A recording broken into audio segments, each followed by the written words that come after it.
The Equitable Life Assurance Society presents This Is Your FBI.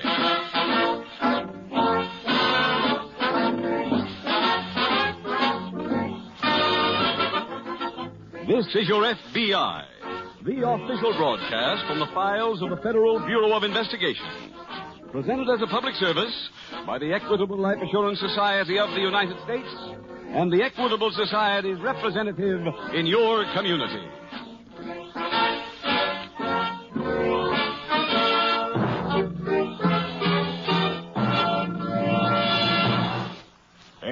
A-H-O. A-H-O. In a few minutes, two Equitable Society policyholders will tell you how AHO saved them from a mortgage foreclosure. A-H-O means Assured Home Ownership. It's the name of a home-saving plan offered by the Equitable Life Assurance Society. It combines a low-cost first mortgage with life insurance protection. So listen carefully to the Equitable Society's middle commercial. You'll get full information on this ideal plan for homeowners offered by the Equitable Life Assurance Society of the United States.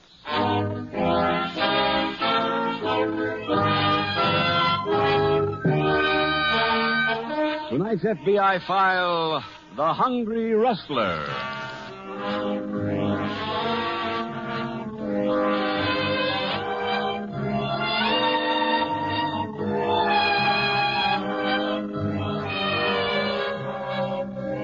One of the first axioms a child learns in school is that honesty is the best policy. It is unfortunate that as those children grow older, they become more cynical and begin to doubt the inherent truth behind the maxim. The proof of that is contained in the figures gathered by the Federal Bureau of Investigation. Figures which showed that the people of the nation were swindled out of millions upon millions of dollars last year by confidence men of every description. It is a saying among those confidence men that you cannot swindle an honest man. That has been found to be true because every swindle is predicated on one thing, one buildup, which is that the ultimate victim is led to believe that he is getting something for nothing. Your FBI, therefore, offers one piece of advice. Advice which can well be used as a yardstick. If you are approached and asked to make an investment on which you will receive a tremendous return without any labor on your part, examine it carefully. And through your examination, remember one important thing. In return for nothing, you get nothing.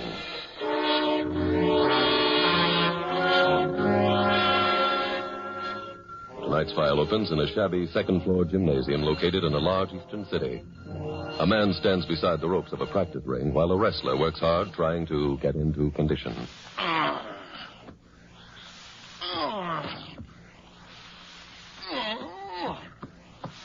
How's them points, Professor? Oh, not so good, Carl. Do it the way I told you, boy. From the diaphragm. It ain't easy.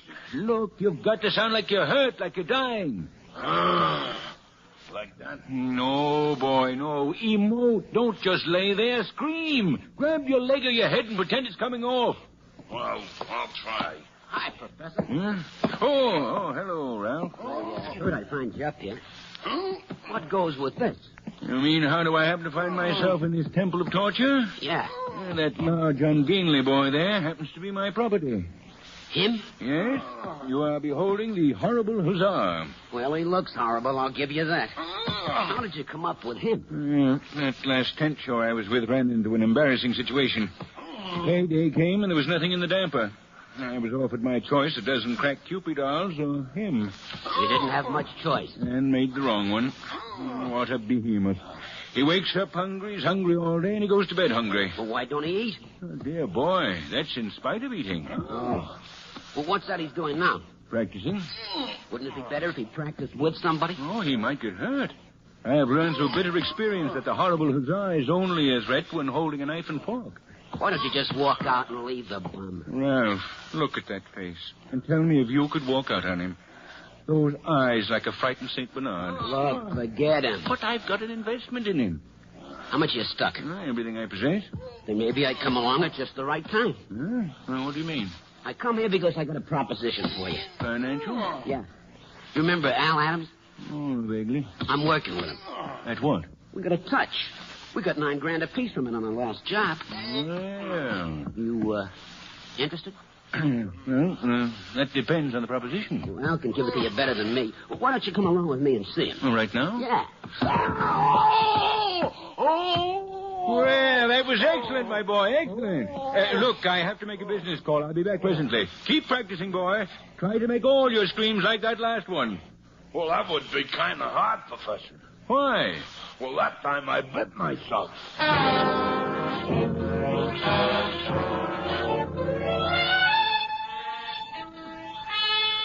Meanwhile, at the local FBI field office, Special Agent Jim Taylor is in the teletype room when Agent Tony Webster enters. Hi, Jim. Oh, hello, Tony. Did you get my note? Yeah. What's up? A new swindling case. Oh? Come on, let's walk back to my desk. I'll give you the dope on it. All right. What kind of a swindle, Jim? Oil. Oh, where? Out west. Well, how come this office is in on it? Well, the Oklahoma City office apprehended a man who confessed to being part of the trio that put over this swindle. When he was questioned by our agents, he gave them the names of the other two men and said that they were headed this way. Who are they? Well, one of them is named Al Adams, and the other is a Ralph Hudson. Any descriptions? Yes, complete. And they've both got previous records. I assume you've already sent out an alarm on them. Just a few minutes ago. Well, what's the story on the swindle, Jim? Oh, I haven't got the details yet. I was waiting for another teletype on that. The Oklahoma City office said they'd send one on as soon as they finished the questioning. Oh? Look, instead of waiting around here for some word, Tony, let's go out and see if we can find them ourselves.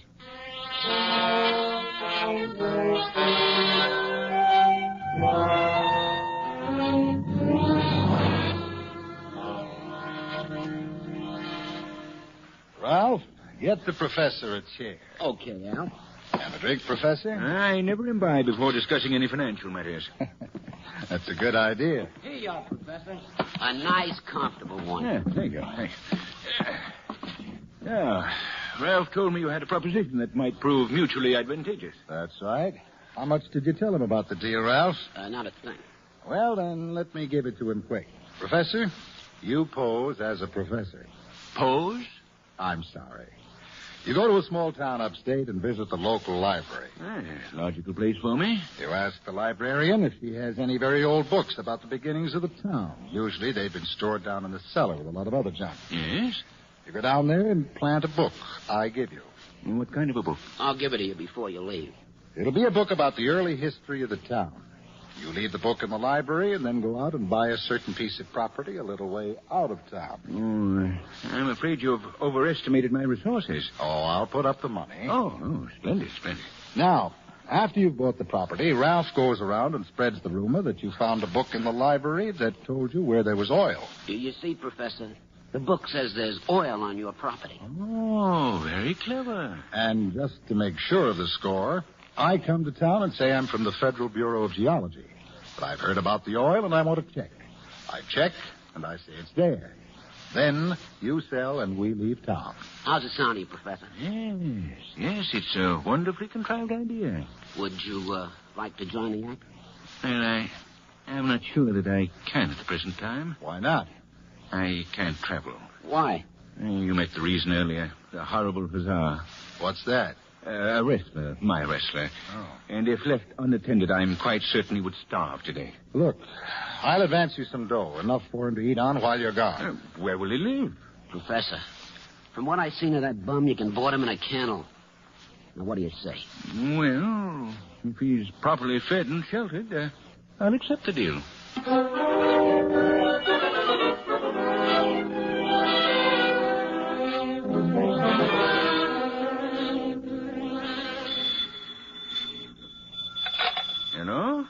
Hello, Professor. Al Adams. Mr. Adams of the Federal Bureau of Geology? Forget that. I'm alone. Oh. How's it going out there? Oh, even better than you hoped. My telephone hasn't stopped ringing all day. Sounds like Ralph did a good job planting the rumor. Yes, indeed, yes. What did your customers want? Oh, some of them said they wanted to buy the house. Some of them said they wanted to buy the land. But no mention of oil. Not one. It's rather disheartening, Al. What? The dishonesty of the average citizen. Just proves the old theory. Legitimate people can't be trusted. Yeah. Well, when does this enterprise reach a monetary basis? How many suckers would you say have called? Oh, I guess about 50. Tomorrow, you can accept accept deposits from all of them.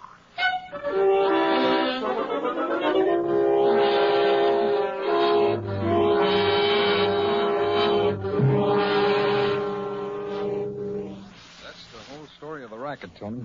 They take deposits from everybody, and then they leave town. Pretty smooth. Yeah.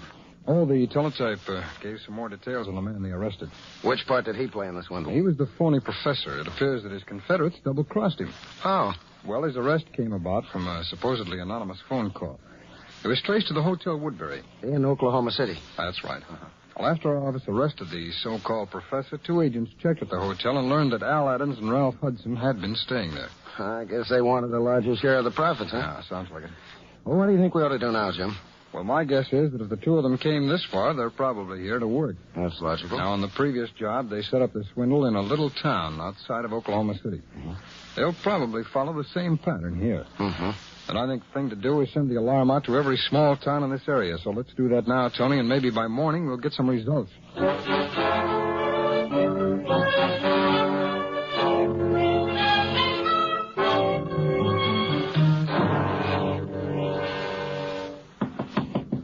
Come in. Hello, Professor. Carl. That's right. What are you doing here? Well, think you're going to ask me to come in? All right, come ahead. How did you know where to find me? Well, I went to where you used to live. They didn't know where I went? Oh, yes, they did. How? Well, you sent a package there to yourself, remember? Yes? Well, you put this address on the package. Oh, good heavens. I double-crossed myself. Well, ain't you glad to see me? No. I'm glad to see you. Stop looking at me through those shaggy eyes. I missed you. Oh, that's very touching. Is that why you came here?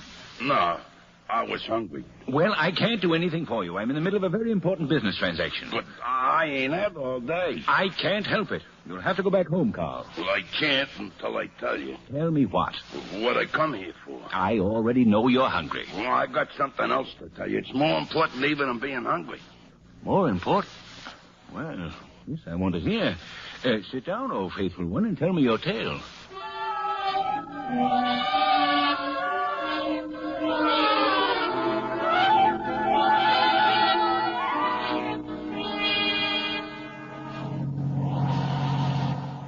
Al, did you tell the professor we were coming out to see him? Yeah. How much has he collected so far? $11,000. That's a very happy number. Yeah. Yep, he worked out okay. Good enough to keep him in the act? No, not that good. It's still better cutting it 2 ways. Why don't we blow a whistle on him? As soon as we collect the money. I don't like that part. Collecting? No, calling the cops. It makes you feel kind of crummy. Huh? Would you like to give him half of your cut? No. Then we turn him in. He ain't at the house up ahead there? Yeah. Better let me do all the talking. What for? Then we'll be sure to get that 11,000. Come on. I'm staying here. Oh, stop sulking. You can talk, too. Come on. We should have brought a bag. What for? To carry the money. Oh, that's the least of our problems.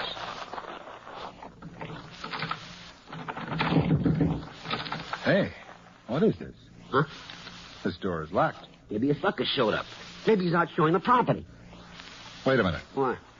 There's a note stuck on the door. It's addressed to us. What's it say? Wait till I open it, will you? Well?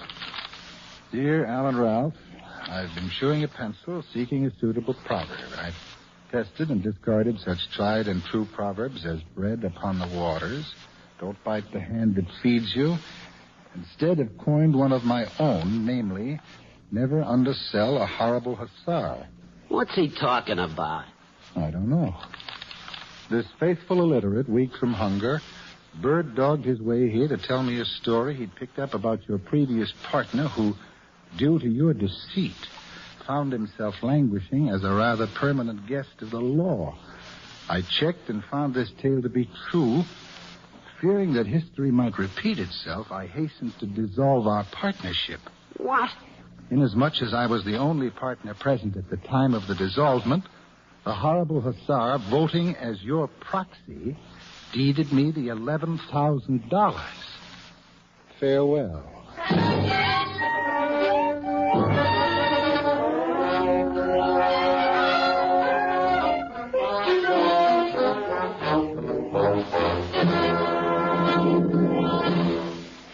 return in just a moment to tonight's file, which shows how your FBI protects American citizens and American homes. Now, a word about another type of home protection. A typical case from the files of the Equitable Life Assurance Society. Let's hear what Mr. and Mrs. Harry Freeman have to say about it in their own words. Last winter, my employer went out of business, and I started to pound the pavements looking for a new job. Things were a little slow then in my line, and it took me almost 3 months to get located. In the end, we didn't know where the money to meet our mortgage payments was coming from.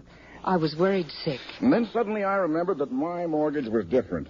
It was an assured home ownership plan, and I'd forgotten all about my cash fund that had been building up for years.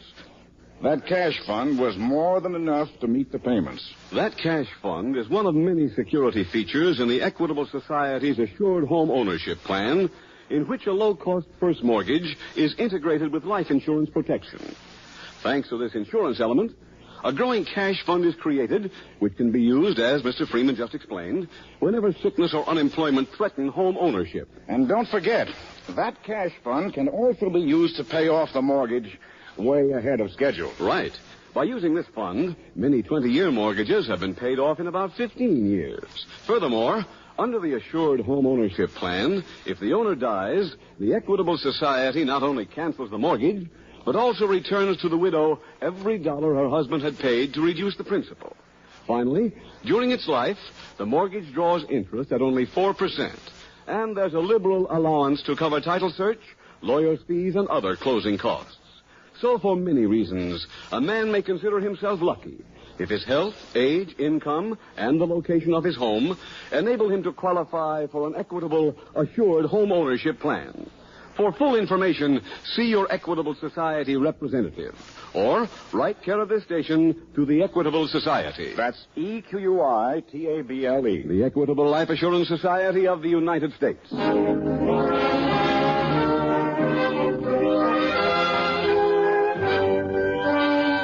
Now back to the FBI file, The Hungry Wrestler.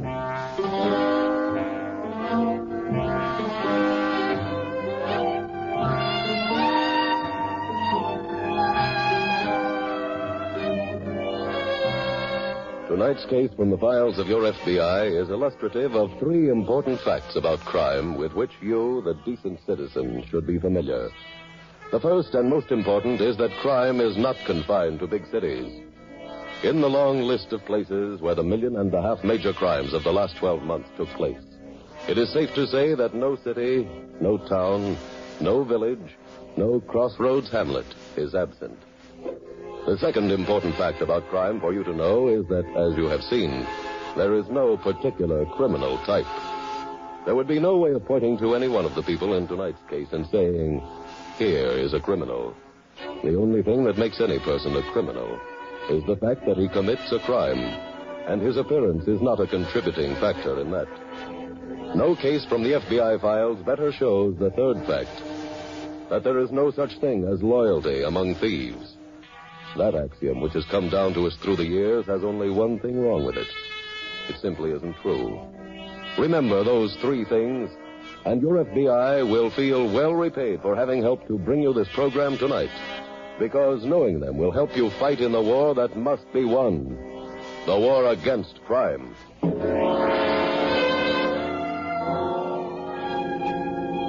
Tonight's file continues at the FBI field office. Hey, Tony, what are you doing here? Huh? Oh, I heard you had a touch of flu and had gone home. Well, I do feel kind of rocky, Jim, but I wanted to check with you before I left. Anything come in on that alarm? Yeah, I got a call a little while ago from the chief of police up at Old Medford. You caught the swindlers for us? No, not quite, but they've been there. And worked the record. Yeah, they left shortly before he got our alarm last night. Chief up there investigated every possible angle, but he couldn't find any trace of them. Did he have any idea of who they used as a third man this time? Well, all he could find out so far is that the man posed as a professor. The chief's interviewing people who saw him now so he can get us a good description. I wonder if Adams and Hudson double-crossed this professor, too. Well, from what the chief at Old Medford could learn, the professor double-crossed them. He said that a customer came to the swindler's house last night and found Adams and Hudson yelling about being clipped by the professor. He also heard Adams say he won't get away with it. Didn't the customer suspect anything when he heard that? Well, not immediately. He called the police this morning, however, and that's how the swindle was discovered. Well, what should we do now, Jim?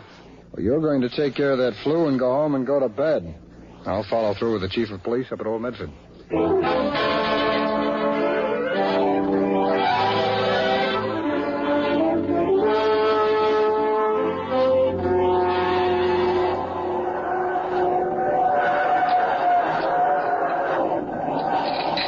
Another steak, Carl? No, I have enough steak. Then order anything else you like, boy. Since your act of simple devotion, anything I have is yours.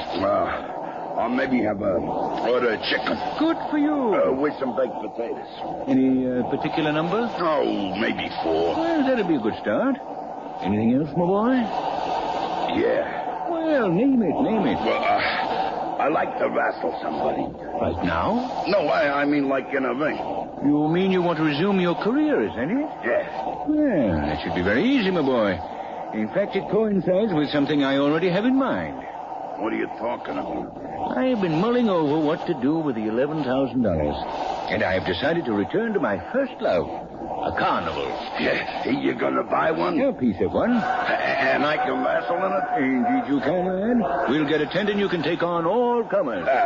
You mean wrestle people from the audience? Exactly. And what's more, we'll give prizes. Oh. Yes, that's exactly what we'll do. We'll offer enticing gifts to any person that you are able to defeat.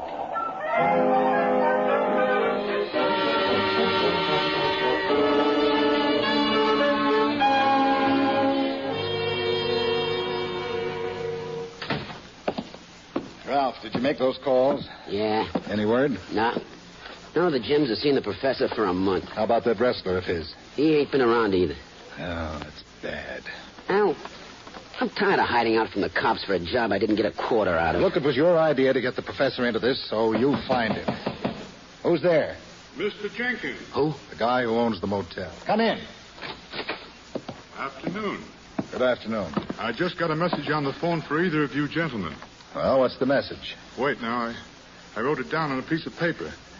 Here it is. He said to tell you his name was Barney. That's the guy from the gym. What did he say? He said to tell you he got a letter from the Huzzah. Any more to the message? Yes. He said to tell you that the letter was from Thomasville. Where's Thomasville? Do you know Mr. Jenkins? Oh, about 60 miles north of here. Mr. Jenkins, how soon can you have our bill ready? In 5 minutes. Good. Ralph, start packing. We're getting out of here.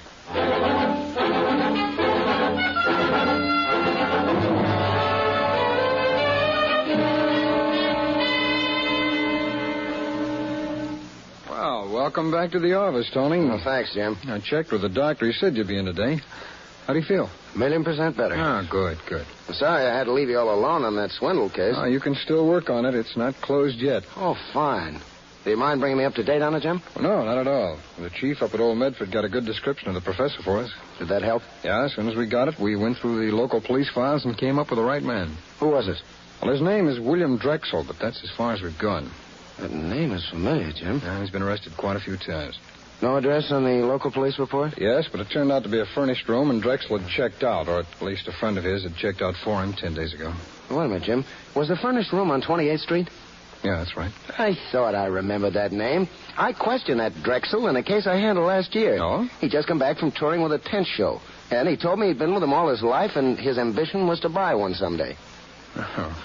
And maybe he's taken this money and satisfied that ambition. Oh, yeah, but there must be a couple of hundred tent shows, Jim. Yeah, I know, but I just thought of something. Hand me that phone.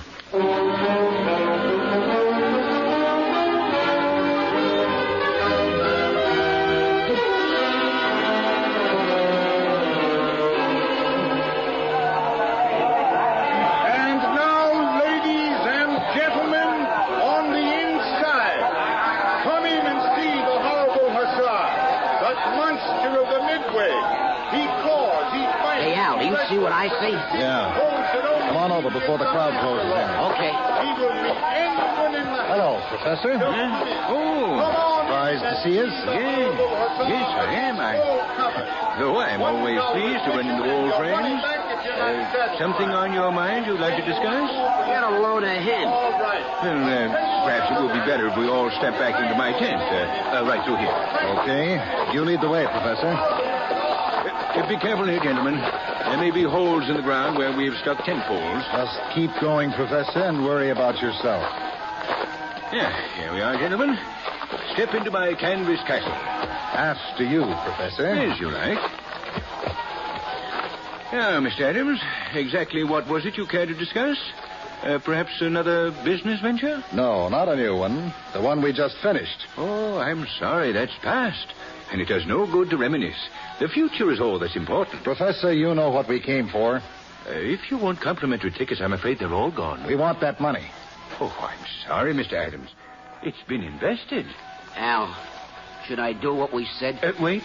Before you contemplate violence, I shall have to warn you that I looked into your scheme quite carefully and found that you violated a federal law when you posed as a government official. I could notify the authorities. I'll save you the trouble. Yes. Young man, I'll thank you to mind your own business. Oh, this is my business, Professor. I'm a special agent of the FBI. What? You're all under arrest.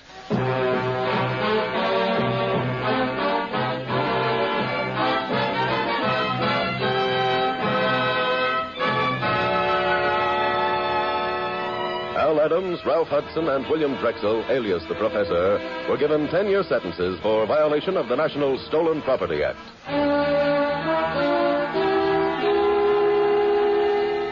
Special Agent Taylor was able to locate the Professor because he knew that there was a magazine which devoted itself almost exclusively to the doings of tent shows, circuses, and carnivals. A long-distance phone call to that publication brought him the information that William Drexel had purchased a half interest in the Sunflower Carnival. He was also able to get the route of the carnival, and a quick plane trip brought about not only the apprehension of the Professor, but also, as you have seen, of the other two criminals.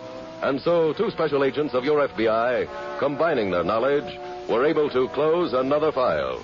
Besides knowledge, which is always the most formidable weapon in their arsenal, these special agents also were helped by the close cooperation they received from a local police department, by observing citizens who were able to furnish an accurate description, and lastly, by their perseverance in continuing to work day after day, even when their efforts appeared to be producing nothing. All of those things put together are what led to the desired result in tonight's case, to the defeat of the criminal.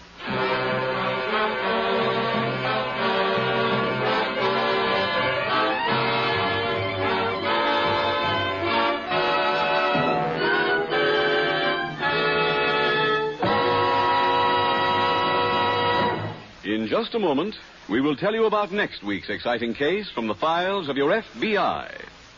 Now, one last word to homeowners about the kind of mortgage you get in the Equitable Society's Assured Home Ownership Plan. First, it's a mortgage that's practically foreclosure-proof. Right.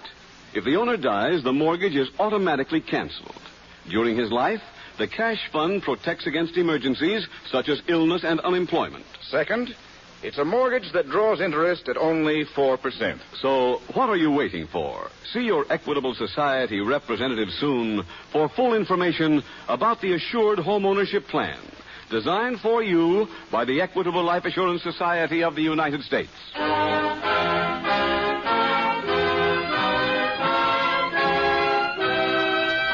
Next week, we will dramatize another case from the files of the Federal Bureau of Investigation.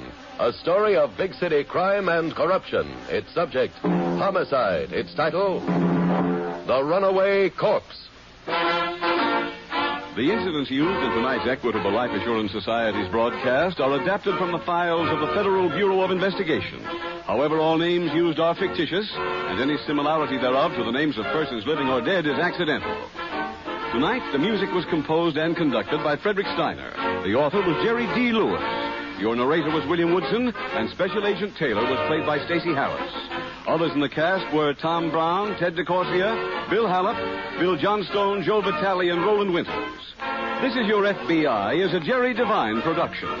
This is Larry Keating speaking for the Equitable Life Assurance Society of the United States and the Equitable Society's representative in your community, and inviting you to tune in again next week at this same time when the Equitable Life Assurance Society will bring you another thrilling story from the files of the Federal Bureau of Investigation, The Runaway Corpse, on This Is Your FBI.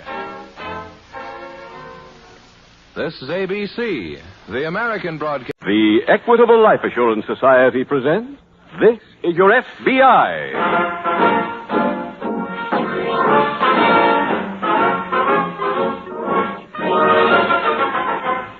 This is your FBI, the official broadcast from the files of the Federal Bureau of Investigation.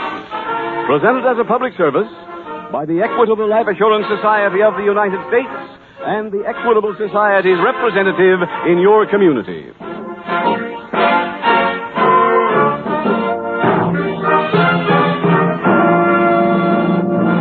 Any time in the next half hour while you're listening to this program, your telephone may ring. Yes? This is the Radio Checking Bureau. Is your radio turned on? Why, yes, it is. What program are you listening to, please? It's This Is Your FBI. Just starting. Do you know who sponsors that program? Of course I do. It's the Equitable Life Assurance Society. Just this morning, my Equitable Society representative said the middle commercial would have something interesting for me to listen to.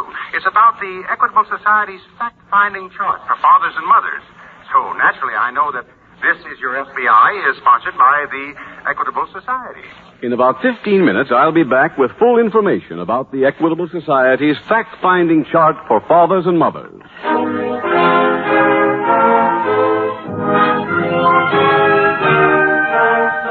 Tonight's FBI file, 2 Tickets to Nowhere.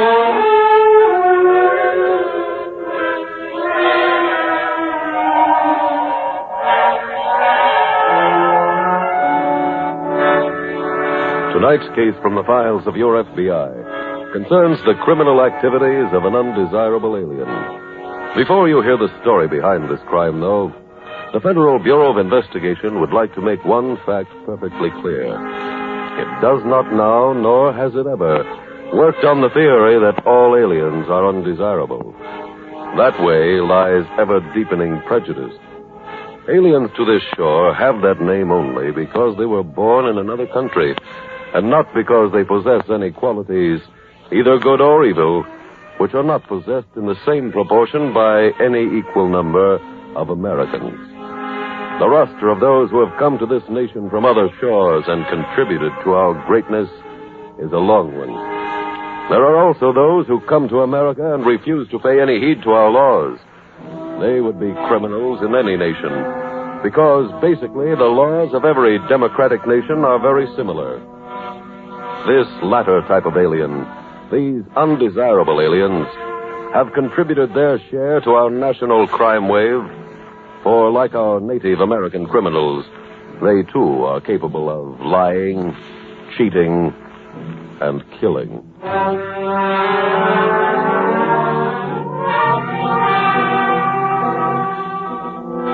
Tonight's file opens in an exclusive cafe located in a large South American city.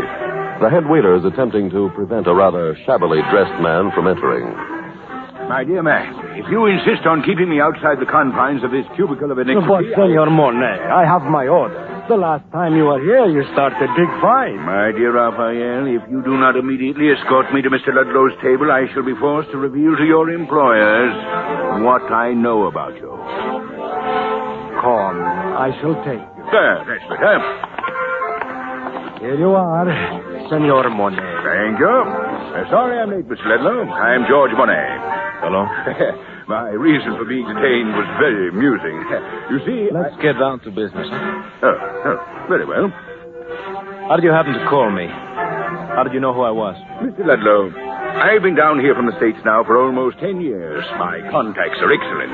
I pick up stray bits of information about most of the new arrivals, and sometimes that information comes in handy. A shake artist, huh?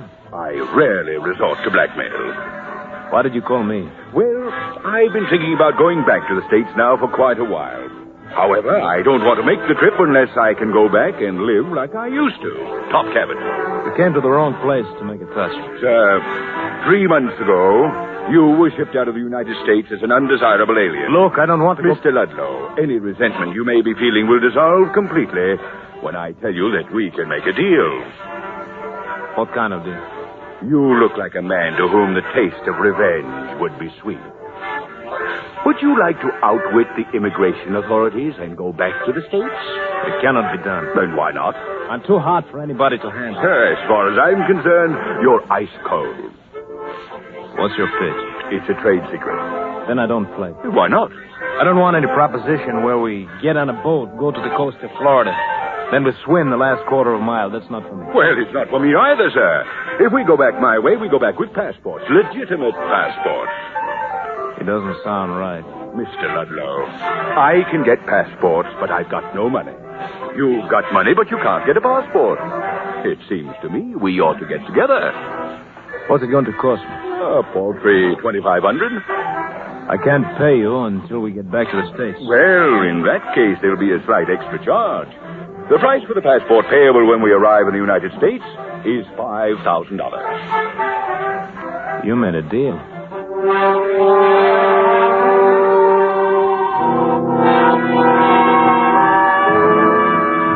A few days later, in an FBI field office in the northeastern section of the United States, Agent Paul Auburn approaches the desk of Special Agent Jim Taylor. Jim, I'm in line for congratulations. Oh, now don't tell me you're a father again, Paul. Oh, but Ethel found an apartment yesterday, and we moved in last night. Fine. Now that you've got the housing problem off your mind, you can start thinking about something else. Is there something else? Oh, yes. The SAC just assigned us to work on a case together. What kind of a case is it, Jim? Impersonation of a federal official. What's the story? Well, a man named George Monet got a job with a government agency in South America as chief clerk. Uh-huh. He was put to work while his application was being sent to Washington for routine checking. Now, when Washington found that he was a disbarred lawyer with a criminal record, Monet was discharged. Uh-huh. However, before he left the office, he managed to steal some official stationery and a book of government transportation request blanks. Now, on one of the letterheads, he typed out a set of credentials identifying himself as an official of the United States government traveling on official business. I see. He then presented his handiwork to the Foreign Office, was granted a passport without delay, and obtained a visa to enter the United States. Is he back in this country now? Now, wait a minute. You haven't heard all of it yet. He not only got a passport for himself, but he also got one for a companion who also had forged credentials. That passport was made out to a John W. Smith. And who is John W. Smith? I have no idea, Paul, but they both landed in Miami yesterday on the Clipper. Well, they could be a long way from Miami by now. That I know. Are there any leads at all? Well, we've got Monet's description and his picture. Got anything on Smith? No, not a thing. Have you got any ideas on procedure? Yes, I've been going over the passenger list on that Clipper they came back on, and Martha Dalton, the movie star, was one of the passengers. Oh. Well, how does that help, Jim? Well, I think there were probably some photographers at the airport from her studio to take publicity pictures. Well, that's logical. So I'm going to try and get a copy of any that were taken and see if Monet and his friends show up in any of the backgrounds.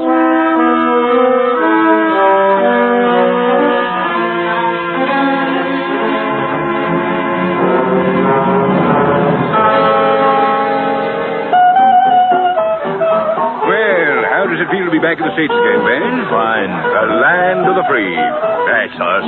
Free. Yes, that's right. And we don't have to listen to any more of those marimba bands. Up here, when you put in a nickel, out comes Benny Goodman. You're right.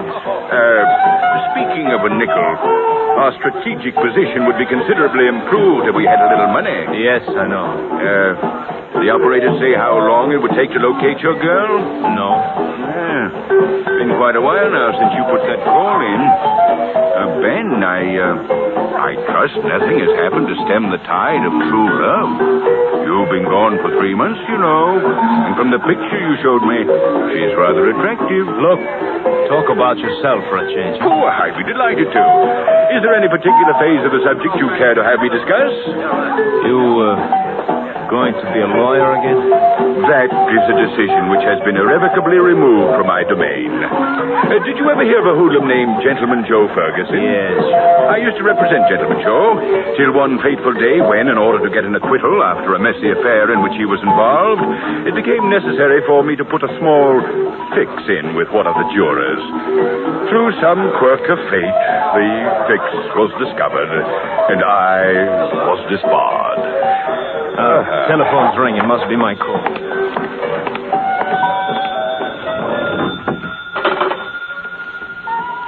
Hello? Are you the party to call Miss Kitty Wayne at Evergreen 38897? Yes, that's right. Here's your party.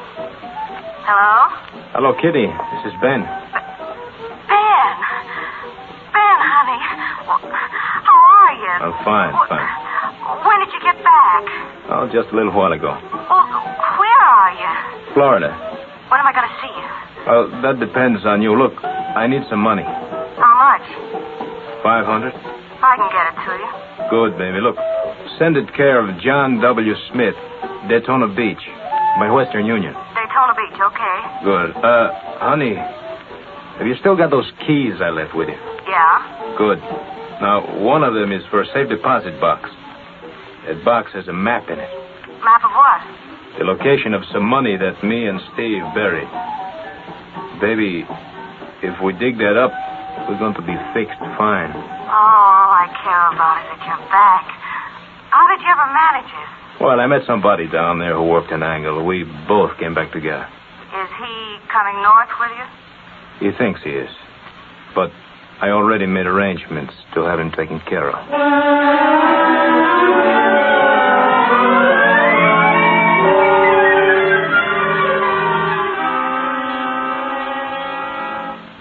Jim, are those the pictures of Martha Dalton? That's right, Paul. Look at the background of this picture through this glass here. Well, that's Monet, all right. Now, take a look at that man standing beside Monet. There. That face looks familiar to me. Now, you may have seen it before on a wanted notice. The last time he was arrested, he was using the name of Ben Ludlow. Ben Ludlow? Now, he was deported, but obviously it didn't stick. Well, I was stationed on the West Coast when he was picked up. What was the charge? Now, he and a friend of his named Benson held up a bank messenger. They got over $60,000. Well, what happened to the money? We never found any of it. What happened to Benson? He carried the gun. He's still in prison. Has an alarm gone out on Ludlow yet? Yes, I've already called police headquarters, and the alarm went out on Monet, too. How long ago was that, Jim? About an hour ago. Paul, why don't you go over to Ludlow's old address, and I'll go to headquarters. If neither of us gets anything tonight, we'll start again first thing in the morning.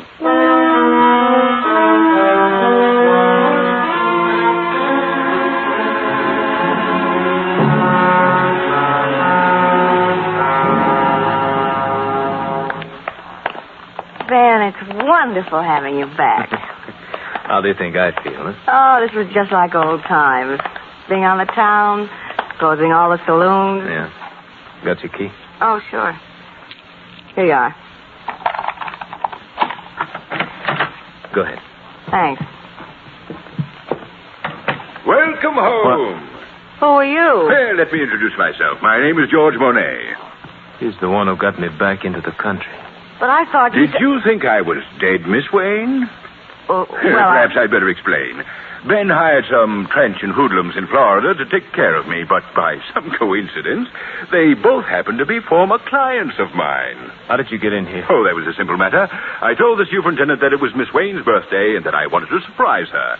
Happy birthday, Kitty. I never told your name. Dear Ben, do you remember my going to the phone booth to call a friend after you spoke to her last night from the saloon in Daytona Beach? Yeah. I called the long-distance operator, and she told me whom you had called. Smart boy. Well, I make it a practice always to do the best I can. Well, what do you want? He wants $5,000 for getting me that passport. Oh, no, Ben, you're wrong. What? When I returned to the scene of some of my former triumphs, I renewed acquaintances with some of my other ex-clients. They told me that you and your former partner had a lot of money put away somewhere. What about it? I want 50% of it. You want 50? Before you answer, let me tell you something. I have a half a dozen letters planted in different places. And if I don't maintain my present state of good health for the next 48 hours, the people who find those letters will know what happened to me. You think of everything, don't you? My legal training. Ben, what are we going to do? Well, there's really only one thing he can do. Ben, shake hands with your new partner.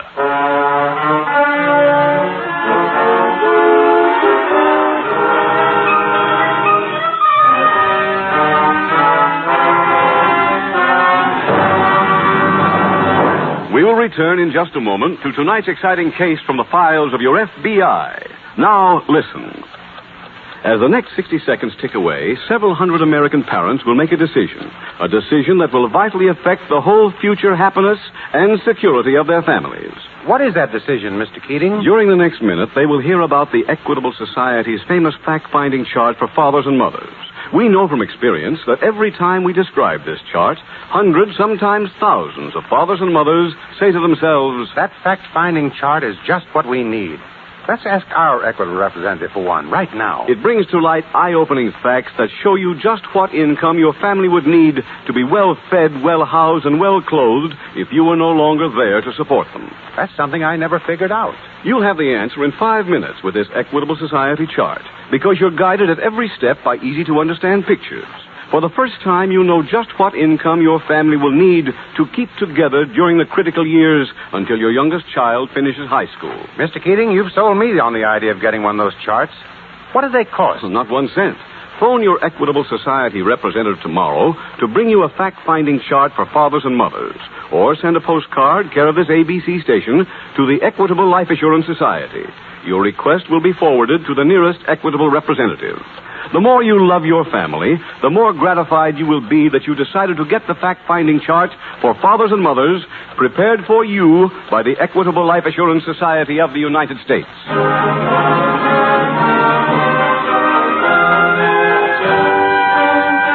And now back to the FBI file, 2 Tickets to Nowhere.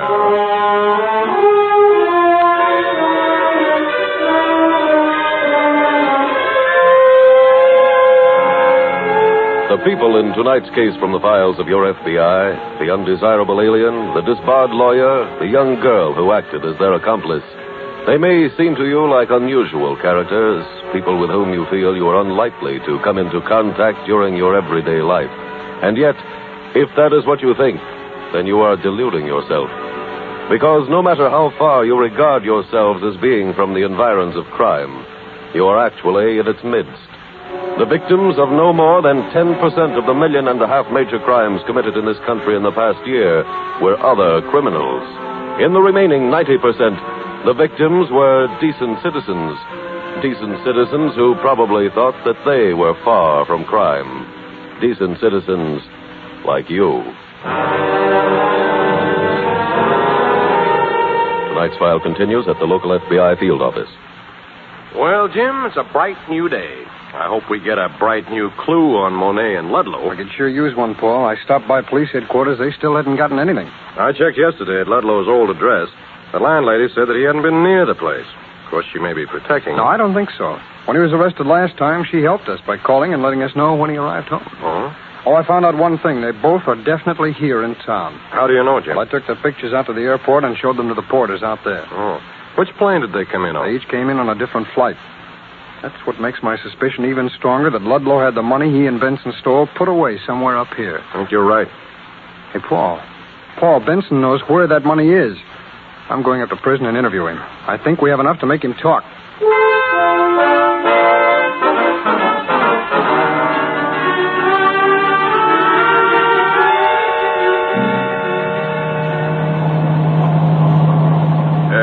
Miss Wayne, as an ex-attorney, I wouldn't advise driving over 50. I don't want any of your advice. Mind if I speak to you, Ben? Go ahead. I assume you know what will automatically happen to the two of us if your girlfriend should be stopped for speeding? That's right. Get it, slow down. Okay. Temper's futed. The whole order changes. What does that mean? Just thinking to myself. People used to pay a lot of money for my advice. Now I find it difficult to give away. Ben, shouldn't the place be right near here? Yeah. It isn't very far. You know, I think I should take my share of those subterranean pieces of 8 and go to Paris. I've always understood that a man of culture is welcome there, especially if in addition he also happens to possess large banknotes. Kitty, slow down here. Okay. All right, now stop. Have we arrived at the pot of gold? Yeah. Come on, get your shovel. Let's start digging.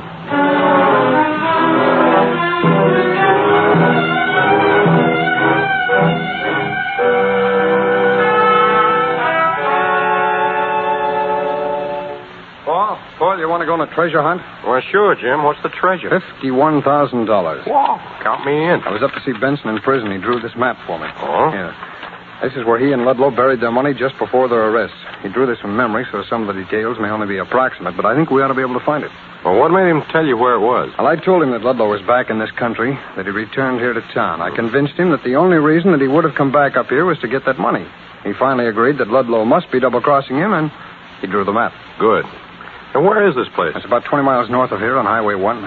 You suppose Ludlow and Monet are on their way up there now? I don't know, but if they are, I think they'll find a reception committee waiting for them. What do you mean? I called the local police up there and told them to be on the lookout. Oh, I also told them that we'd give them a hand. So come on, Paul, let's get up there.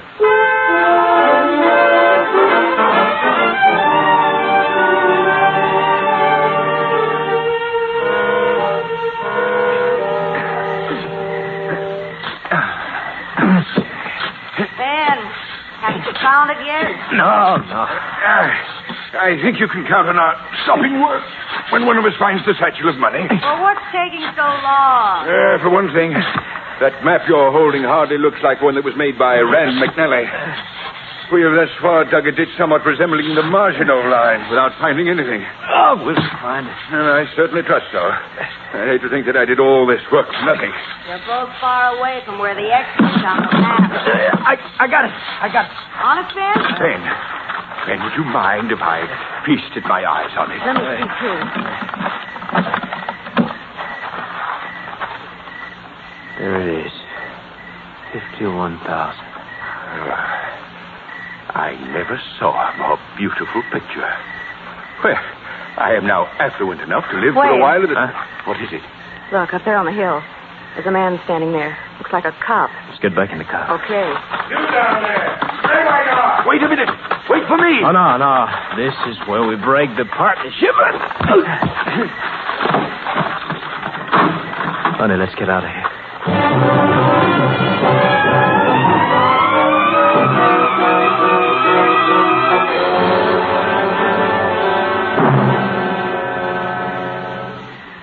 And I chased the car, Mr. Taylor, but they got away. Oh, I understand perfectly, Sergeant. Don't take it so hard. They get away from everybody once in a while. I fired 5 shots at them, but I didn't hit with any one of them. Well, wood's pretty heavy up through here. That road curves a lot. You can't very well shoot around trees. After I gave up chasing them, I came back here and found that other man. Oh, that's George Monet. Oh. Ludlow wasn't driving the car. Oh? There was a girl with him. Sergeant, you didn't get close enough to get the license number of the car, did you? No, I didn't. It was just starting to get dark when they drove away from there. And the girl didn't have her lights on. I see. I don't even know what kind of a car it is. All I know is that it's a sedan. Now, cutting through these woods, you say there's no other road they could get to except Highway 56, is that right? Unless they turn around and come back past here. I don't think it's very likely they'll do that. The minute I lost them, I called our 2 patrol cars and had them set up a roadblock on either end of the woods. So we should be hearing from one of those cars pretty soon. That's swell. If they decide to hole up in the woods, we shouldn't have too much trouble going in and getting them. Well, that may take more manpower than we have available, Sergeant. I just hope it doesn't. Yeah, what is it, Paul? I just took a call that came in on the 2-way for the sergeant here. Oh? Was it from one of the patrol cars? Yes, they reported that a car with its lights out, going about 80 miles an hour and headed north on Route 56, just sideswiped the patrol car and broke through the roadblock.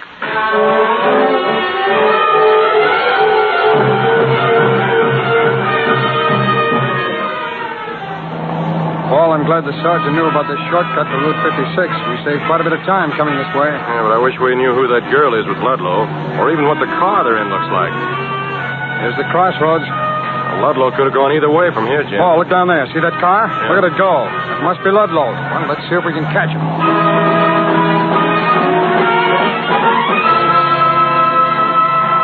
Jim, according to the map, there's a rise in the road just ahead. Yeah, I see it. I think we're gaining on them.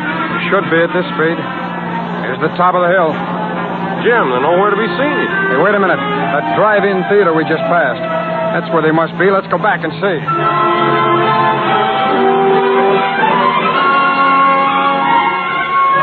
What's the deal here, Jim? People sit in their cars and watch the movie. The attendant says he didn't see which lane that last car went into. Well, there must be a couple of 100 cars inside this place. Yeah, and the show breaks in 3 minutes. They'll all be streaming out of here then. Come on, Paul, let's start looking.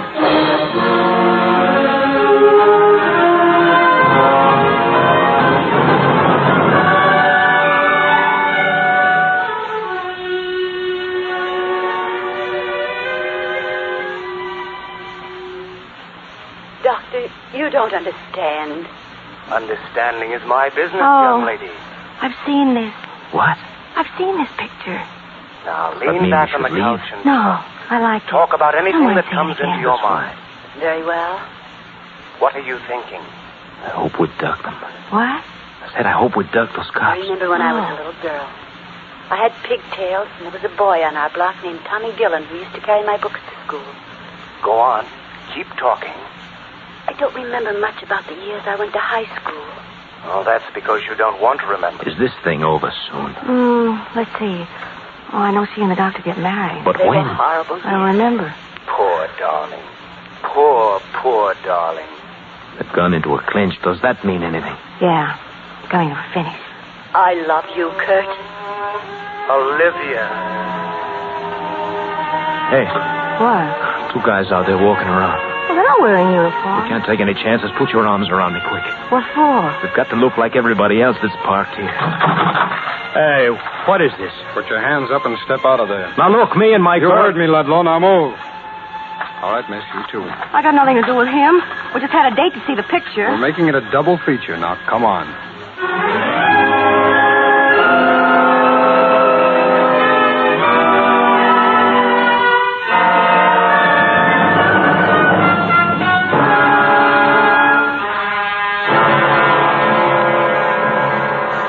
George Monet was tried and sentenced to a 10-year term in a federal prison.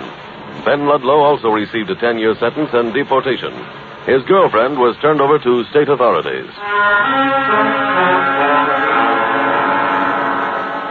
Tonight's case from the files of your FBI was closed successfully because Special Agent Taylor remembered that the car which had been sideswiped on Route 56 was a police car and was painted white.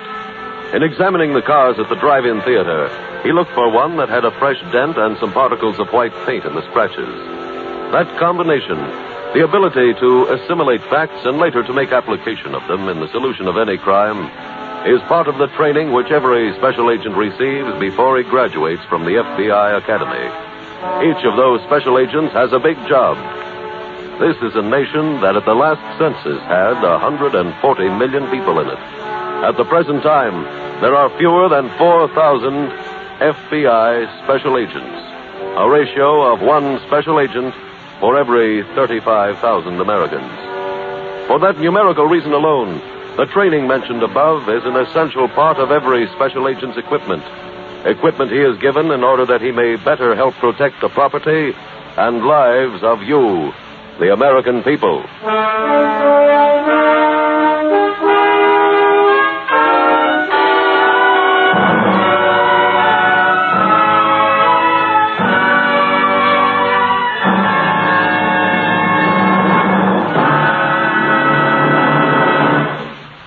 In just a moment, we will tell you about next week's case from the files of your FBI. But now, listen. Don't forget, the seconds are ticking away. Time is speeding by. So don't delay. Get that fact-finding chart for fathers and mothers right away. Then you can make sure that no matter what happens to you, your children will eat good food, live in a comfortable home, wear clothes they're not ashamed of, get an honest-to-goodness start in life. Phone your Equitable Society representative soon. Or send a postcard to the Equitable Society, care of this ABC station. Your request will be forwarded to the nearest representative of the Equitable Life Assurance Society of the United States.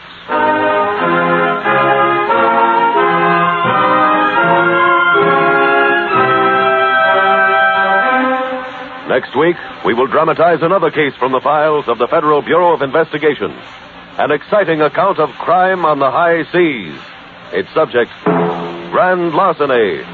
Its title, Voyage of Terror. The incidents used in tonight's Equitable Life Assurance Society's broadcast are adapted from the files of the Federal Bureau of Investigation. However, all names used are fictitious, and any similarity thereof to the names of persons living or dead is accidental. Tonight, the music was composed and conducted by Frederick Steiner. The author was Jerry D. Lewis. Your narrator was William Woodson, and Special Agent Taylor was played by Stacey Harris.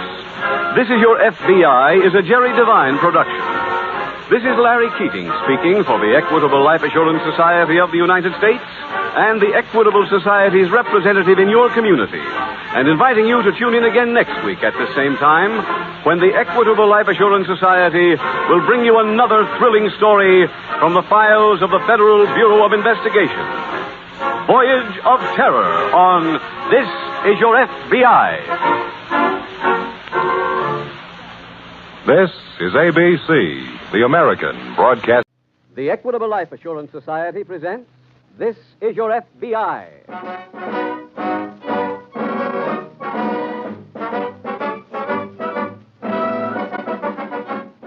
This is Your FBI, the official broadcast from the files of the Federal Bureau of Investigation. Presented as a public service by the Equitable Life Assurance Society of the United States and the Equitable Society representative in your community.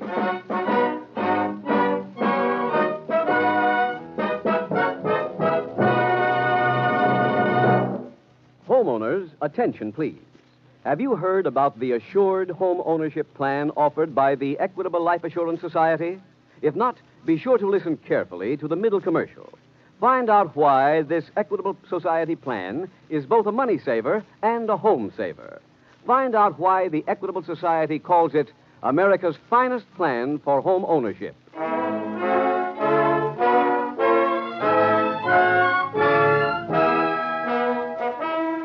Tonight's FBI file, The Reluctant Thief.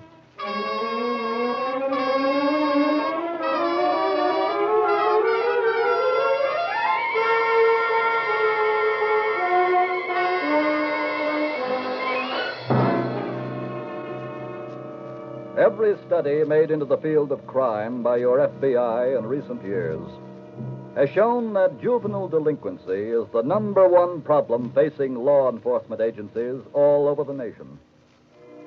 The most recent study, covering all crimes committed in the past year, is no exception.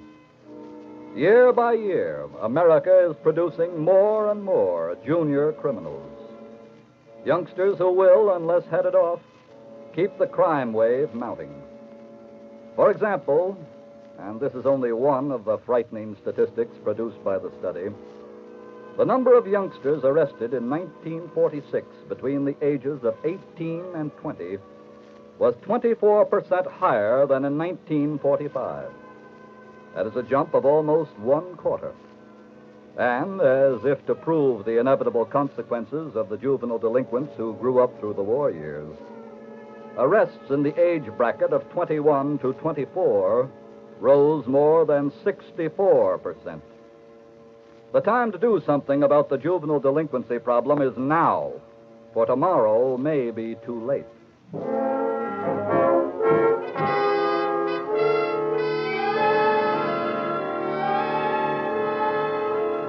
Tonight's FBI file opens in a modest frame house located in the suburbs of a small eastern city. A stout, middle-aged woman is tidying up the living room of this dwelling. As the front doorbell rings, the woman hurries to the door and opens it. Hiya, Mom. Eddie. Yeah. Oh, son, it's so good to see you. Oh, goodness, let's not stand out here. Come in, son, come in. Okay, Mom, sure. Oh, now let me have a good look at you. Look okay? Wonderful. One thing I can say for the school, they sure fed me good. They must have. Goodness, how you've grown. Well, it's been almost a year, Mom. That's right, it has. Hey, where's Joey? Oh, he's out playing. Well, didn't he know I'd be home this afternoon? Well, yes, he did. What's the matter? Didn't you want to see his own brother? Son, Joey is...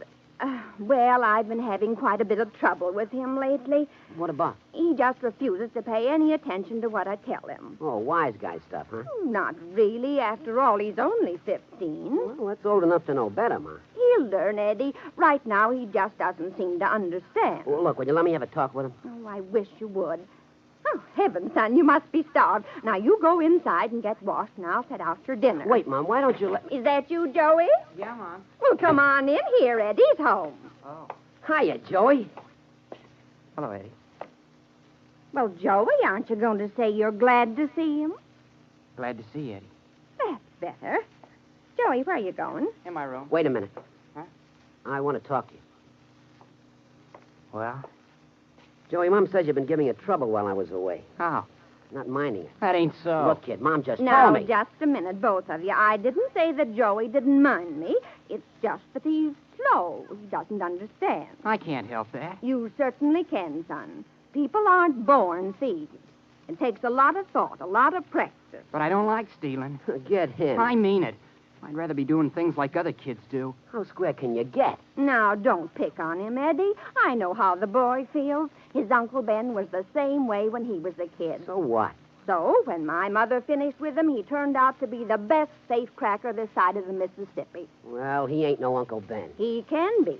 Now that you're home again and can work right with him, he'll pick up things in no time. Maybe. Say, you must have picked up some new tricks at the reform school that you could teach him. Yeah. Then, starting tomorrow, you can take your brother right under your wing.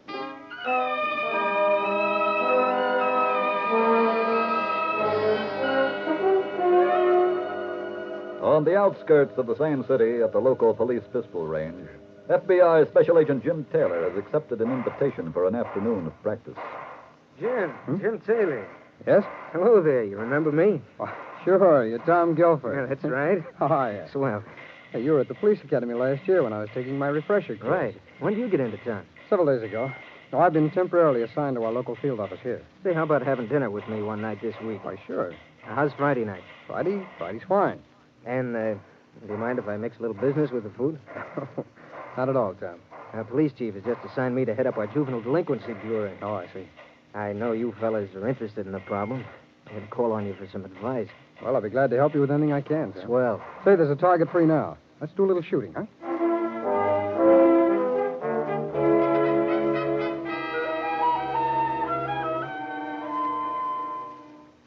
Mom! Oh, Mom! I'm out here in the kitchen, son. Well, dinner be ready. Boy, I'm starved. Yeah, we'll eat just as soon as these potatoes boil. Where's Joey? Oh, he stopped off at the candy store. Oh, did you work with him today? Yeah. How'd it go? Oh, he's coming along. Still kind of stupid, though. Eddie, you've just got to be patient with the boy. Now, what did you have him do? Well, I took him to the 5 and dime store, had him lift a few things. Novelty stuff, you know. Yes? Well, he'd done that clean enough. What else?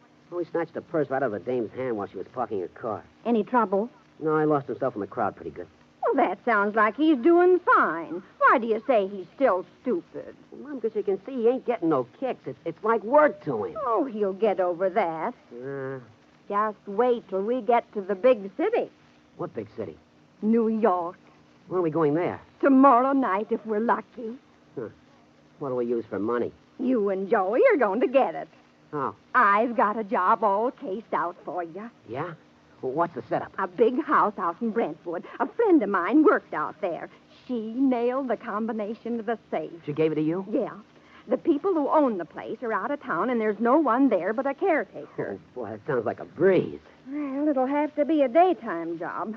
Caretaker naps every day from 2 to 4. That's when you and Joey move in. What do we need him for? Well, you'll need a lookout. Besides, he can use the experience. Oh, okay.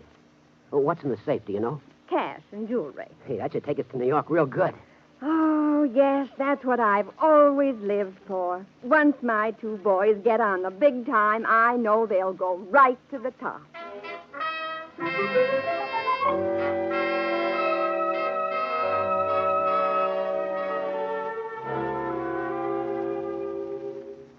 Eddie? What? Where's the safe? It's supposed to be right behind this picture. There's a catch here someplace. Find it? Yeah, here it is. Look, you stay by that door. Okay. Eddie, what is it? Did you open it yet? Of course not, stupid. These take time. Oh. Hey. What, Eddie? Give me one of them cigarettes. Where are they? On the table there. Oh, okay. Do you need matches? Oh, you stupid! I couldn't help it, Eddie. I caught the lamp with my elbow. Shut up. Get back by the door. Listen for that caretaker. Okay. You hear anything? No. Still better hurry with this thing. Eddie. Huh? Someone's coming downstairs. Listen. Yeah. Let's get out of here. Stay put. But we can't. Get behind the store and shut up. Someone here? Who's behind that door? Come out. I've got you covered. Now, let's get that safe open.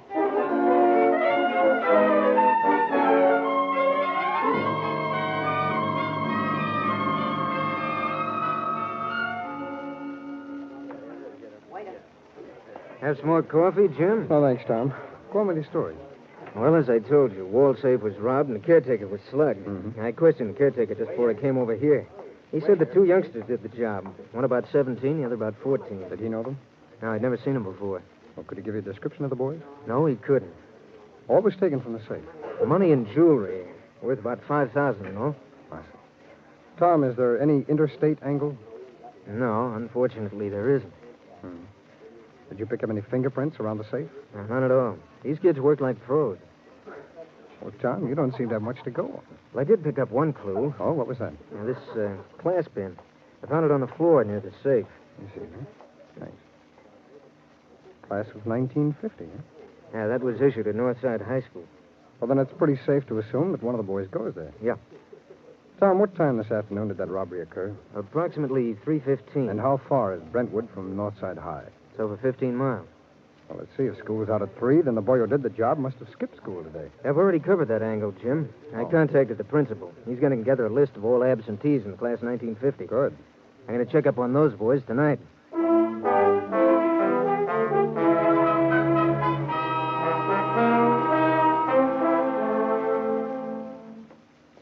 Eddie? Yeah, Mom. Are you all finished packing? Uh-huh. My bags are out in the hall. Where's Joey? In his room. He's packing, too, I guess. I wonder if he can even do that right. Eddie, you've complained enough about him. Look, Mom, I'm only beginning. When I think of the jam he almost got us in today, we could both be in the clink right now. He couldn't help what he did. Mom, I'm not talking about knocking the lamp over. I mean when he kicked that door. The poor boy was nervous. He had stage fright. It was his first big job. Mom, I'm telling you right now, you're wasting your time with that guy. He just ain't got no talent. Son, let's not start that again. Why do you bring him to New York? Why don't you send him to live with Aunt Mary? Oh, Eddie. Why not? And have him wind up working in the bank. Your Aunt Mary is so honest, she'd... Oh, that must be Mrs. Carson. She's lending me an extra suitcase. Just a minute. Oh, yes? Mrs. Clinton? That's right. I'm Detective Sergeant Guilford. In my badge. Well? I'd like to talk to you a minute, please. Can I come in? Of course. Come ahead. Who is it, Ma? A detective. Huh? What can I do for you, mister? You have a son named Joe? That's right. Is he at home? No. Where is he? Out playing. Do you know why he didn't go to school today? Why, what are you talking about? Joey went to school. Not according to the records, Mrs. Clinton. I'm going out back a minute, Ma. Hey, just a minute, son. Huh? Are you Joe's brother? Yeah, that's right. Is your name Edward? Yes. I believe you just completed serving a sentence in the state reformatory. That's right. I'm afraid I'm going to have to find out where you were today, too. Look, what's this all about? There was a robbery out in Brentwood, Mrs. Clinton. 2 boys were involved. Oh, goodness. One of them dropped this class pin. It's from Northside High School, class 1950. That's your son Joe's class. Well, I know that Joey didn't have anything to do with... I finished packing, Mom. Now should I... Who's this guy? He's a cop, Joey. Huh? I thought he was out playing. He must have come in the back way. I want to talk to you, son. What about? This pin. You ever see it before? Why? It was found on the floor in a house out in Brentwood that was broken into this afternoon. 2 boys did the job. I don't know nothing about it. Where were you today? I was in school. Not according to the records. Yeah. That's where I was, I tell you. You're lying, son? Look, I don't know anything about that robbery. Then where were you this afternoon? I was... Eddie, Mom, help me. I'm asking you, son. Leave me alone. Where were you this afternoon, Joey? Please. Answer me. Eddie, help me. Sure, kid. Oh, Eddie, my boy, I'm proud of you.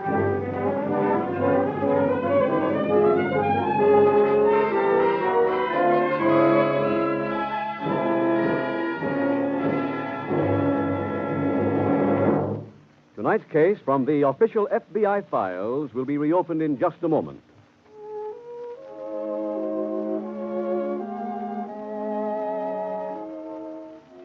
We've worked and saved to buy the house we live in. It shelters us from the wind and the rain, witnesses our joys and sorrows. Our home. The more home means to you, the more interested you will be in the Equitable Society's Assured Home Ownership Plan. It's a money saver, it's a home saver. It's America's finest plan for home ownership. Sounds like it was made to order for me. That's right. There's no plan for homeowners like it. Just listen to these 4 advantages. First, during the owner's lifetime, a special cash fund is built up in this plan, ready for use if sickness or unemployment threaten home security. Second, as your mortgage shrinks, the cash fund increases. You can use it to pay off a 20-year mortgage, for example, in approximately 14 years. Third, mortgage interest is only 4%, and there is a liberal allowance to help cover title search, lawyer's fees, and other closing costs. Fourth, if the owner dies, the Equitable Society cancels the mortgage. It's paid off in full. What's more, every dollar previously paid on principal is returned to the widow along with the canceled mortgage. You mean my wife would inherit our home? Yes, free she would. and clear? Yes, she would. And interest charges stop the day of death. All in all, a man is mighty lucky if his health, age, income, and the location of his home qualify him for an Equitable Assured Home Ownership Plan. Well, how can I find out if I qualify, Mr. Keating? Ask your Equitable Society representative. Get full information on the plan that protects you against the 2 major hazards of home mortgages, death and hard times. Look in the phone book or send a postcard care of this station to the Equitable Society. That's EQUITABLE. The Equitable Life Assurance Society of the United States.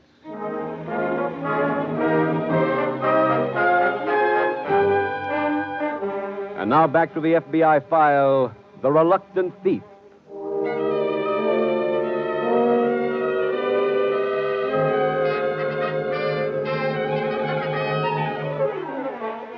There may be those of you who are listening to this program who doubt that any mother ever existed like the one in tonight's case in the files of your FBI. In a book entitled The Story of the FBI, recently published by E.P. Dutton, you will find in text and pictures the true story of a mother who went even further. A mother named Ma Barker who taught her 4 children the gentle art of murder. Or maybe you're thinking that this case doesn't apply to you because you're not teaching your children to cheat and lie and steal. But it does apply to you because the road to juvenile delinquency is paved with the neglect of parents.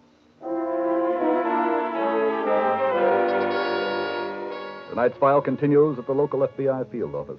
Special Agent Taylor, returning to his desk, finds a visitor waiting for him. Jim Taylor? Yes, that's right. I'm Dick Rutland, Lieutenant of Detectives over at headquarters. Oh, yes, Lieutenant. I've heard of you. I'm glad to know you. How are you? Well, I hope you haven't been waiting long. No, I just got here just a few minutes ago. Fine. Well, what can I do for you? Well, this isn't a very happy mission I'm on. Oh? I've come here to tell you about Tom Guilford. Why, what's wrong? He was shot and seriously wounded last night. What? We didn't find him until this morning. He'd been driven across the bridge and dumped out on the other side of the river. How is he now? The doctors say he's off the danger list. Oh, good. What about visitors? He wants to see you. In fact, he sent me over here to get you. Where is he, Lieutenant? Memorial Hospital. Let's get right over there.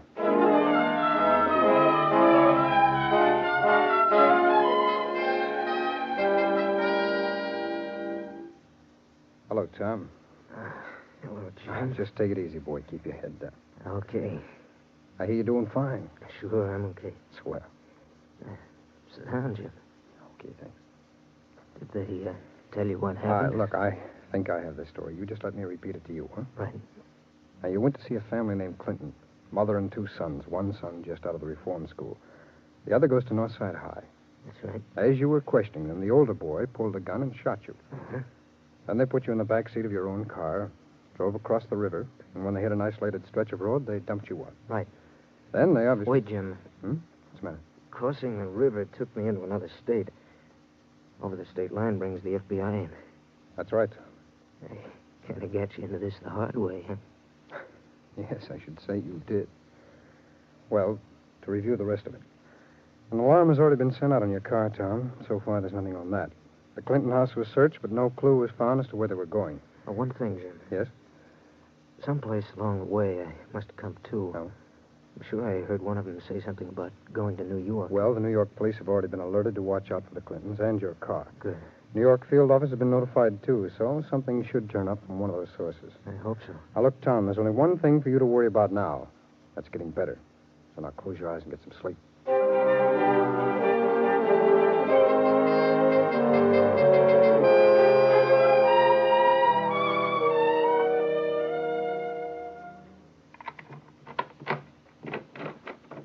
That you, Mom? Yes. How'd you make out? fine. Did you see the fence? Yes, he was a very nice man, an old friend of your Uncle Ben. Well, what did he give you for the jewelry? $1,800. Is that all? Son, when you do business with the fence, especially one here in New York, you take what he offers you. Where's Joey? In the bedroom getting dressed. Look, Mom, when are you going to have a talk with that guy?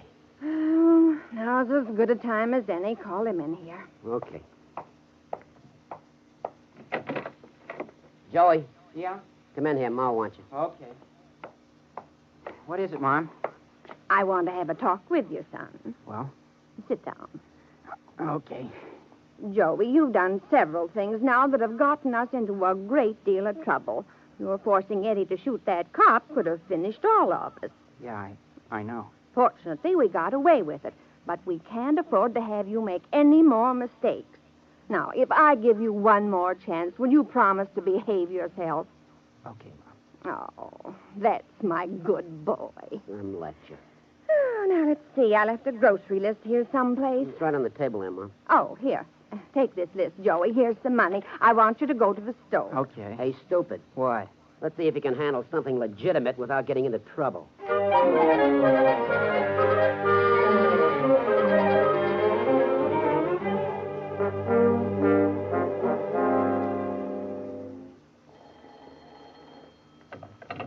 Special Agent Taylor. Hello, Jim. This is Dick Repler. Oh, yes, Dick. I just left Tom Guilford. He's feeling much better. Oh, swell. I've just got some news that should make him really feel better. What's that? I got a call about an hour ago from our New York office. They've located Guilford's car. Really? Yes, it was found abandoned on the Lower East Side. I see. And just a few minutes ago, the New York police called. Yes? They picked up a boy. When they questioned him, 40 minutes. Can you meet me at the station? Sure, Jim. Good. I'll see you at the ticket window.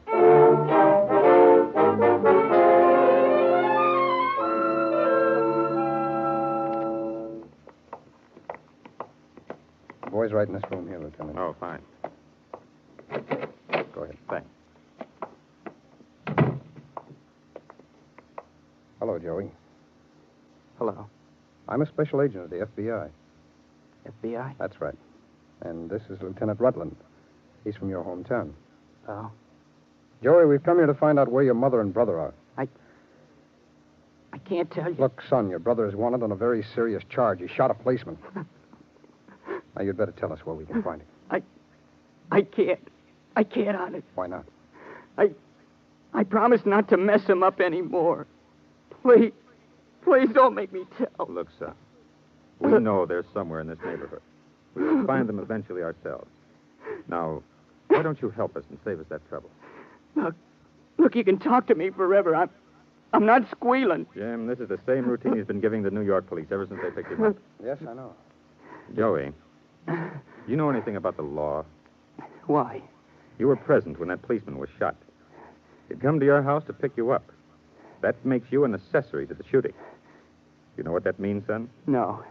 It means you can be sent away for a long term if we never find your mother and brother. Do you realize that? I don't care. I still ain't gonna talk. Son, you'd better listen Wait to a what minute, Lieutenant. Huh? Joey, is this your jacket? Yes, sir. We don't have to question him anymore, Dick. I know where they can be found.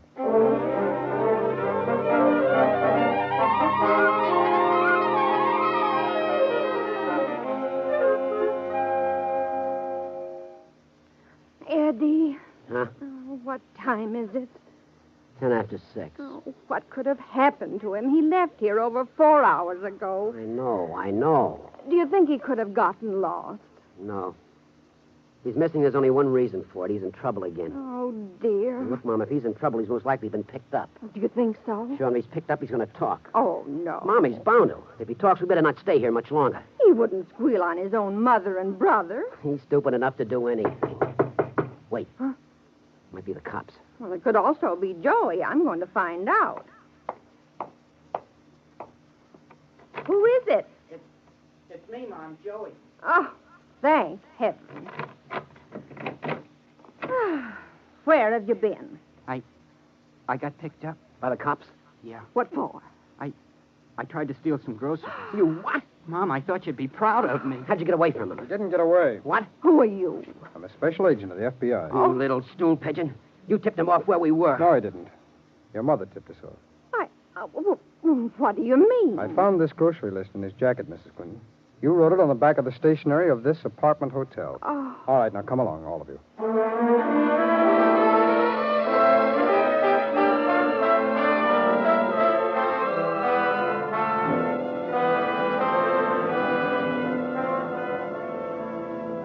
The Clinton family were turned over to the local authorities. Young Joey was sentenced to a reformatory. His brother Eddie's parole was revoked, and he was sentenced to 10 years in a state prison. The mother was prosecuted as an accessory and aider and abettor to theft, and was sent to prison for 15 years.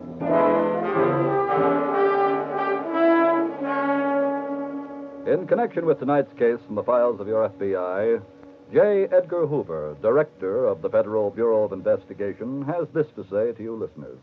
I quote, "Juvenile delinquency is the number one problem of not only your FBI, but of every law enforcement agency in the country. Children constitute 1/4 of the population of our nation, and 100% of the future of the country. For that reason alone, we dare not allow another day to go by without interesting ourselves in the problem of how to help the children of America. That is a problem that concerns you because the solution to it lies in your own hometown. There are civic groups in your community who are trying to combat the evil. Join them and fight with them. They need your help because it is important that the children of the country know that the adult population is not composed of their enemies, but of their friends. This is the time to prove to your own conscience that you are indeed your brother's keeper."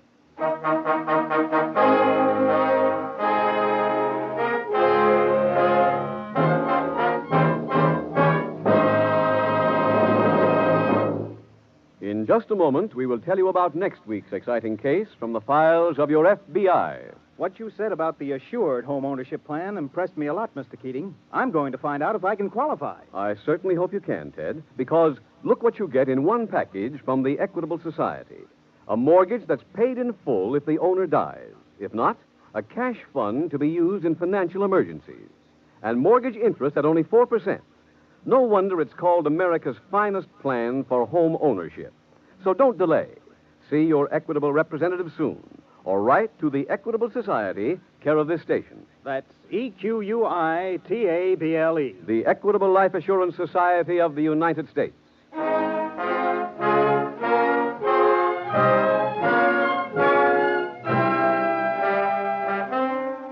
Next week, we will bring you another colorful story from the files of the Federal Bureau of Investigation. The Frustrated Mice.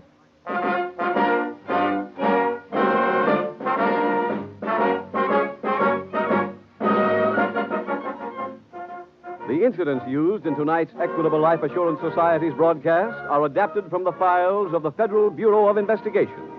However, all names used are fictitious, and any similarity thereof to the names of persons living or dead is accidental. Tonight, the music was composed and conducted by Frederick Steiner.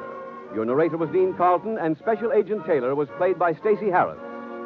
This Is Your FBI is a Jerry Devine production.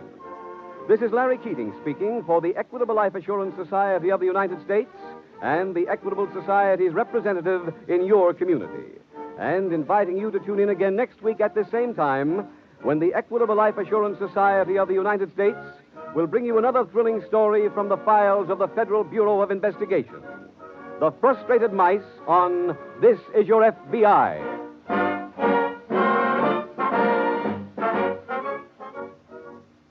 Now stay tuned for Break the Bank, radio's biggest money-paying quiz show. Match your knowledge against contestants trying for $1,000 or more. This is ABC, the American Broadcasting Company. The Equitable Life Assurance Society presents This Is Your FBI.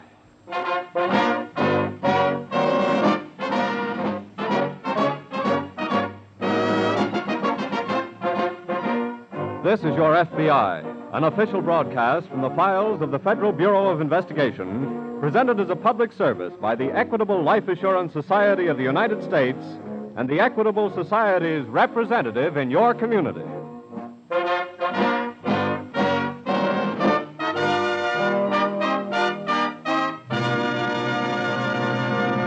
Are you one of the 50 million Americans covered by Social Security? If so, have you any clear idea of your rights and benefits under Social Security?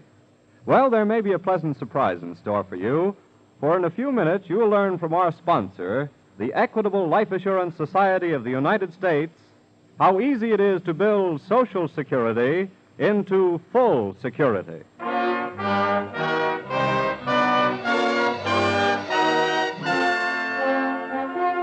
Tonight's FBI file, the walkie-talkie stick-ups.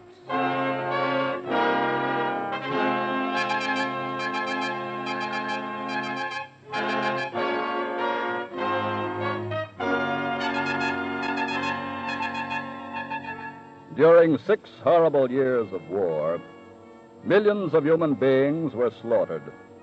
And today, countless other millions are homeless and starving.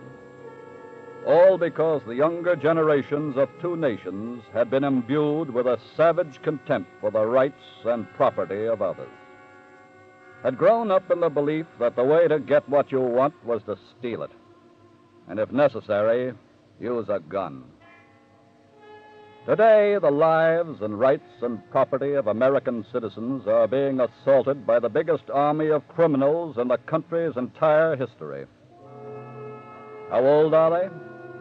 More than 1 out of 5 is under 21 years of age, and the percentage is increasing. Last year, the largest number of arrests in all age groups was of boys and girls 17 years old. Boys more or less like those in tonight's case from the files of your FBI.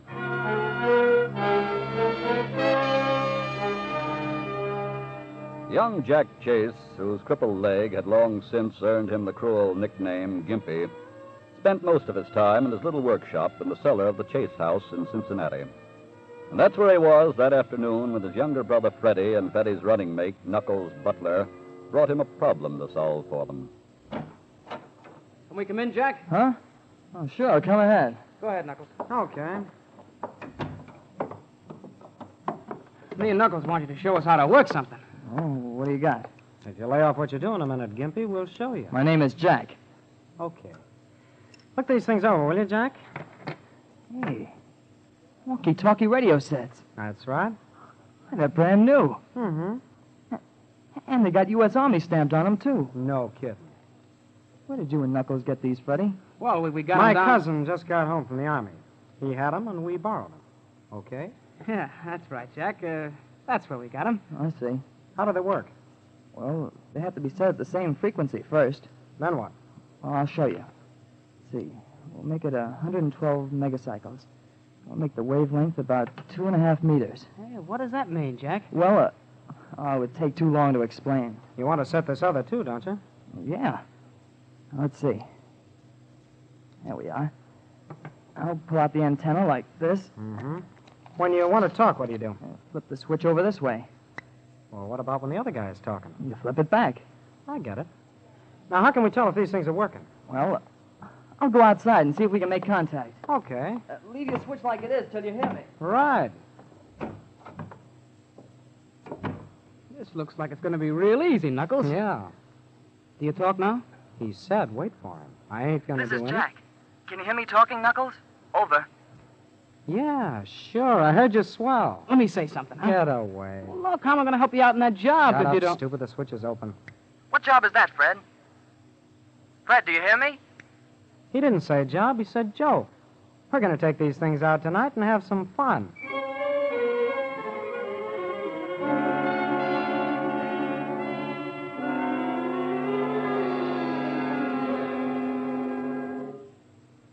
Hey, Knuckles. This is Freddie. Where are you now? I'm on the roof of the warehouse, you dope. And quit talking unless you got to warn me about something. Okay. Everything is still all clear down here. I found the door to the stairs that lead down inside. The nylons are supposed to be on the top floor, so it oughtn't to take me long. Just keep a watch out for the cops. I'm going down in now. I won't say another word unless I have to. Go ahead.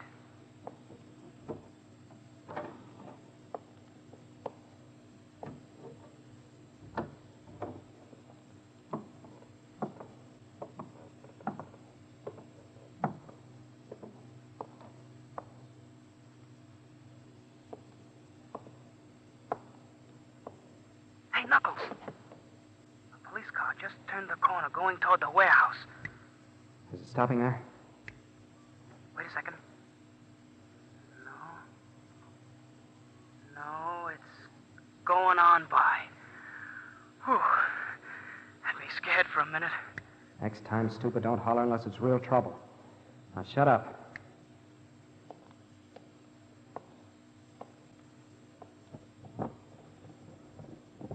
That'll be enough, kid. And don't move and you won't get hurt. Okay.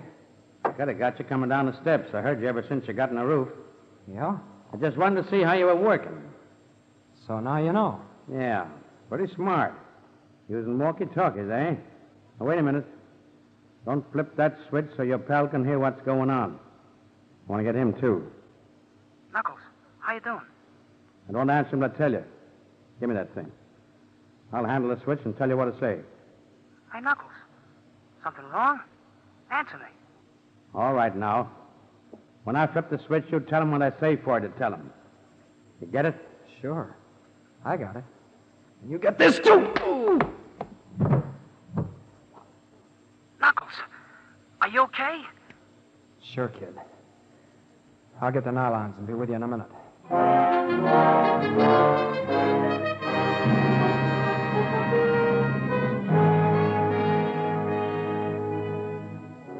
Some 2 hours later that night, in the office of Agent in Charge Revere of the Cincinnati Field Office of the FBI.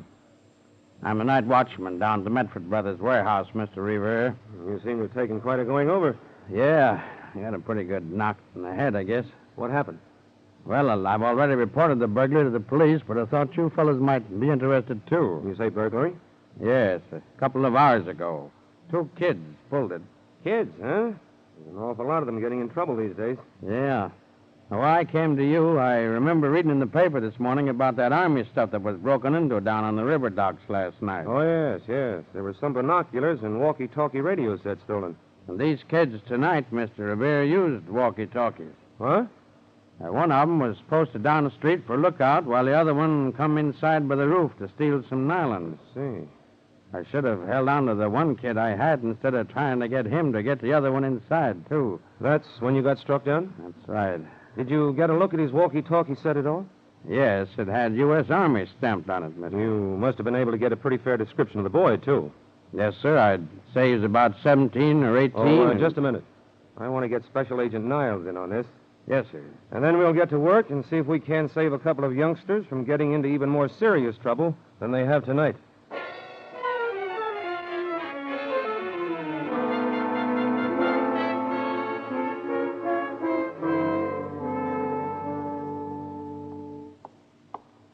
Hey, Jack. Oh, what is it, friend? Has Knuckles been here? No. Where is that guy? He's supposed to meet me here an hour ago. You're seeing quite a bit of him lately, aren't you? Yeah, why? He's not a good guy to hang around with. Now, wait a minute. Since when are you running my life? I'm just giving you some good advice. Well, save it. You know, he was arrested last month for breaking into a candy store over on Front Street. They didn't hang that job on him. He got off. Nevertheless, he was guilty, and you know it. All I know is he's the right guy, so lay off him. Oh, look, Freddie, my only concern is that he doesn't get you into trouble. Stop preaching, will you? I can look out for myself.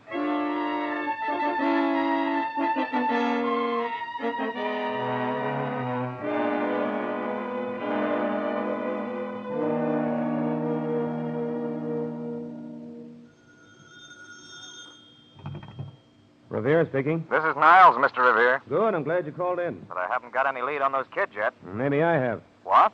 A woman just phoned. She'd read about the walkie-talkies being stolen. Yeah? Yeah, she saw a kid next door to her house yesterday afternoon using one. Uh-uh. The boy has a crippled leg, so he couldn't have been the one who slugged the night watchman. But he could have been the one who played lookout. It's possible. Anyway, you better hop out and have a talk with the boy. Here's the name and address.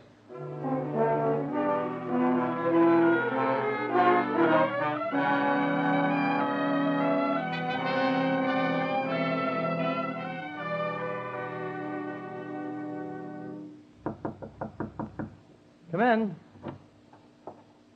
Hello. Hello. Are you Jack Chase? Yeah, that's right. My name is Niles. I'm a special agent of the FBI. FBI? That's right. Well, what are you doing here? I'd like to ask you a few questions. Okay. What about? A walkie-talkie radio set. Huh? Do you have one around here? No, sir. Why? A neighbor of yours said she saw you using one yesterday afternoon. Look, what's this all about? A robbery was committed last night by two boys. They used walkie-talkies. We believe they're the same ones that were stolen from an Army warehouse. I don't know anything about them. I understand you have a brother. Yeah, that's right. Is he around? No, sir. But I'm sure he didn't have anything to do with it either. We were both home last night when that robbery was committed. I can prove it. How do you know you can? Because I didn't tell you what time the robbery happened. Well, I don't have to know the time. I see. Well, Jack, I guess that'll be all for now. Sorry I can't help you, mister. Maybe you will yet, one way or another. So long, son.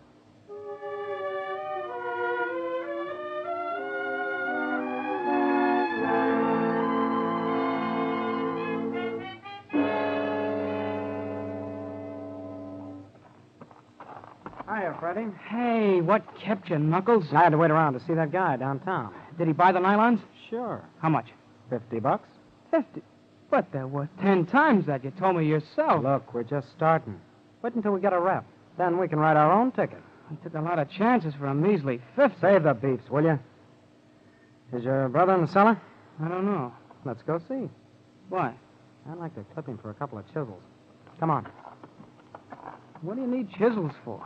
How do you think we break into places? Ringing doorbells? Oh. Go ahead. Okay. Hi, Jack. I've been waiting for you, Freddie. Yeah? Yeah. And you too, Knuckles. What for? I had a visitor a little while ago. He was from the FBI. Huh? What did he want? I think you already know. What are you talking about? Those walkie-talkies. You didn't get them from your cousin, Knuckles. Sure I did. You're lying. They were stolen from the Army. That ain't so. Shut up, Fred. They were used last night in a robbery at a warehouse. You, too, committed that robbery. Gosh, you're crazy. Oh, no. The FBI tried to pin on me because somebody saw me trying out the walkie-talkies yesterday. What'd you tell them? Nothing. Yes. What do you mean by that? I'm going to give you both a chance first to go down to the FBI and tell them you did it. What do you want to do? See your own brother thrown in the clink? He'll only get in worse trouble hanging around with you. Well, you going to do as I say, Freddie? No. Okay. I gave you your chance. Wait a minute, Gimp. Yeah? Where do you think you're going? You won't confess, so I'm going to do it for you. Oh, no, you ain't. Get out of my way. Are you kidding? Oh, hey, don't, Knuckles. Keep out of this. Oh, Knuckles. Shut up.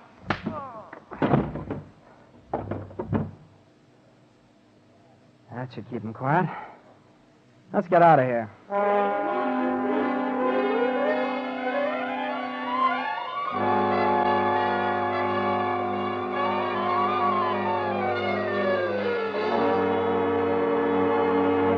We will return in just a moment to tonight's case, which shows how your FBI helps provide national security. And now let's listen in on a conversation about Social Security between a man named Mike McNulty and his friend, the Equitable Society representative. Hey, what do you take me for? A big shot with a fancy salary? How can a man who earns $60 a week think of retiring at 65 with an income of $100 a month? Because you've got a good old uncle who's going to help you do just that, Mike. Uncle? I've no rich uncle. My father's only brother died last year, and all he left was debts. No, Mike, the uncle I'm talking about is Uncle Sam. What you'll get from Uncle Sam's Social Security gives you a big head start towards that $100 a month when you're still young. And what do you think of that? Me, Mike McNulty, a gentleman of leisure at 65, thanks to my fine uncle and his fine Social Security. Yes, Mike, many Americans have never discovered how easy it is to build Social Security into full security through life insurance. Most people are amazed when they discover how little it costs. For instance, if you already own some life insurance, your Equitable Society man may be able to show you how only a few dollars extra per month will give your wife complete protection and assure you a comfortable retirement income through the Equitable Extended Income Plan. Remember, your Social Security benefits vary according to your age, salary, and family situation. Why not get the facts? Find out exactly what you're entitled to under Social Security. The government has prepared a special card that'll help you secure this information. To obtain one of these cards, get in touch with your Equitable Society representative or send your name and address on a postcard to the Equitable Society, care of this station. That's EQUITABLE, the Equitable Life Assurance Society of the United States.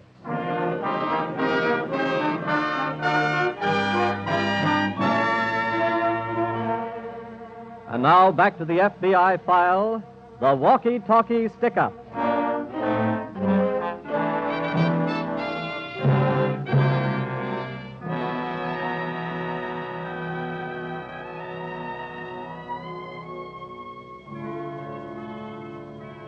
In Europe, it was a lawless army of swaggering, arrogant young Nazi bullies who took what they wanted by force and savagely struck down even the helpless and defenseless who stood in their way. In America, today, it is a lawless and rapidly growing army of swaggering, arrogant young bullies who are taking what they want by force. In Cincinnati that day, it was one such bully who struck down a crippled boy. And it was that boy's own brother who stood by and watched the beating.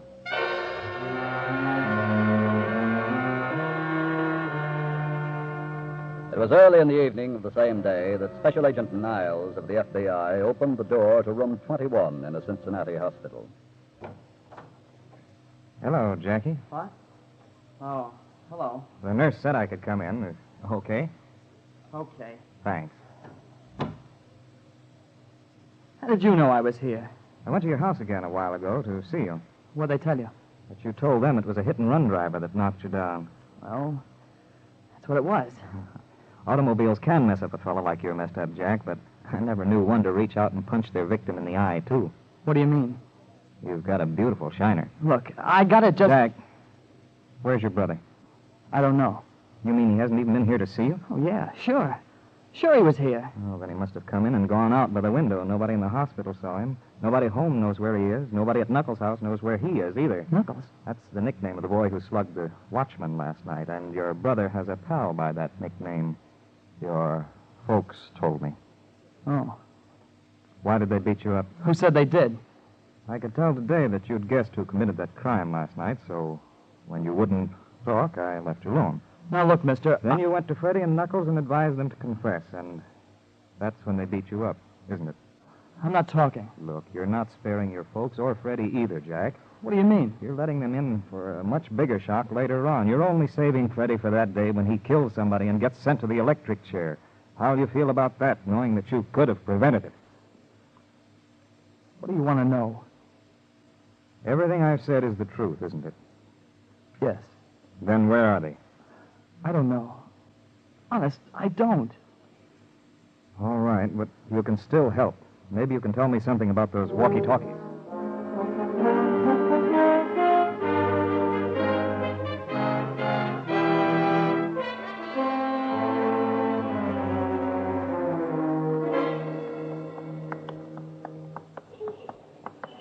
Freddie, Yeah?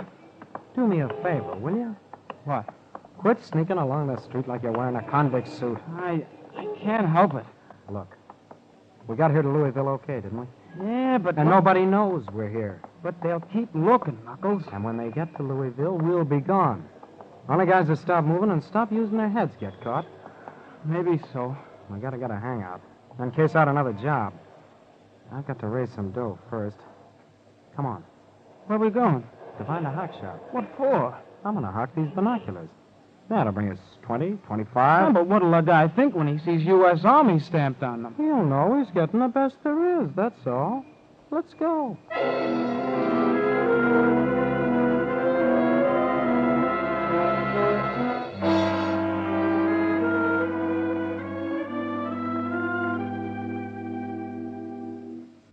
You send for me, Mr. Revere? Yes, that alert we put out on the walkie-talkies and binoculars last night has paid off. Yeah? I just got a call from the office in Louisville. What happened? 2 kids answering the description of the ones we're after pawned some Army binoculars there about an hour ago. Oh, then I guess I better start rolling. Spencer of the Louisville office will be waiting to give you a hand. Good. All I hope is the kids don't get rid of those walkie-talkies, too.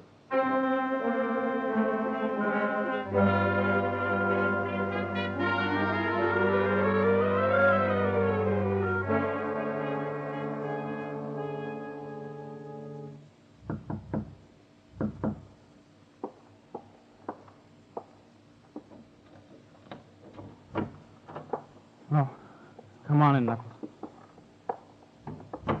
Everything's set, Freddie. I got us a job all cased out for tonight. Hey, you look like you're getting ready to go somewhere. I was just waiting till you got back to tell you. Tell me what? I'm going back home. You're what? I made up my mind, Knuckles. I'm leaving. Oh.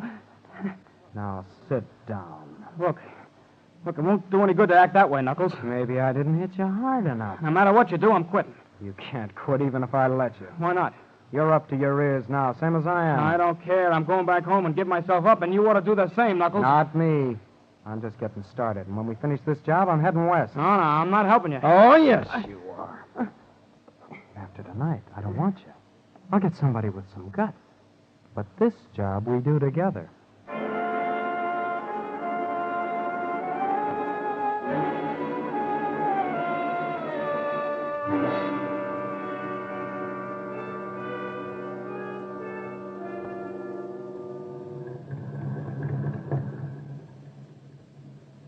Maybe they're not going to pull anything tonight, Niles. We better wait it out, Spencer.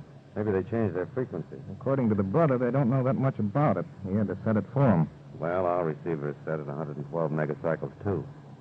I wish it would pick up something. Of course, it's possible they might be doing a job without the walkie-talkies, but I... Wait a minute. Huh? Hello? Hello, Knuckles? This is it, Niles. Hello, Knuckles? Answer me. I told you not to talk tonight unless there was trouble. But you've been in there so long, I got worried. I'll be out in a minute. And with plenty, too. Where are you? Still across the street where you left me. Hey. How is this for a laugh, Freddie? What? I'm getting our binoculars back, too. That does it, Niles. Yeah, step on it.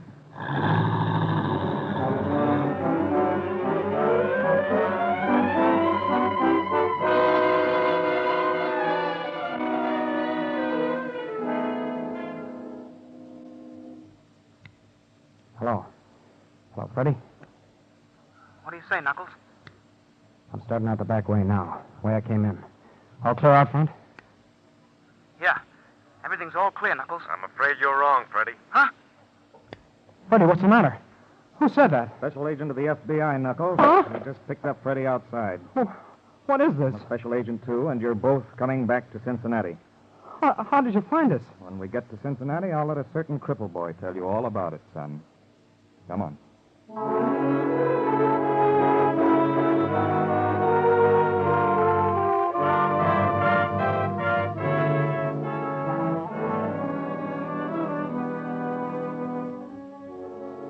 Because of his youth and his sincere desire to go straight again, young Freddie Chase was released to his parents and put on his good behavior for a period of 6 months. The boy called Knuckles Butler, however, showed no spirit of repentance whatsoever, and he is now serving a term in a school of correction.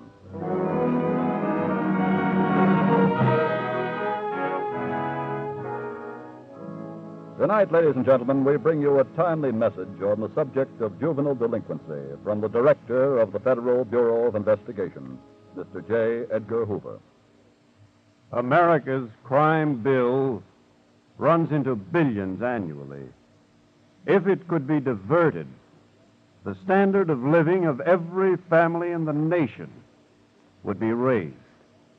Increasingly, our crime problem is becoming a youth problem. A generation of right living and right thinking could bring crime to a minimum.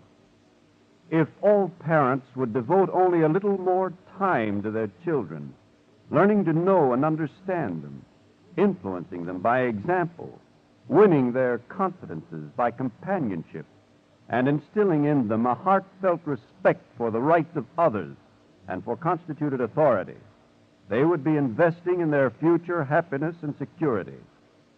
It is not too late to capitalize upon the vacation theme, a time when many young people are not thoroughly occupied now that school is out. Your son or daughter, niece or nephew, grandson or granddaughter, brother or sister needs real companionship and understanding. Give them a chance by seeing to it that they have your company during their vacation, and yours will be more meaningful by having them with you.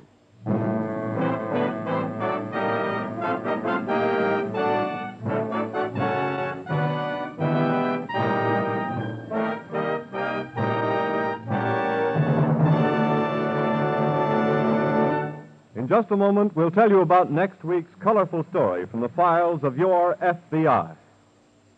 Once again, friends, let me remind you that no matter how much you earn, you have a valuable asset in Social Security. And your Equitable Society representative will gladly show you how easy it is to build your Social Security into full security. He'll explain to you how Social Security and life insurance can work together for your complete protection, and will help you determine exactly where you stand under Social Security. No obligation, of course. Phone him tomorrow. Your Equitable Society representative is listed in your local phone book under the name Equitable, Equitable, the Equitable Life Assurance Society of the United States.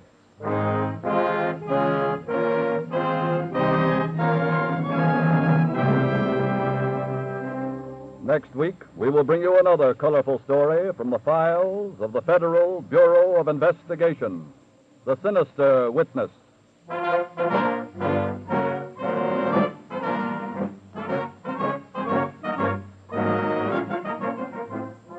The incidents used in tonight's Equitable Life Assurance Society's broadcast are adapted from the files of the Federal Bureau of Investigation. The role of J. Edgar Hoover was impersonated. However, all other names used are fictitious, and any similarity thereof to the names of persons living or dead is accidental. Tonight, the music was composed and conducted by Frederick Steiner, the author was Frank Ferries, and your narrator was Dean Carlson. This is Your FBI is a Jerry Devine production.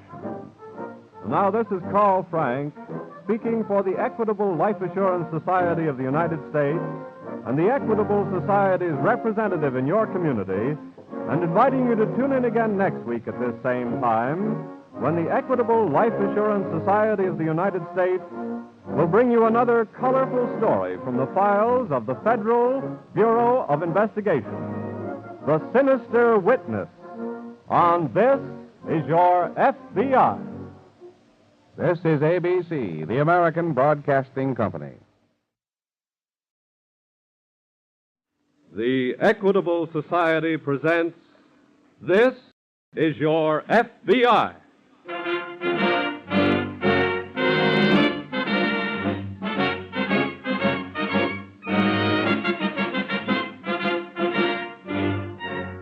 This is Your FBI, an official broadcast from the files of the Federal Bureau of Investigation, presented as a public service by the Equitable Life Assurance Society of the United States and the Equitable Society's representative in your community.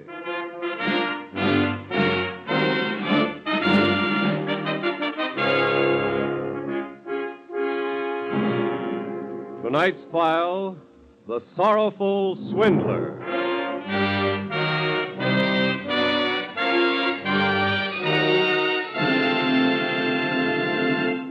Before opening tonight's file, it is my pleasure to bring you season's greetings from the Equitable Society. This week at the Equitable Society, in the lobby of our home office building, we have decorated one of the tallest Christmas trees in New York.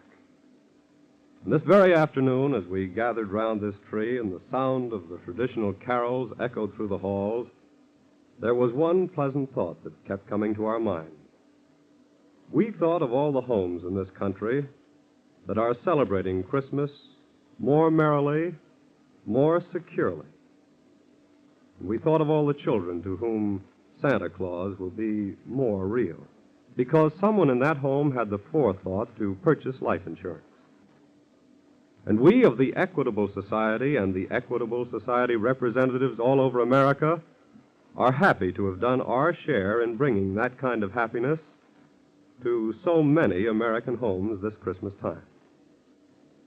And so to each of our 3.25 million members, and to the other millions of Americans who enjoy this radio program, we of the Equitable Life Assurance Society of the United States wish a very Merry Christmas and a very Happy New Year.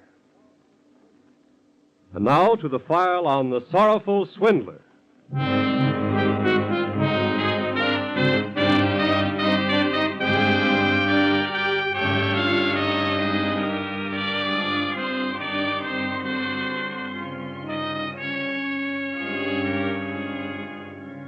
With America virtually on the eve of celebrating her first peacetime Christmas in several years, the topic of crime seems hardly in keeping with the mood of the day.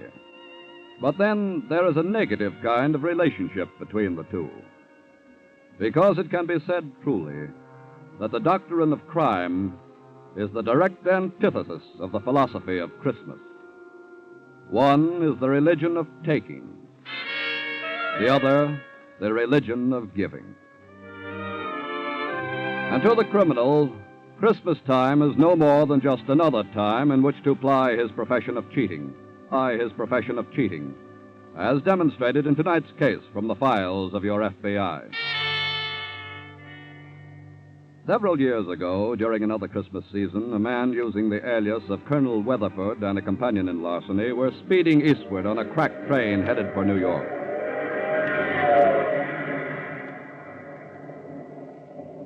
You know, Colonel.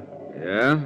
I still can't figure out how come we leave Chicago so quick. I think, Michael, we may sum it up in one word of 2 syllables. Like which? Police. You mean they were hep to us? They would have been, Michael, shortly after that check I cashed began to ricochet. Yeah, but suppose they get an idea we caught this train and they got the New York police waiting for us when we roll into Grand Central. Please, Michael. I'd rather not have to wrestle with that remote contingency for the moment. Huh? Allow me, if you will, to revel in a vision of the unbounded joy of my dear Valerie when I show her the fruits of this little mission to the west. You ain't gonna give her the whole $5,000. Valerie has demanded a mink coat of Santa Claus. And Valerie, my dear Michael, knows who Santa Claus is. Have your tickets ready, please. All right, get them right here, Colonel. May I check your ticket, please, madam? Oh, yes.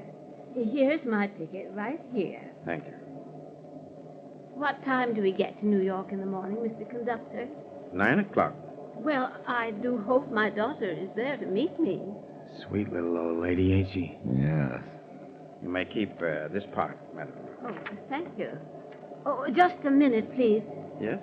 I wonder if you'd help me.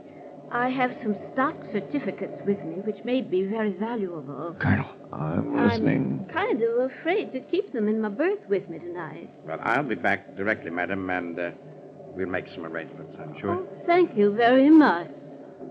Michael, I think Donder and Blitzen and the other tiny reindeer are about to make a landing on our own roof.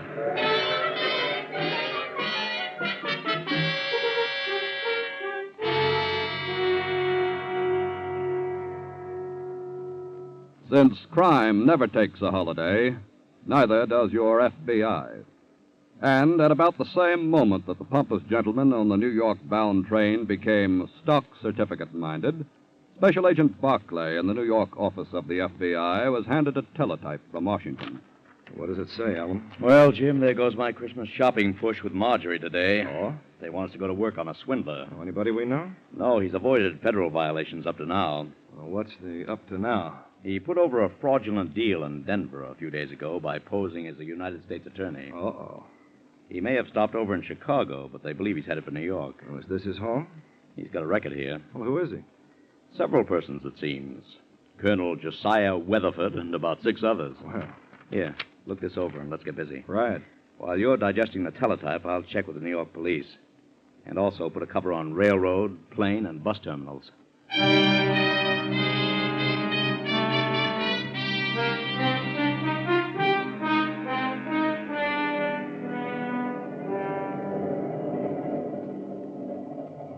I didn't quite catch the name. Weatherford. Colonel Josiah Weatherford. Oh, yes. Well, I'm Mrs. Greeley. How do you do? Will you please sit down? Thank you. I came primarily to apologize for staring at you as I did. Oh, I didn't think anything about it. You see, you look so much like my own dear mother. Oh, then I feel quite honored. She passed on last March. Oh, I'm so sorry to hear that. This is to be my first Christmas without her. It'll be most desolate. Yes, I know it will. You live in New York, Mrs. Greeley? Oh, land, no. It's too big a place for me. I'm just going there to spend Christmas with my daughter. How fortunate for your daughter. Oh, I suppose that you live in New York? Well, I sort of divide my time between Chicago and New York. I have an investment business with offices in both. Investment business, did you say? Yes. Well, then maybe you'd know about my stock certificates. I beg your pardon? I mean, know whether they're any good or not. Oh. Well, I don't know. May I see them? Oh, dear. I've already let the conductor put them away in a safe place for the night. Oh. You see, I was going to have them looked into while I was in New York. I could do that for you. You see, my husband has been dead about 10 years, and I didn't know he'd left anything like that till the other day. I was rummaging around in his old desk, and, well, there it was, 1,000 shares, all tied together. 1,000 shares of what? Lodestar Mining Company. What was that again? Lodestar Mining Company. That's what I thought you said. Do you know something about it? Well, it's not listed on the exchange anymore that I know. Oh, then you mean it's no good? I wouldn't say that. I want to look it up for you. Oh. You will let me serve you in this, won't you? Oh, I'd be very glad if you would. Especially since that's your business. Well, now, you just leave everything to me, and I'll be talking to you again in the morning before we get off the train. Oh, thanks. Oh, thank you so much. Well, how'd you make out? Santa Claus is not merely knocking at our door, Michael. He's trying to break in with a pack full of gold.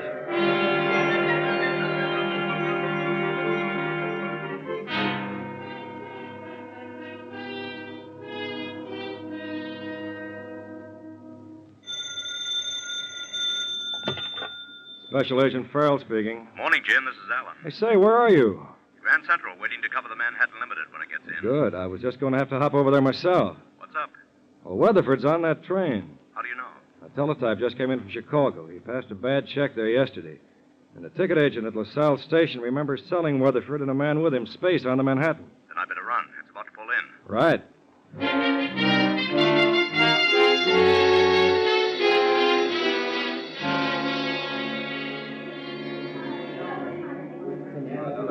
Yes, sir, Mr. Barkley. A man of that description occupied space in car 254. Then what happened to him, Porter? Well, he and the fellow with him got off at Harmon this morning. Uh-oh. I sure wish I'd have known earlier. Well, we didn't know ourselves in time to be prepared for that trick. Well, thanks anyway. Say, wait a minute. Yes? There's somebody might know something about him, and maybe she's still in the station. Who? A little old lady who had the space across the aisle from them. Oh? This man gave me a note when they got off at Harmon to give to her when she got up. What does she look like? Well, her name is Greeley, and she's about 5'2", gray hair, and she's wearing...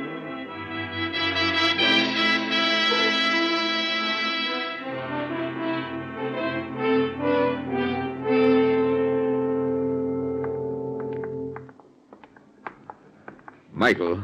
Yeah? Valerie's waiting in the apartment here for me. I prefer to see her alone. Yeah, I prefer the same thing. I'll wait for you downstairs. Splendid. Valerie? Valerie? I'm in here.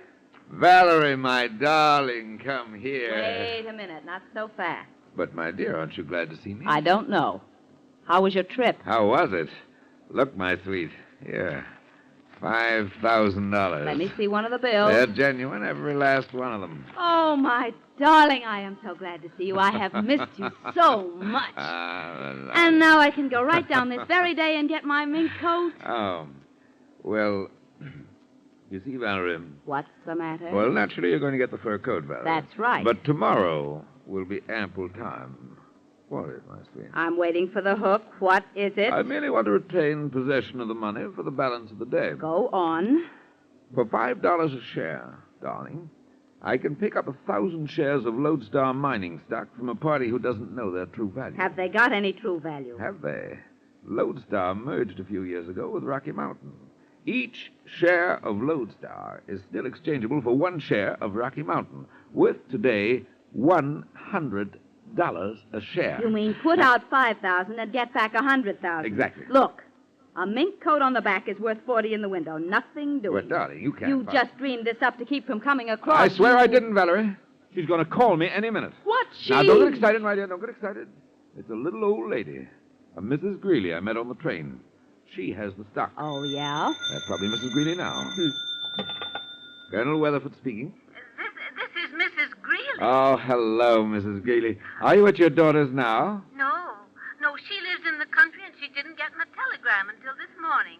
Oh, but she'll be in for me this evening. Oh, I see. It was snowing, so I took a room in a little hotel not far from the station to wait for her. Of course. Well, Mrs. Greeley, I have some good news for you about your stock. Oh, you have? How would you like to have $5,000 in cash for a Christmas present? $5,000? That's right. Good gracious me. Now, you just give me the name of your hotel, and I'll be right over in a few minutes. You mean we'll be right over?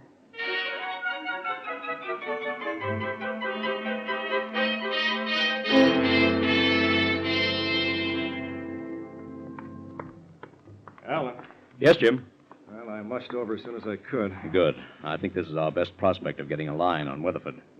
The Greeley woman checked her bag at the station, huh? Yeah. You got anything out of the conductor? Mrs. Greeley gave him what she said was some stock certificates to keep safe for her last night. Oh? Weatherford was across the aisle and saw it all. I see. 10 to 1, he's trying to pull a swindle on her for that stock. Well, I hope she comes back for her bag before the job's done. Yes, but she checked it 2 hours ago. And a lot can happen in 2 hours.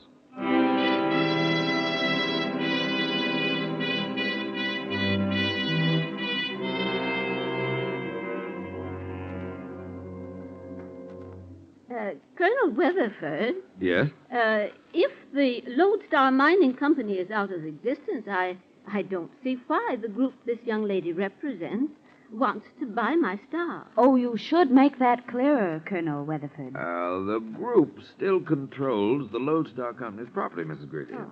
And they're going to start operating again.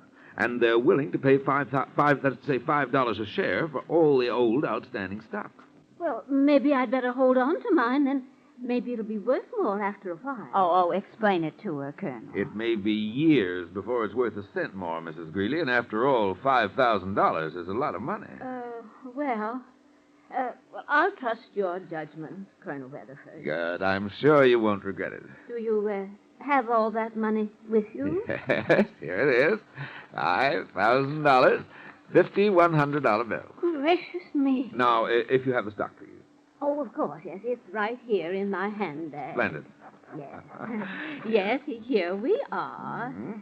And now I want you both to put up your hands. What? What's the meaning of that gun? Oh, it merely means that I know as much about Lodestar as you do, you old swindler. And I wish I did have some of the stock. Well, now, look here. You can't... asked her if she didn't want $5,000 for a Christmas present, didn't you? But I... Well, I'm not going to give up my mink coat this easy. Be nice now. And back into that closet over there. Both of you. Yeah. Who knows? Maybe somebody will open it before Christmas.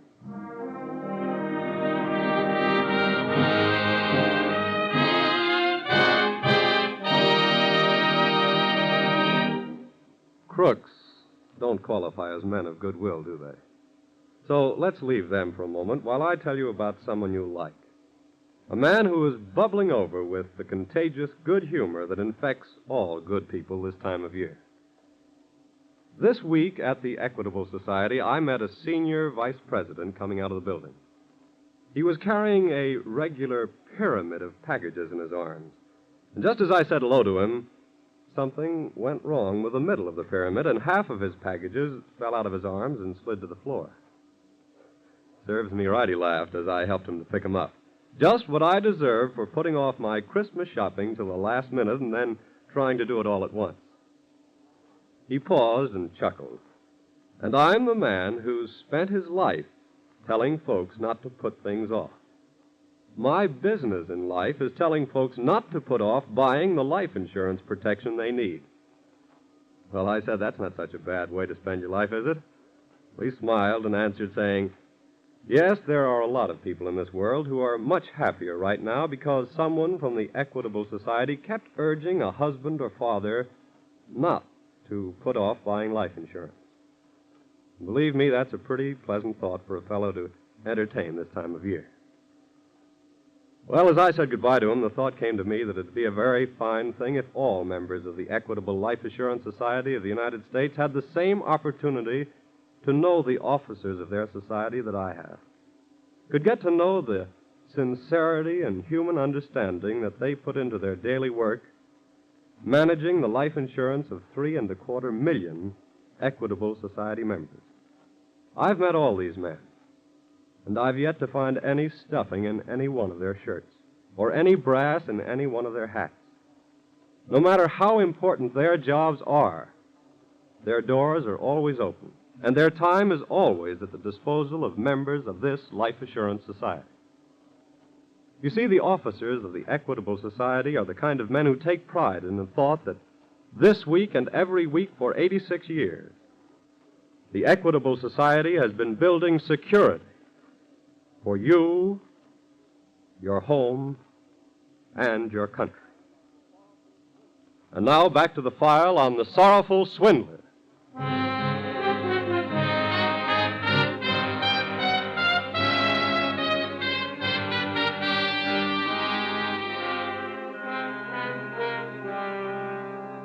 There is a saying that no one is so easily swindled as a swindler, and the victim, intending himself to commit a crime, can ill afford to complain to the law.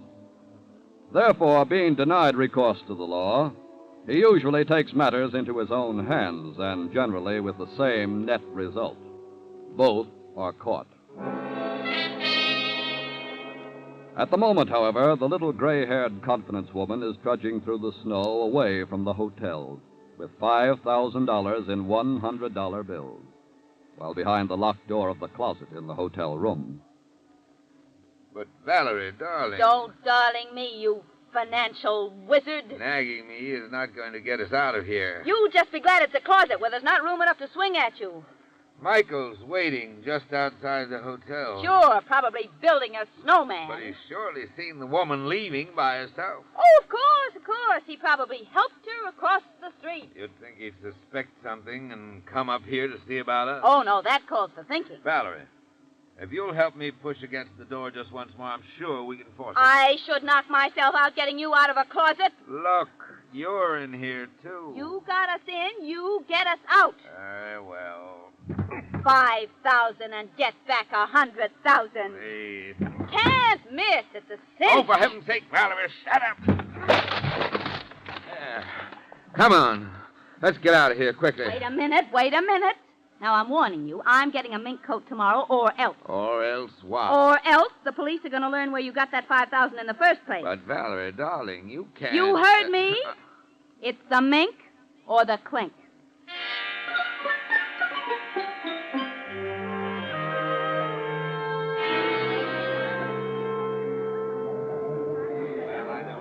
Well, it doesn't look like our Mrs. Greeley's coming back for a bag. She only checked it a couple of hours ago. Give her time. Yes, but in the meantime, this Weatherford could have... This looks like our little lady now. Yeah, seems to fit her description all right. And she's going over the baggage counter. Come on. No, wait a minute. What? For one thing, somebody's trailing her. Huh? Look over there. And according to the conductor's description, that would be Weatherford's pal. Yeah, you're right. And item number 2, do you know who our Mrs. Greeley really is? No. I had dealings with her a couple of years ago. That's an old-time operator who's known as Larceny Annie. What? So far as Weatherford and she are concerned, I'd say at this point it's a question of who has done what to whom. Well, then let's pick them up and ask some questions. And Miss getting Weatherford? Hey, look, there she goes. And a shadow, too. Come on, Jim. Let's make it a convoy.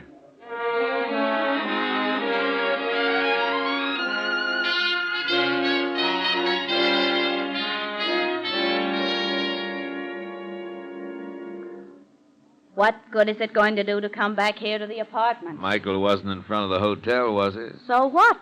Darling, please. Patience and fortitude. Probably saw the woman leave and suspect... Oh. Just a minute. Hello? This is Mike. Say, what's going on? Where the devil are you, Michael? I seen the old lady leave the hotel by herself, and I said something's crazy about this. Where's she now? I'm in a telephone booth at the State National Bank. I said, where is she? She's standing in line with a deposit slip and a fistful of dough. Oh. What happened? We've been robbed, Michael. Yeah? Don't take your eyes off her until she holds up somewhere, and then call me, do you hear? Sure, I If you slip up, Michael, it'll be a cheerless Christmas for you and me. What do you mean? Did you ever spend Christmas behind the bars, Michael? Not yet. Then do what I tell you, or you will.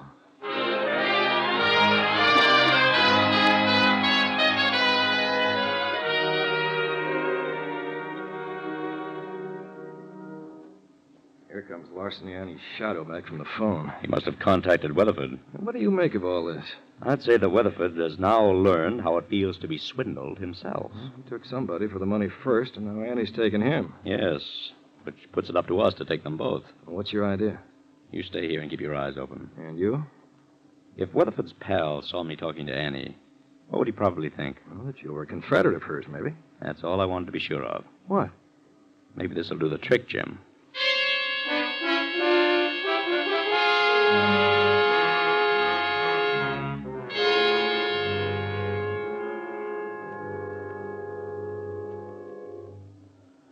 Come, darling. Let me help you trim the Christmas tree. You better get out and trim somebody for that mink coat. I tell you, I'm waiting on a telephone call from Michael. I'm surprised he can even use a telephone. You should not disparage Michael's intelligence, my dear. Ha! Providence beat me to it. Michael is a simple soul, but a loyal one with a great amount of common sense.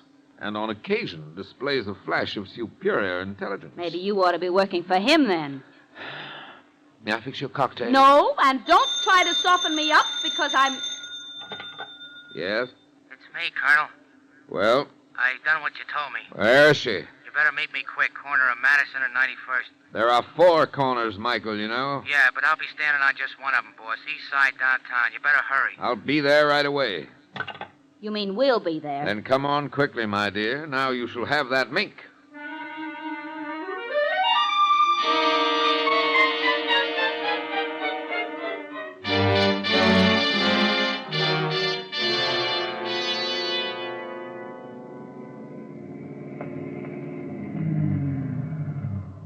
Here you are, sir. Valerie, my dear. Okay. Here you are, driver. Oh, thanks, miss. All right, where is he? Right over there. Michael. Oh, hiya. Where's the woman? I done a good job of trailing her. You ought to be proud of me. I said, where is she? Right in that brownstone house. Well, what are we waiting for? Lead the way, Michael. Okay, come on. She went right in here, the ground floor. This better work. Please, my dear.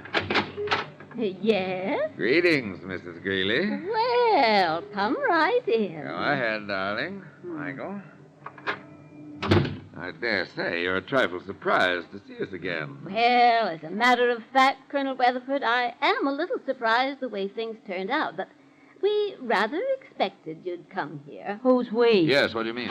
What she means, Weatherford, is that you're all under arrest. What? What is this? We're special agents of the FBI. Huh? This is an apartment that we used on another case. It was also convenient to bring Mrs. Greeley here for questioning. We hoped you'd follow her. You mean she's working with you? Oh, not willingly, Colonel. But as you know, this is the Christmas season, and it's full of surprises for everyone.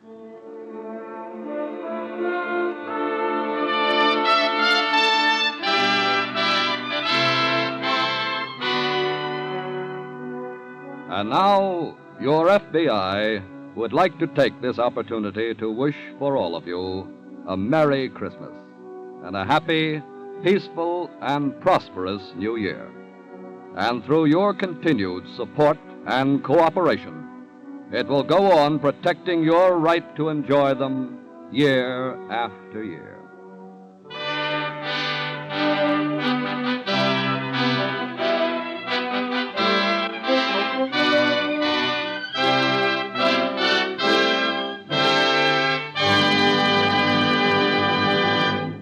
Before we tell you about next week's thrilling case from the files of your FBI, a word about a man worth knowing. To your FBI, you look for national security, and to the Equitable Society for the financial security of life insurance. In the past 86 years, the Equitable Life Assurance Society of the United States has weathered 4 wars and 7 major depressions. During that time, over $5.5 billion have been paid to policyholders. This tower of strength, security, and stability is represented in your community by a man whom hundreds of your fellow citizens know as their good friend, the Equitable Society agent, who, like your FBI, is dedicated to the protection of you, your home, and your country.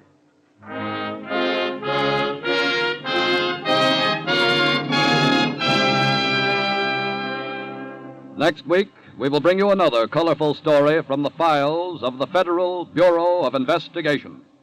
Murder on the High Seas.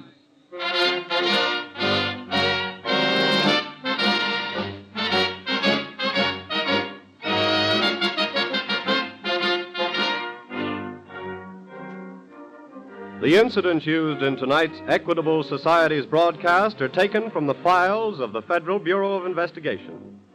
However, all names used are fictitious, and any similarity thereof to the names of persons living or dead is accidental. Programs in this series of particular interest to servicemen and women are broadcast overseas through the worldwide facilities of the Armed Forces Radio Service. Tonight, the music was under the direction of Frederick Steiner, the author was Frank Ferries, and your narrator was Dean Carlton.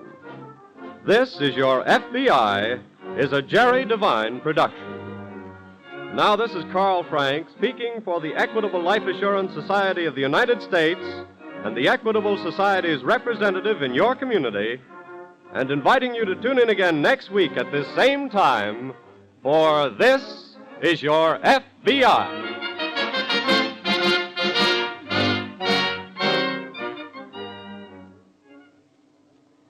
This is ABC, the American Broadcasting Company. The Equitable Life Assurance Society presents This is Your FBI.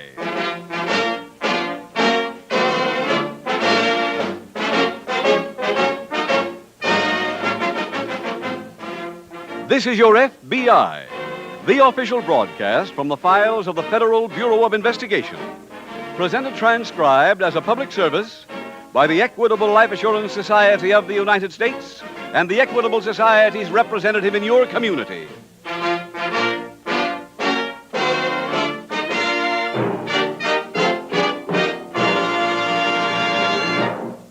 If you're covered by Social Security, you will certainly be interested in a plan for turning your Social Security into full security. The Equitable Life Assurance Society will be glad to show you how simple that can be. Interested? Then please listen carefully in about 12 minutes to this important message from the Equitable Life Assurance Society of the United States.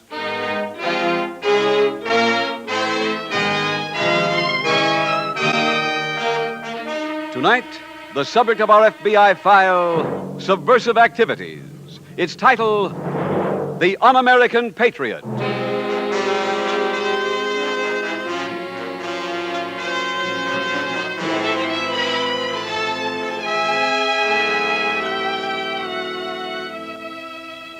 A famous Greek philosopher once wrote that words are but the shadow of actions.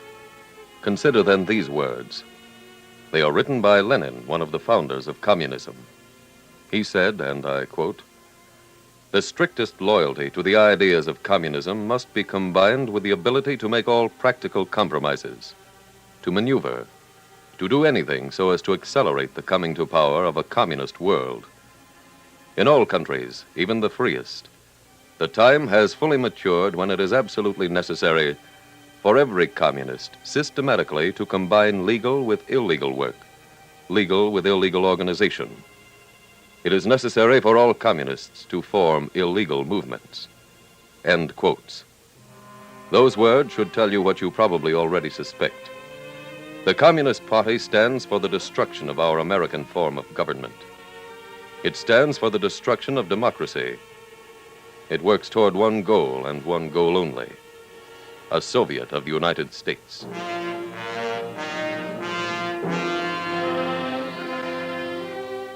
Tonight's file opens during June of 1948 on the campus of an Eastern college. The football squad is running through spring football practice.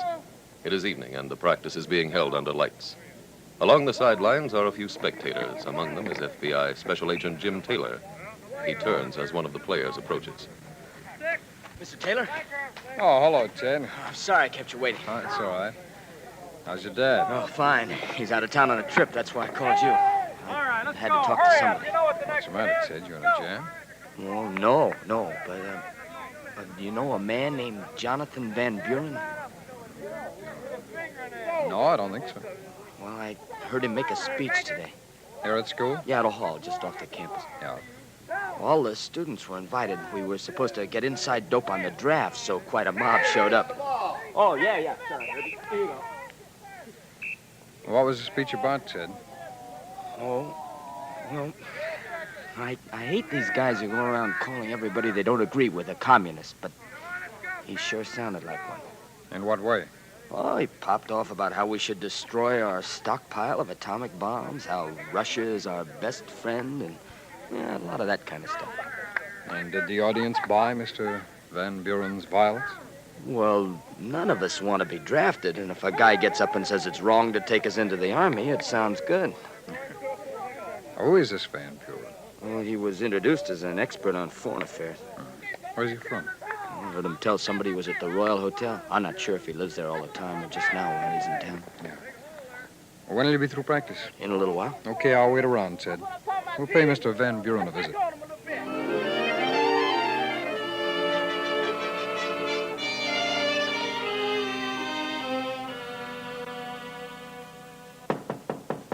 Come in, boy.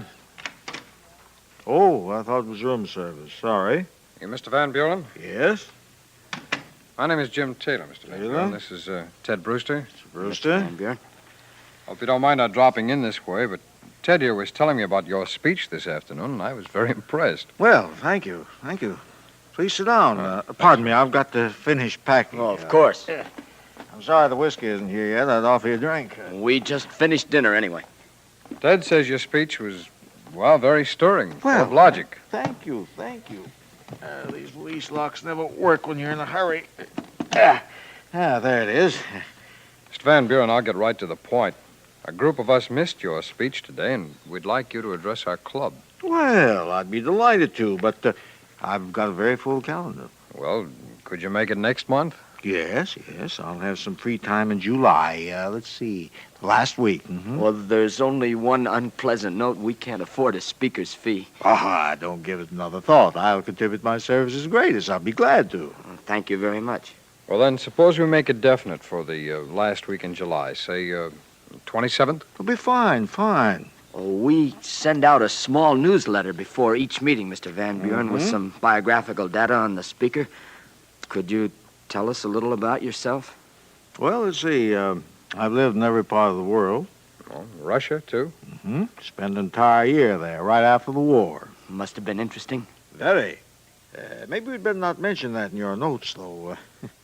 Enough people think I'm a Russian apologist now, and that's unpopular these days. Well, Mr. Van Buren, could we get a little more biographical material? Well, I'm an American. Put that down. My family's been here since the Revolution. Ours, not the Russians. Come in.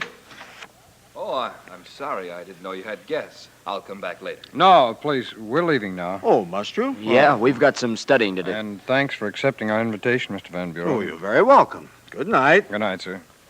See you next month. I hope I'm not breaking in. No, not at all. We're really about to leave. Well, good night again. Good night, sir. What do you think, Mr. Taylor? It's worth looking into.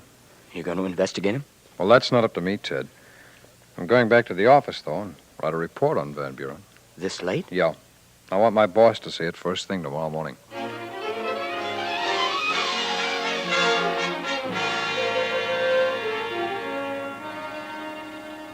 At the local FBI field office, Supervisor Williams on the Subversive Activities desk read Agent Taylor's report and sent a teletype to FBI headquarters in Washington. There, the information was processed and a full investigation ordered. FBI files in Washington were searched and an answer sent to the original teletype. Supervisor Williams routed it to Agent Taylor's desk and at the same time assigned Agent Mike Dawson to work with Taylor. Jim, I understand you've got the dope on this new subversive activities case. What little there is, Mike. Somebody named Jonathan Van Buren made a speech to some students at that school Larry Brewster's boy goes to. Oh? And the speech followed the party line from beginning to end. Have you interviewed Van Buren? Monday night at his hotel. I was supposed to be a student, and he agreed to repeat the speech for some of us who missed it. Told us he spent a year in Russia after the war, and according to a teletype from Washington, he did. He omitted, however, that he was there as a guest of the Russian government. Convenient memory. Yeah. Well, since he came back to the United States, he's been lecturing and writing on foreign policy. With the Russians footing the bill? Well, if they are, Mike, it's off the record. He's not registered with the government as a Russian agent, but the other night, as Ted and I were leaving his room, he had a very interesting visitor. Oh, who? Gregory Matagorda. Well. Yeah, from what I hear, Matagorda's been moved into the #1 spot at party headquarters. Any idea why he was there? No. What else have you got? Well, did you ever hear of a pocket magazine called World Diary? Sure. Well, I picked up the latest copy this morning. Here. Take a look at that cover. Yeah, thanks. Russia is Our Grateful Friend by Jonathan Van Buren. Yeah, wait till you read it. But Jim, World Diary never followed the party line. Well, they do now. I called their office this morning, and they've got a new owner. Van Buren? Yeah, so far he's put up half the money. But he's already taken over. Well, enough so that Arthur Grayson isn't the editor anymore. Grayson's a good man. He sounded like it. Oh, you've already spoken to him? On the phone. I've got an appointment to see him in half an hour.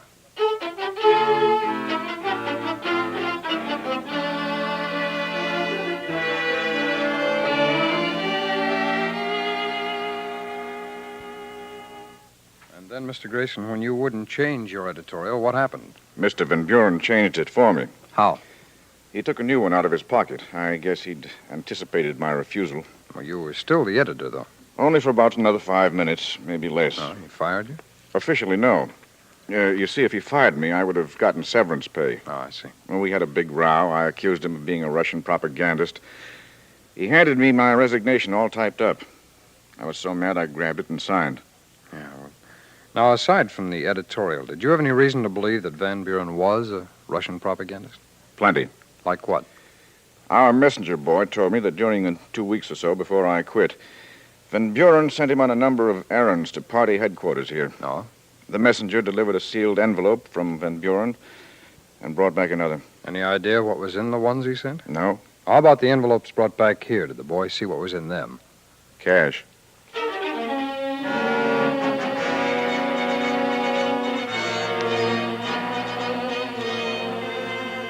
Now there was evidence.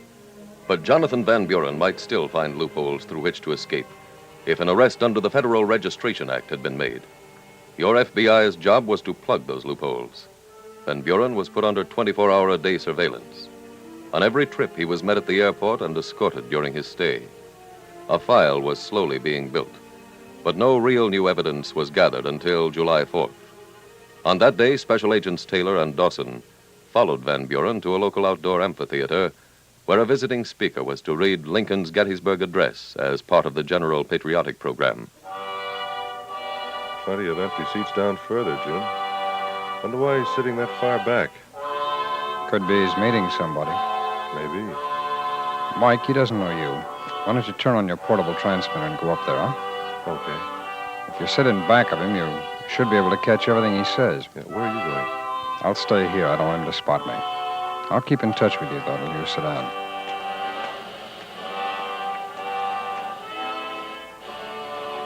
Testing, Mike. I'm testing. Am I coming in? Yes, Jim. Good. You were right about Van Buren having a date. Matagorda's heading across the row he's in. Well, that ought to be interesting. I'll keep this open so you can listen. Over now. I'm near my seat.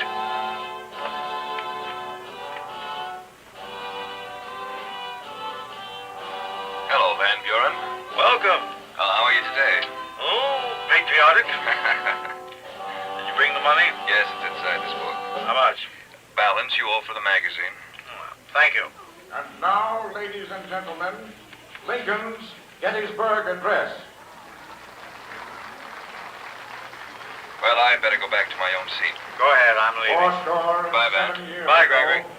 Our fathers brought forth on this continent a new nation, conceived Jim, liberty. did you hear that? Yeah, Mike. Let's advise the boss of these developments.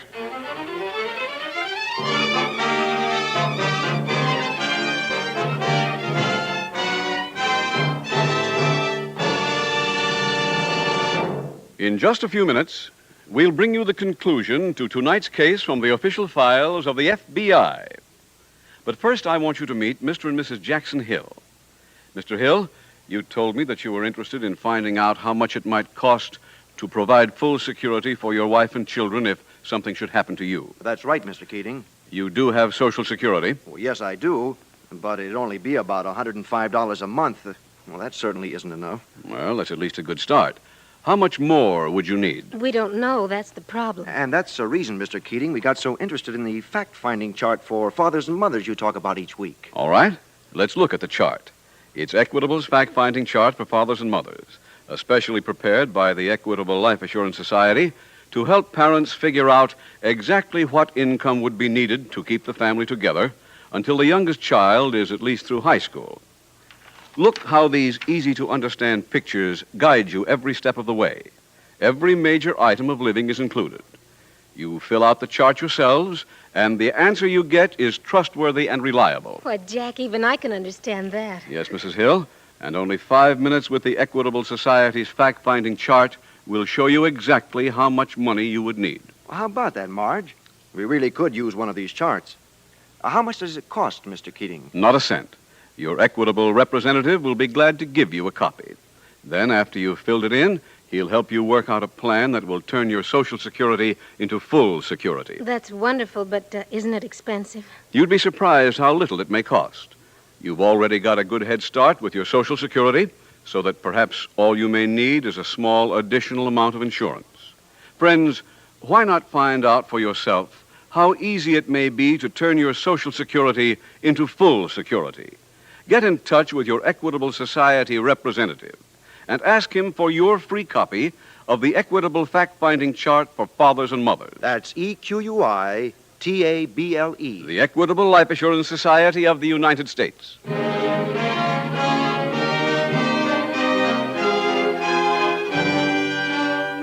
And now back to the FBI file, The Un-American Patriot.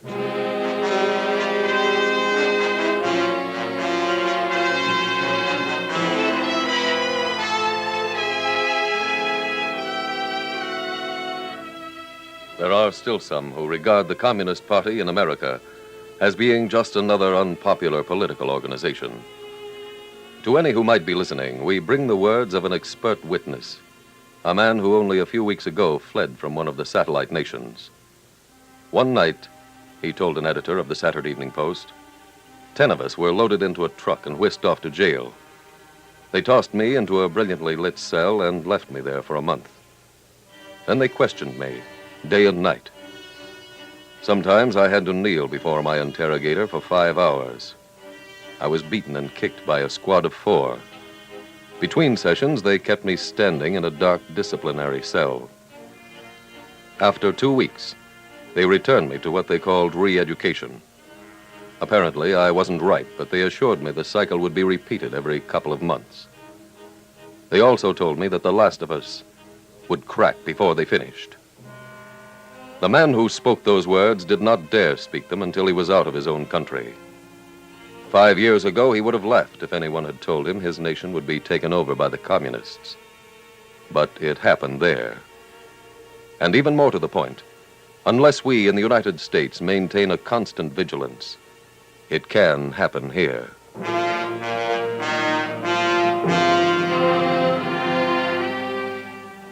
Tonight's FBI file continues 2 weeks later.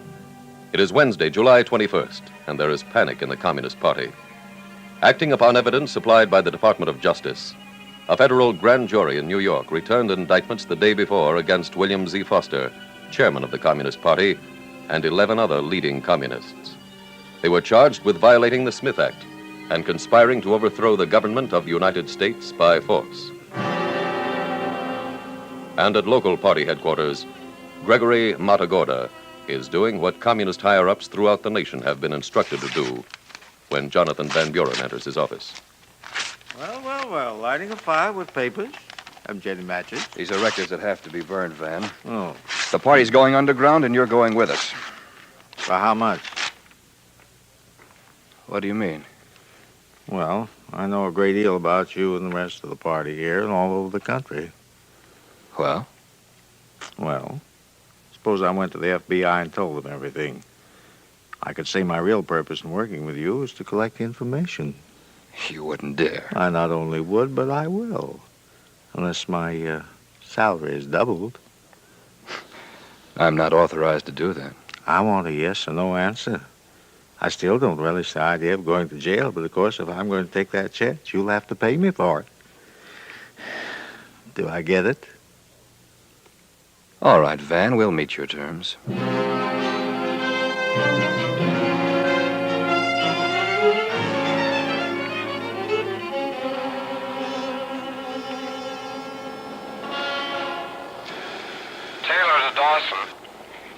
Yes, Jim. Where are you? Parked, almost in front of party headquarters. Van Buren's been inside for about 20 minutes. Agent Hoffman is coming over to relieve you. But I just came on. Well, the boss wants us to work on a new angle. I've got a list of ex-employees of party headquarters. We're to interview all of them. Oh, what for? Maybe one of them can give us definite proof on Van Buren. There are 15 names on the list. Jim, Van Buren just came out. He's walking to a cab in front of me. He's taking it. Call in when you hit your next stop. Hoffman can relieve you there, and we'll get started on those interviews.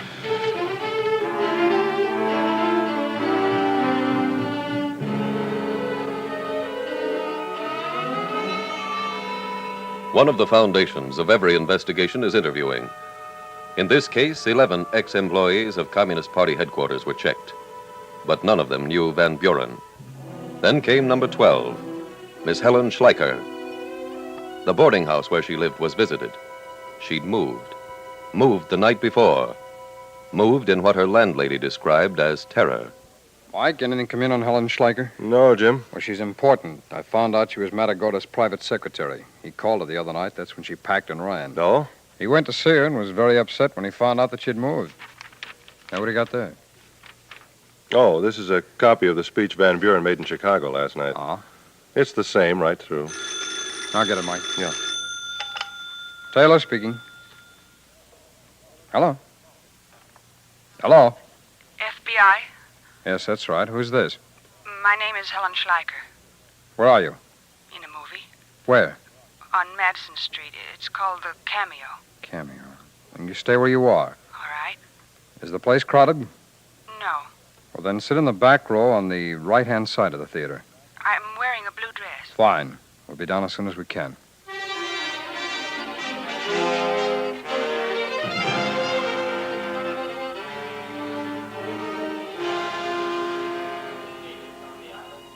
Enjoy their lives of ease under the powerful sun. Perhaps nowhere in the world. Miss Schleicher? Yes? I'm Special Agent Taylor. Another agent is waiting outside in a car. Would you mind coming with us? Of course not. Or peaceful island, where man is forever happy. Where have you been since you moved? Living with a friend. Why? We've looked all over the city for you. Now Now, go ahead, Miss Schleicher. Thank you. Do you know about Matagorda calling on you? No. Well, he did. Right after you moved. Were you at the boarding house? Yes, we missed you by a full day. Here's the car right here. Miss Schleicher, this is Agent Dawson. Hello, Miss Schleicher. You get in the back, please. Thank you. Here you are.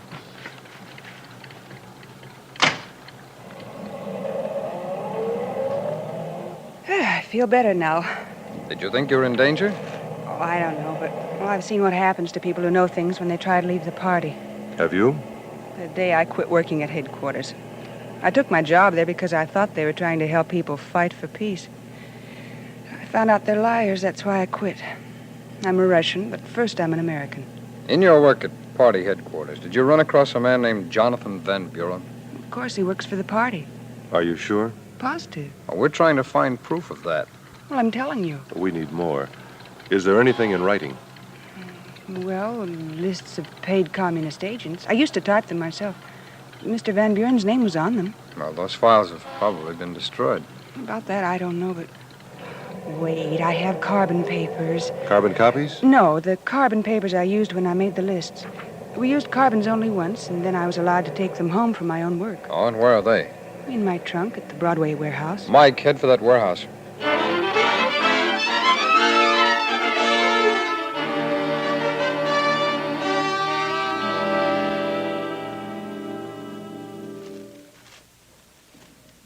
Miss Schleicher, are these all the carbons? I think so, but I'll look again. Jim, I'm afraid all we did was come close again. Could be, Mike. Wait, there are more carbons in this folder. Oh, good. Let's see, there's a letter to the embassy. This was publicity statement, personal letter. Here, a list of paid agents. Oh, fine, let's see. And then there's Van Buren's name. Yeah, sure is. Yeah. Well, now, Miss Schleicher, we'll have to prove this was typed on a machine at the party headquarters. Well, I typed it myself. Yes, I know, but if this were introduced as evidence against Van Buren, he might claim that we typed the list ourselves and just put his name on it. Well, I don't know where the typewriter is now. Isn't it at party headquarters? No, they bought new machines about 2 months ago. No, and what happened to the old ones? Well, they were sold to a second-hand typewriter store on 3rd Avenue. Blake's. Jim, they'd be closed this time of night. Yeah. Well, let's take Miss Schleicher home and go over there first thing in the morning.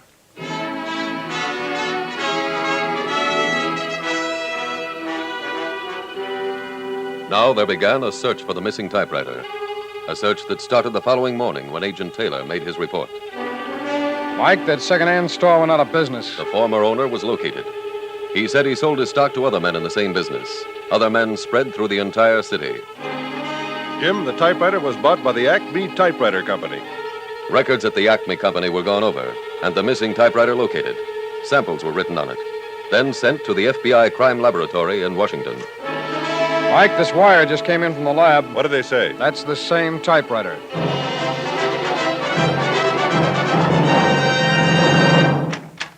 Oh, hello there, Mr. Brewster. Hello, Mr. Van Buren. And Mr. Taylor. Oh, of course. Forgive me. I've been meaning to get in touch with you two. About our date? Yes, I'm afraid I won't be able to make that speech. You may not be making any speeches for a while. But, what do you mean I don't... Miss Schleicher. Yes? This the man? Yes. Well, who's she? You ought to know. She was the private secretary of a friend of yours, Gregory Matagorda, at party headquarters. What's the meaning of all this? Mr. Taylor is a special agent of the FBI. Here are my credentials. I don't understand. This warrant means you're under arrest. And in case you're interested, Mr. Van Buren, the conclusive evidence against you was furnished by Miss Schleicher. Young lady, could you even be loyal to your own country? But this is my country. Obviously more than it's yours, Mr. Van Buren. Much more.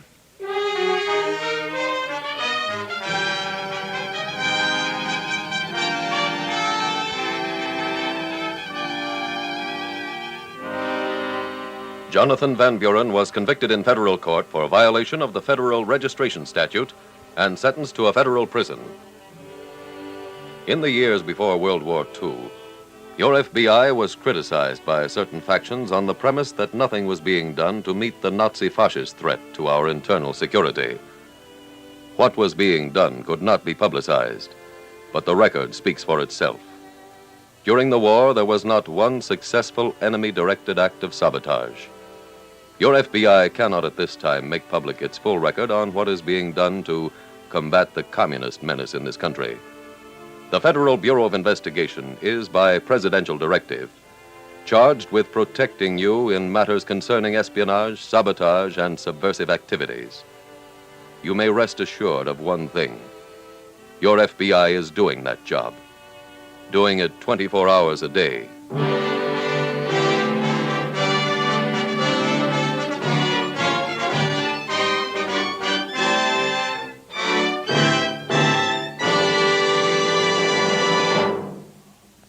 Now, just two things to remember about the Equitable's fact-finding chart for fathers and mothers. First, it shows you exactly what monthly income your family would require if the breadwinner should die unexpectedly. Second, this pictorial chart doesn't cost you 1 cent. Ask your Equitable Society representative for a free copy, or send a postcard care of this station to the Equitable Life Assurance Society of the United States.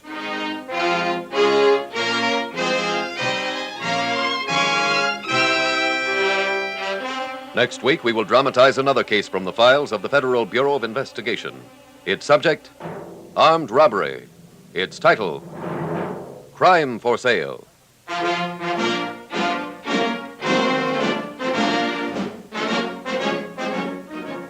The incidents used in tonight's Equitable Life Assurance Society's broadcast are adapted from the files of the Federal Bureau of Investigation. However, all names used are fictitious, and any similarity thereof to the names of places or persons, living or dead, is accidental. Tonight, the music was composed and conducted by Frederick Steiner. The author was Jerry D. Lewis. Your narrator was William Woodson, and Special Agent Taylor was played by Stacey Harris. Others in the cast were Alice Backus, Herb Ellis, Eddie Firestone, Charles Maxwell, Victor Rodman, and Theodore Von Els. This Is Your FBI is a Jerry Devine production. This is Larry Keating speaking for the Equitable Life Assurance Society of the United States and the Equitable Society's representative in your community, and inviting you to tune in again next week at this same time when the Equitable Life Assurance Society will bring you another thrilling transcribed story from the files of the Federal Bureau of Investigation. Crime for Sale on This Is Your FBI. Stay tuned for the adventures of Ozzie and Harriet. There's fun for the whole family when Ozzie and Harriet come your way next.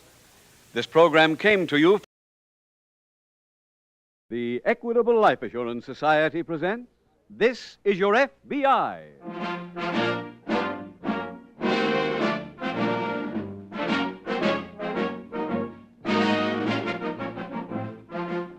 This Is Your FBI, the official broadcast from the files of the Federal Bureau of Investigation.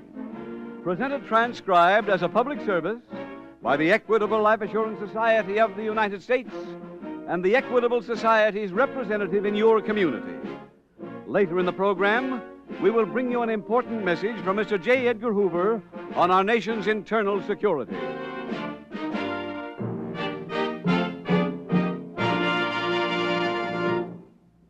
A shrewd psychologist who has had contacts with numerous leaders of American business once remarked, "Success and self-confidence go hand in hand.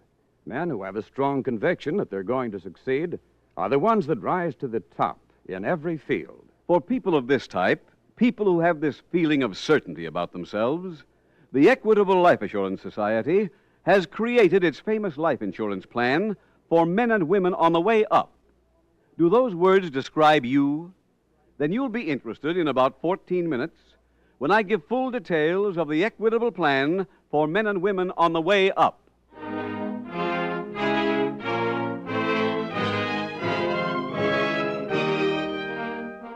Tonight, the subject of our FBI file, extortion.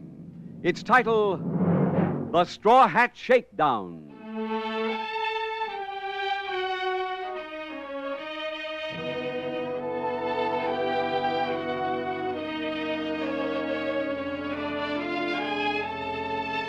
The many different types of lawbreaking with which your FBI is called on to deal. is one large group which might be classified as crime by terror. In every case, the basis of such a crime is a threat. Call it blackmail or extortion, and the threat is undesirable publicity for the victim. Call it racketeering, and the usual menace is damage to the victim's property or his business. In almost every case, however, the threat is fundamentally a bluff, because the criminal has good reason to fear publicity even more than the individual he threatens. When the prospective victim keeps his head, he can turn this fear to his own advantage by immediately reporting the matter to the proper authorities. Tonight's case from the official files of your FBI is the story of a person who lacked the moral courage to call on the local police for help. The results, as you will see, were tragic.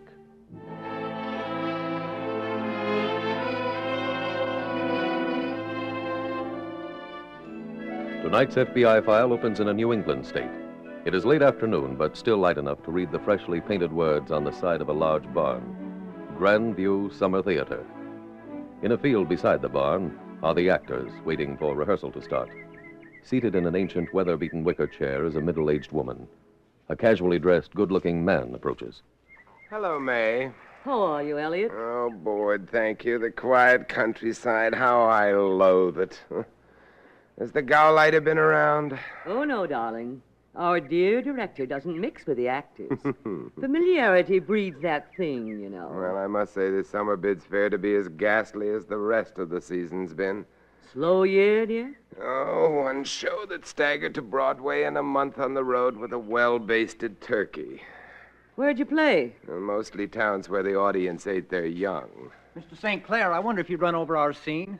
I'd like some advice. Buy a textbook on plumbing and study it thoroughly. Oh, I'm serious. Having watched you through one rehearsal, so am I. Well, I don't consider that very funny, Mr. St. I Clair. didn't intend it to be, young man. Now scat. Scat! Oh, well, sure will. I'd forgotten how tender a juvenile can be. Oh, I wish I could forget this whole engagement. I'd like to be in a plane right now, winging westward to the land of the cinema. Well, darling, why aren't you? It has to do with money, dear. Lack of it. Mr. St. Clair, may I talk to you, please? Surely. I was given to understand that you'd played this part before. That's true, several times. This same interpretation? Yes, why? Well, to be honest, I sense a lack of feeling, Mr. St. Clair. I don't quite believe this man you're doing. I'll consider that a matter of individual opinion. I'm afraid it goes beyond that. I'm billed as director of this piece.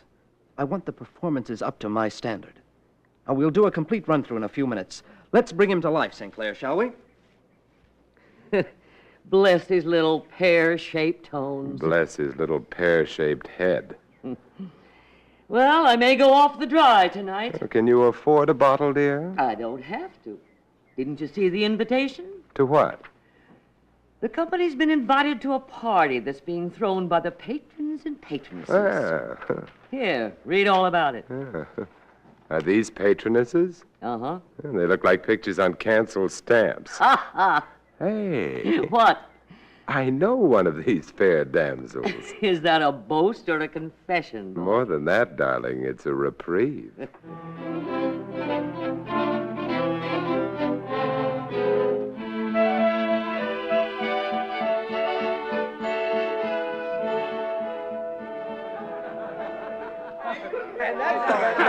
Hey, darling, where have you been hiding? I've been right here, taking dead aim at the punch bowl. Have you dug these people? No, I've been too busy, Elliot. Just sample that slob over there in the billiard screen. Oh, Elliot, you're cynical. And what makes you such a little ray of sunshine? The punch bowl, darling. Pardon me, honey. I see my friend has finally arrived. Oh, I didn't know you had one. Edith? What? Elliot. Sorry to surprise you like this. What are you doing here? I'm one of the trained seals on exhibit. Real live actors and not 20-inch, life-size. You're a member of the company? Yes, I was a last-minute inspiration on the part of the management. Oh. Well, your joy at seeing me is touching. What did you expect? I thought there might be an ember. You're wrong. That obese little man who just gave his hat to the maid, is that your husband? Yes, and I... Just a minute. He's paying his respects to the hostess. He'll be a while. Please let go of my arm. He's gotten rather flabby, hasn't he? Elliot, please. Darling, I want you to meet me at the barn in an hour. No. We can't talk here. But I don't want to. Edith, dear, you know my temper. I'll be at the barn in an hour. Don't keep me waiting.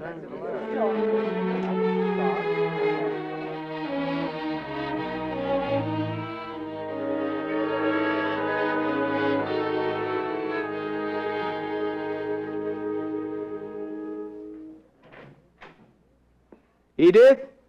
Yes? I'm on stage. I thought you'd enjoy meeting here in the set.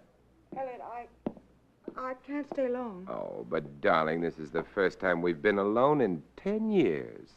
I don't know why I came here. You came to see me and to go through my scrapbook. Your scrapbook? Sure, I thought you'd be interested in the progress I've made since those days. Look, this is 2 seasons ago, Cyrano. And why they picked Ferrer to do the picture after my notices at the Wellington Drama Festival is beyond me. Elliot, I must go. Wait. I knew you'd want to see this picture of us. You kept that? Of course. And then this one of you. Actress arrested in extortion plot. Actress Edith Wayne this afternoon was arrested by police as she attempted to... I remember. Yeah, but look at the picture. You handcuffed to the marshal on your way to jail. Elliot, what do you want? I'd like to sell my scrapbook. Nobody knows better than you. I wasn't guilty that Edith, time. darling, I need money quite badly. My price for the book is $5,000. That's ridiculous. I couldn't get that Darling, much. you couldn't possibly have married that cretin for love. I want $5,000 from either you or Mr. Calhoun. And I want it Saturday night.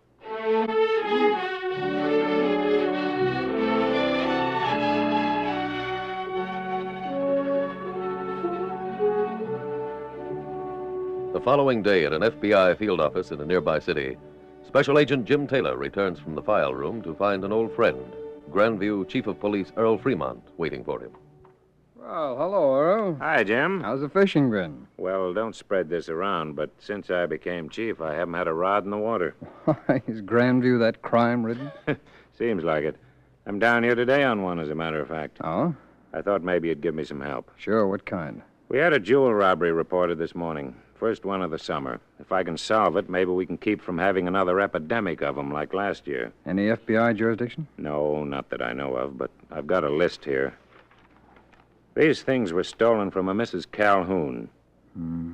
When? Well, she doesn't know. She says when she went to her jewel box this morning, it was empty. It's a nice haul for somebody. Mm-hmm. If you'll send a copy of this to Washington, Jim, for your National Stolen Property file, it might help. Sure, we can do that. Well, when are you taking your vacation this year? I can't even put in for one till I get this desk a little cleaner. You come up our way when you do. I'll guarantee a limit catch every day. Okay, that's a deal. And, Earl, when Washington reports on any of this jewelry, I'll call you.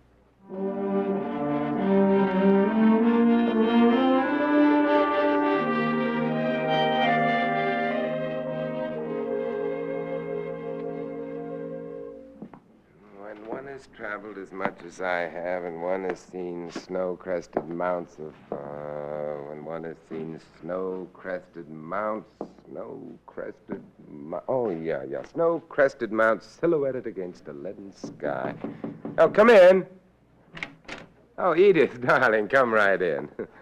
Sit down, darling. I've just been studying. Even though I've played this thing 3 times, 150 sides is still a mouthful. I don't suppose you'd care to cue me. Elliot, why did you mail me that letter? Oh, you received it? Yes. I was shocked. Oh, but darling, in every drama, the letter plays an important part. I suppose you were shocked by that part about killing you? That was merely for dramatic effect. Now, did you bring the money? Yes. Splendid. I'll take it, please. First, I want to promise. Of course. You'll never ask for more? Oh, I'm surprised at you. Do you promise? Solemnly. Now the money. Here. Elliot, is this all? Yes, darling, and don't feel badly. Your money's going to a worthy cause. With it, I shall be able to invade Hollywood, and all because of the inspiration you've given me in this envelope.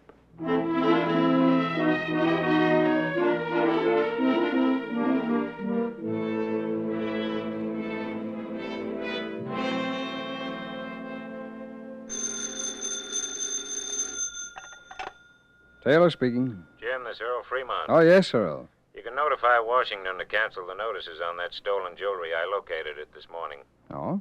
One of the loan companies up in Portland called when they got my circular. Did they give you a lead on the thief? There wasn't any. What was that? The company made a loan on the jewelry to some woman. When they gave me her description, I got suspicious and drove up there. Oh, what for? To show them a picture of Mrs. Calhoun, the woman who reported the theft. Oh. They identified her as the person they made the loan to. Positive ident? Yes, and I made double sure. Oh, how, Earl? Well, they gave her a certified check, which she took to a bank around the corner and cashed. The bank teller also identified her picture. He said she got the money in small bills. How much? $5,000. Well, The teller thought it was odd, so he gave her new bills and made a note of the serial numbers. Earl, this Mrs. Calhoun tell you why she did it? I haven't been able to reach her yet, but I left a message at her home for her to call me. Uh-huh. Hey, if you get a chance, let me know what she says. And I'll notify Washington to cancel those notices.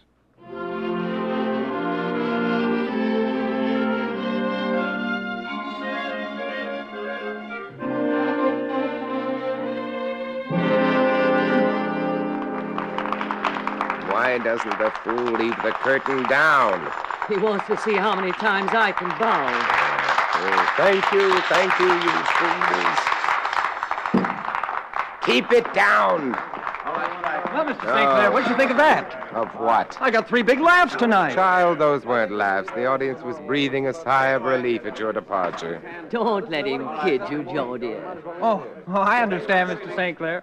We'll see you both at the party. Ooh, I'm glad I was never that young. Oh, pardon me.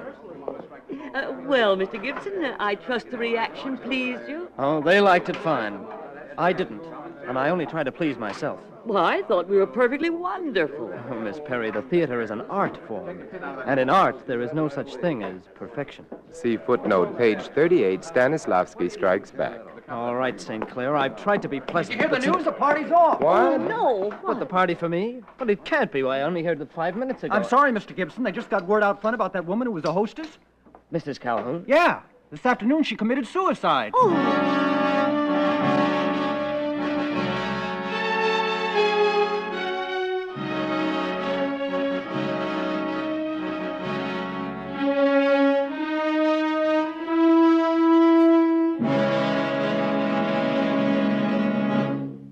We will return shortly to tonight's case from the official files of your FBI.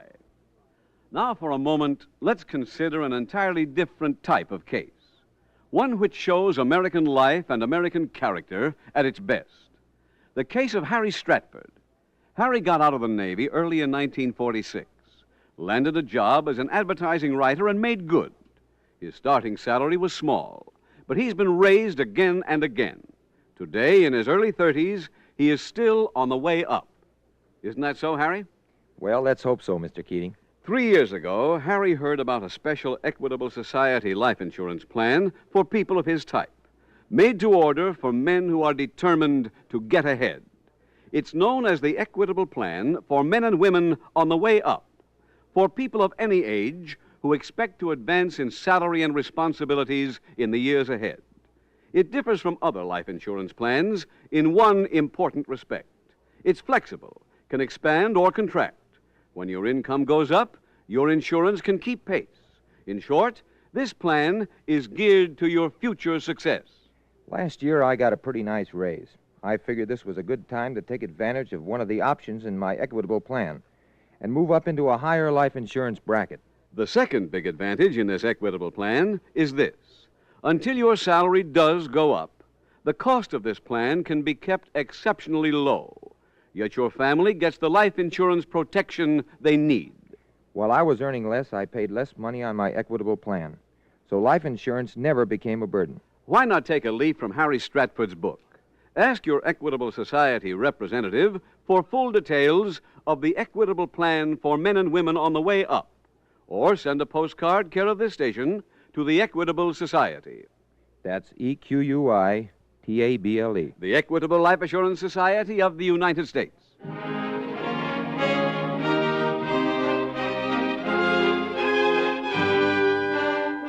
And now back to the FBI file, The Straw Hat Shakedown.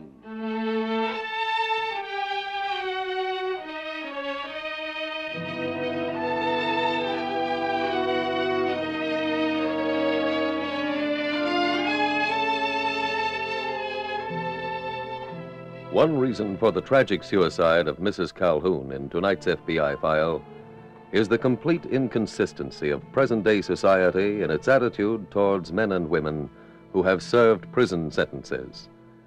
We want them to reform, and yet make it immensely difficult for them to do so.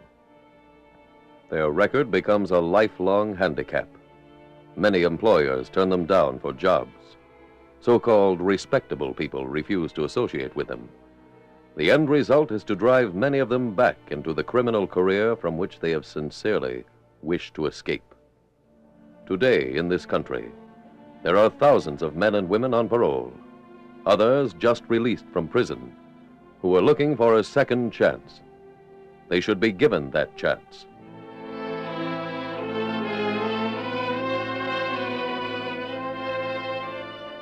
Tonight's FBI file continues at the FBI field office the following day. Special Agent Jim Taylor is at his desk when his phone rings. Taylor speaking. Earl Fremont, Jim. Oh, yes, Earl. More news on that jewel robbery. Oh, well, you didn't have to call me, Earl. You could have dropped me a line. No, I called because you're in on it. Oh, how come? Mrs. Calhoun, the woman who robbed herself, committed suicide yesterday. Well, I found a suicide note, also a typewritten extortion letter threatening her life. was that mailed to her? Yes, I've got the envelope. It was postmarked here in Grandview. Well, that gives us jurisdiction, all right. I'm sending the notes down by messenger. Good, I'll get them over to our lab. I also sent along Mrs. Calhoun's jewel case. I found it empty beside her body. It's got some prints on it. Fine. Oh, Earl, have you been able to develop any suspects? No, not yet. All right, I'll start up there right away.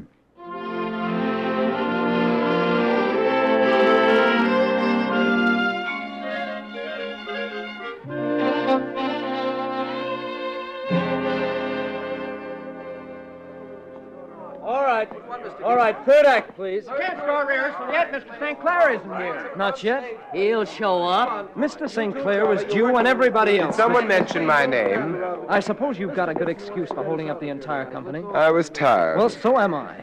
I'm tired of you and your lack of regard for your fellow actors. Dear boy, I make you a gift of my part. What? As of Saturday night, I am no longer a member of this taffy-pulling society. Elliot! Your notice is accepted. Mr. St. Clair, I wish you wouldn't go. I was learning so much from you. Thank you. I will cherish and press that in my memory book next to my laundry bill. I thought you were playing out the string to get some wardrobe money. I can make this much stopping runaway horses. Tell me where. I'll go with you. Mr. St. Clair, you're staying with us through the Saturday night performance, I believe. Yes, that's right. Then you still owe me this rehearsal time. Now let's do a little work, huh?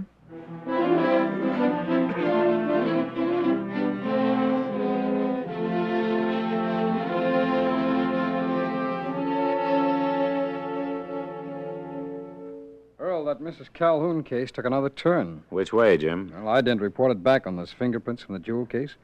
They were hers. Well, nothing odd about that. No, but Mrs. Calhoun had a record. A criminal record? Yes, she was arrested 10 years ago for extortion. Served 3 years. I'll bet no one here in Grandview even suspected that. Her name then was Edith Wayne. She was arrested delivering a note. She said at the time she got it from someone named Parker. They ever find this Parker? Yeah, but he wasn't prosecuted. He denied her charges, and there was no way that she could prove them. Parker? The extortion note I found by Mrs. Calhoun's body was signed with the initials G.P. Parker's first name was George. Yeah, could be he came back. Have you got anything on him? No. As I said, he wasn't prosecuted. I got what might be a lead from Mrs. Calhoun's chauffeur. No? He told me he drove her to Portland and back the day she took the jewelry to the loan company. Back to the Calhoun home? No, to a barn they're using for a theater out on Route 11. The chauffeur says she held a manila envelope in her hand all the way down there. When she came out of the theater, she didn't have the envelope. That could have been the money. Well, if it was, she gave it to somebody in that theater. Have you been over there yet? No, I just got this dope on the phone. Well, come on, Earl. Let's drive out to the theater.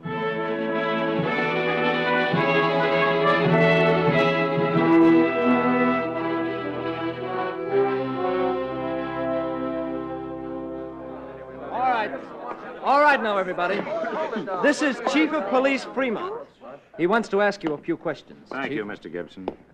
The specific day I want to ask all of you about is last Thursday. Now, to refresh your memory, that's the day after the patrons and patronesses had a cocktail party for you. We rehearsed here that day, Mr. Fremont. All of you? Well, I'll show you a picture of Mrs. Calhoun. Can you all see it? Now, we know Mrs. Calhoun visited the theater Thursday during the rehearsal. She came here, stayed a while, and left. Who did she see? Well, let me put it another way. Did any of you see her? May I have your name, please? May Perry. Did you see Mrs. Calhoun? Nope. Your name, please. Elliot St. Clair. Did you see Mrs. Calhoun? No. Earl, can I see a minute? Sure. Pardon me. I just checked in the office. The extortion note was typed on the theater's typewriter. You sure? Well, just about. I'll drive in and have the lab go over both samples anyway. Good. Keep questioning them. I'll see you at headquarters as soon as I can.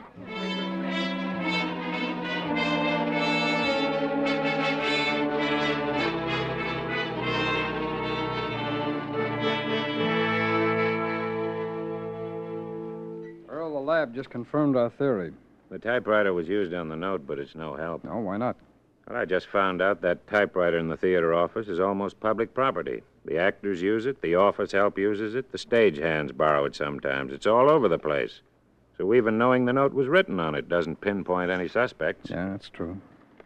If we only had a fingerprint or some physical clue we could work on. In your questioning, did you touch on that GP business? I asked if any of them knew a man named George Parker. None of them did. Oh, I brought Edith Wayne's record back with me. Here's all we've got on who Parker might be. Said he was a male model, living at 33 Madison Street. Well, Jim, how about checking there? I did. Nobody remembered him. If we could only get some kind of description. Wait a minute, Earl. I think I'll go into town and cover one more angle. I'll be back as soon as I can.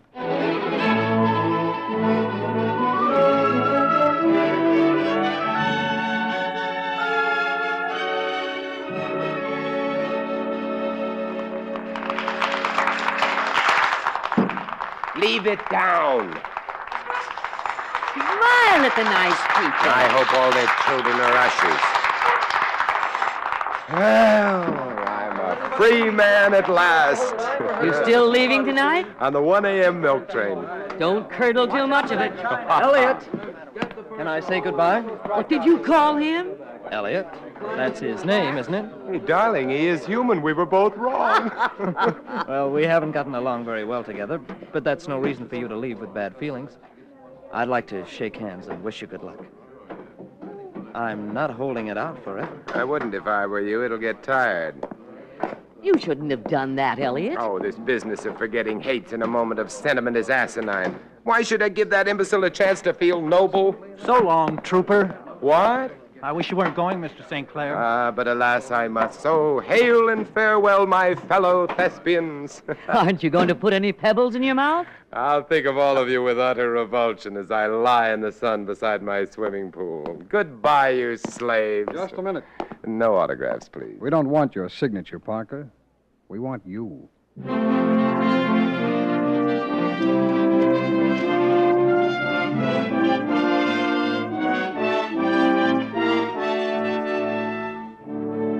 George Parker was convicted in federal court of the federal extortion statute and sentenced to serve 5 years in a federal penitentiary. Special Agent Taylor and Chief Earl Fremont were able to arrest the guilty extortioner because of that last trip Taylor made back to the city. By canvassing every model agency in town, Agent Taylor found one which had in its files the picture of George Parker, a picture which revealed him to be the man now using the alias of Elliot St. Clair. And now, ladies and gentlemen, here is a vital message on our nation's internal security from J. Edgar Hoover, Director of the Federal Bureau of Investigation. Mr. Hoover's message is, and I quote, "Espionage is the obtaining of confidential information regarding the national defense and furnishing it to unauthorized persons to the detriment of the United States or the advantage of a foreign power. The American people have been requested by the President of the United States to report immediately to the FBI all information concerning allegations of espionage within the continental United States and the territorial possessions.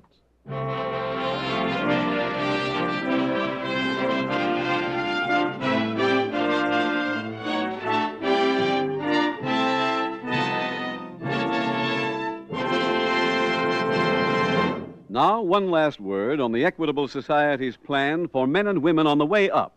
Remember, it's made for the man who knows that the day's not too far away when he'll tell his wife, "Hey, Madge, good news. I've been promoted to a bigger job." Are you that kind of man? Then don't wait another day. Ask your Equitable Society representative to work out your own personal plan for a man on the way up.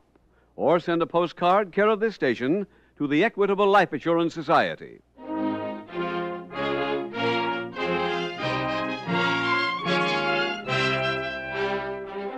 Next week, we will dramatize another case from the files of the Federal Bureau of Investigation. Its subject, robbery. Its title, Old Mother Larceny. The incidents used in tonight's Equitable Life Assurance Society's broadcast are adapted from the files of the Federal Bureau of Investigation. However, all names used are fictitious, and any similarity thereof to the names of places or persons, living or dead, is accidental. Tonight, the music was composed and conducted by Frederick Steiner. The author was Jerry D. Lewis. Your narrator was William Woodson, and Special Agent Taylor was played by Stacey Harris. Others in the cast were Betty Blythe, Betty Lou Gerson, Terry Kilburn, Jack Laird, Henry Morgan, and Vincent Price. This Is Your FBI is a Jerry Devine production. This is Larry Keating speaking for the Equitable Life Assurance Society of the United States and the Equitable Society's representative in your community, and inviting you to tune in again next week at this same time, when the Equitable Life Assurance Society will bring you another thrilling transcribed story from the files of the Federal Bureau of Investigation. Old Mother Larceny on This Is Your FBI. Stay tuned for the adventures of Ozzie and Harriet. There's fun for the whole family when Ozzie and Harriet come your way next. This program came to you from Hollywood. The Equitable Life Assurance Society presents This Is Your FBI.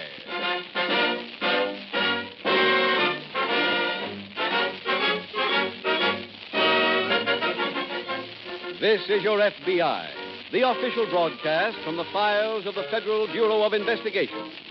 Presented as a public service by the Equitable Life Assurance Society of the United States and the Equitable Society's representative in your community.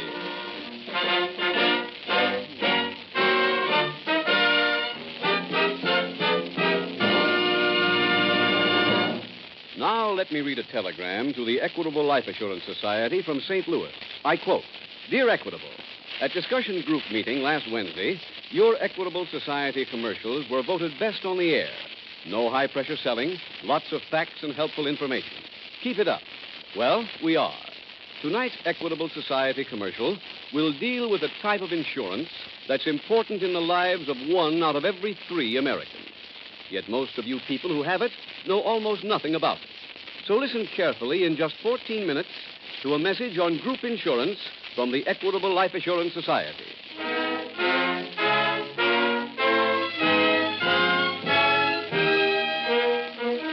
Tonight's FBI file, The Runaway Dancer.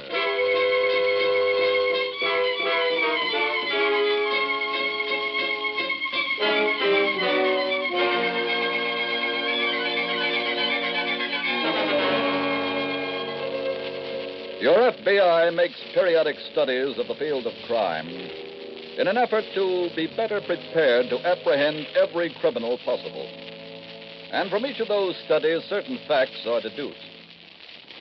One of those facts is that there are no 2 criminals exactly alike, even as there are no 2 decent, law-abiding citizens who are exactly alike. Yet there is at least one common characteristic among all criminals who commit crimes as a business, who try to make their living by stealing, lying, cheating, or killing. That common denominator is brutality. Brutality born of the constant effort to take what rightfully belongs to someone else. Brutality which has always accompanied every evidence of the lust that helps make some men criminals. The consuming lust for power.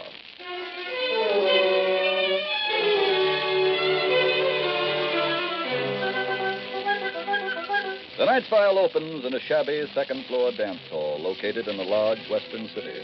It is early evening. One of the hostesses is seated at a cornered table as another hostess approaches.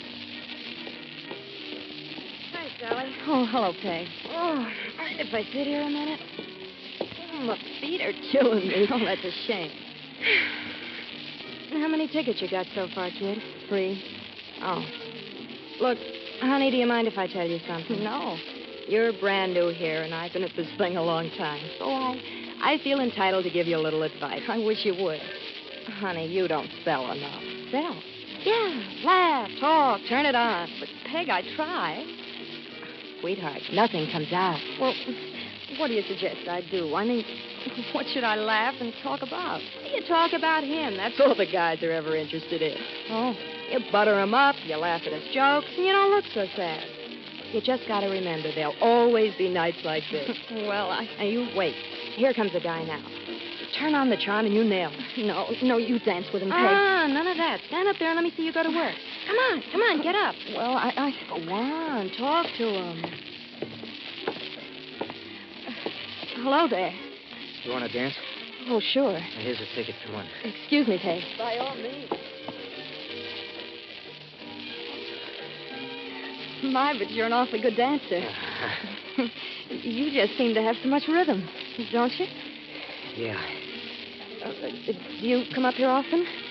I certainly hope so. You just dance so wonderfully Is that there I... another way out of here? Huh? Is there any way to get out besides from them front steps? Oh, yes, the forest gate. Where is it? Right behind those curtains in the back. We'll dance over there. Why? Please, just do as I say. You want to leave? That's right. But we just started dancing. Look, just let me... What? You're hurt. It's nothing. Your shoulder is bleeding. Is this where the door is? Yes, but I... Take the rest of my tickets. Just let me go out. And do me a favor, will you? Forget you ever saw me. Wait. Huh? That shoulder, I can't let you... Look, I'm coming with you.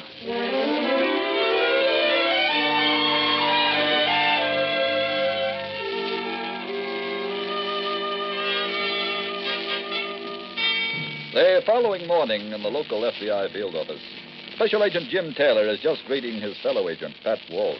Hello, Pat. Welcome back. No, thanks, Jim. How was the vacation? Great. Well, good. Oh, you've been in to see the boss yet? Yes, that's what I'm doing here. He wants me to work with you. Fine. I can use the help. Well, what's the story? A bank job. 4 men held up the Travis National. Well, how'd they work? Well, 1 man went into the bank and did the actual job. 2 others stood guard outside, and the 4th man stayed in the car. Any identification? Teller at the bank saw the one who did the actual stick-up. No mask? Oh, yes. He had a handkerchief over his face. They got a coughing spell, and it slipped. Teller's downstairs now, going over our file of pictures. Any ident on the others? No.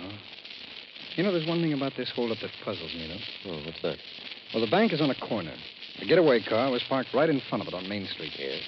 Now, when the bandit ran out of the bank, he didn't make for the car. Instead, he turned the corner onto 3rd Avenue and ran into the railroad station. What happened then? According to a few of the eyewitnesses, one of the men in the gang ran after him, but he got away. The other 2 drove off in the car. That is odd.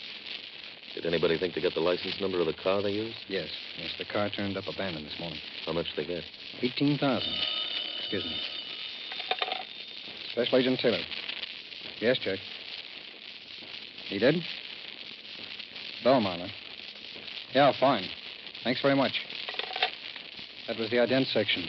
Teller just definitely identified a thief named Belmont as the man who did the job. Well, that's a break. They're sending us up Belmont's record.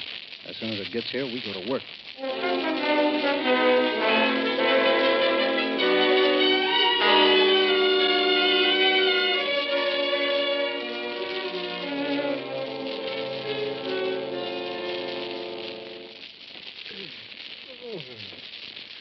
Hello.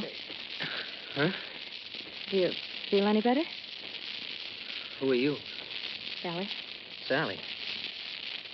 Oh, the girl from the dance hall. Yes, that's right. Where am I? Well, this is my place. I brought you here last night. I shoulder. I bathed it, and I put a bandage on. He made me promise not to call a doctor. Did you call one? No. Oh, thanks. Can you eat something? No, not just yet. I gotta be getting to work soon. What time is it? Almost 6. At night? Yes. Really, Bernard? Wait a minute. What did you knock yourself out for? What do you mean? Bringing me here. You needed help. I can't pay you nothing. I didn't expect nothing. I'm sorry. I know what it is to be alone and need somebody to help you. I suppose you've been wondering what this is all about. Why I got shot. I didn't ask you, did I? No. There's some guys who want to get their hands on me. Gangsters? I guess you'd call them that. Well, why don't you call the police? I can't. Why not? They'd help you. I'll explain some other time. You better get some more sleep. Are you leaving? Yeah, I'm going to work. Sally. Huh? I'm going to ask you one more favor. Would you call the place I work? I'll give you the number. Tell them I won't be in. Sure, but But what? you never told me your name. Oh, it's Belmont. Tell me about that.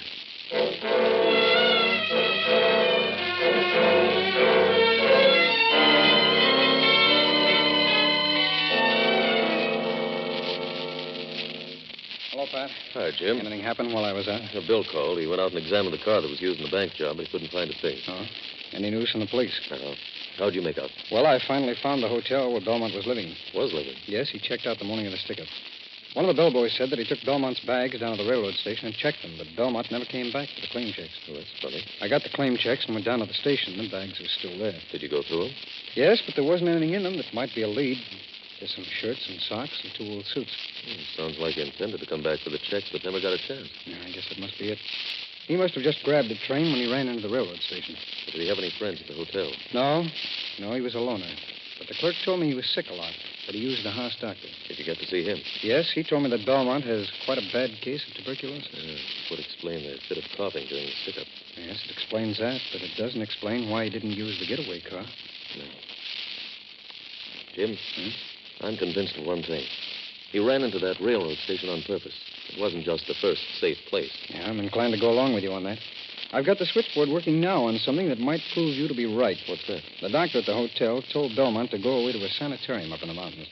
Any particular one? No, I gave him a list of places I got. Oh, pardon me. Special Agent Taylor. Yes. Oh, yes? Oh, yes. Yes, thanks very much. Now, look, will you put a call through the police headquarters up there for me? No. That's fine, thanks. That was the switchboard, Pat. They were working on that list. They've located Belmont at one of the sanitariums. Good. You hold down the office. I'm going to take a run up there right now.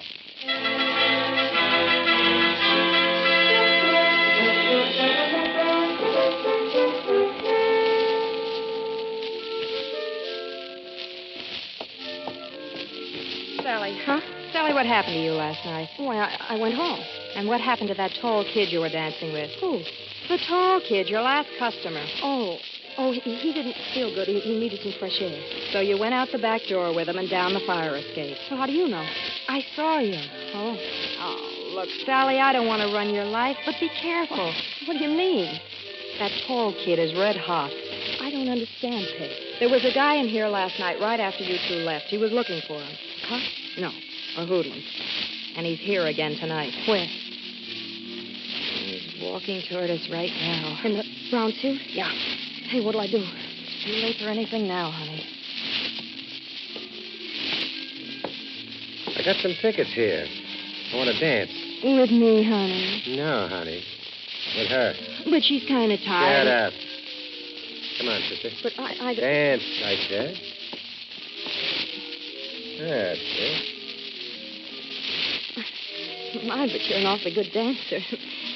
You just seem to have so much rhythm. Stop the routine. Where's Tommy Belmont? Who? The guy you took out of here the back way last night. I don't know what you're talking about. You took him out of here. He didn't go home, so he must have gone to your place. Where do you live? That's none of your business. Look, you'd better answer me. I don't have to. I don't have to dance with you either. Find yourself another girl.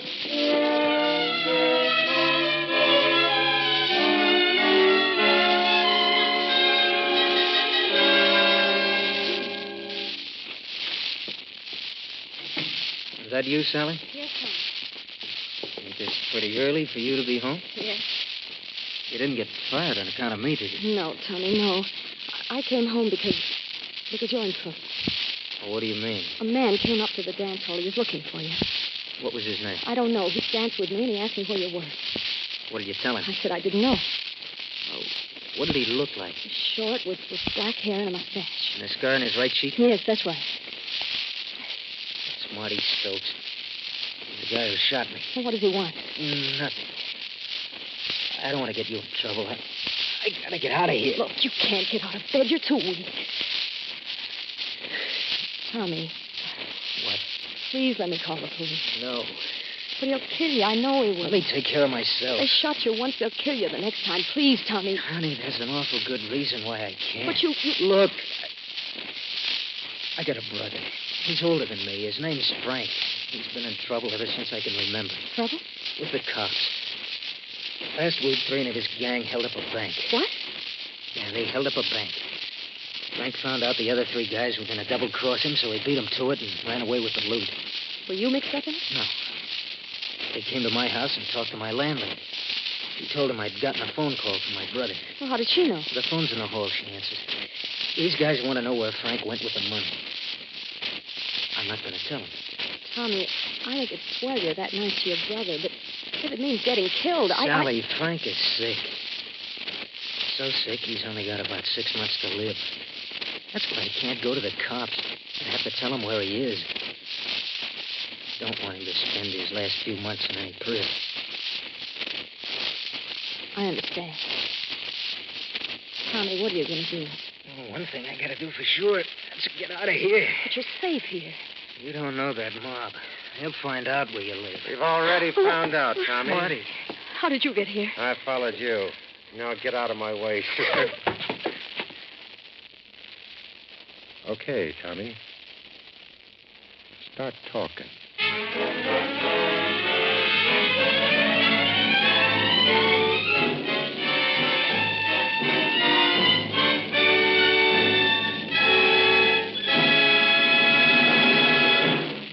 We will return in just a moment to tonight's case from the files of your FBI. Now, a 50-second interview on group insurance with a man in his 60s who's just about to have himself a vacation in Florida. Andy, how soon do you expect to get back to work? I'm never coming back to work, Mr. Keating. This vacation's going to last for the rest of my life. Well, you must have saved a lot of money to be able to retire these days. We saved what we could. But what really fixed things up for my wife and me was my company's complete group insurance with the Equitable Society. That included a pension plan, too? That's right. Every month, as long as I live, the postman's going to hand me a check from the Equitable Society. Yes, group insurance with the Equitable Society was a mighty good thing for you, Andy, and it's just as good for your company. For 3 good reasons. First, it means satisfied, loyal workers. Yep. Think of getting life insurance, accident and sickness insurance, and retirement income, plus hospital, surgical, and medical benefits, all in one package from the Equitable Society, without any medical examination. Second, group insurance with the Equitable Life Assurance Society decreases labor turnover. Right. A fellow thinks twice before he walks out on a job which gives him extra insurance coverage at far lower cost than he could buy it as an individual. Third, Equitable Society group insurance improves quality and quantity of production. Believe me, a man does better work when he's rid of all those worries about sickness and accidents and his wife and kids' future. Andy, I hope every employer in this radio audience hears what you've said, and that every one of them is resolving now to get the facts on complete group insurance protection from an Equitable Society expert. Get in touch with the nearest office of the Equitable Society. That's EQUITABLE. Or write direct to the New York home office of the Equitable Life Assurance Society of the United States.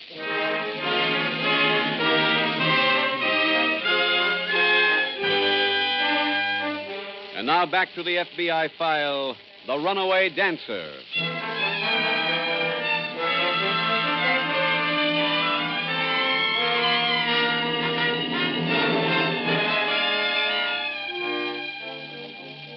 Occasionally, there are extenuating circumstances which tempt a decent, right-thinking citizen either to consort with criminals or to shield a criminal by hiding something from the police.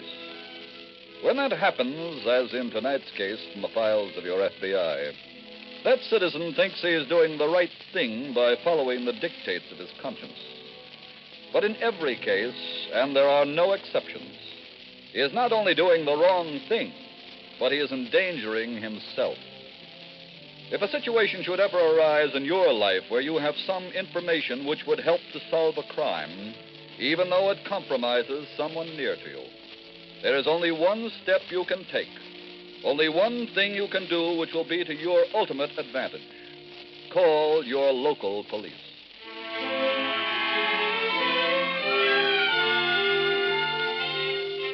Tonight's file continues in the FBI field office. Special Agent Jim Taylor has just returned from a visit to the sanitarium and is relaying his information to his fellow agent, Pat Walsh. Jim, did you find Belmont? Yes. Oh, where is he? He's still at the sanitarium under protective custody. I see. What did you get from him? He admitted taking part in the stick-up. I brought back his written confession. It's in on the boss's desk now. How much did he tell you? Everything. Including the names of his accomplices? Yes, he named the 3 others who worked on the job with him. I sent out alarms on all 3. Isn't it kind of odd that Belmont talked so freely, Jim? He had a reason for talking. Well, what's that? He says that he found out the gang was going to double-cross him.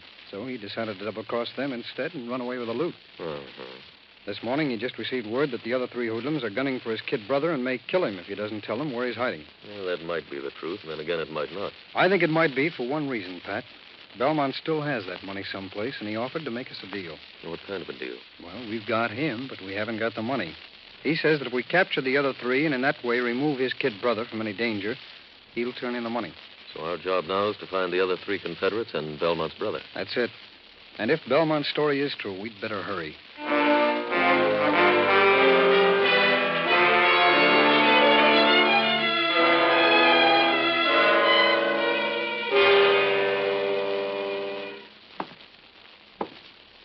Tommy, What is it?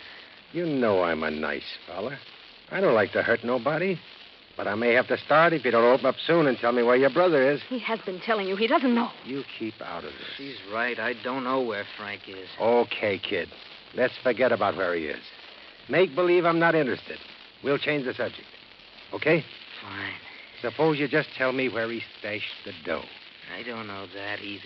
Look, Tommy, believe me, if it was just me, I'd walk out of here and forget the whole thing. Then why don't you? What would I tell my partners? That I came here? You told me a story? That I was a big slob and said forget it.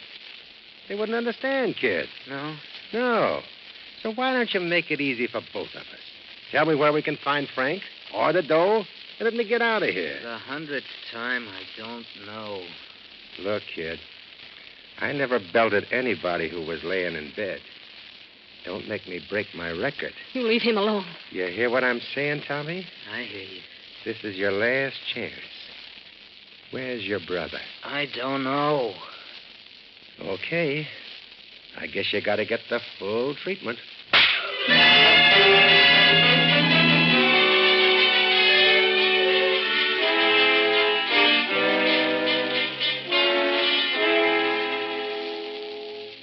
Jim, we just got a phone call from police headquarters. On that alarm we sent out? Yes, they pulled a surprise raid and arrested 2 of the 3 men who worked with Belmont. Good.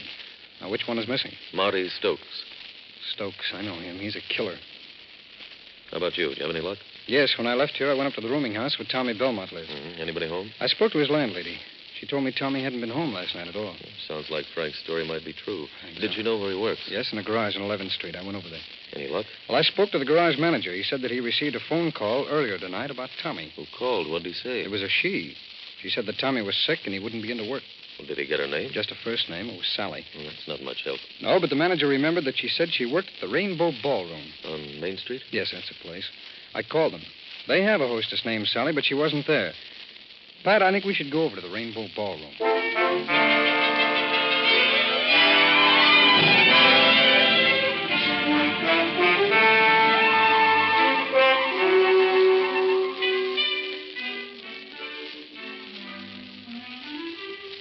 Pardon me, are you Miss Peg Jackson? Yeah. We're special agents of the FBI. Here are my credentials. What do you want? We'd like to ask you a few questions about your girlfriend, Sally Adams. What about Sally? What's happened to her? Nothing, we hope. No riddles, mister. Well, from what the manager says, Miss Adams just came to work here last week. That's right. And he says that because you girls get paid on the 1st and the 15th of the month, well, he still hasn't gotten her address. Well? Well, Miss Jackson, since you seem to be the only friend she had up here, we thought that you might know her address. You came to the wrong store, Mr. Taylor. I don't turn in my friends. We don't want to arrest Miss Adams, but she might be in very serious danger. We'd like to help her. Are you leveling? We have absolutely no reason to want to arrest Miss Adams. You can take our word for that. Okay. What do you want to know? Where does she live? I don't know. I went there last Thursday night with her after work, but we went in the cab and we were talking all the way. You know the way it is. You don't pay much attention. Yes, I understand. Do you remember anything about the house? Yeah, it was number 333. But I don't know what street it was on because there was so much excitement. Oh, about what? There was a big fire right across the street. Miss Jackson, can you remember what kind of building was on fire? I think it was a store. Why? We may be able to check the fire department records and see what fires they covered on Thursday night. Oh, I see. Miss Jackson, did you take the cab to Miss Adams' home from here in front of the dance hall? Yeah, we did. Now, this is very important. Do you remember how much the cab fare was? Let's see. I paid it. The meter read 60 cents. Well, that means it's less than 2 miles from here. Pat, let's get a map of the city and check with the fire department on what fires they covered within a radius of 2 miles of here last Thursday night. Okay, Jim. A fire across the street from a building numbered 333 ought to give us Sally Adams' address.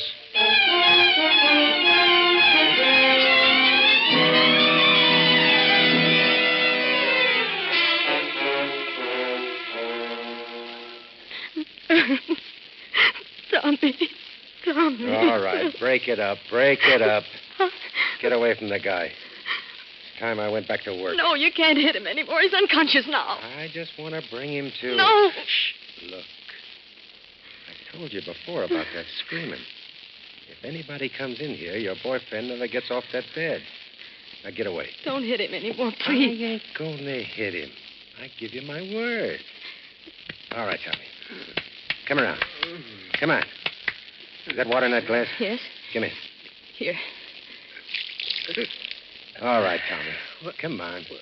That's it. What is it? Can you hear me?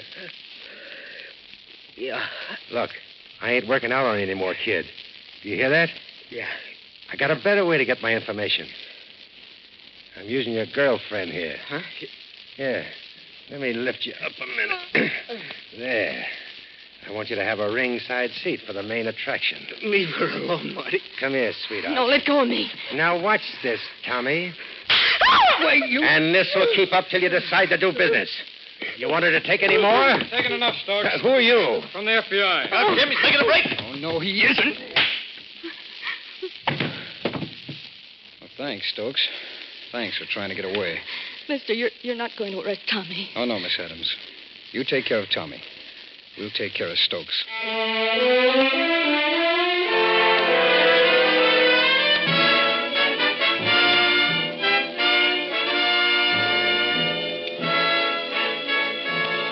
Marty Stokes was given a 25-year sentence in federal prison for bank robbery. The other members of his gang were sentenced to 15 years each for their part in the crime. And thus, by careful deduction and painstaking investigation, your FBI was able not only to round up the 4 criminals who wantonly robbed a bank, but also to save 2 young innocent people from further sadistic torture meted out by a brutal thug. In this case, as in so many others, time was an all-important factor. And for that reason, the special agents assigned to this case worked through the night. Criminals have no office hours. And as many of them have learned to their regret, neither does your FBI.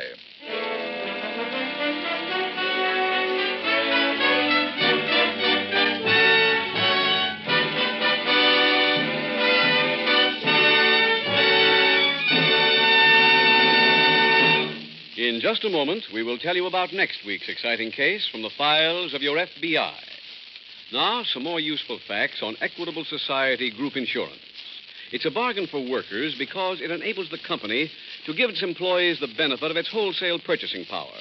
It's a bargain for the management because it builds loyalty and goodwill, decreases personnel turnover, improves quality and quantity of production. For almost 20 years, we have provided our employees with group life, health, and accident insurance, writes Mr. J.W. Glenn, president of R.J. Reynolds Tobacco Company. And we consider that this insurance, one of our many benefit plans, contributes greatly to the morale and security of our employees. If your company does not have group insurance, or if your group program is incomplete, get in touch immediately with the nearest office of the Equitable Life Assurance Society of the United States.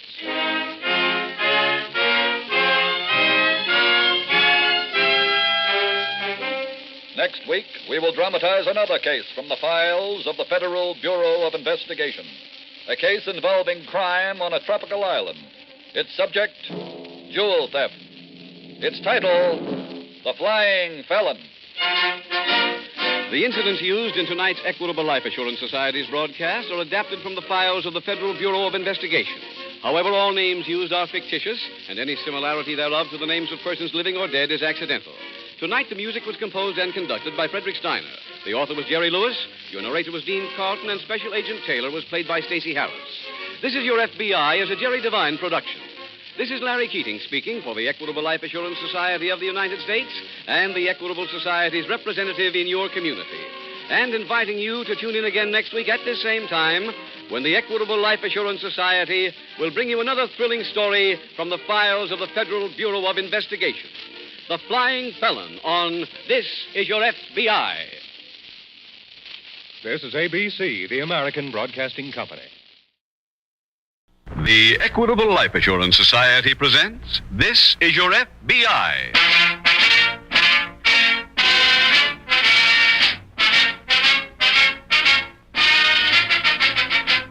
This is Your FBI, the official broadcast from the files of the Federal Bureau of Investigation. Presented transcribed as a public service by the Equitable Life Assurance Society of the United States and the Equitable Society's representative in your community.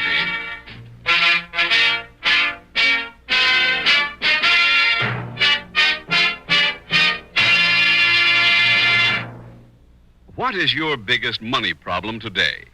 Owning your own home? Providing for your children's education? Retiring when you're young enough to enjoy it?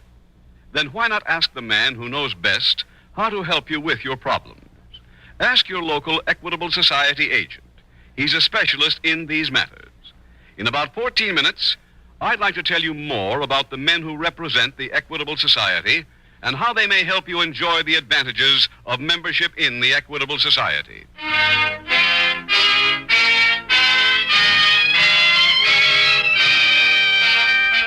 Tonight, the subject of our FBI file, armed robbery. Its title, Hot Ice.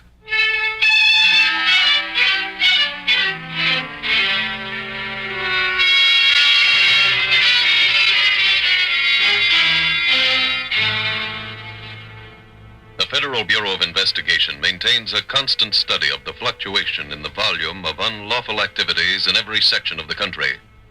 For by knowing the trends in crime, it is better able to meet the threat.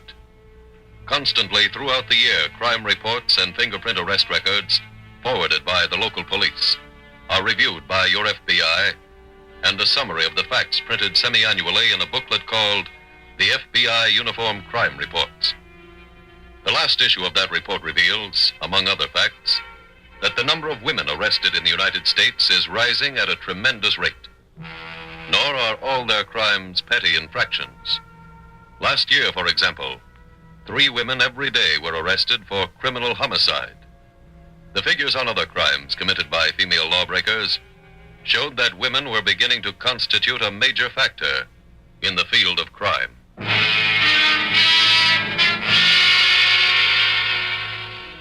Tonight's FBI file opens in a Midwestern women's prison. A large workroom is filled with inmates making uniforms for male prisoners in other penal institutions.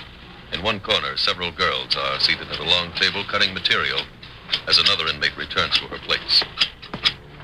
Laura, you see the board? Yeah. Well, what'd they say? They turned me down. Ah, that's too bad. Throw me my shears. Yeah, sure.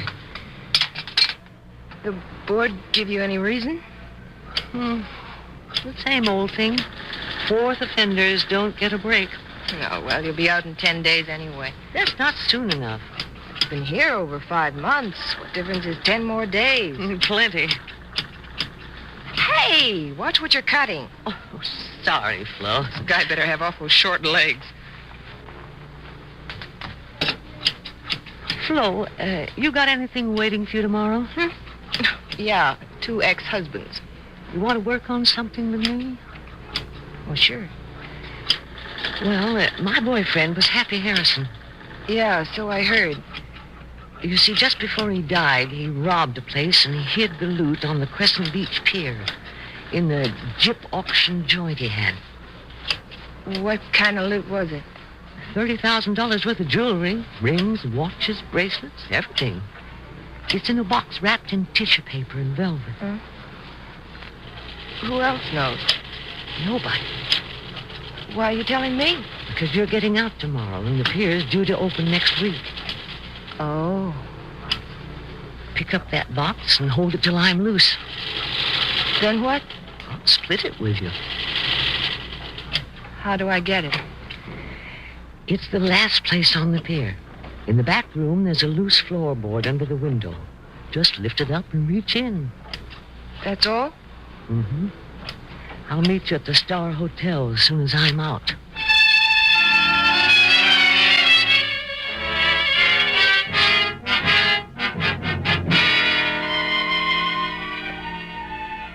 Meanwhile, on the long, gaily decorated Crescent Beach Pier, men are working on the various amusement stands, getting ready for next week's big opening.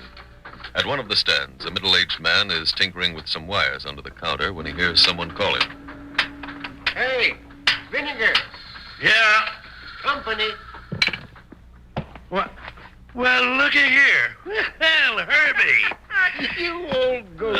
Look at you, you old windbag. How are you, Vinegar? Broke as a kid's toy. Don't shake, son. We're even. Say, Herb, what are you doing here? I ran into Smitty, and he said you'd hooked up with his rag bag. Well, sir. Well, look at you. It's great to see you. It's been a long time. Yes, sir. See, that was the Chicago Fair. 33. That's the best shell game I ever ran. Hey, you remember the sucker who lost 300 and then yelled copper? What a night. Oh, what a night is right. Sure was. Say, you know, you never gave me my half of that 300. Yes? Didn't I? No. Well, I must have forgot it. You need a hand here? Okay, Herbie. But Herb, no swing. Vinegar, would I steal from you? Yes. Come on, walk around here and I'll let you in. Yeah. There. The guy who put this latch on certainly hated his job. Well, there she is. Hey, it's a nice wheel you got. Yeah, it's a dandy. It swings easier than the old ones. Yeah. Where's the control? Well, now, that's what I'm working on now. Come on, bend down here. Wires? Yeah, I like them much better than the old foot control. Yeah, they're not as sure. Herb, when I get finished, I promise you, no mark will win anything bigger than a clay pipe or one of them wallets made out of genuine paper. What's in the back there? Oh, back there, that's just an empty room. The guys who had this place last year had a pretty good touch. Phony auction.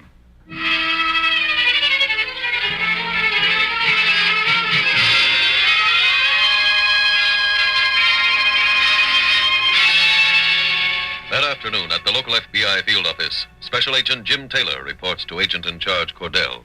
Welcome to the office, Taylor. Thank you, sir. What desk were you on at Salt Lake City? Interstate theft. Good. One of the men who just transferred out left this file. Take it over. All right, sir. It's a jewel theft that took place on the other side of the lake 6 months ago. Thief came back across the state line by boat and was seen by a policeman coming off the Crescent Beach amusement pier. Do we know who the thief was? Yeah. The victim made a positive identification. There's a man named Harrison. The policeman stopped Harrison, searched him, found a gun, and arrested him. On the way to the station, Harrison made a break. The policeman fired, but he kept going. He get away? For a few hours. He was arrested at his girl's house and died the next day at City Hospital. The officer find the stolen jewelry? No, and it's never turned up. Finding it will be one of your jobs. All right, sir. Oh, how about that girl that you mentioned? Her name's Nora Ridley. She got 6 months for harboring Harrison, and she's due to be released next week. Here's a file on her. Right. Aside from their relationship, did anything point to her knowing where the loot was hidden? No, but if Harrison told anybody, it must have been her. All right, sir. I'll put her under surveillance when she's released.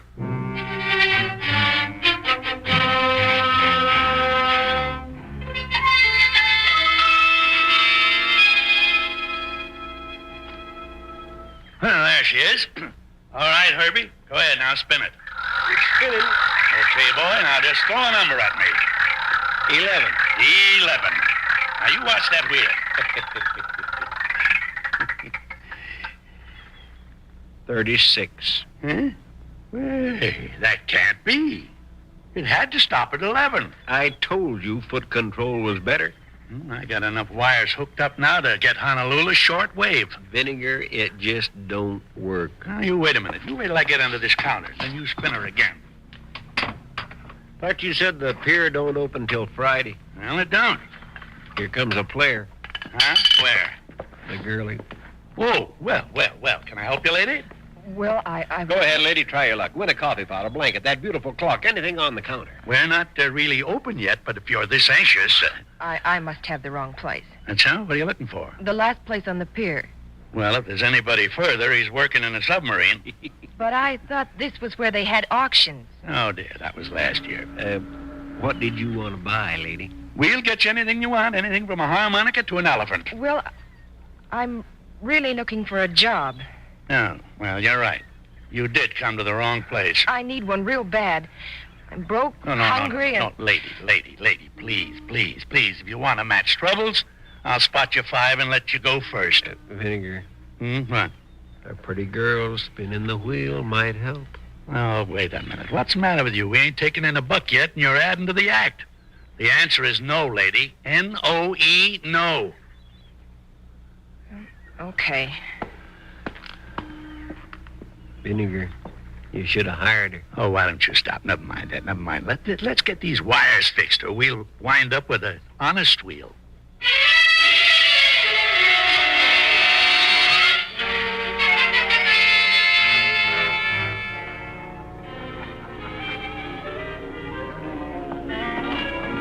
Hello, Larry.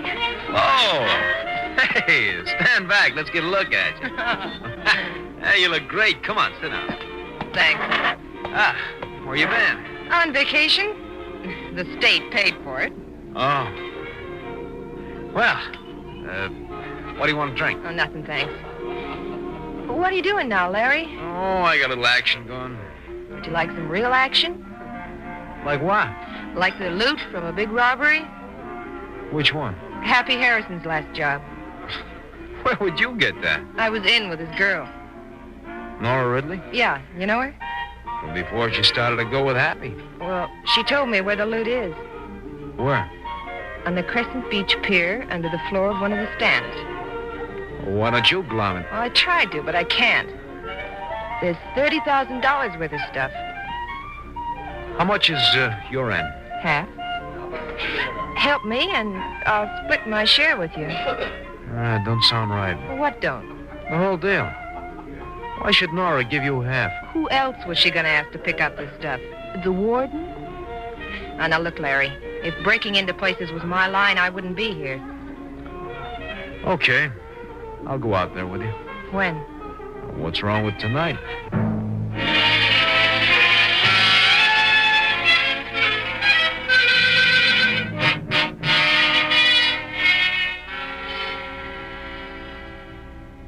I've got some new information on that jewelry, Mr. Cordell. Good. I re-interviewed a pawnbroker named Parker, the one who corroborated Harrison's alibi. Oh, I think I remember him. He's the one who testified Harrison was in his store at the time of the robbery. Oh, yes. Parker's shop was raided by the police. He was arrested for fencing stolen property. When was this?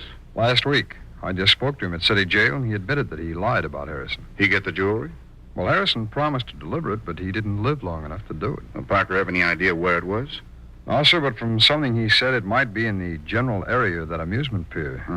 Told me Harrison had a business out there at the lake. What kind? He didn't know that or exactly where it was. Well, the lakefront's a pretty large community. I searched the real estate records. Nothing was listed for Harrison. Oh, and here's a list of every concession I had out at the pier last year. Mm-hmm. Did Parker know anything at all about the business? Just that Harrison didn't operate it himself. I took his picture out to the pier, showed it around. No one recognized him. However, if you think the angle is worth pursuing, I'll keep checking on it.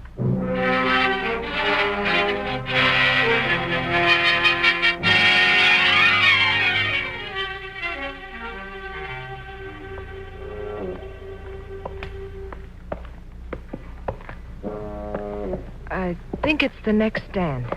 You think it is? Oh, it's the last one. I know that. Wish we could see where we're going. Yeah. Try the flashlight again. No, this just lets you see the fog a little better. Hold it. This the place? Uh-huh. The door's around on the side. You ought to be able to handle that lock. Watch. Come on.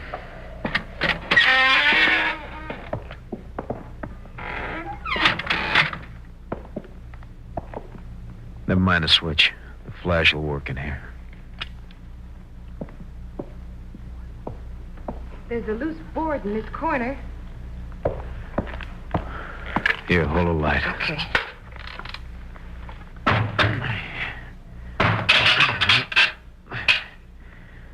See anything? Jackpot. Huh? I can't see. Tissue paper. Velvet. Now, get the box. Hey, Is it too heavy to lift? it's gone.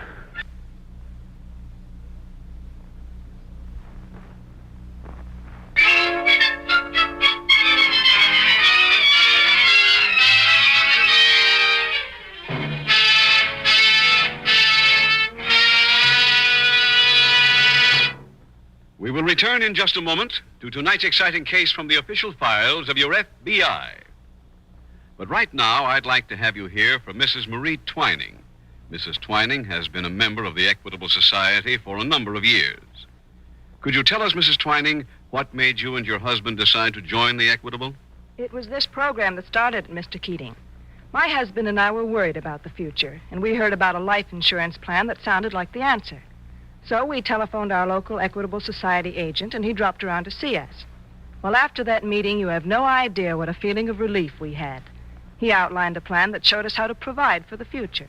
He made it all seem so simple and so sensible. Building the right life insurance plan is simple, Mrs. Twining, if you know how. And Equitable Society men really know how. I'll tell you, Mr. Keating, it's wonderful to know you're protected no matter what happens. Well, that's the aim of every Equitable Society man. You see, Equitable men are helpful, friendly men who have made a study of life insurance and its great value in building financial protection for the American family. They want you to be protected, and they know the best dollar and cents way to protect you. And backing up every Equitable man is a trained staff of experts in the Equitable Society's home office, actuaries, technicians, and economists. Remember this, careful planning will reduce your money worries. One of the surest ways to plan carefully is to consult your local Equitable Society representative. He'll be glad to visit you and discuss your problems thoroughly, any time it's convenient to you and without obligation. Simply consult your local telephone directory for the name of your local Equitable representative, or write the Equitable Society. That's EQUITABLE. The Equitable Life Assurance Society of the United States.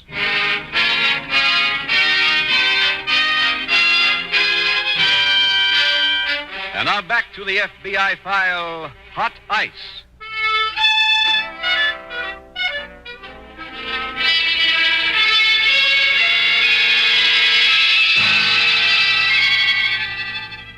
A recent report on crime mentioned the common public misconception that jewel thieves are well-dressed, intelligent, high-living criminals who make fortunes in a few minutes.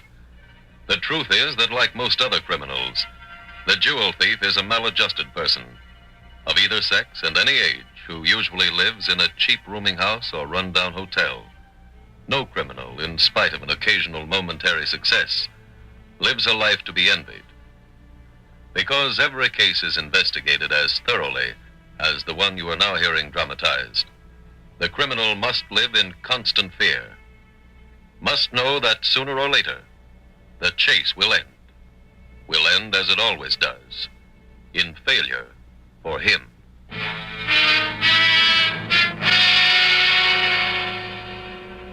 Tonight's FBI file continues a few days later at the stand on the amusement pier. Well, Herb, I did it. Did what? I fixed them wires. Now, son, if we want to, we can make that old wheel whistle Dixie. In what key? They don't believe it, huh? All right. Go ahead, spin it. Spin it. There she goes. Now, son, hit me with a number. All right. 21. Good old 21. And there you are, 21. Vinegar, what about that break? Did you notice that? Yes. Now, the suckers won't hear it. Not if you use half the place for a shooting gallery. Well, if it gets too tough, we'll let them win. Let them win. Vinegar, I'd rather hear you knock your mother. Oh, say, Herbie, wait a minute. Look here. I got some costume jewelry under the counter. Yeah, look at that stuff. We can use these things for prizes. That's too junky looking. Who conned you into buying this slum? Nobody. The guys who ran this auction joint last year must have left it behind. I found it in the back room the other day. There's the tip-off. If it was worth putting back into popcorn boxes, they wouldn't have left it. No, maybe it'll be okay if we polish it up. As long as we got the stuff, might as well use it.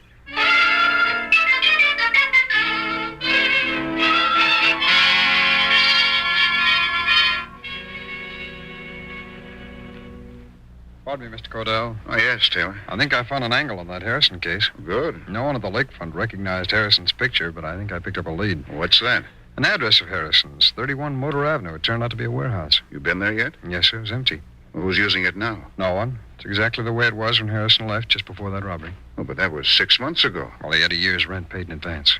Well, what's this angle you found? I ran across some shipping receipts in the place, so I checked the records down at the express company. Harrison used the place to store stolen goods? Well, that I don't know. The express record showed 3 shipments about this time last year from the Jordan Company in Rivertown. What business are they in? Well, the receipts didn't show what the shipments contained, but I've wired the company. Good. Oh, Mr. Cordell, Harrison's ex-girl is due to be released tomorrow. Well, never mind the surveillance on her. I'll put another agent on that. You stay with this.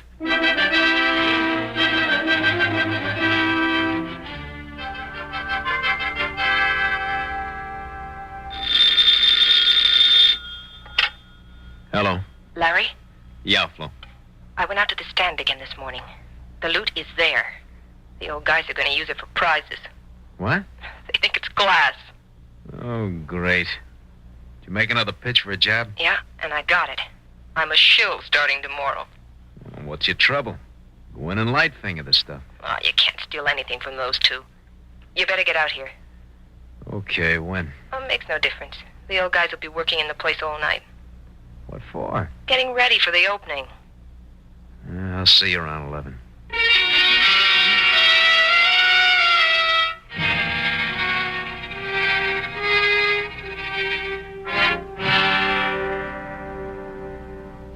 Cordell, I just got a wire from the Jordan Company. What did Harrison buy? Cheap wristwatches by the dozen. Oh? 6 gross altogether.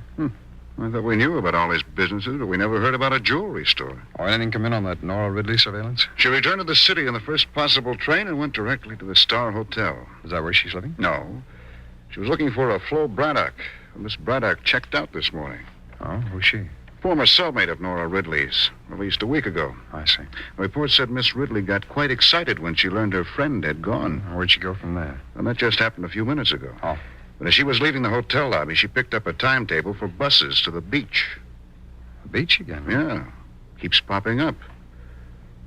Say, Mr. Cordell, there's a place there that could have used 6 gross of cheap watches. At the beach? Yeah, I think so. You still have that list of last year's pier concessions?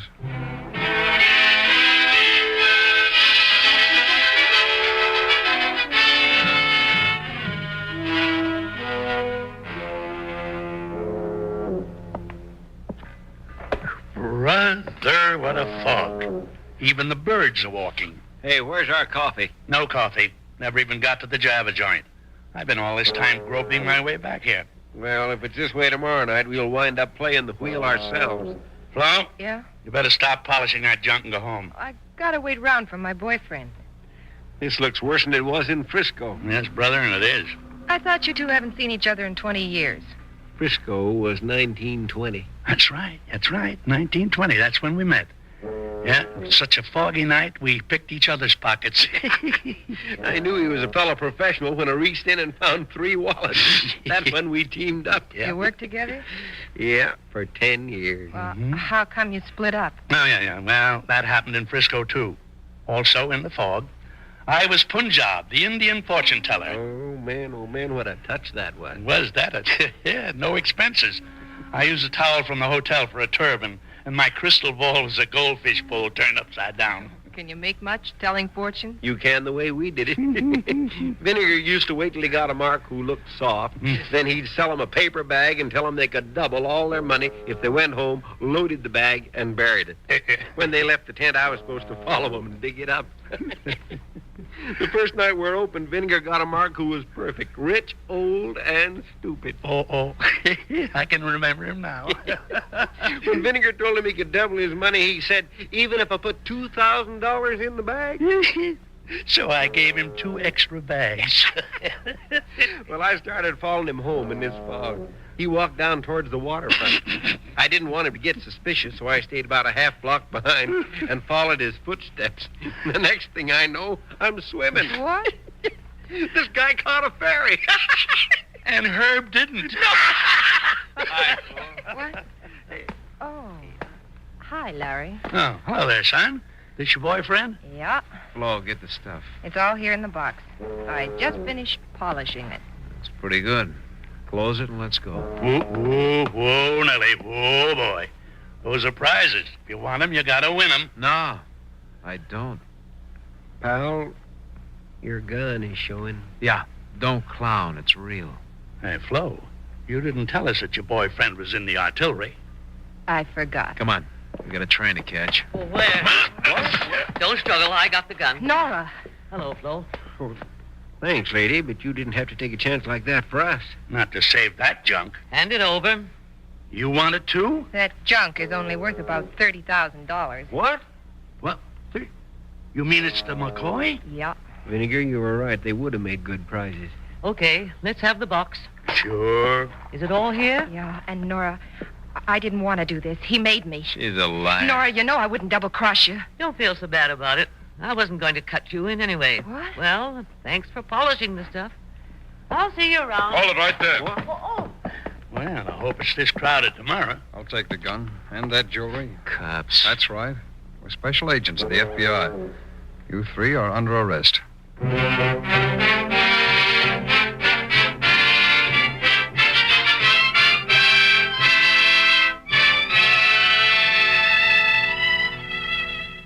Nora Ridley, Flo Braddock, and Larry Marlowe were convicted and sentenced to terms in federal penal institutions. Approaching the stand at the amusement pier, Agent Taylor spotted the special agent keeping a surveillance on Nora Ridley. They followed her through the dense fog to the stand, with results you have just heard.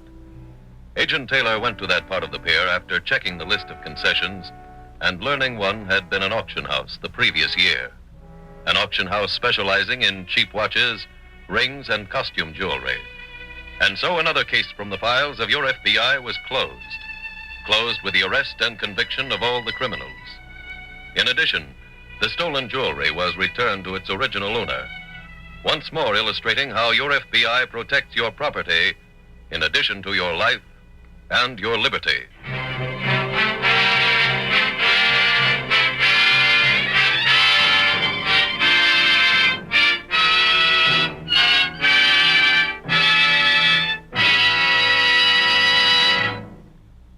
Do you believe you'd be happier if you made more money?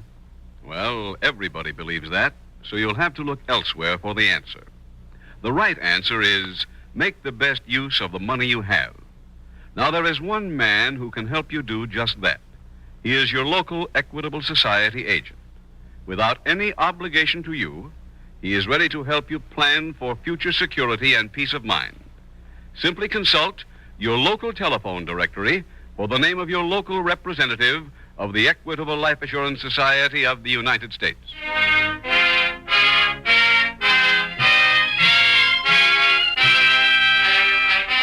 Next week, we will dramatize another case from the files of the Federal Bureau of Investigation. Its subject, armed robbery. Its title, The Larceny Express. The incidents used in tonight's Equitable Life Assurance Society's broadcast are adapted from the files of the Federal Bureau of Investigation. However, all names used are fictitious, and any similarity thereof to the names of places or persons, living or dead, is accidental. Tonight, the music was composed and conducted by Frederick Steiner. The author was Jerry D. Lewis. Your narrator was William Woodson, and Special Agent Taylor was played by Stacey Harris. Others in the cast were Parley Bear, Anthony Barrett, Betty Blythe, Walter Catlett, Marlene Lightbody, and John Stephenson. This Is Your FBI is a Jerry Devine production. This is Larry Keating speaking for the Equitable Life Assurance Society of the United States and the Equitable Society's representative in your community, and inviting you to tune in again next week at this same time when the Equitable Life Assurance Society will bring you another thrilling transcribed story from the files of the Federal Bureau of Investigation. The Larceny Express on This Is Your FBI.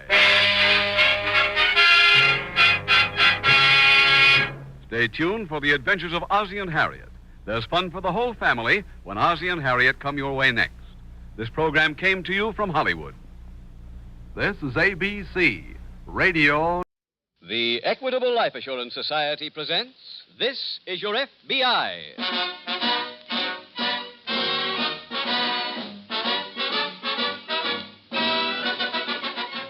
This Is Your FBI, the official broadcast from the files of the Federal Bureau of Investigation. Presented as a public service by the Equitable Life Assurance Society of the United States and the Equitable Society's representative in your community.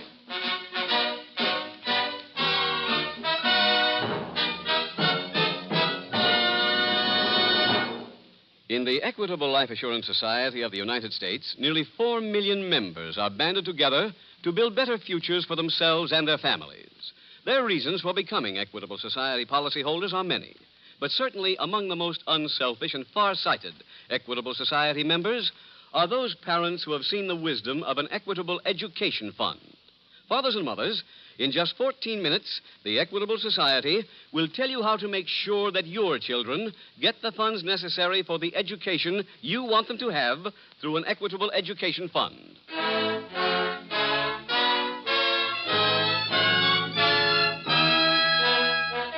Tonight's FBI file, The Unknown Voice.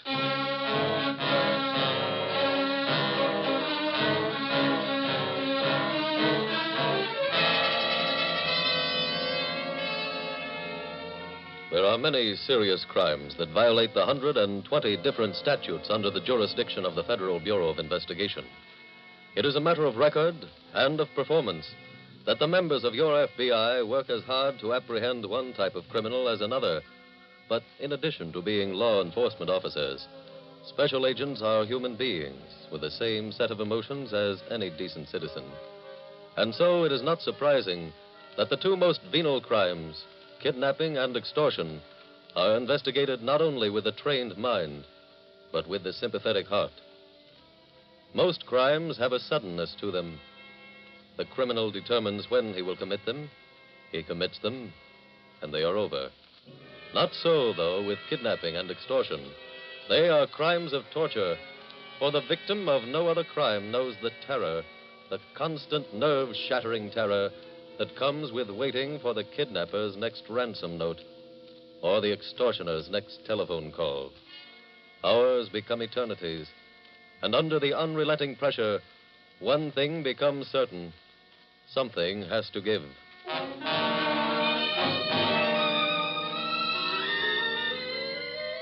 Tonight's file opens in a hotel room located in the downtown district of a large western city. A well-dressed, gray-haired man sits reading the morning paper. Just a minute. Hello, Claude. Come in. Sorry I'm late. I left the house in plenty of time to get here all right by the time the bus came Let's get along. down to business. Very well, Claude. Glad to. Should To bring the money? No. Huh? I said no. Why not? I've changed my mind. Then why did you go to all the trouble of getting up this meeting? I wanted to tell you to your face that I'm not the kind of a man who can be blackmailed. A very nice attitude, Claude. Very nice. I know that you said in your letter you sent me that if I didn't pay, you'd kill me. That's right. But I'm a good judge of men. And you haven't got the courage to kill anybody. Maybe yes, maybe no. You also said you'd go to the papers and tell them what you know about me. Want me to? If you wish, yes. Don't believe you. Then carry out your threat. Go to them. See what happens. Claude, if you really made up your mind not to pay, you'd have gone to the police and had them waiting here for me. Look, I'm not going to pay you a nickel. Now you can get out of here. I'd rather hear you talk, Claude. I said get out. I never want to see you again. Mind if I smoke? Didn't you hear me? Don't get so excited. I've asked you to leave this room. I don't want to listen to any more of your rotten talk. Do you hear me? Why don't you call the police? If you force me to, I will. I'm not going to stand for another. Claude. Claude!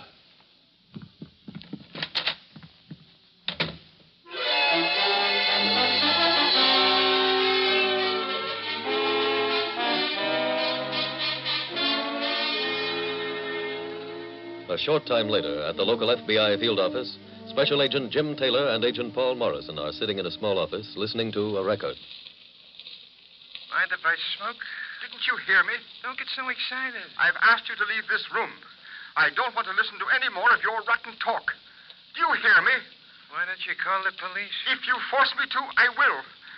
I'm not going to stand for another. Claude. Claude! That's it, Paul. That's the record we found on the dictaphone that Claude Adams planted in the hotel room. Well, you can see now why he had a heart attack. You certainly can. Unfortunately, he's the only one who could have given us an ident on the extortioner. Well, somebody else must have seen him at the hotel. Oh, I've spoken to everybody who was on the front desk this morning, to every bellboy, maid, and elevator operator. They couldn't give me a thing. If Adams had only mentioned the extortioner's name once during the conversation, we'd have something to work on. I know. Jim, why would a man who owns a mansion like the one Adams lived in hire a hotel room? When I interviewed his wife, I asked her about that. What did she say? She said that her husband insisted that he had some business he wanted to transact in absolute privacy. I see. Hey, Paul, is my watch right? What? Is it really 5 after 12? Let me see. Yeah, what? Mrs. Adams said she was coming up here at 12 o'clock. Come on, let's get back to my desk, huh? Okay. Go ahead. Thanks. You know, apparently, Paul, whoever came up to the hotel room knew Adams pretty well. Certainly sounded that way. And yet we've let every one of Adams's friends and key employees listen to that record. None of them can identify that voice. Has Mrs. Adams heard it yet? Yes, I played it for her at her home early this morning. She didn't know who the man was either. Must have been pretty tough for her to listen to that record. Yeah, it was. That's why she wanted a couple hours rest before she came up here. Yeah, I see. Hey, there she is. Hello, Mr. Taylor. Oh, I'm sorry to have kept you waiting, Mrs. Adams. Mrs. Adams, this is Agent Morrison. How do you do? I'm afraid we still have no word for you on who the extortioner was, Mrs. Adams. Is there anything I can do to help you? Well, yes. You see, we think it's very possible that whoever was trying to blackmail your husband might turn to you now. So there is one way you could help us. How? If either of these people should contact you, please call us immediately. Oh, I will. Oh, that's fine. Now, Mrs. Adams, I think you'd best go back home and get some more rest. If you like, I'll walk you to your car.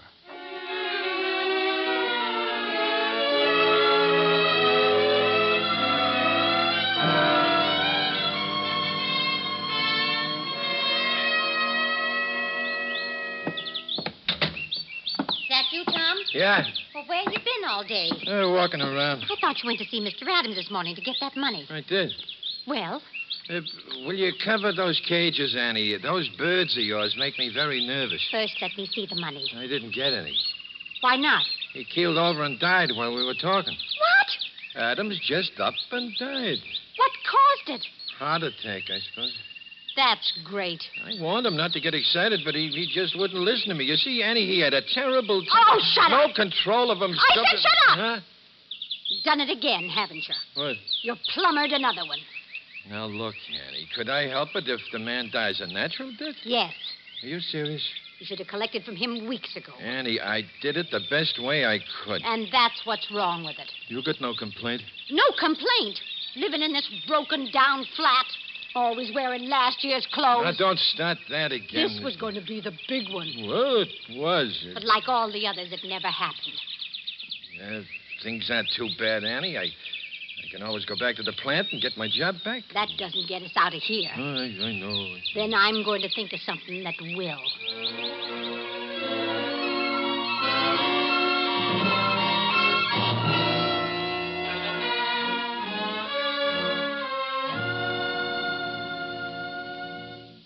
Jim, I hope you had better luck than I did. Nothing at the bank, huh? No, I went over every canceled check and cash withdrawal, and Adams' secretary explained every item. Well, I guess that means that Adams hadn't paid anything before. Not unless it was a long time ago. We went over his business and personal checks for the past 6 years. Well, I found out something about the extortioner. Oh? I don't know how much it'll help us, but he comes from New England. How do you know that? While you were out, I listened to the record again. I thought I noticed something about the man's accent. I see. So I called Joe Harrison in to listen to it. He used to be a professor of speech at State University before he became a special agent. Huh, I didn't know that. I didn't either, but it was in the vocation and avocation file. Well, how did Joe know the man came from New England? Well, he told me, but, well, frankly, it was a little too complicated for me to remember. I see. It has to do with things like the primary accents being placed on the first syllable in certain words, the New England A being flatter and having a nasal quality. Okay, I'll take his word for it. Did he tell you anything else about the man? Yes, he said it sounded to him as if the blackmailer was in his late 50s, early 60s. Making him approximately the same age as Mr. Adams. That's right. It's beginning to look like another one of those heavy cases. Yeah, I'll be surprised if it isn't. Where do we go from here, Jim? I think the only thing to do now is trace Adams's background. That's an angle. I'd like to find out if Adams was ever in New England. And if he was, what he did while he was there. Well, maybe somebody down at his office might know. That's right, they might. Paul, why don't you check down there? I'll go over and see Mrs. Adams. Okay. We'll meet back here and start building the biography.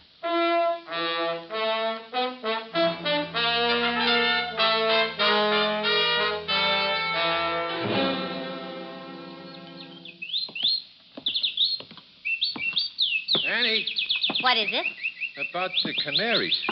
Well, Is there any way they can be told that they don't have to sing all the time? I like to hear them sing. Oh. I'm going over to the plant this morning and see about my job. You may not have to. Why not? We might still get that money from Adams. How can we do that? I wrote Mrs. Adams a letter last night. Annie, he's dead. She isn't.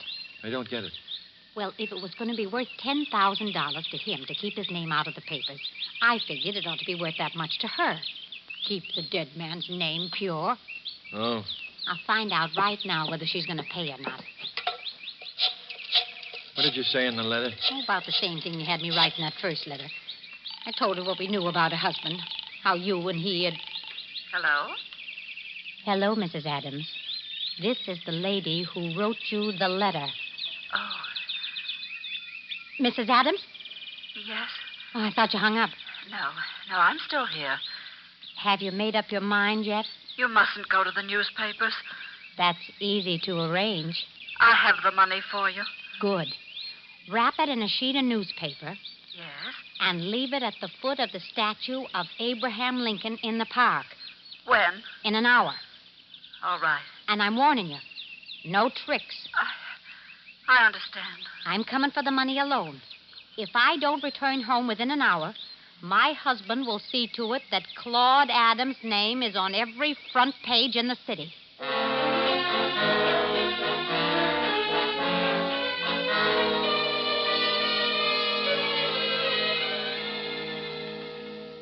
Paul, I think I found the reason for the extortion. What was it, Jim? It took a lot of checking, but I found that in 1916, Claude Adams was arrested in Denver. What for? Grand larceny. He was convicted and sent to prison. Did Mrs. Adams tell you that? No, but I got to thinking, and I kind of figured that maybe he was eligible for the First World War draft, so I played the hunch. Actually, I was forced to play it. I didn't have any other lead to work on. Pretty good hunch. Yeah, they look good when they work out, don't they? How long was Adams in jail? Until the spring of 1923. Well, according to what I found out at his office, he came here in 23. That's right. I guess he decided he'd had enough of prison, and when he got here, he went it straight. Oh, too bad he couldn't have lived to enjoy his fortune. Yeah, sure is. You know, I wonder if he had the... Oh, pardon me, Paul, sir. Special Agent Taylor speaking. Hello, Mr. Taylor. This is Mrs. Adams. Did you call me? Yes, I did, Mrs. Adams. Have you found out who that man is? No, not yet, Mrs. Adams, but I think I may have found out why your husband was being blackmailed. But I don't understand it, Mr. Taylor. My husband conducted his business in a perfectly legitimate manner, and our home life was above reproach. Well, I think this matter goes back quite a number of years. But, Mr. Taylor, Claude and I were married for 21 years. And I know that there was nothing he had to hide. Did Mr. Adams ever tell you about any trouble he had in Denver? Denver? Mm-hmm. Claude was never in Denver in his life. Oh, I'm afraid he was, Mrs. Adams. You see, in checking back to find a motive for the blackmailing, we learned that Mr. Adams had been in jail in Colorado. Oh.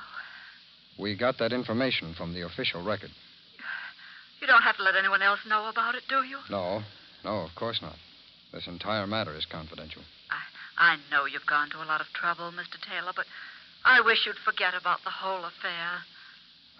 Well, I'm afraid that's going to be a little difficult now, Mrs. Adams. Pardon me, Miss Adams. Yes, Paul. of course. Paul, will you take that, please? Oh, sure, Jim. As I was saying, Mrs. Adams, I think it would be a little difficult to withdraw from the case at this time. But the case is finished. I see. After all, my husband is dead. Well, it's not finished as far as we're concerned. They can't blackmail him now. Please do me that favor, Mr. Taylor. Well, I'll have to talk to my superiors before I can promise you anything. All right. After I've spoken to them, why, then I'll get in touch with you. Thank you. Goodbye, Mr. Taylor. Goodbye, Mrs. Adams. That's kind of funny. What's that, sir? She seems to resent our having learned that her husband was once in prison. She wants us to drop the case. Well, I think that phone call I took explains why. What do you mean, Paul? That call was from the bank. Huh? I think that guess you made before about the blackmailers making her their new target was right. Oh, why? According to the bank, she came in less than an hour ago and withdrew $10,000 in cash.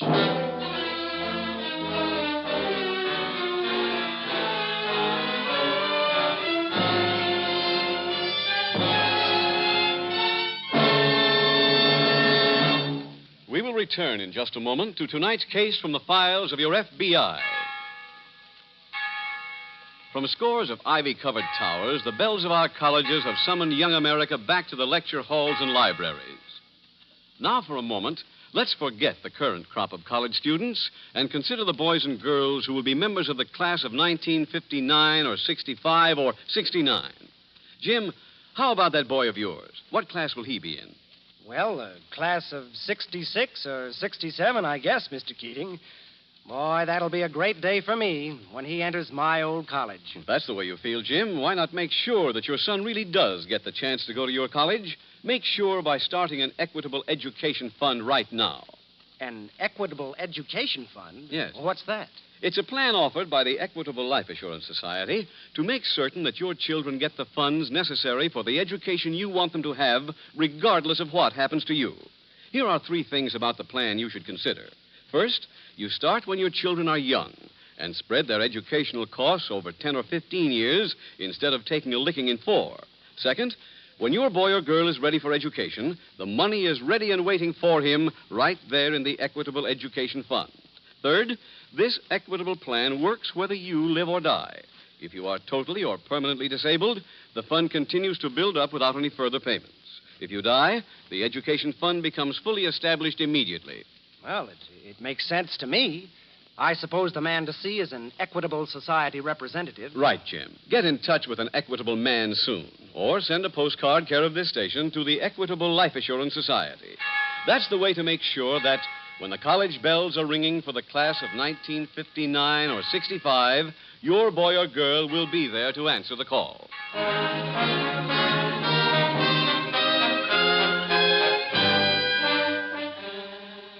Now back to the FBI file, The Unknown Voice.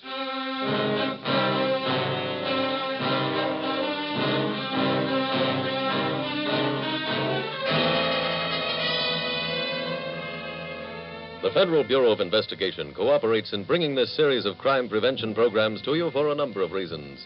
The long-range purpose of your FBI is to tell you what part you can play in the never-ending war against crime. Tonight's case from the files of your FBI offers an illustration of a service that could have been rendered in that war.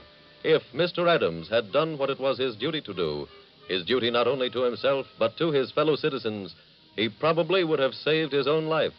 And he certainly would have prevented the blackmailing of his wife after his death.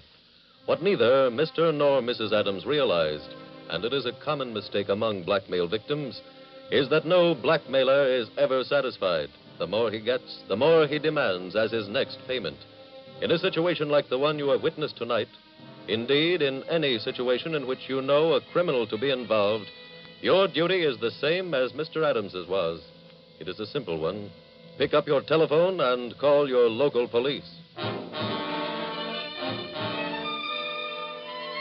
Tonight's file continues in the shabby apartment of Tom and Annie Williams. Tom, Yes, dear. what time is it? Almost 11 o'clock. Well, I better get going. For the money? Yes. Annie, don't you think that's a job I should do? No. Why not? I want to make sure we collect. That's not fair. That's how it's going to be. Think she's had time to get the money? Well, if she hasn't, I'll wait on one of the benches near the statue. I can wait a couple of minutes for 10,000. I just hope she isn't leading you into a trap. She wouldn't dare. She'll be afraid not to pay. Hand me my purse, will you? Yeah, sure. You wait right here, Tom. Yeah, I will. Oh, and while I'm gone, don't forget to feed the canaries.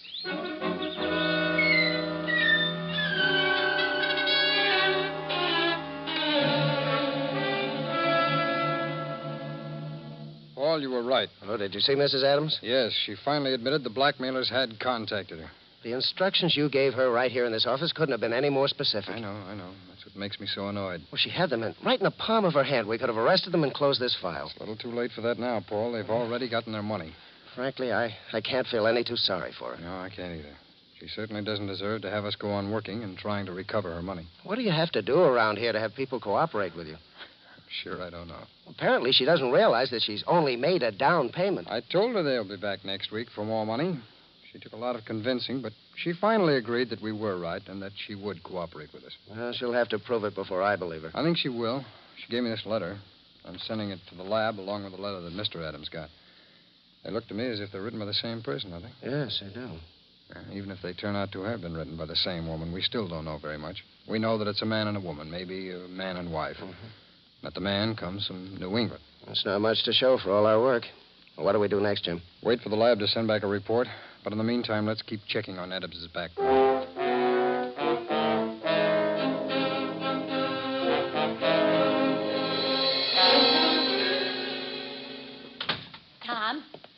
Tom, I've got it. Good work, Annie. $10,000. Did you open the package? Yeah, it's real. Wonderful. Why did you cover those canary cages? Huh? Oh, the poor little fellas, they were bothered by the light. Uncover them. But they would... You heard me. Uncover my canaries. Okay. Oh, you poor darlings. Tom, don't ever do that again. Oh, I'm sorry, dear. Can I see the money? Yeah. There you are. Beautiful. I never thought we'd see this. You wouldn't have if I hadn't gotten that idea. Annie, I'm not taking any credit away from you. Oh, I stopped by on the way home and picked up these pamphlets. What are they? Travel pamphlets. We're taking a trip. Kind of sudden, isn't it? That's right. You could have at least consulted me.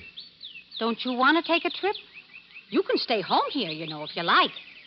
Might be more fun for me being alone on a boat. No, Annie, you'd know I'd love to go, and in fact, I'd go any place just to get rid of these canaries.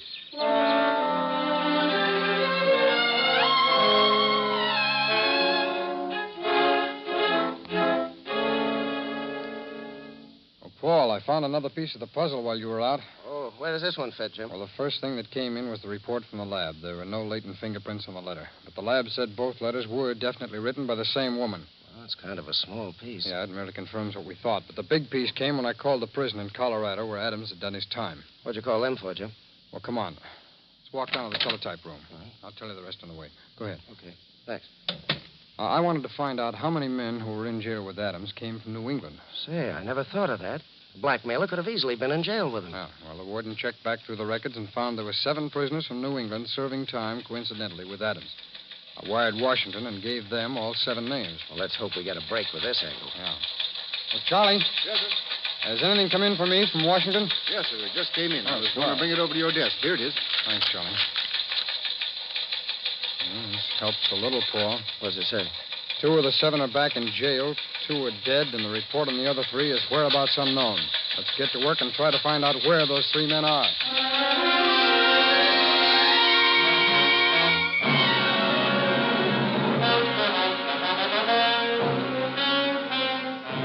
Paul, if it's not one of these three suspects, I don't know where we'll turn. No, I doubt the blackmailers would be stupid enough to get in touch with Mrs. Adams again. That'd be a little too convenient for us. Teletype for you, Mr. Taylor. Oh, thanks, Charlie.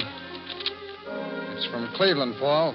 One of the suspects, George Jackson, owns a grocery there. That clears him. 1 down and 2 to go.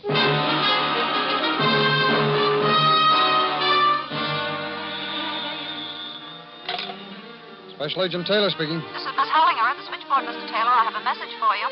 Yes, Miss Hollinger, what is it? The Detroit office called while you were busy on the phone and left this message for you. Harvey Fulton works for a plumbing supply house there. He has not been out of the city for a year. Thank you, Miss Hollinger. Well, Paul, that takes care of suspect number 2. 2 down and 1 to go.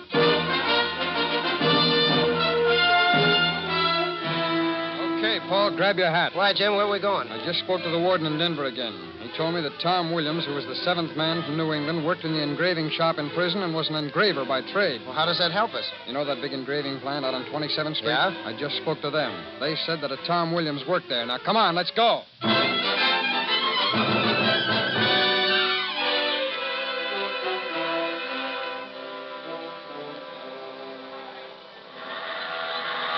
Hey, big crowd out today. Well, sure. A lot of people are going to get on that boat. I hope the ocean don't get too rough. Oh, don't worry about that. Oh, I'm not worrying about it. I'm just hoping. We got pills you can take if you feel sick. Oh, that's good. I just hope the canaries are happy with Mrs. Angelo. She'll take good care of them now. Did you call up and tell them to stop delivering the papers? I told you twice I called up. I also called up about the milk. Well, come on. We might as well go up onto the boat. What about our bags? The man said he'd put them in our rooms, didn't he? Yeah, that's right. Keep the quarter out of the pocket money I gave you. Yes, sir. Let me know when you run short, and I'll give you some more. Yes, sir. Oh, I guess this man here wants our tickets. Hold this package while I look at my purse. Yes, Annie. I'm afraid you two won't be making this trip. Huh? Why not, mister? I paid for these tickets. Yes, but unfortunately for you, you paid for them with money you got from Mrs. Adams. She had it marked? That's right. Shut up, Tom.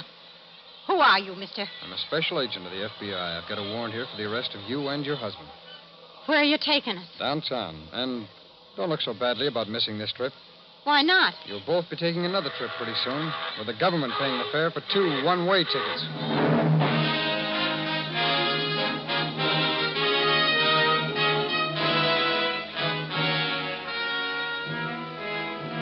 Tom and Annie Williams were tried and convicted for violation of the federal extortion statute. Each was sentenced to a 10-year term.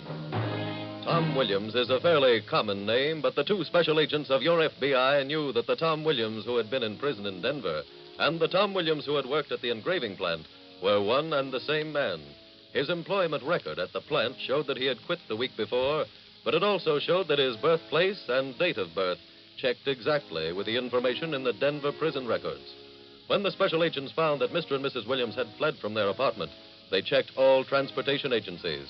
One of them revealed that a Mr. and Mrs. Williams had purchased space on a steamship for Alaska and had paid for it in cash.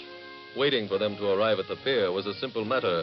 But then, as you have seen, that is the only thing about tonight's case from the files of your FBI that was simple.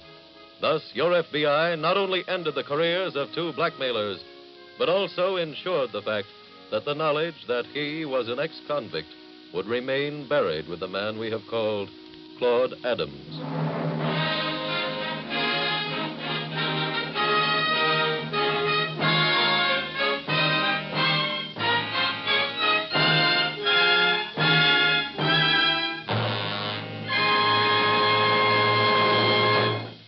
In just a moment, we will tell you about next week's exciting case from the files of your FBI. Now, here's the proud father of a 2-week-old boy. He has a question about the Equitable Education Fund. Well, Mr. Keating, that kid's as bright as a dollar. He's going to be head of his class in 1969. But how long should I wait before I start an Equitable Education Fund for him? Don't wait a day, Jim. The earlier you start an Equitable Education Fund in your child's life, the lower the cost per year will be. So why not plan to see your Equitable Society representative soon? Or send a postcard care of this station to the Equitable Life Assurance Society of the United States.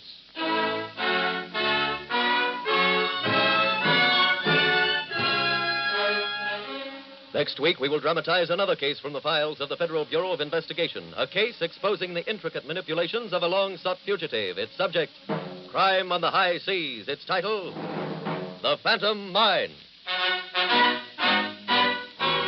The incidents used in tonight's Equitable Life Assurance Society's broadcast are adapted from the files of the Federal Bureau of Investigation. However, all names used are fictitious, and any similarity thereof to the names of persons living or dead is accidental.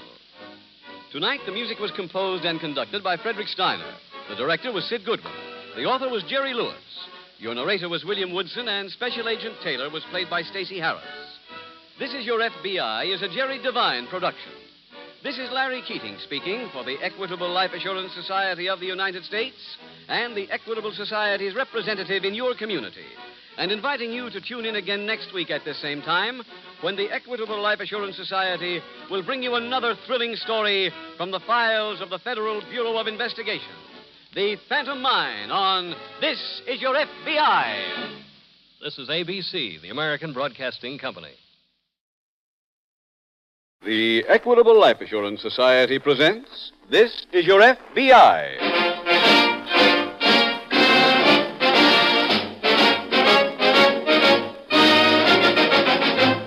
This is Your FBI, the official broadcast from the files of the Federal Bureau of Investigation.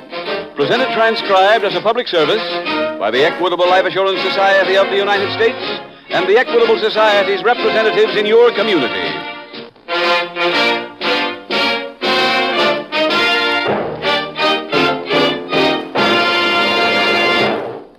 Nothing makes us feel more secure than owning our own home free and clear. If you feel that way, you ought to know all about the Equitable Society's Assured Home Ownership Plan. Pick up your phone and call your local Equitable representative. He's a neighbor of yours. In about 16 minutes, I'd like to tell you more about your local Equitable Society representative and how he can help you enjoy the many benefits of membership in the Equitable Life Assurance Society of the United States.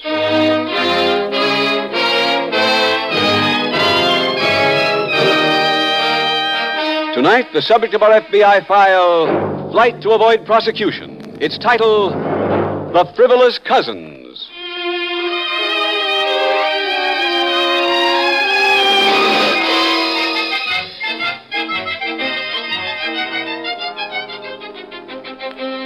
Between the ages of 12 and 20, there comes a span of years we call the teens. Many of us remember this period with great nostalgia, for in general, the teens should be a happy time of life.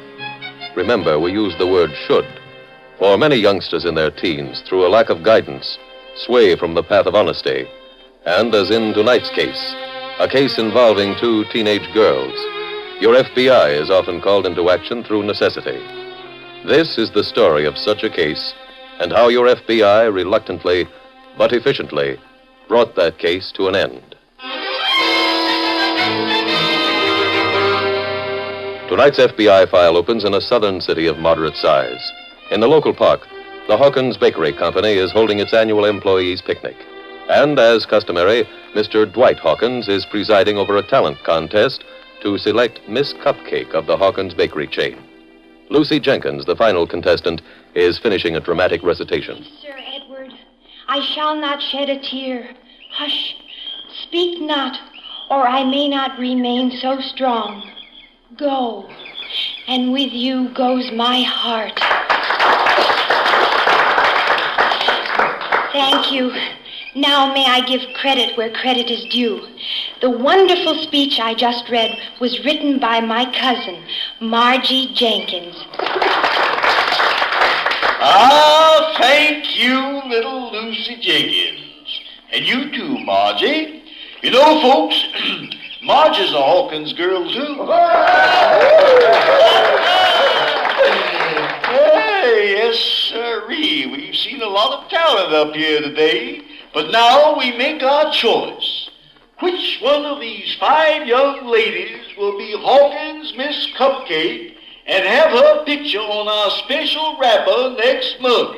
It's up to the judges. Girls, you can take a break, but don't stray far from the stand. We'll have our decision in just a few moments. Lucy! Lucy! I'll be right down, Margie. Oh, Margie, I thought I'd die when that microphone made that screeching noise at first. Why, honey, nobody even noticed it. Honest? Honest. Oh, but Lucy, honey, you shouldn't have told him that I wrote that speech. You know darn well I copied it out of Honest Love magazine. Well, so what? Dear Margie, I want you to have a little fame, too. Heaven knows what this can lead to. Sure, your picture on the new wrapper. Oh, not just that. But it's who might see that wrapper that counts. After all, some talent scout might just happen to buy a box of Hawkins cupcakes, and he'll discover me right then. I never thought of that. And I'll owe it all to my cousin. Now, Lucy, that's not true. Oh, Margie, suppose I don't win. Betty Jane Smith was very good with her accordion number. Now, Lucy, don't you be silly. If they put Betty Jane's picture on that wrapper, they'd never sell another cupcake all year. Why, that toothy smile of hers... Attention, everyone. Will the 5 contestants please return to the stage? I'll wait right here, Lucy. Keep your fingers crossed. Now, while we're waiting for the girls, let me remind you that Mrs. Collins has more lemonade ready for the table over there. And there's still plenty of pastries for one and all. Don't be shy now. You made them. You can eat them. In a line over there, girls. That's it. As you know, the judges are the 3 store managers in this area. And their impartial choice for Miss Cupcake is Miss Betty Jane Smith.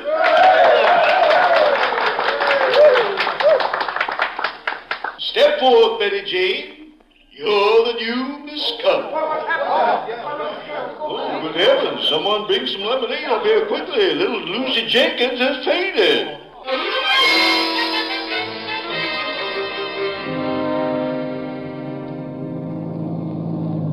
Well, here you are, Lucy. Are you sure that you feel all right now? Yes, sir, Mr. Hawkins. I feel fine now. I'll get out here, too. Well, I can drive you on to your house, Margie. Oh, no, it's real close. I'll just walk it after a bit. Well, all right. Oh, and Lucy. Yes, sir? You're on night shift tonight, aren't you? Yes, sir. Margie and I both handled the counter until 11. Well, if you still feel shaky this evening, you can take the night off, Oh, no, sir. I feel quite well enough. We mustn't let these things get us down. Good girl. See you tonight, then. Bye. Lucy? Yes, Margie? Lucy, you're as noble as that girl in the Honest Love Story. You're very sweet, Margie. But what's past is past. Sorrow is something every actress must experience. After all, they... Oh, Margie. Oh, now, honey. Honey. I wanted so to win. But they didn't like me. Now, Lucy, you cut it out. You hear me? You're a fine actress. Someday you'll make those old judges wish they'd made you Miss Cupcake. When you're famous, you can come right back here and laugh right in their faces. When I come back... I'm never even going to leave. Oh, now, Lucy, don't you talk like that. Come on, now, you go in the house. I'll see you tonight at the bakery store, and I'll think of something. Don't you worry. Just leave it to Margie.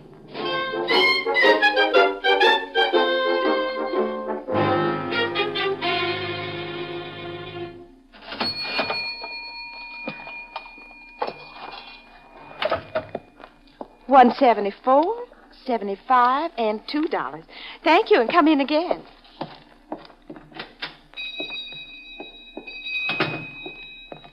Did you read it, Lucy? I can't find the article you talked about, Margie. Oh, you're on the wrong page. Here, give me the magazine. You said it was in the television section. Yes, but it's right over... Here. There, look. Barry Johnson's show, a big success. You remember Barry Johnson? He used to be in the movies. Oh, yeah. Well, when I saw this article, I said to myself, he's just the one to give my little Lucy a big start. I told you I'd think of something. Margie, I just don't get it. Oh, that's just because you haven't read the article, silly. Listen. Every weekday, Barry Johnson has an afternoon television program called Actresses Anonymous. He selects unknown girls from his audience to come up on the stage and do an unrehearsed scene with him. On television? Coast to coast. And that's a darn sight better than being on a cupcake wrapper. But that old show is in New York. So we'll go to New York, Lucy. You want to go, don't you? Oh, yes. But it takes money, and Papa would never let me go. Let alone give me the money to go there. Well, neither would my mom. But we can't depend on them, Lucy. We gotta strike out on our own. Margie, now don't you fret, honey. 10, 11, 12. $13 and some change. That's not enough. Well, then put it back, Margie. We'll think of another way. I've already thought of another way, honey.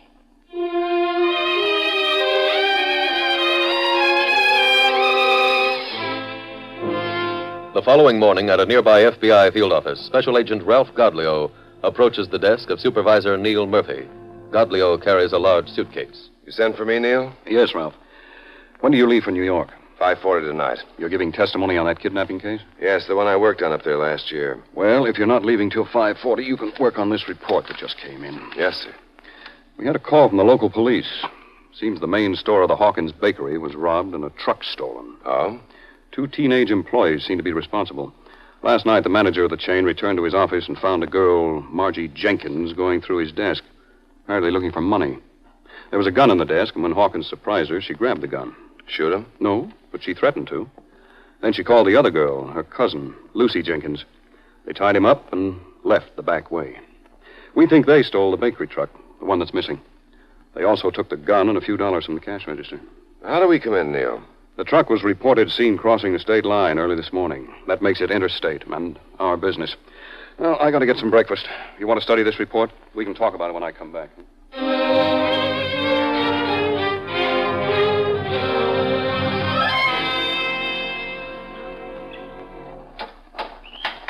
Margie, did you look at the points? That's what Papa always does when our car goes on the blink. I wouldn't know what to find even if I did look at them. Oh. Well, stand back. No use keeping the hood up. Oh, Margie, I'm hungry. Well, go on back to the truck and eat some more pastry. No. If I eat another cupcake, I'll positively die. Where do you guess we are? Oh, about 10 miles inside the state line. There hasn't been a car come by since we stole. Well, it's early yet. Now, honey, wipe that sad look off your face. Margie will get you to New York, all right? But when? I'll either die of starvation or eat so much pastry I'll be as fat as a pig. Either way, it don't help my chances as a little old actor. Oh, and look at that. I'm beginning to get back some of my accent. Oh, that's just 'cause you're so upset, honey. I work so hard to lose. Now, just relax. Go on, exercise. Well, roll on, thou deep and dark blue seas. Roll on. Better? Lucy, you sound like you was just born in England. Oh, hey, here comes a car. Oh. You get out on the road and flag it down. No, go on. I want to get something from the truck. Hey! Hey there! Stop, please! Why, what's wrong, honey? My papa's bakery truck broke down. We need a lift to the next town so we can call him. We? Yes, that's my sister coming over now. We'd be obliged to go just as far as you could take us, mister. We have to call my mother. She owns the bakery. Your mother? This girl said you had to call your daddy. Oh. Well, yes, Hey, but you see... what is this? That's an out-of-state truck. Will you please get out? Uh-huh. She won't shoot, honest. If you'll just get out. Lucy, you get some rope from that truck. Say, are you kids crazy? Hurry up with that rope, Lucy.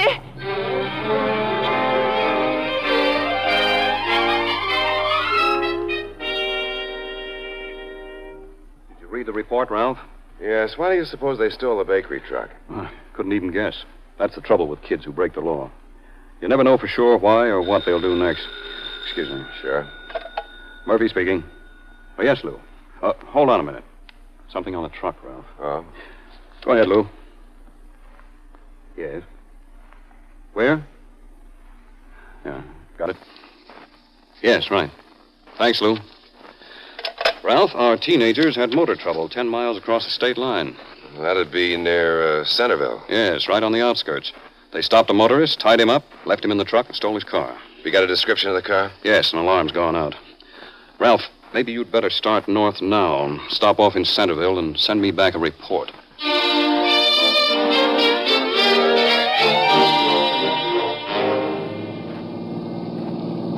Lucy, up ahead there. It's not a big place, but it has a TV sign out in front. Oh, pull in, Margie. Hurry.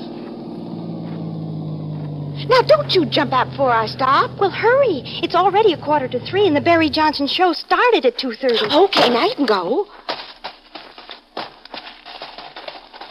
I just have to see the show so I can be familiar with it by tomorrow. Now, don't you fret. We'll at least see the end of the show.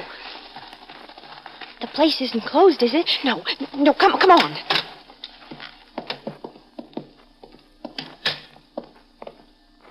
Nobody here. Oh, there's the bartender. And a TV set right over the bar. Mister? What can I do for you ladies? Well, would you turn your set on? We'd like to watch a television show. Sorry, the picture tube's burned out. Oh, no. Won't it work long enough for us to see about 10 minutes of the Barry Johnson show? Wouldn't even work long enough for you to see the commercial. Mister, do you have a phone? Yeah, payphone right by the bar here. How much would it cost to call New York? $1.50, maybe? Honey, I'm going to call the broadcasting company in New York and make sure they save us tickets for tomorrow's broadcast. We can take a train from the next town and be there in plenty of time. A train? But we don't have that much money left. We hardly have enough to call New York. You just wait now. Mister? Huh? This girl's an actress, a real good one. Would you like to lend us some money so she could have a break? Honey, if I loan money, the only thing to break would be me. Oh. Well, I'll have to ask you again. Marge. Now can we have that money, please? What's with that gun? I thought it might help you change your mind. We'd like your money, please, and 2 hamburgers, well done.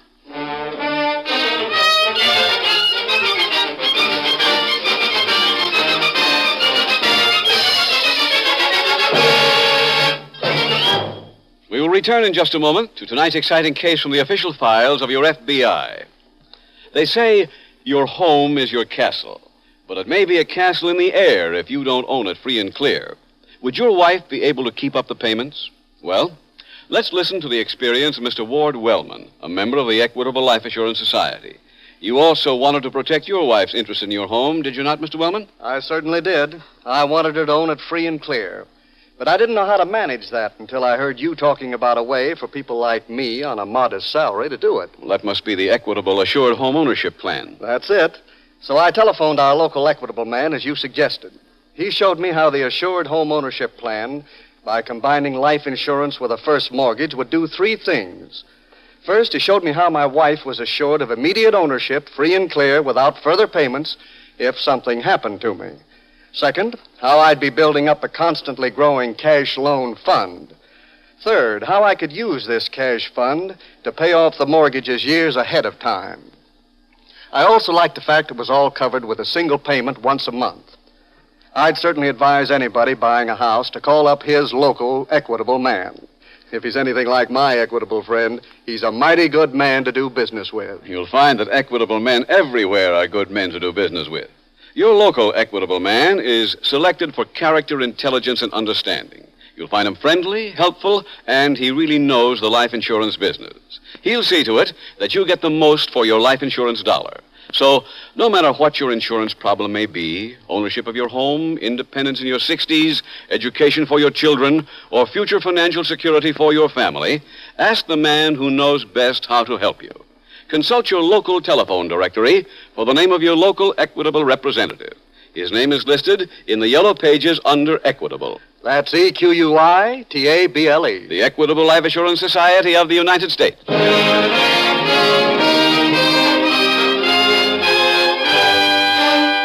And now back to tonight's FBI file, The Frivolous Cousin.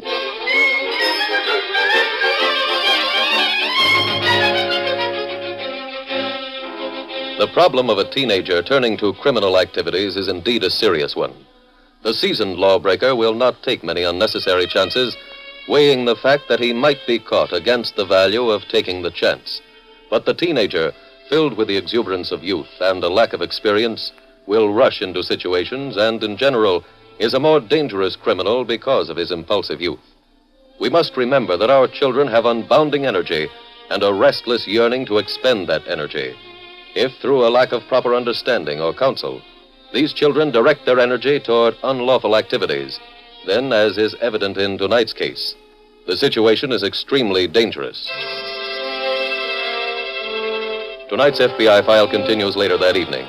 Special Agent Ralph Godleo has arrived at the tavern and is questioning the bartender. Say, help me, Mr. Godleo. I've never seen anything like it. One holds a gun on me while I make 'em hamburgers. The other empties my till and makes the phone call. Just as calm as could be. Well, the descriptions you gave fit the girls we're looking for, all right. You say they spoke of taking a train to New York? Yeah, guess they might even be there by now. They called and got tickets for that Barry Johnson show. The little one figures to be an actress. You're sure they got tickets for the Barry Johnson show? Well, I heard him call, didn't I? I'm not doubting you, sir. I just want to get all the facts correct. Well, you got 'em, mister. $30.60. That's what they took me for, and 2 hamburgers. You think you'll get these kids? I think so. Our best bet will be to get them when they pick up the tickets. Well, just so you get 'em. Business is bad enough without schoolgirls coming in here and cleaning me out. I tell you, they just stood there, calm as could be. And one even made me take her hamburger back and put pickles on it.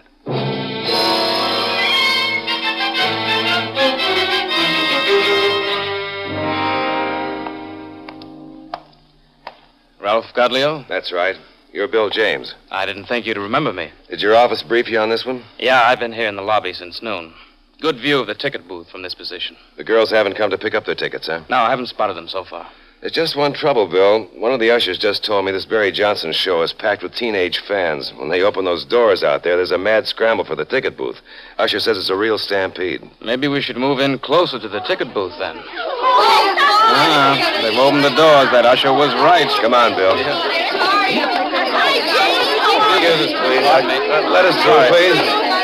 Ralph, we'll never get close enough to that booth. Well, let's try and spot him in this crowd. Ralph, there's just too many girls.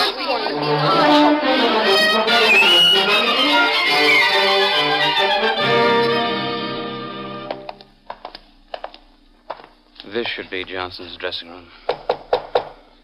Yes? Yes? Mr. Johnson, I'm Special Agent Godleo, and this is Special Agent James. We're from the FBI. Here are our credentials. Oh, gentlemen, I'm afraid I don't understand. May we come in, please? Why, yes, but I'm due on stage in a few moments. We won't take long, sir. Well, won't you sit down? No, thank you. Mr. Johnson, 2 young ladies we're anxious to apprehend are seated in your audience. We were unable to catch them at the ticket booth, but their tickets were picked up. I see. We've tried to spot them in the audience, but there are just too many women. They might be wearing bandanas, but at any rate, it's impossible for us to recognize them unless we walk up and down the aisles. We're afraid that might arouse suspicion. Now, if you'd give us your cooperation, I think there might be a safer way. Well, I'll do anything I can, certainly. When I was in pictures, I played several parts where I was an FBI man. Very interesting pictures, incidentally. Yes, sir, I remember those pictures quite well. Now, we know one of the girls has aspirations to be an actress. Your show uses amateur talent, doesn't it? Yes, I do 3 scenes with young ladies chosen from the audience. Good. We'd like you to do this.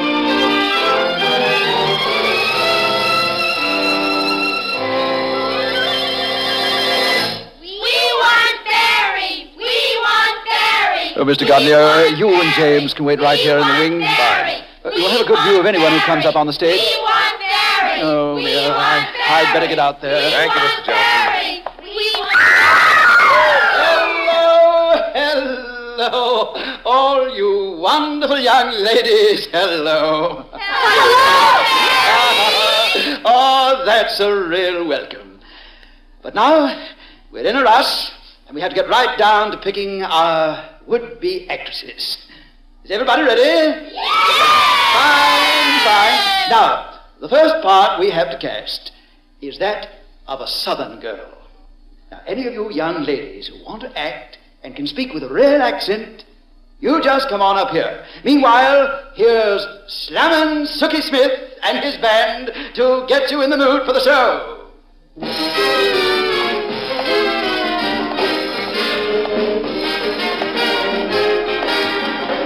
Have you spotted them yet, Mr. Gambler? No, sir. But I could have all of them come over here this way more. We can see well enough from here. I count 10 girls on the stage now. That seems to be all that's coming up. Well, I'd better get back out there. You signal me if you want me. Well, Ralph? I can't figure it. Lucy Jenkins came here to be an actress. We're fairly certain she's in that crowd. Why isn't she... What is it? Stay here. I'm going to talk to Johnson. I just had an idea.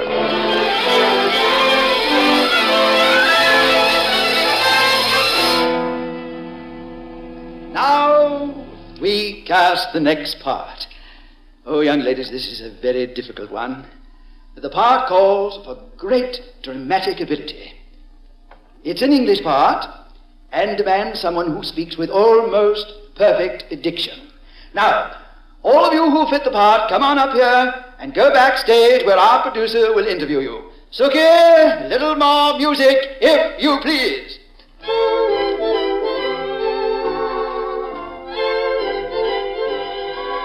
Ralph, look at all of them getting up. Yes. You, spot the Jenkins girl yet? No. This one definitely isn't her. Wait, look at those two. Description fits. Here they come. Pardon me, miss. Yes, sir. We're looking for the producer. This is my manager. How do you do? Lucy and Margie Jenkins. Oh, that's right, but how We're did you... special agents of the FBI. What? Here are our credentials. Here's a warrant for your arrest. Arrest? Oh, but mister, I just came up here to get a part. I want a career. For the past 2 days, you've had one, and now it's ended. Come along, please.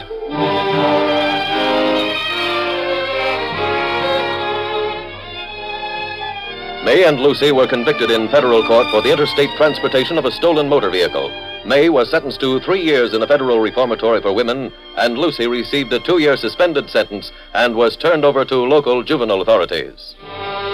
In tonight's case, the trail left by the young criminals was not difficult to follow because the girls made little effort to cover up their crimes.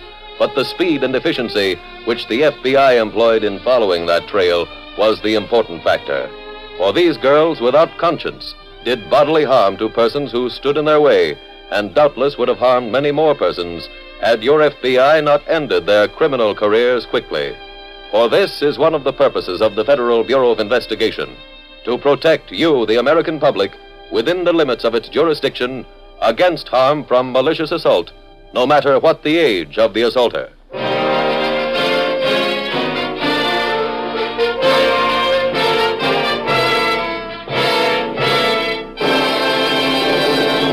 One of the most wonderful feelings in the world comes when you finally own your own home free and clear. Now, if you'd like to bring that great day years closer, then call your local Equitable Society representative. He'll be glad to tell you about the Equitable Society's Assured Home Ownership Plan. Or perhaps you have other life insurance problems. Talk them over with your Equitable man. Consult your local telephone directory for his name. You'll find it listed in the yellow pages under Equitable, the Equitable Life Assurance Society of the United States. Next week, we will dramatize another case from the files of the Federal Bureau of Investigation. Its subject, kidnapping. Its title, Wide Open City. The incidents used in tonight's Equitable Life Assurance Society's broadcast are adapted from the files of the Federal Bureau of Investigation. However, all names used are fictitious, and any similarity thereof to the names of places or persons living or dead is accidental. Tonight, the music was composed and conducted by Freddie Steiner. The author was Dick Carr. Your narrator was William Woodson, and Special Agent Ralph Gardelio was played by Carlton Young. Others in the cast were Irene Anders, Joe Forte, Tony Hughes, Catherine Keith, James McCallion, Victor Rodman, Chester Stratton, and Les Tremaine. This Is Your FBI is a Jerry Devine production. This is Larry Keating speaking for the Equitable Life Assurance Society of the United States and the Equitable Society's representative in your community, and inviting you to tune in again next week at this same time when the Equitable Life Assurance Society will bring you another thrilling transcribed story from the files of the Federal Bureau of Investigation. Wide Open City on This Is Your FBI. Stay tuned for the adventures of Ozzie and Harriet. There's fun for the whole family when Ozzie and Harriet come your way next. This program came to you from Hollywood. This is ABC Radio Network. The Equitable Society presents This Is Your FBI.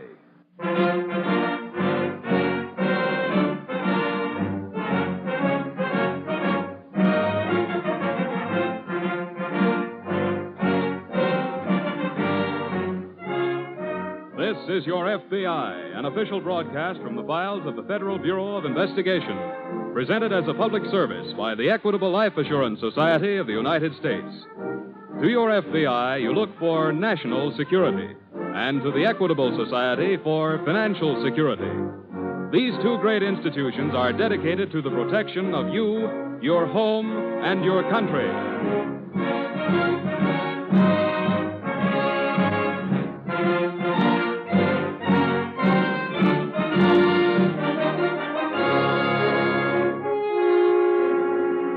Tonight's file, the marriage racket.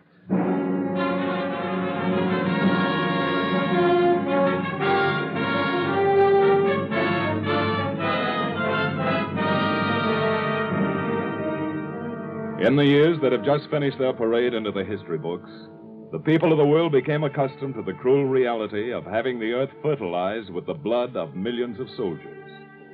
Sudden violent death became the normal thing. The pages of every newspaper carried their mournful honor rolls. But that was war. That was a crime all of civilization was guilty of having committed. That was a crime the FBI could neither prevent nor solve. But now we've come upon a period of peace. A period when the FBI can and does prevent crimes.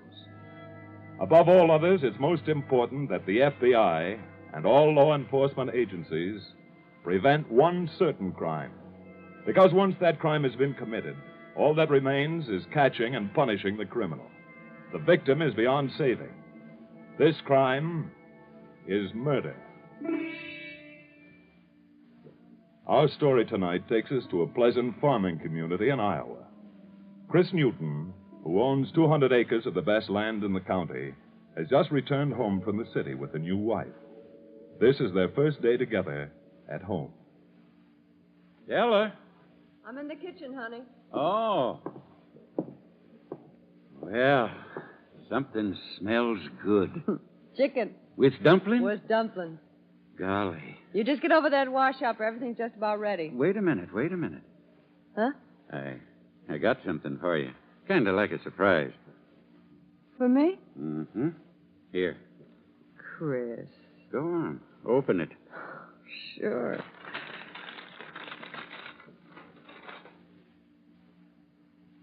Chris. It ain't much. Why, it's the most beautiful set of feathers I ever seen in my life. The man says you can wear them on your head or around your neck. It don't make no difference which. Oh, they're just beautiful. Chris, you're so awful good to me. Well, I just feel lucky I got you. Even in spite of what folks in town will say? What do you mean? Well, I know they're thinking you ought to have picked your wife from around here instead of marrying a stranger. Della, a man's got a right to marry whoever he wants to, if he can get her. I wanted you, and I got you. You mean I got you? Then we're even. Oh, Chris. Now you go over and get cleaned up, and I'll set... Who's that? Must be Jeff Holmes. I asked him to drop by. Come in. Hiya, Della. George. Who's he? George, it's my brother. Come in, George. Come in. Okay. For heaven's sakes, how'd you get here? Hitchhike. Chris, this is my brother, George. George, this is my husband, Chris. Hello, George. Well, this is a surprise. It is to me, too, Della. I didn't know you had a brother. Well, she probably forgot. I ain't seen her in a couple of years. You been in the Army? No, working in war plants up and down the coast. How'd you find out where I was? Well, Uncle Ben told me. I hear you two have just been married. Uh-huh. Congratulations. Thanks. George, you look very peaked. Have you been sick?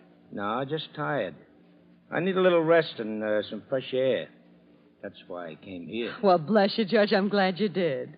You think you'd like some company for a while? Oh, of course. We'd love to have you, wouldn't we, Chris? Sure, You're just in time for sure. something to eat. Let me have your coat, George. I'll keep it on. Which room do I use? You take the one at the end of the hall on the left. Can I give you a hand with your suitcase? No, thanks. I'll go change my clothes, sis. Della, Yeah, Chris? you don't suppose your brother's in some kind of trouble, do you? Trouble? What do you mean? Well, you saw how he acted when I offered to take his coat. Yeah? You notice that bulge in his coat up near the shoulder? No, why? Della, your brother's packing a gun.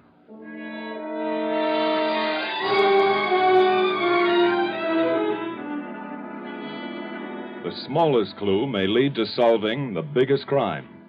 And so the FBI is always careful to check every lead supplied them by alert local police forces.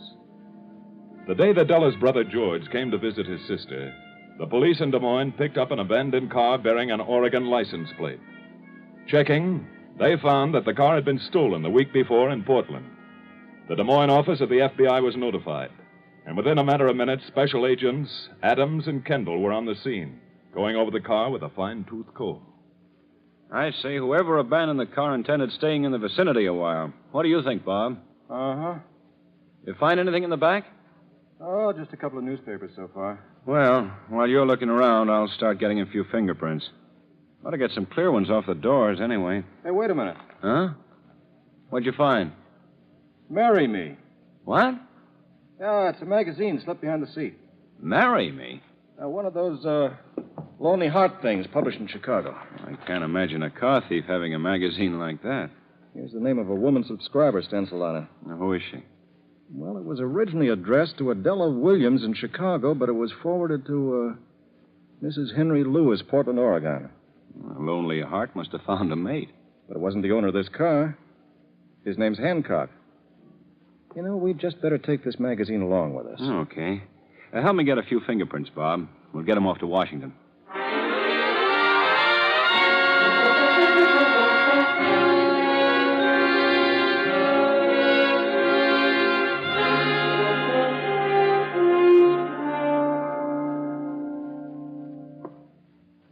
Where did your husband go, Della?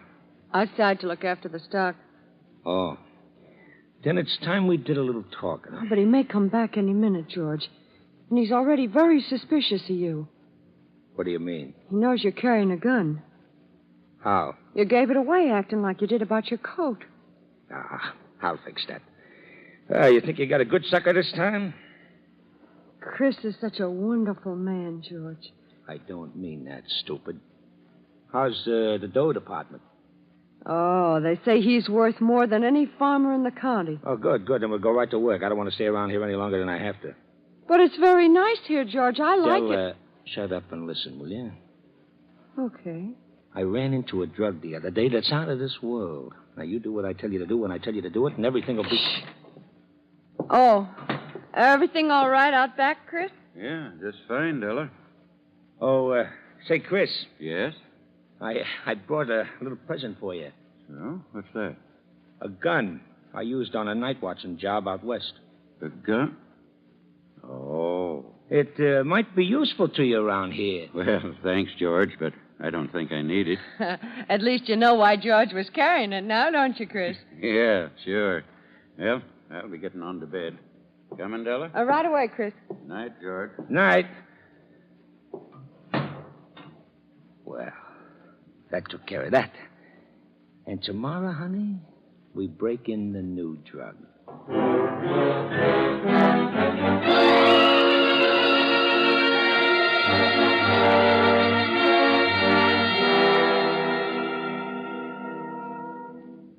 Sorry I took so long for lunch, Bob. Anything from Washington on those fingerprints? No, not yet. But I just finished talking to Portland about Della Williams. Oh? What'd you get? She married a man named Henry Lewis 3 months ago. He died suddenly 1 month ago. She collected $3,500 insurance and left Portland right away. Anything strange about the death? Mm-hmm. Overdose of sleeping tablets. They let her go as a suicide. Ah. But what's that got to do with the stolen car? Della Williams met Lewis through that Lonely Heart magazine. Yeah? And Della has a brother who lived with him for a time. What's his name? They didn't know. You think maybe the brother stole the car because we found his sister's magazine in it? Certainly seems plausible. Yeah, that's right. Here's Washington's report on those fingerprints. Oh, thanks, Tom. Well, what's the verdict? You hit the jackpot, Bob. How? The man who stole the car is George Williams. Served 2 years for robbery. Last lived with Sister Della Williams in Chicago. He's 35, 5'10", and... Bob. Yeah? Maybe Lewis didn't commit suicide after all. Listen to this. Williams and Sister suspected of murder in connection with death of her 4 former husbands, but not enough evidence was ever found to warrant their indictment. Marry and murder for profit. Yes. And if that's their business, they've probably already started on the next victim. And since Williams abandoned his stolen car in Des Moines, their next victim must be somewhere in this area. Right. If we want to save somebody's life, Bob, let's get busy.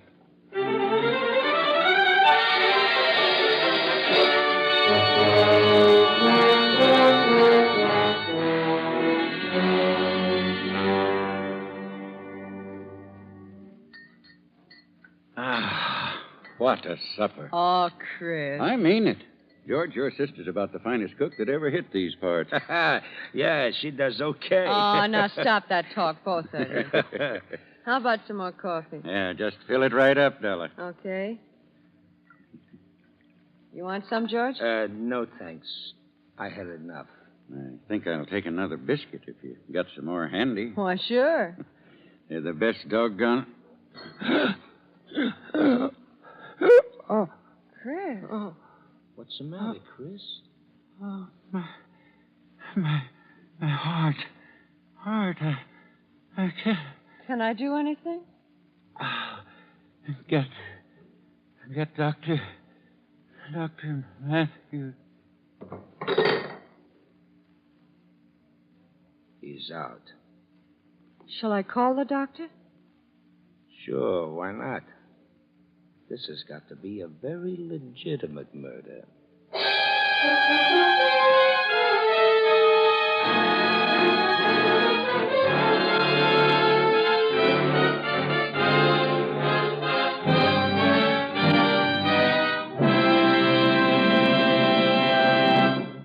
We momentarily close the Equitable Society's presentation of the Federal Bureau of Investigation file on the marriage racket. We will return to this case in just a moment. One of the best things about being in the life insurance business is that you get to know a lot of different people. For instance, in the Equitable Life Assurance Society of the United States, our circle of friends is a very wide circle indeed. It consists of 3.25 million individuals. That's the number of men and women who have become members of our society. And since the Equitable Society is a society in fact, as well as in name, and is entirely owned by its policyholders, our members never hesitate to speak up when they have something on their minds. They tell it to our agents or write personal letters to President Parkinson. Farmers give us their ideas on our farm insurance programs.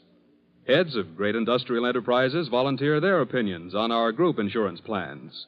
Fathers of families tell us their special needs in regard to home protection, the education of the children, or retirement income for themselves.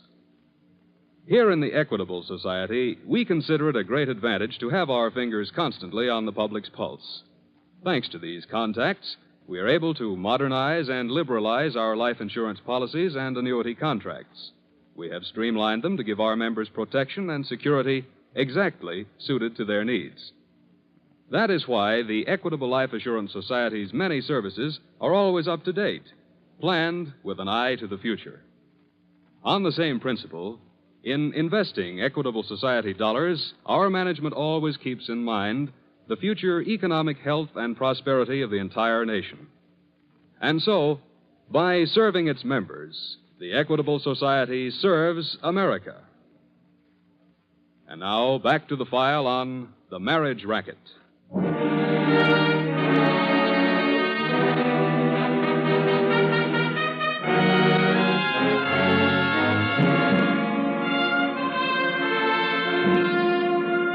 George Williams, with that sublime ego which drives all criminals to the belief that they're too smart for the police, had stolen a car and driven it across a state line. That was a mistake, a serious mistake, because it invited the FBI to take a hand in stopping his career. This was not the ordinary chase after a criminal. This was not a race between Williams and the FBI. This was a race between the FBI and death. On the Newton farm, Dr. Matthews has been treating his patient, and now he emerges from the bedroom.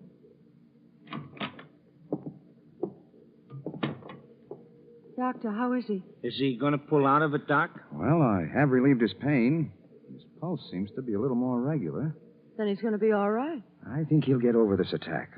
But he must have quiet and rest for a few days. Oh, we'll see that he gets it, Doc. My sister will take good care of him. Of course. Chris is such a wonderful man. There's not a finer man in the whole community, Mrs. Newton. And I'm doubly sorry that this should happen so soon after your marriage. I can't understand it. Chris is as strong as an ox. He told me himself he'd never been sick a day in his life. Well, he's worked mighty hard all his life. I guess the strain is beginning to tell. Anything especially you want us to do, Doc? No, just keep him quiet. I'll drop by to see him tomorrow. Oh, thank you for coming, Doctor. Well, I'm glad you could reach me. Good night, Mrs. Newton. Good night. Doc. Yes? Suppose he has another attack and we can't reach you. What do we do? Well, there's not much you'd be able to do except hope for the best. Yeah, I guess so. Good night. Good night, Doc.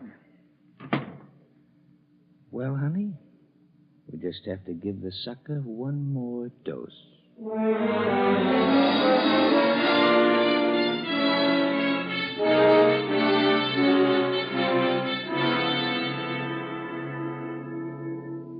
Hey, Bob. Yeah? Any police reports on that alarm we put out on Williams yet? No, and time is ticking away fast. Yeah, I know. If Marion murder is their game, we're racing against the death of their next victim. If we haven't already lost the race. Well, we're not getting anywhere waiting for reports. Hey, wait a minute. Yeah? Why haven't we thought of it before? What? That Lonely Heart magazine. If they contacted their other victims through the magazine... Give me the phone. Calling Chicago? Yeah. I'll get the editor to give me a list of all the men in this area who've been trying to find a bride through the magazine. Hello, operator. Get me the editor of a magazine published in...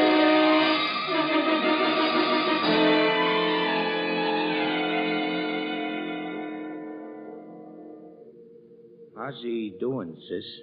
Chris is sleeping, George. That's good. We want a little time for the news to get around that he had a heart attack, so nobody will be surprised when another one kicks him off. I know. Ah, that's beautiful stuff in those little capsules. What's in them? It's a drug we should have been using all the time. A little bit kicks the pump around, and too much stops it for keeps. And it's scientifically impossible to find a trace of it in the body. George. Yeah? Chris is such a wonderful man. Okay, you said that before. So what? Would you be awful mad if I asked you to do something for me? Like what? Well, Chris is such a wonderful man. All right. You said that. He's been so good and kind to me. I wish you'd let him alone. Nothing doing. Please, George, I want to stay married this time. I said nothing doing. But, George, Look, you Della, you got a crush on a couple of your other husbands, too, but you got over it. Yeah, I know. But Chris is different. You said the same thing about that guy, Brown. Well, they both touched the mother in me, I guess. And that last guy, Lewis. You had a big thing for him, too. I couldn't help it. He was such a gentleman. Look, honey, this is strictly business, see? Chris has got a lot of rocks salted away. And we can sell the farm for another pile. George, please. No dice. We gotta go through with this, Della. But I'll tell you what. I promise you, the next guy you like, you can keep. Okay? You mean it, George? It's guaranteed. Oh, you're the sweetest brother a girl ever had.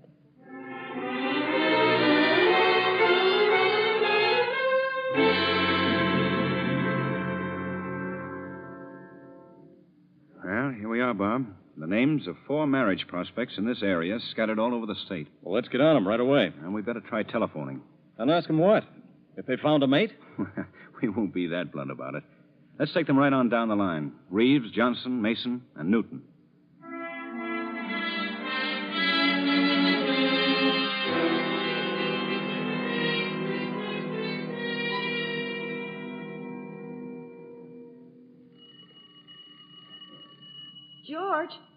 George.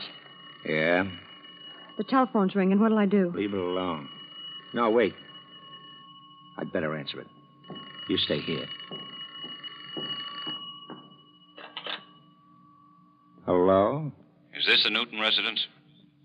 Yeah? I'm sorry to bother you this time of night, but... Who is this? Are you Mr. Newton? No. Mr. Newton's sick. Very sick. In bed. Oh, I'm sorry to hear that. Good night. Hey, wait a minute. Who are you? Hey. Hello. Hello.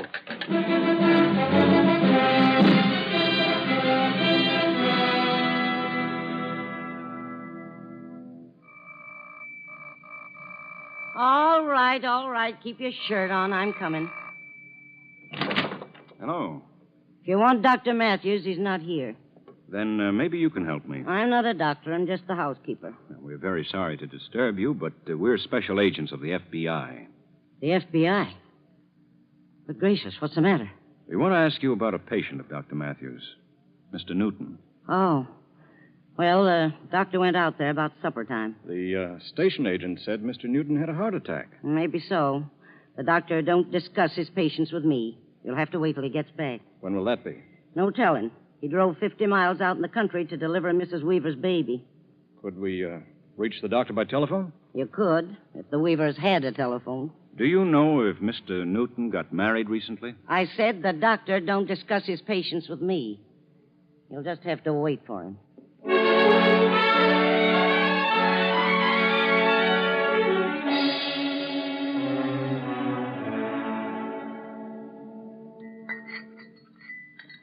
You got his tray ready, sis?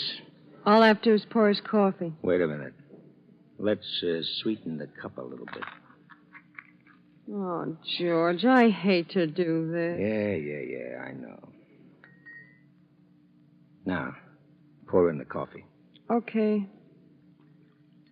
This one's going to last him a long time. Come on. Okay. Chris, honey, I got something to eat for you. Thanks, Stella. I'm real hungry, too. How you feeling, Chris? Fit as a fiddle. I don't see why I have to stay in this bed. Well, it's the doctor's orders, pal, and you're going to stay there if we have to stand over you with a shotgun. That's nice of you, George, to want to do what's right about me. Now, but... look, Chris, look. Della's a happy dame, and I want to see her stay that way. Here's your tray, Chris. Thanks. Now, who's that? Oh, probably a neighbor. Well, Chris ain't supposed to have company. I'll get rid of him. Go on, eat, Chris. I'll take care of him. Okay. I'm coming. Hello. Are you Mr. Newton? Mr. Newton's sick and can't have company. I don't think it'll be necessary for us to see him. Then what do you want? I think we want you, Mr. Williams. Huh? We're special agents of the FBI. Where's your sister? I don't know what you're talking about. No, you drop that gun. George, who are these men? We're special agents of the FBI. Huh? You and your brother are under arrest. Oh, dear. Where are you going? I've got to throw out some coffee.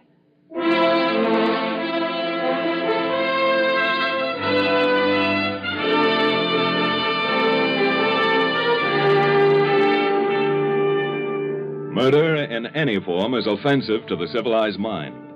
We are incensed by the killing committed in a fit of passion, by the bank robber's killing of an innocent teller, by the brutal murder committed by the mental or moral degenerate. But there are no words to describe our revulsion for the persons who commit deliberate cold-blooded murder for profit. Investigation into the deaths of the former husband of Della Williams proved conclusively that murder had been committed in each case. Thanks to the speed with which the FBI worked, the life of Chris Newton was saved. and George Williams and his sister were tried by local authorities and convicted of murder in the first degree. In the long roster of criminals, they were fairly unimportant people. But the file on their case proves once again that crime is not a profitable profession and can never become profitable so long as lawbreakers are being fought relentlessly by the FBI.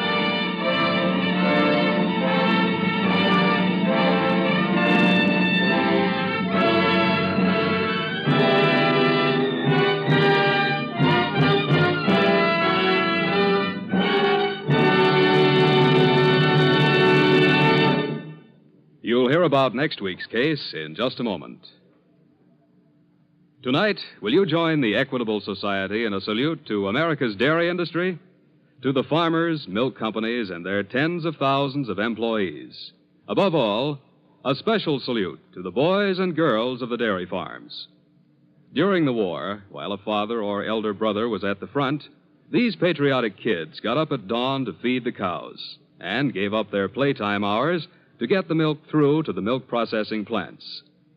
Thanks to tireless efforts of both youngsters and old-timers on the dairy farms, it was never necessary to point ration the milk that means so much to the nation's health.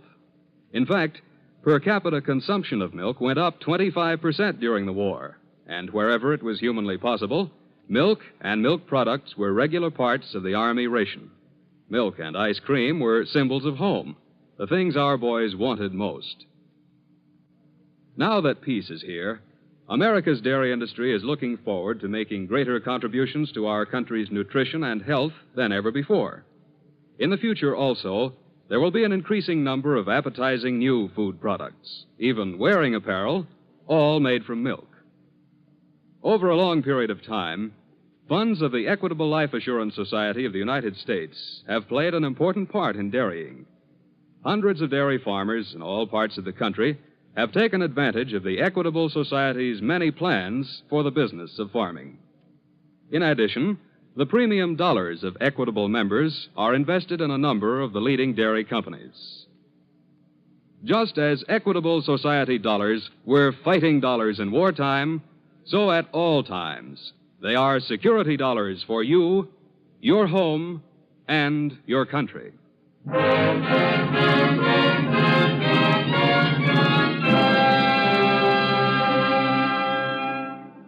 Next week's colorful and exciting story will be based on the Federal Bureau of Investigation file on the serviceman Swindle.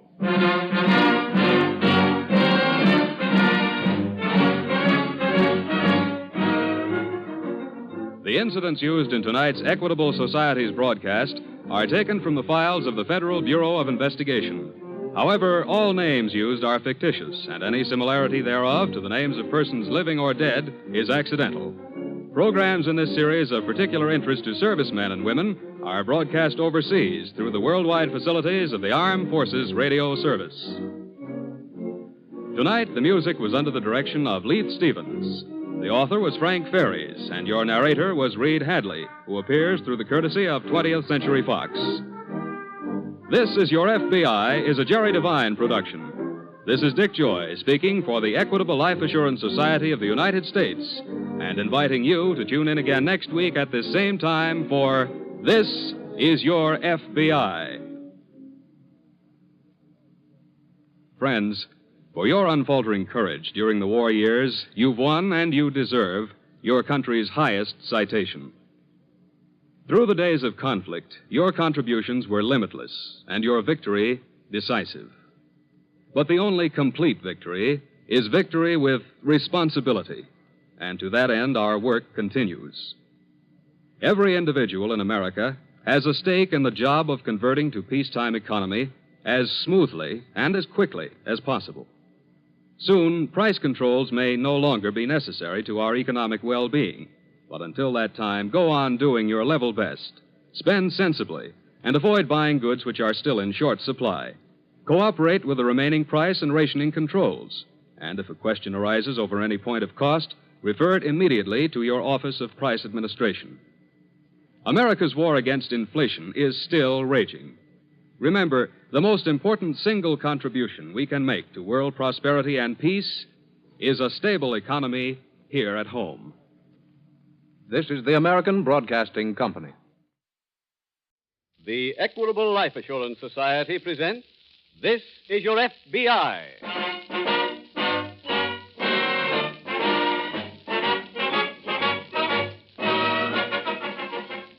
This is Your FBI, the official broadcast from the files of the Federal Bureau of Investigation, presented as a public service by the Equitable Life Assurance Society of the United States and the Equitable Society's representative in your community.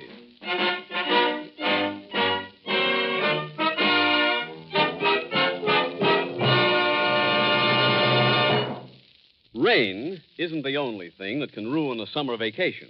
Worry is another. Worry about the financial future of your family. Well, why not slip some of that burden onto the broad shoulders of the Equitable Life Assurance Society? The Equitable shoulders have the combined broadness of nearly 4 million members who have joined forces to protect one another. For the peace of mind that only well-planned life insurance can give, see your Equitable Society representative. He'll arrange to give you a lifelong vacation from worry.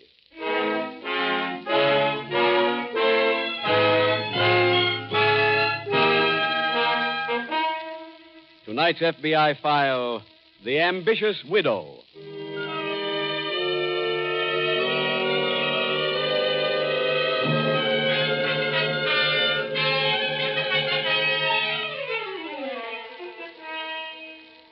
There have been many wise and practical suggestions offered to your FBI and to every other law enforcement agency on methods of curbing the current serious crime wave. Most of those suggestions had merit. But of them all, only one was an absolute preventative. That one was eternal vigilance. Law-abiding citizens have a tendency to forget that crime, like many other things, runs in cycles. Let one crime seem to be successful, and there will be a series of such crimes. Then, because the gap has been filled, those crimes cease, and another type will begin. But there's no way of knowing which new trend will begin. And that is why your FBI tells you that there's only one way for you, the citizen, to help fight the crime wave. That way, to repeat, is eternal vigilance.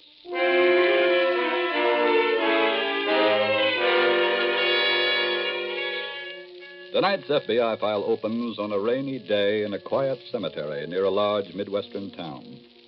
Two of the mourners are talking as, in the background, a solemn prayer is being intoned as the casket is about to be lowered.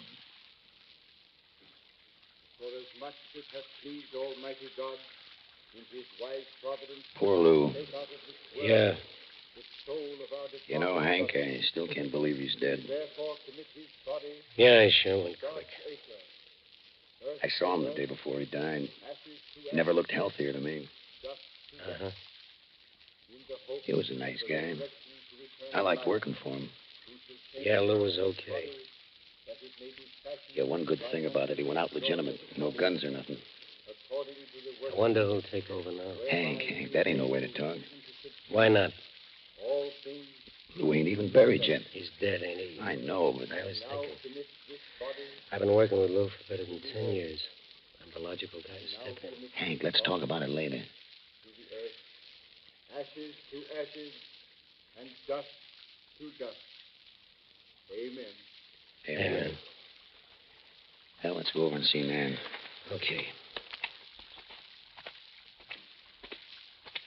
Hello, Nan. Hello, Hank. Ted? We want to tell you how sorry we are. Yeah. Thank you. If there's anything we can do, just say the word. You're very sweet. You still gonna live at the hotel? No, I bought a boat. Are you going to live on it? Yes. Hey, that's a good idea. You can get away for a while. Help you forget. I don't plan to go away. Where is the boat? Tied up at the foot of 14th Street. You going to keep it there? Yes. What for? Hank, lay off the question. It's all right, Ted. I'm keeping the boat at 14th Street, Hank, for a very good reason. So many piers near there to steal from.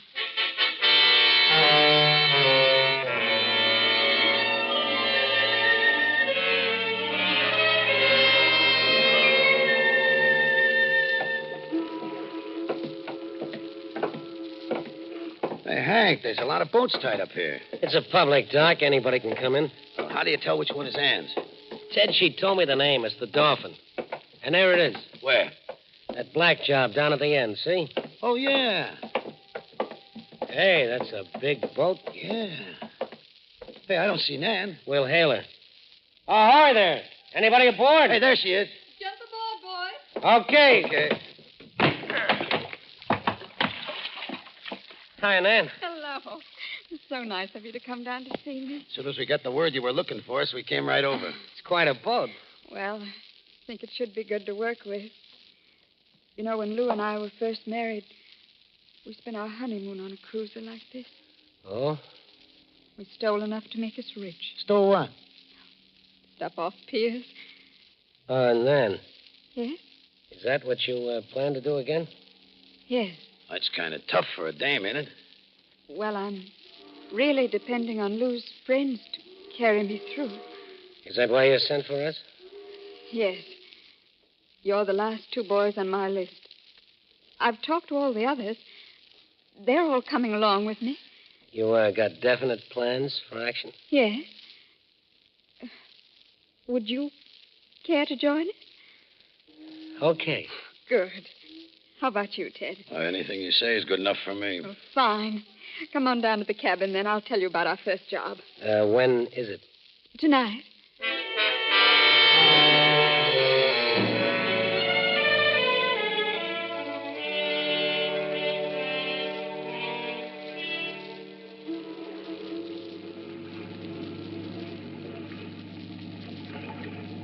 Hank, please cut the motors. Right.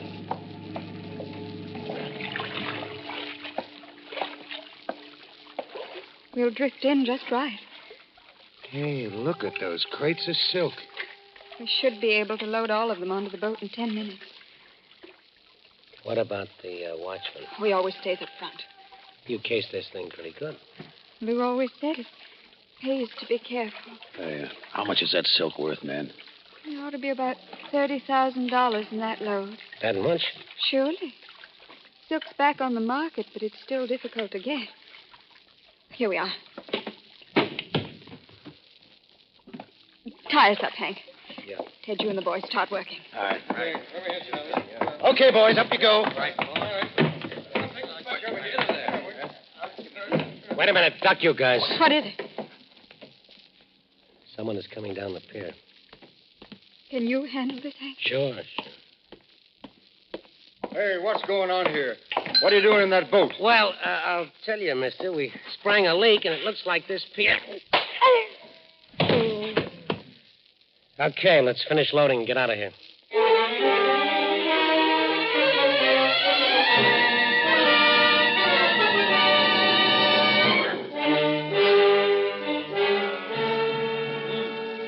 The next morning in the field office of your FBI, Special Agent Jim Taylor enters his office to find Elliot Sheridan waiting for him.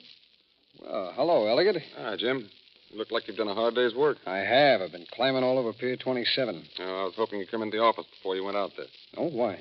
Well, when I checked in this morning from Salt Lake City, I finished my report. The boss assigned me to work with you. Hey, that's fine. Well, there's plenty of work for both of us to do. Oh, what's the story? It's a theft from an interstate shipment. Done with the boat? That's right. Yeah, what was stolen? Over $30,000 worth of silk. Oh. Any clues? No, we can't tell yet. Watchman was slugged, but he may be able to help us. How?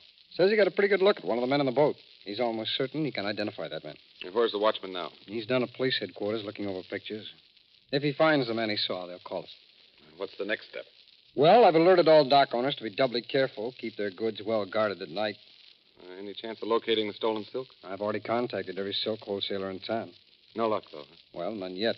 But they're going to call in if they come across any of the loot. And what do we do now? Well, there's nothing much we can do, Elliot, but wait until we hear from that watchman.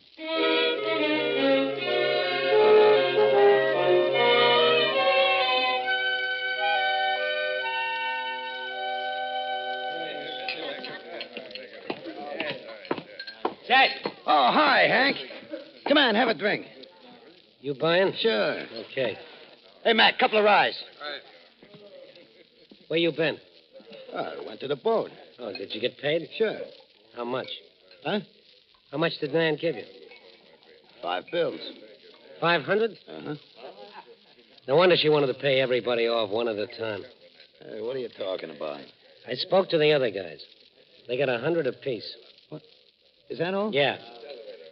That's 800 for them and 5 for you. That's 1,300 she's paid so far. Out of 8,000. She told me she only got 2,000. I checked up. She got 8 G's in cash. Okay. Well, I'll tell you one thing. She ain't going to pay me off in the dark. I did a lot of work. I arranged for the trucks to pick up the stuff off the dock. I even arranged for the fence to get rid of it. Well, I guess there's always trouble when you work for a dame. There don't have to be. Not if you handle them right. How much you going to ask for? 25%. That's 2 G's. She won't go for that. Oh, yeah? Come on over with me. I'll show you. I can't go right now. Why not? I got a date. Look, you go on down to the boat. I'll meet you later.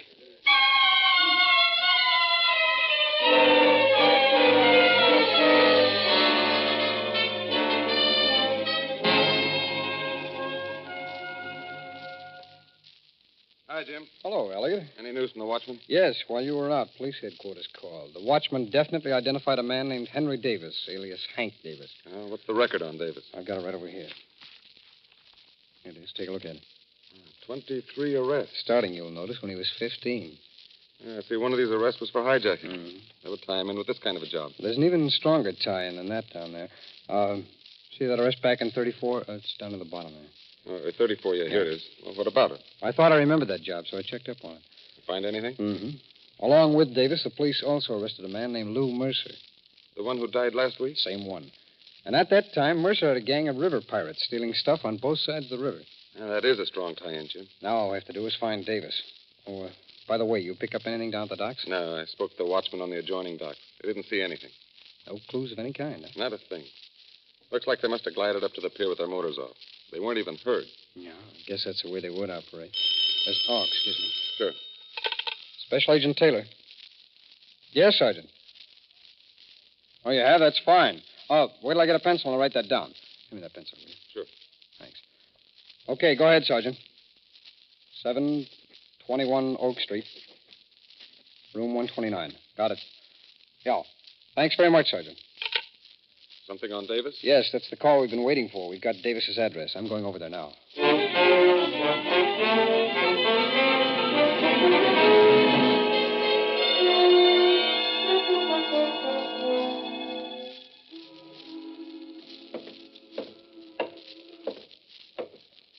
Ahoy there!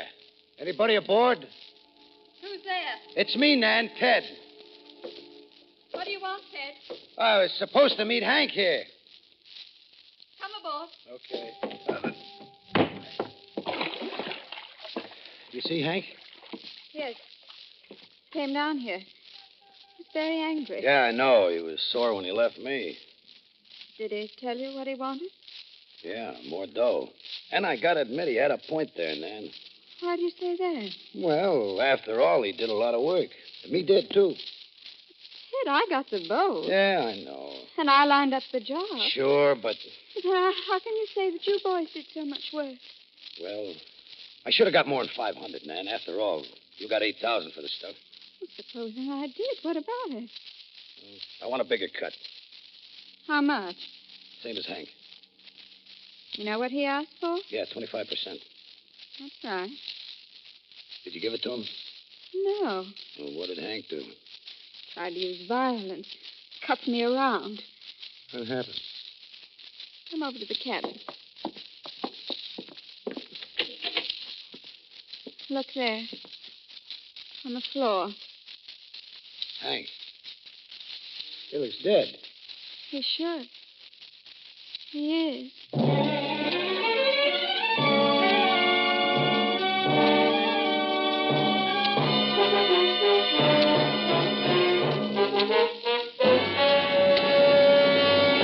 We will return in just a moment to tonight's case from the files of your FBI. See that happy-looking chap over there? He's a professional worry lifter. You mean he goes around cheering people up, giving them good advice and so on? Oh, he does more than that, Ed. He's a specialist. He lends a sympathetic ear to people in trouble, sure. But he also lends a helping hand. He not only acts, but he talks as well. Oh, sounds like a man everybody ought to know. Oh, he is. He's your Equitable Society representative. If fear about your family's future is destroying your peace of mind, you'll find that your Equitable Society representative really knows the answers. For instance, right now, you may be doing some unnecessary worrying, simply because you haven't heard of readjustment income. As a matter of fact, I never did hear of it. The Equitable Society's readjustment income plan provides extra income for the widow during the 2 toughest years. The 2 years immediately following her husband's death. Years in which she is adjusting the family way of life to a lowered income. You know, expenses can't be reduced overnight. It takes time. And that's why every life insurance program should provide readjustment income for extra help during the 2 toughest years. Say, this readjustment income plan sounds okay to me. Is it expensive? Why, it may not cost you a cent. It may require only a simple rearranging of your present life insurance program. In any event, the man to see is your professional worry lifter, your Equitable Society representative. Look in the phone book for the Equitable Life Assurance Society. That's EQUITABLE. Or send a postcard care of this station to the Equitable Life Assurance Society of the United States.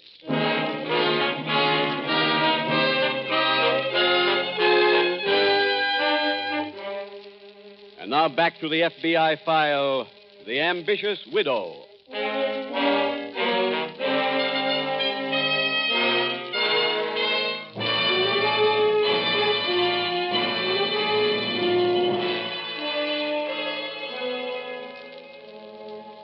It is not the purpose of tonight's case from the files of your FBI to tell you that the mobs of criminals operating in this country today are being run by women. Nothing could be further from the truth. And yet, women are active participants in the current crime wave. That fact has become more obvious as each year's records are studied. And it is an actual statistic that in the past year, women were so active that of all arrests made for criminal homicide in the United States, the number of women arrested exceeded 10%. One other fact emerges from a study of that same table of arrested persons, and that is that there is virtually no crime or method of operation too difficult for the lady criminal. Yes, in this field, too, women have definitely proven that they are not the weaker sex.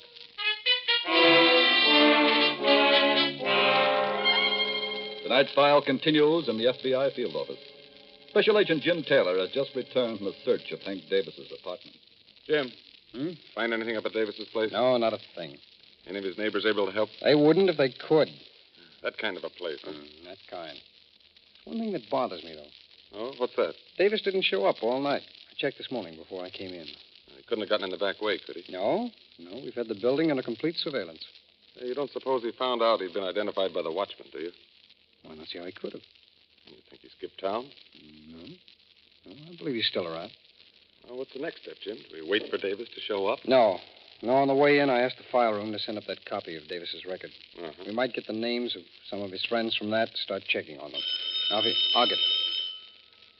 Special Agent Taylor. Oh, yes, Sergeant. Well, you have? Yeah, thanks for calling. We'll be right down.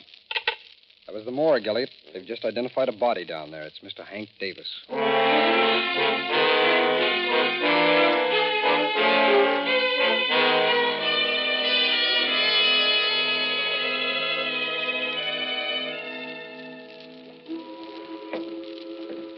Nan! Ahoy there, Nan! That you, Ted? Yeah, okay to come aboard? Come ahead. I thought you might still be sleeping. No. Been up for hours. Did you get rid of the package? What package? Hank. Oh, yes. Tied some weights on him, dropped him overboard. Right here? Surely, why? Suppose he comes up. Didn't you ever hear of a current? Oh. Ted, stop worrying. Okay. Do any of the other guys know about Hank? No. Well, suppose they find out. Well, They might not like it. I'm afraid they'll have to like it. It'll teach them that a woman can be efficient, too. Did you call that number I gave you? Oh, for the truck? Yeah. He'll be here at 6 in the morning. Good. I called the rest of the boys. They're ready. Will we go tonight? At midnight. Oh, I hope it ain't too soon after the last job. Ted, just let me do the worrying. Come here. I want to show you something. What is it? You'll see. Look under that canvas. Hey, a machine gun. And the way it's mounted, you see, you can swing it to cover any angle. What do you want with a machine gun? Just in case of trouble. Oh, This is going to be your job. the gun? Yes. You stay back here from the time we leave until we get home. Okay. And I don't have to tell you what to do, Ted. If there's trouble, you use it.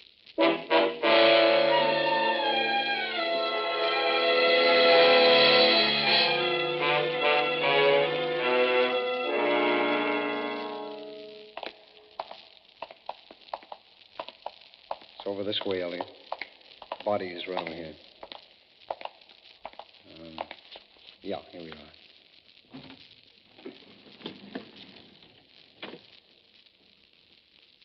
It's Davis, all right. Bullet hole in his head. Must have been dead when he hit the water. According to the coroner, he was.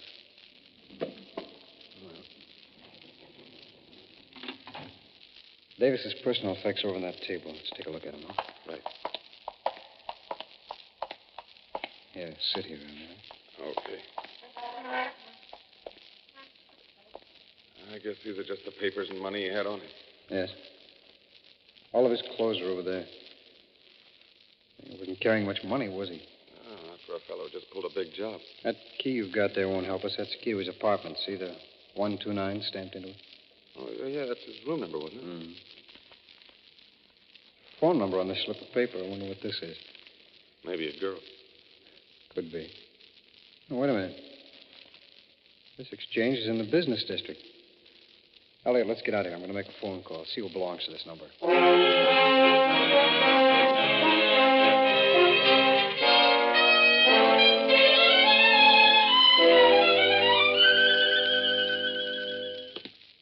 Elliot, I called that number. It was a trucking outfit. Trucking outfit? Mm-hmm.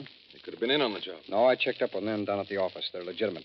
Well, what did they have to report? They picked up some crates of silk from the dock at the foot of 14th Street. Yeah, but who paid for the job? Well, they were paid at the warehouse where they delivered the silk. Oh, I see. I had the police send a radio patrol car around to the warehouse. Pick anybody up? No, there wasn't anyone at the warehouse, but the silk is there. Hey, the office can find out who owns the warehouse and the tax records. It'll probably turn out to be Davis. Well, the office is already working on that angle. I don't think Davis was the head man, though. Oh, why not? Well, the trucking outfit I spoke to said they got another call just about an hour ago. With another order? That's right. To pick up another load tomorrow morning and at the same dock. Why don't we go down to the dock, pick up whoever's anchored there? Well, the 14th Street Pier is open to the public. There's always about a dozen boats tied up down there. Oh. But I've got an idea. Let's get back to the office and we'll work from there. I know the police will want to join us.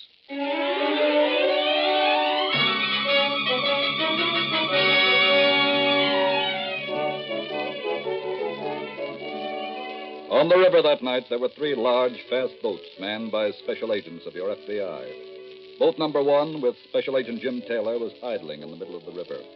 Boat number 2, with Special Agent Elliot Sheridan aboard, was north of 14th Street. Boat number 3 was to the south. Special Agent Taylor is talking over the two-way radio to both of the other boats. I see movement aboard a large black boat. There are about 10 men aboard. It's now pulling away from the dock. The boat is headed north. Sheridan on boat 2. Have you spotted her yet? Yes, Jim. Just picked her up in the glasses. Fine. Now start up the river yourself and stay in front of her. Right. I'll follow her from behind and check with you later.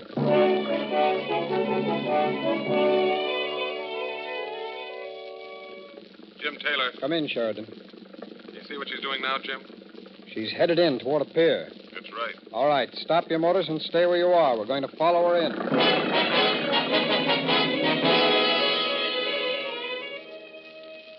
Boats 2 and 3. The name on the boat is the Dolphin. It's pulling into Pier 40 now. Come up behind boat number 1 and give me some cover. The Dolphin is now tied up to the pier. They're starting to load. We can nail them in the act. Let's start to close in.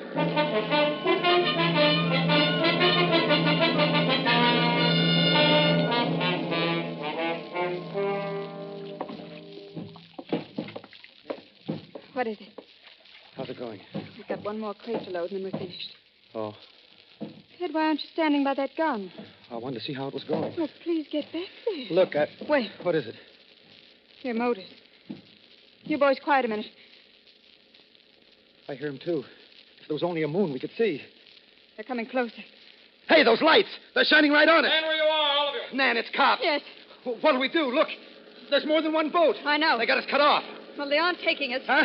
Get on that gun. Oh, Nan, look. Do as I say. No dice. They're right on top of us. I'll handle it myself. Oh, Nan, come back here. Nan, they're alongside. Keep off of this boat. Get away from that gun, lady.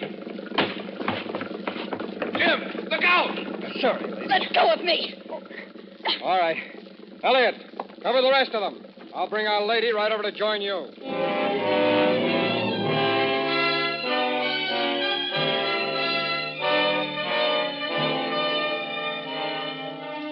All members of the hijacking gang were tried and sentenced to serve long terms in the federal penitentiary for larceny from interstate shipments. Nan Mercer was turned over to local authorities to be placed on trial for murder. And thus another band of criminals was broken up by the cooperative efforts of local police who supplied the launches and of your FBI. Everywhere across America, that kind of cooperation is taking place. And as in tonight's case, every means of communication and transportation is being used to narrow the circle around the criminal, and to keep narrowing it until he is trapped, arrested, and convicted.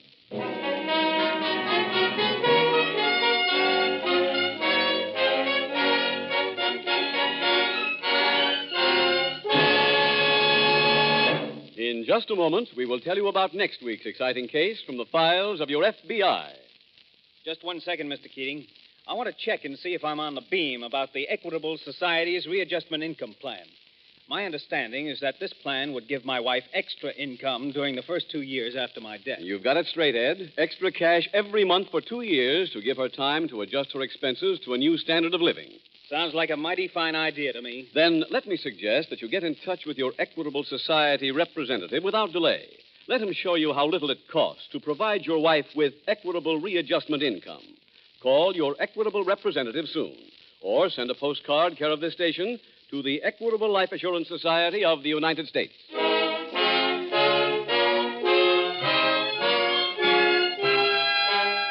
Next week, we will bring you another colorful story from the files of the Federal Bureau of Investigation, the diamond-studded Double Cross. The incidents used in tonight's Equitable Life Assurance Society's broadcast are adapted from the files of the Federal Bureau of Investigation. However, all names used are fictitious, and any similarity thereof to the names of persons living or dead is accidental. Tonight, the music was composed and conducted by Frederick Steiner. The author was Jerry Lewis. Your narrator was Dean Carlton, and Special Agent Taylor was played by Stacey Harris. This is Your FBI is a Jerry Devine production. This is Larry Keating speaking for the Equitable Life Assurance Society of the United States and the Equitable Society's representative in your community, and inviting you to tune in again next week at the same time when the Equitable Life Assurance Society will bring you another thrilling story from the files of the Federal Bureau of Investigation. The diamond-studded Double Cross on This Is Your FBI. This is ABC, the American Broadcasting Company. This is Your FBI.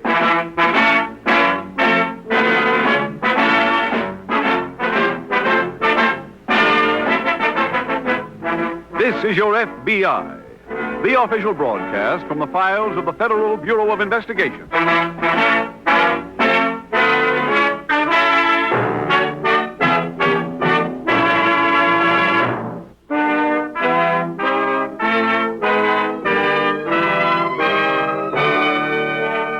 Tonight, the subject of our FBI file, Grand Larceny. Its title, Knockout.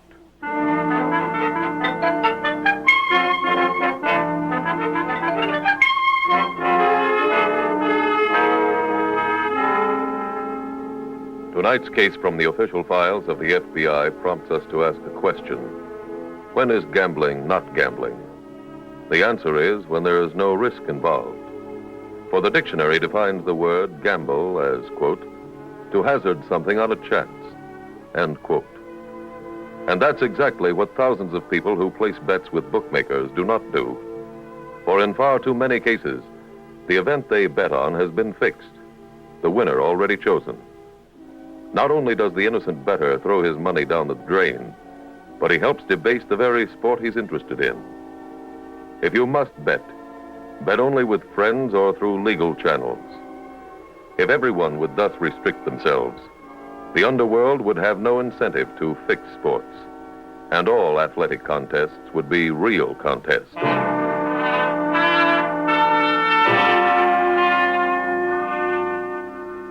Tonight's FBI file opens in a large southwestern city. The crowd is leaving an arena as a fighter in a faded bathrobe walks with his manager toward a small dressing room. Listen to them. Yeah, the citizens are angry. Well, why don't they quit? George, they paid to see a Christian throw into a lion, and the lion lost. Huh? Go ahead, Gladiator, go ahead. What's all that stuff about a lion? Never mind. Climb up on the table. Where'd I put the scissors? On the chair. Oh, yeah. All right, host him. Yeah. Now, the other paw. Are they still born? George, it's been so long since you won an encounter, your memory's failing. I ain't punchy. Well, then you should remember the citizens don't like the local pride to be carted from the ring in oblivion. Oh, it wasn't my fault. I realize that, but the populace paid their drachmas to watch you run it oars to combat. But Morgan didn't give me a chance to take a dive. Would you care to have me stand in the ring and explain that to the crowd? Oh, you can't do that. Precisely my point. Morgan's falling through the ropes and knocking himself out was an untimely accident. Oh. You think we'll get paid? Of course. Charlie Franklin doesn't care who wins as long as every pew is occupied. But you told him I'd take a fall in the third. George, it's rather difficult to throw a fight in the third round when your opponent knocks himself out in the second. I know, but it wasn't my fault. Let me worry about the finances. Your problem is to think of new ways to lose a fight. Okay. If I know Charlie Franklin, and unfortunately I do, he's in a ringside right now trying to convince the newspaper men that true justice demands a rematch next week. But I can't fight Morgan next week. No, why not? We got to fight in New Orleans. Well, send him a telegram and announce you hurt yourself training. Hey, where you going? To Franklin's office to collect our paltry few dollars. I'll see you back at the hotel. Okay. And, George, if any newspaper men come by, remember, Morgan hits with either hand like an enraged mule.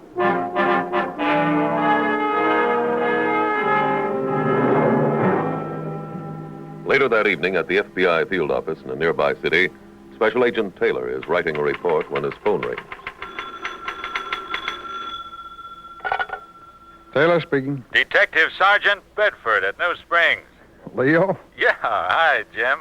Just wanted you to know I made sergeant. That's great. When? This morning. Well, congratulations. Yeah, well, that's not why I called. Oh? There was a bank messenger robbed here tonight right after he picked up the receipts at the Fight Club. Well, how much was stolen? A little over $4,000. Any suspects? Oh, not yet. The messenger hasn't regained consciousness. How about the people at the Fight Club? Couldn't they tell you anything? Well, as far as I know, only the messenger and the promoter were there, and they were both found knocked out. Where'd the robbery take place? In the promoter's office. He and the messenger were found by the night watchman. How are they? Word from the hospital is they'll both recover. I expect to interview them in the morning.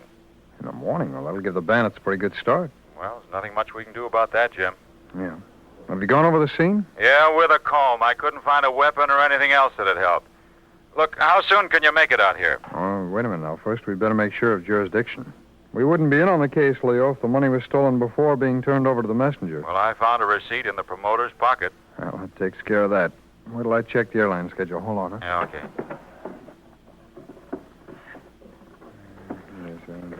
New Springs. New Springs. Here it is. Yeah. First plane I can get is 8:37 in the morning. Will you make it? Yeah. Now, Leo, I get in at 10:20, so I'll meet you at headquarters right afterwards.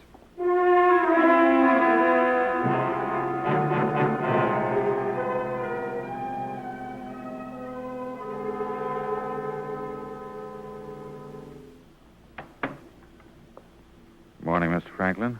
Can't a guy get any sleep in this hospital? I'm sorry. Your nurse said you were awake. I'm Sergeant Leo Bedford, Detective Squad. Well, you're late. I needed you last night when I got tapped out. Well, I'd like to ask you a few questions about last night, if you feel up to it. Sure, but I might as well tell you came to the wrong store. Oh, why? I don't know who did it. Well, tell me as much as you can, Mr. Franklin. Well, let's see. The guy from the bank came up to my office at about 10:30. Mm-hmm. The main go was over early. Yeah, I know. I give the guy my deposit, and he takes off. I'm at my desk a couple of minutes later when I hear a noise from the little room out front. I know Claire's already blown the joint, Claire? so I... Who's that? Claire Dawson, my secretary. Uh-huh. Her desk's out in the little office. I see. Will you go on, please? Well, like I say, I know she's gone home, so I can't figure who'd be out there. I call, but nobody answers.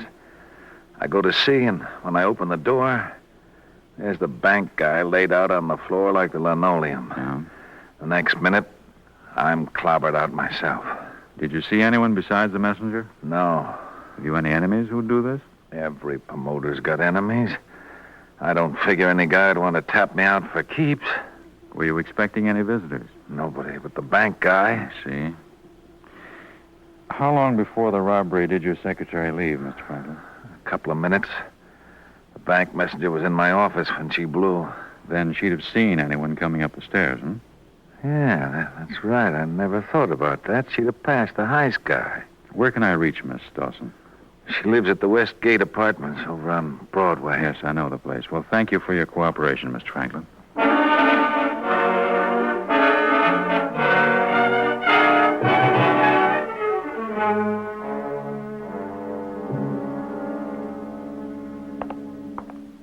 Jim? Oh, Jim. Oh, hi, Leo. Hi. Hey, where'd they move your office to? Oh, down the hall. Come on. I was just over to the hospital to interview Charlie Franklin. Yeah? He's that promoter. Oh, did you get anything? Well, he never saw who hit him. But he said his secretary left just before the robbery and might have gotten a look at the bandit on her way out. Is she available? Yeah, I called her. She said she'd meet us. Should be here now. Oh, great. Well, Leo, did you talk to the messenger? No, he's on the critical list. Oh. And here we are, Jim. Go ahead. Thanks, Leo. Sergeant Bedford? Yes, ma'am. I'm Claire Dawson, Mr. Franklin's secretary. How do you do? This is Agent Taylor of the FBI. How do you do? Miss Dawson, I assume you know about the robbery last night. Sergeant Bedford told me about it on the phone. Oh, I see. What time last night did you leave Mr. Franklin's office? Oh, about 20 after 10. Just before the holdup. Who was there at the time? Mr. Franklin and the bank messenger. Did you notice anyone near the office when you left? Well, as I was going down the stairs, Mr. Archer was on his way up. He asked me if my boss was in and kept going toward the office. And who's Mr. Archer? Moon Archer. He manages George Putnam. Putnam fought at the arena last night, Jim. Oh. I thought he was going up to collect his purse. Would you know where Mr. Archer could be reached? Well, he was stopping at the New Springs Hotel. Was? Well, usually the fighters and managers pull out the day after the fight. Well, Leo, we can call and find out if he's still registered. Jim, do you mind handling that? No, no. I thought I'd run back to the hospital and wait for a chance to see the messenger.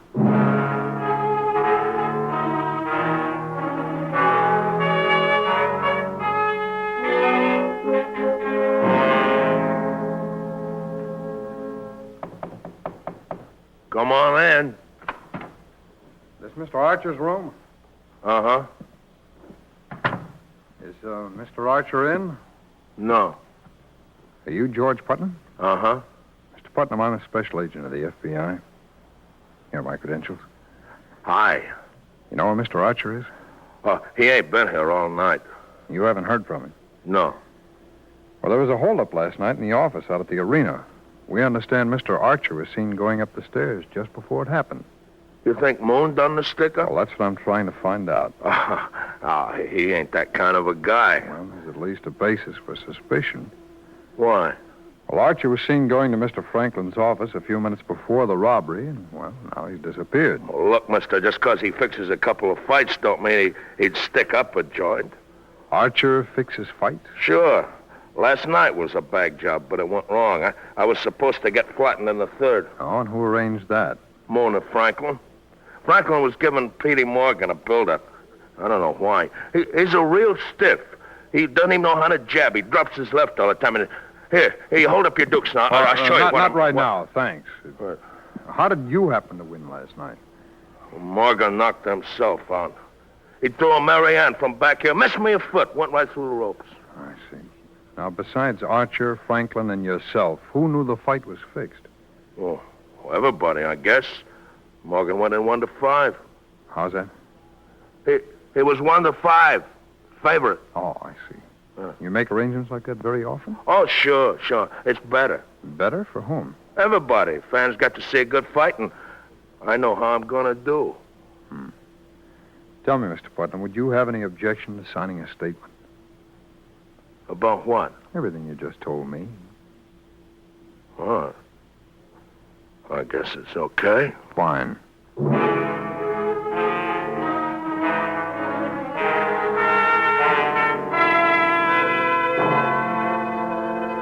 FBI headquarters in Washington is the nerve center of the organization and takes an important part in every field investigation. In this case, for example, it checked the names of George Putnam and Moon Archer in the criminal files. It routed an inquiry to an Eastern field office where Putnam and Archer gave an address when registering at the hotel. It coordinated reports while Agent Taylor and Sergeant Bedford continued the investigation at New Springs. May I come in, Mr. Franklin? Come ahead.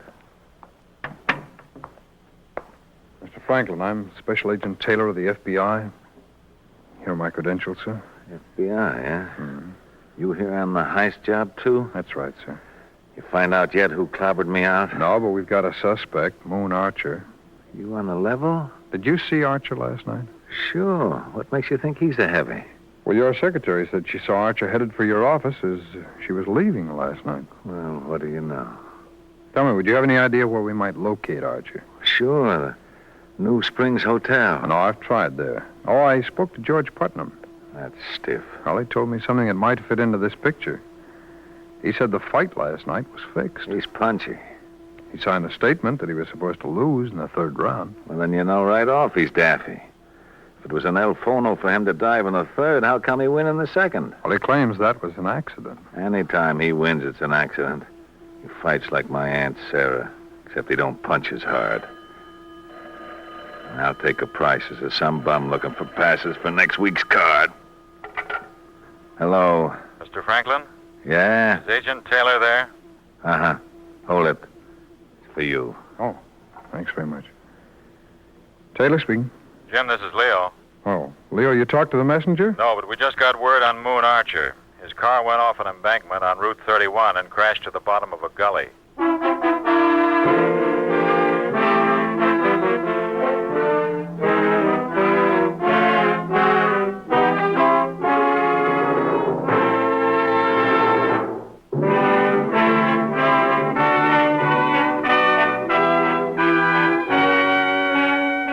And now back to the FBI file, Knockout.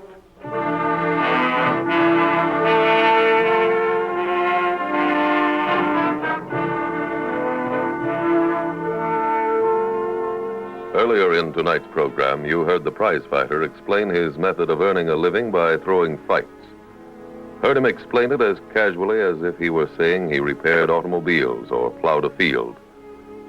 Many of you are familiar with the arrest of a number of college basketball stars. Young men who likewise could see nothing wrong in doing business with gamblers. It is time for the American people to band together at their community level and counteract the inroads of immorality, of crime. For crime must be fought as we would fight any other contagious disease that threatens us all.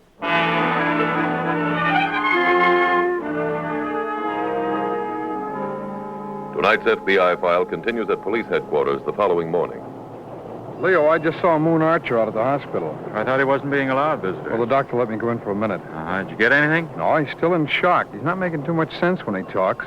Apparently, after an accident like that, the victim sometimes loses some of his mental coordination. Then we may never get anything from him. Well, doctor says condition isn't permanent. Did the doctor give you any idea when he might recover enough to be questioned? Well, they say maybe a day, maybe a month.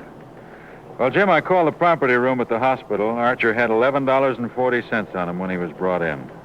And do you suppose that $4,000 is still in the car? No, the state troopers searched for it. Leo, are there any night safety deposit vaults in town? Yeah, one. Can you check and see if Archer rented a box? Sure. Fine. I'll cover the Western Union office and find out if he wired the money to anyone.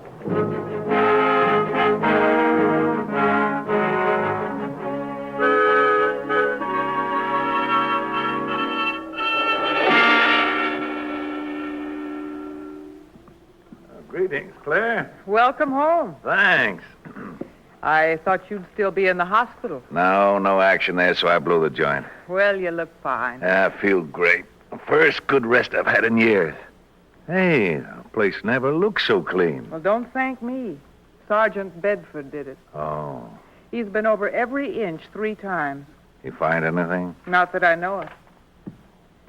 You want to sign these letters? Okay. Oh, I paid Rocky Adams. Don't remind me about that. Now on, I wouldn't bet on breathing in and out. Where have I heard that before? Yeah, I'm leveling this time. When I blow a bet on Nelfono, I draw the line. Rocky was a little surprised to get his money. Why? Well, he figured you wouldn't have anything left after the robbery. He didn't make any guesses about the payoff being the gate receipts, did he? No. He's pretty cute that way. Here you are. I told him to forget he ever had a bet with you. Well, you didn't have to. If he went around saying he won $4,000 from you and got paid the day after the robbery, somebody might add the 2 items up. Honey, the robbery's been solved. Archer's the boy. You see him in the hospital? No, but I hear he's off his rocker. Yeah, then it doesn't make any difference if he does talk. That's right. But after this, be more careful when you shove a car off a cliff.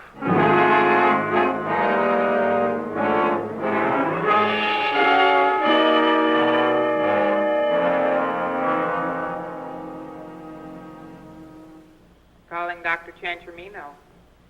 Calling Dr. Chanchermino. Hello, Putnam. Huh? Remember me, Special Agent Taylor? Oh, yeah. Mr. Archer awake? I guess so. Well, you just came out of his room, don't you know? Well, his eyes are open, but he talks real slow, and he ain't too quick on the uptake. Oh, then he must be getting better. Huh? Oh, the doctor told me he'd have a period of dull speech and slow thought patterns just before his recovery. Moon's got nothing on me with them slow thoughts, but I didn't have no accident. Oh? I just got a plain hangover. Me and Petey Morgan tied one on till 6 a.m. Petey Morgan? Yeah, guy I fought the other night. Why, are you two friends? No. I run into him in a saloon. He flashed a bundle and said some guy give it to him for losing. I helped him spend it. You said you were supposed to fake being knocked out by this Morgan? That's right. But he beat me to it. Who gave him the money he was flashing? I don't know. Do you know where I can locate Morgan? Well, he hangs around a joint called Louis. Thanks. I better find out if that story's true.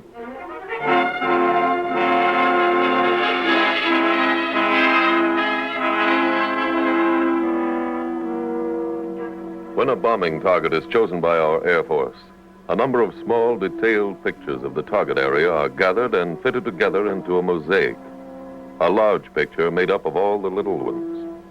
Each lead in an investigation is like one of those smaller pictures, full of detail, but only part of the whole story. In this case, Agent Taylor left the hospital and went searching for Pete Morgan. Finally, Morgan was located and interviewed. After that, Agent Taylor returned to police headquarters. Leo, you know a man named Rocky Adams? Yeah, I certainly do, Jim. Who is he? Oh, sure-shot gambler. Been arrested a dozen times for bookmaking. Whenever I bring him in, he pleads guilty, pays a $50 fine, walks out free. Bookmaker, huh? Yeah, what makes you ask about him? Oh, I saw George Putnam out at the hospital. He says Pete Morgan, the man he fought, told him last night he was paid to lose the fight. Well, let's get hold of Morgan. I've already seen him.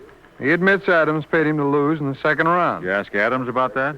Well, Adams claimed he didn't win a nickel on the fight, never gave Pete Morgan any money. He doesn't even know Morgan. Naturally.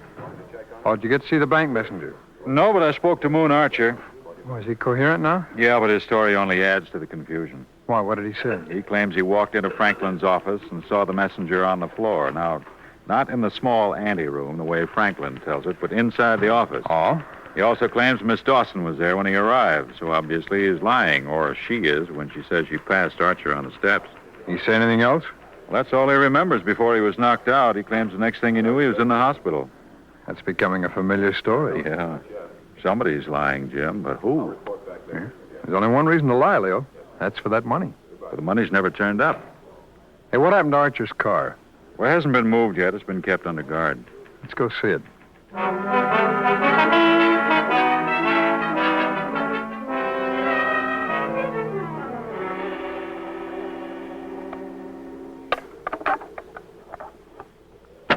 Nothing in the glove compartment, Leo. Yeah. Let's empty under the back seat, too. You say there are no prints on the steering wheel? No, somebody wiped it clean. Well, that's suspicious right there, Jim. Yeah. Come on, let's take another look outside, Okay.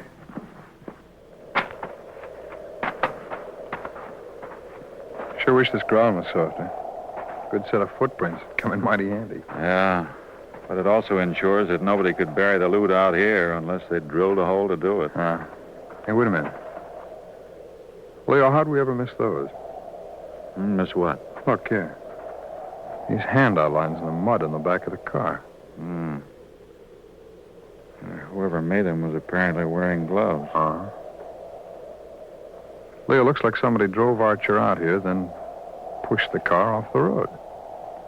Yeah. Yeah, but without prints, it'll be tough finding out who it was. Maybe not, Leo. Come on, let's get back to town.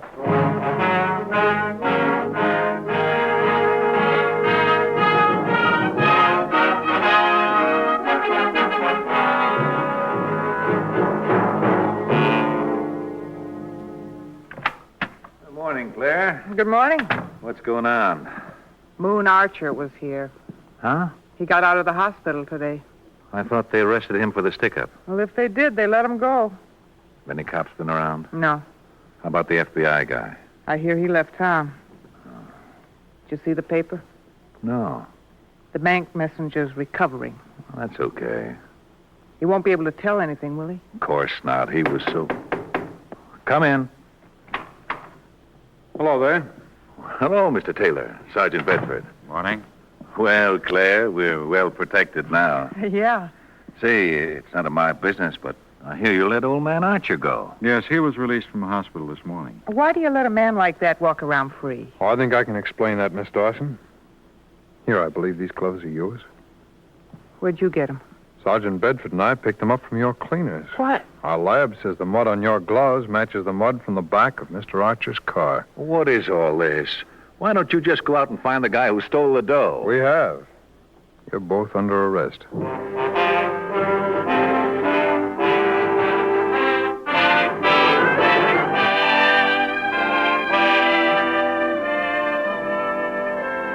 Charlie Franklin and Claire Dawson were convicted and sentenced to a federal prison for bank robbery. In full confessions after their arrest, Charlie Franklin and Claire Dawson admitted the attempt to frame Moon Archer. They also admitted that after Franklin knocked out the bank messenger and Archer, the girl hit Franklin over the head to make the robbery story look legitimate. She then drove Archer's car with his unconscious body in it to the gully and pushed the car off the highway. The plan was almost foolproof. But this is only another in a long series of perfect crimes that your FBI's crime laboratory has proven to be not so perfect. Day after day, the technicians at the crime lab examine evidence from all over the country, evidence in every type of case, evidence that is not theory, but fact. Their test tubes, their microscopes, their every instrument is further proof of the aid science lends to law enforcement. Proof of the lengths to which your FBI goes in every investigation to accept not circumstances, but only one thing, the truth.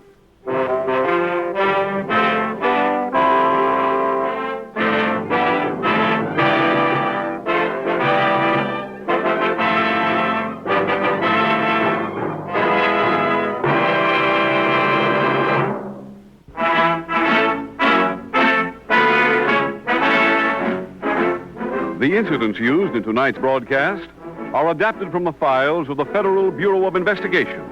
However, all names used are fictitious, and any similarity thereof to the names of places or persons, living or dead, is accidental. This Is Your FBI is a Jerry Devine production.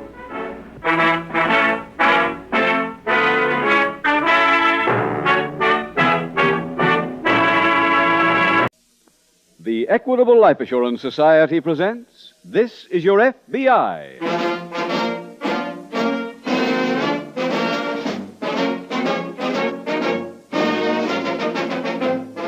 This is Your FBI, the official broadcast from the files of the Federal Bureau of Investigation. Presented transcribed as a public service by the Equitable Life Assurance Society of the United States and the Equitable Society's representative in your community.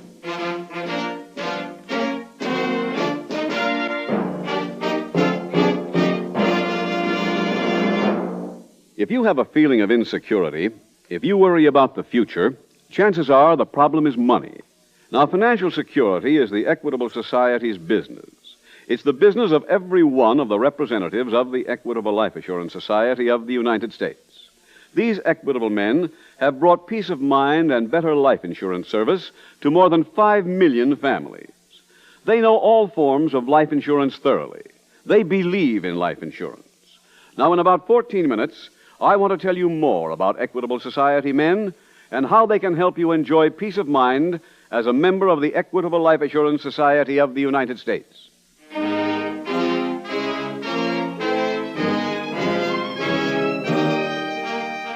Tonight, the subject of our FBI file, Armed Robbery. Its title, The 5 Fathom Stick-Up.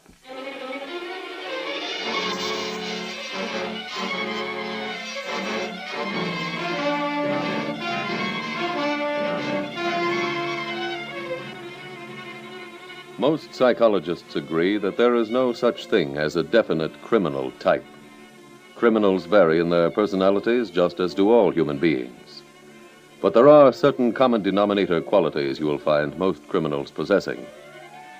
They are emotionally childish and apt to swing violently and abruptly from one mood to another, are selfish to the highest degree. Above all, they rarely know what it means to be sincerely grateful or obligated to others. In tonight's case from the files of your FBI, we meet a criminal who personifies these qualities.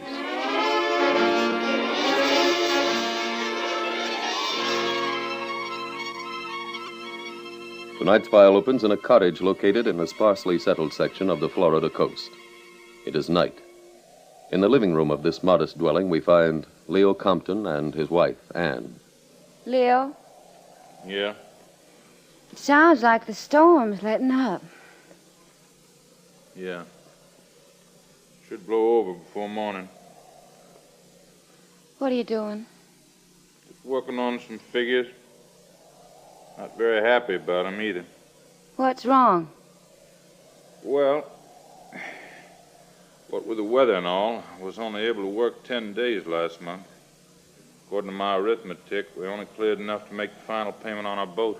That's fine. I don't think so at all. Why not?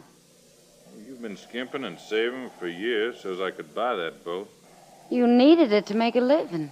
Yeah, I know, but I hope by now to be able to do something for you. Oh, Leo. And to buy you clothes, things for the house. You will. I know you will.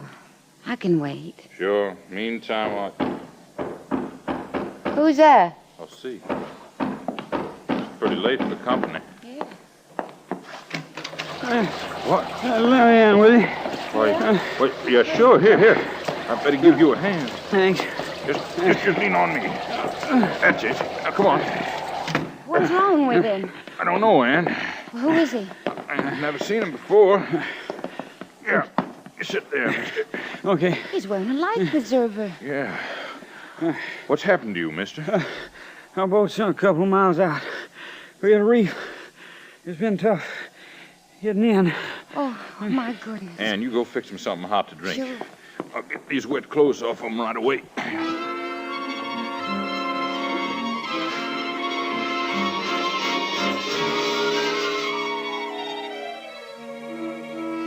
That same evening, at an FBI field office some 20 miles away, Special Agent Jim Taylor is seated at a typewriter just finishing a report. Jim, have you seen Mr. Barton? Yeah, Tony. Down at police headquarters. Oh, I found a message at home for me to report here at once. This is my night off. It was. Oh. You've been assigned to work with me. Something big? Yeah. Jewel robbery at one of the largest estates out on Ocean Drive. You been out there? Yeah, I just came back. What's our angle? Two men who did the job posed as FBI agents. Oh. What are the details? A family named Williams were giving a party tonight. Uh-huh. Two men dressed in dinner clothes presented fake credentials. They asked to see Mrs. Williams alone. Yeah. She took them into the library. One of the men threatened her with a gun, forced her to hand over her jewels, and she was bound and gagged, and the men ran out. How much were the jewels worth? Over $50,000. Mm-hmm. When was the robbery discovered, Jim? Oh, about 5 minutes after the men left. By that time, the thieves had made a clean getaway. They stole a car belonging to one of the guests. Any further word on them? Yeah, the car was just found abandoned at a dock about 3 miles from the house. And who turned that up? Local police. They also found a witness who saw two men in dinner clothes get out of the car and into a boat lying alongside the dock. They stole the boat, too? No, the witness said they seemed to know their way around the boat, so evidently it belonged to them. Did he catch the name of the boat? Yeah, it's, the Dolphin. Mm-hmm.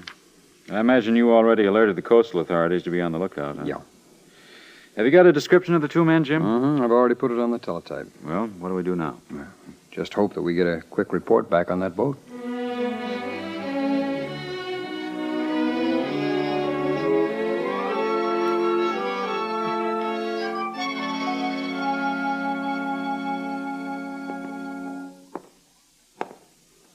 Morning.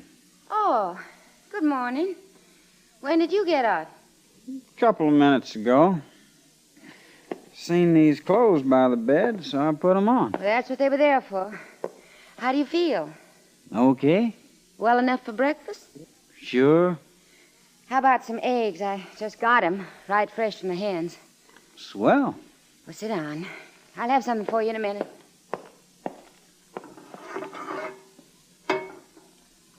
Can I watch? Oh. If you like. Where's the fellow that was here last night? My husband? Is that what he is? Yeah. Kind of old for you, ain't he? He went to the store. He'll be right back. I see. What do you folks do here? My husband has a boat. He dives for sponges. You mean he dives with one of them helmets and suits? Yeah? Well, that's good to know. Is that you, Leo? Yeah. I'm out here in the kitchen. How about the stranger? Morning. Morning. How you feeling? Okay now. And cooking you up some breakfast? Yeah. Well, that should put you right back up on top. You excuse me now? Got to go back down the boat. Oh, wait. I'll walk a ways with you. I got time, ma'am? Go ahead. Just holler for a man. All right. Go ahead. Right.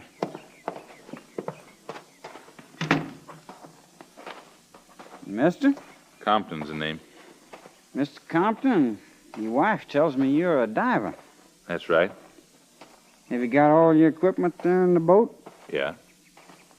Then I got a proposition for you. Just listen to what I have in mind.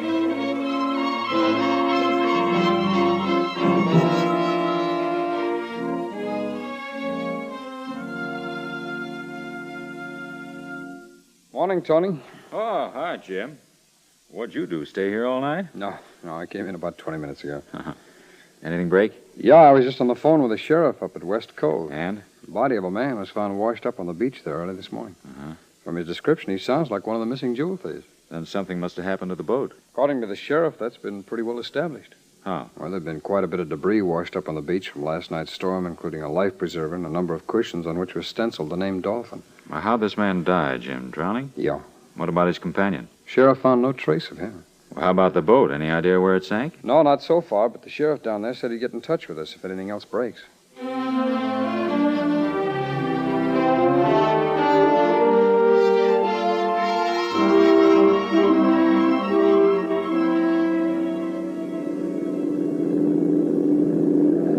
How we doing, Mr. Comp?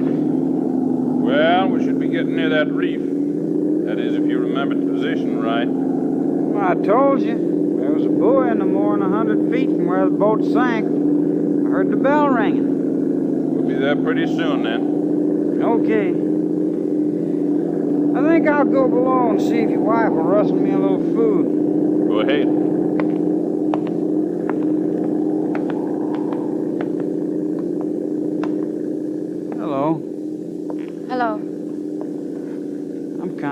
hungry. There's some sandwiches. Help yourself. Okay. We'll be getting there soon. Ain't you excited? Why? Why? There's over $50,000 worth of jewels in that boat. The deal I made with your husband, half that goes to him and you. I know. You still ain't excited? No. Why not? There's something wrong with this whole thing. I already told you. I was working on a boat. There were jewels on that boat. The owner ran it on a reef and it sank. And according to the laws of the sea, if we salvage the jewels, they belong to us. What happened to the owner? When we went down, I lost track. You got anything to drink? There's some water in that jug. Oh.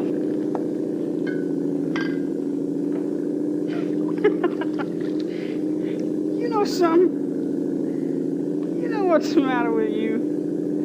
You just don't like nothing. I guess that's what comes from hooking up with an old guy. You get mixed up, scared. That's not so. What you need, honey, is a young guy. Look. Hey there. Come up on deck. We're near the buoy. Okay. See you later, sugar.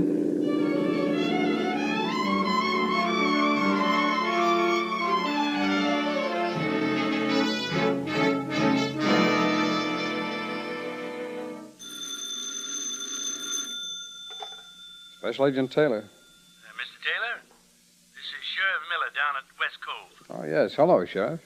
Something turned up down here, and I thought you should know about it. What's that? Well, I got a report that a man swum ashore last night and went to the house of a resident down here, a man by the name of Leo Compton. Uh-huh. Sounds like the man we're looking for. Yeah, he does. Have you contacted this Compton? No, I just got the report. He told the story to a neighbor of his. He doesn't have a telephone, so I'm going to get me out there. Mm-hmm. Well, I think I'd better come down to West Cove, too, Sheriff. I'll get a car and leave here within 10 minutes.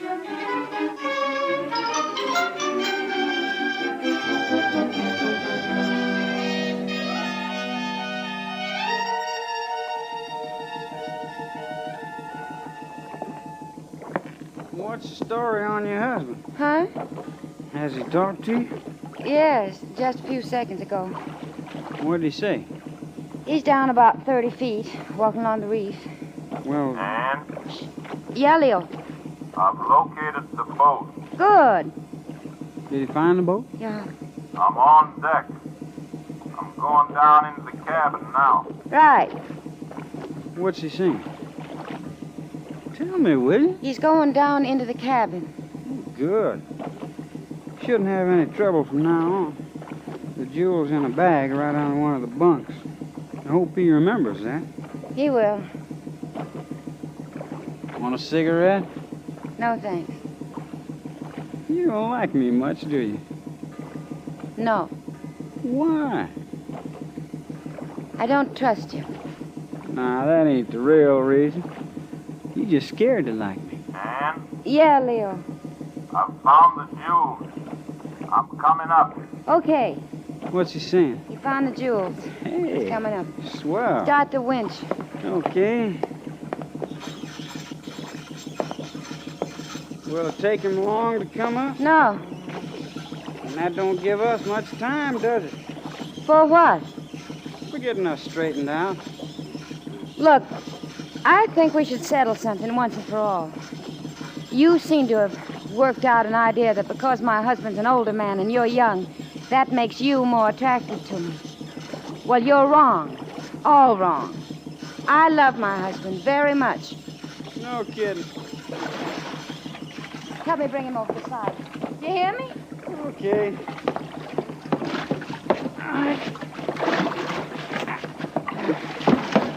I'll take that bag. Let me help you, Leo. Let's see if it's all here. Yeah, real pretty. There you are, Leo. Thanks. Nice work, mister. Oh, it wasn't hard. You better head right in. It's getting dark. Wait a minute. Huh? Sorry, but we ain't going back to your place. What do you mean?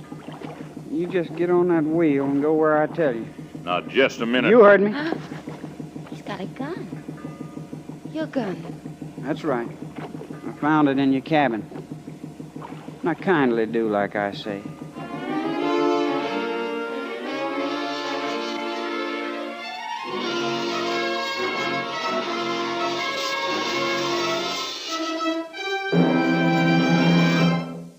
We will return in just a moment to tonight's exciting case from the official files of your FBI. Most people worry about how they may enjoy future financial security. If that is your problem, then why not consult a man who knows best how to help you? A friendly, helpful man who knows the answers. Your local representative of the Equitable Life Assurance Society of the United States. Perhaps you may have had the same experience Mr. Paul Guidesman had. What was your problem, Mr. Guidesman? Well, my wife and I are pressing 40, Mr. Keating, and I don't make big money. We began to wonder what would become of us when we were 60. And then we heard you describe a plan that would give us freedom from money worries and freedom from job worries when we got to be that age. That sounds like the Equitable Independent 60s plan. Well, that's the name of it. So we telephoned our local Equitable man, and he came right over. It was certainly a good day for us when we got acquainted with him. He showed us how we could provide for our future, live wherever we wanted to, and go and come as we pleased. And how my wife would get all these advantages without any more payments if something happened to me. And he proved that we didn't have to be rich to build up our retirement fund over the years. Yes, I'm sure glad I met our Equitable representative. Well, that's just the reason that 5 million other families joined together in the Equitable Society to provide for future security. They wisely consulted a man who could help them best, their local Equitable Society representative. He's not only specially trained to help you build any insurance plan that's right for you, but he has the backing at all times of a staff of experts in the Equitable Home Office. So if you want to take the guesswork out of tomorrow, simply consult your local telephone directory for the name of your local Equitable Society representative, or write to the Equitable Society, care of this station. That's EQUITABLE. The Equitable Life Assurance Society of the United States.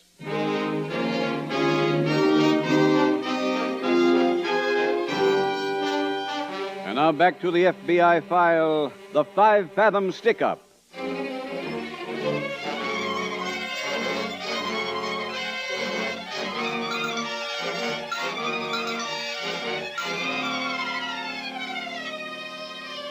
No decent person would for a minute deny that Leo and Ann did right in helping a stranger in trouble. But beyond that, they should not have gone. Aiding him was one thing. Trusting him quite another. It's a good, natural human instinct to go to the help of those in distress. But in doing so, we must never lose sight of the fact that criminals often ask for help as a trap to get the upper hand on their victims. It's unfortunate but true that tonight's Good Samaritans came to grief because they were not constantly on their guard. Your FBI again urges you to exercise caution in your contacts with casually met strangers.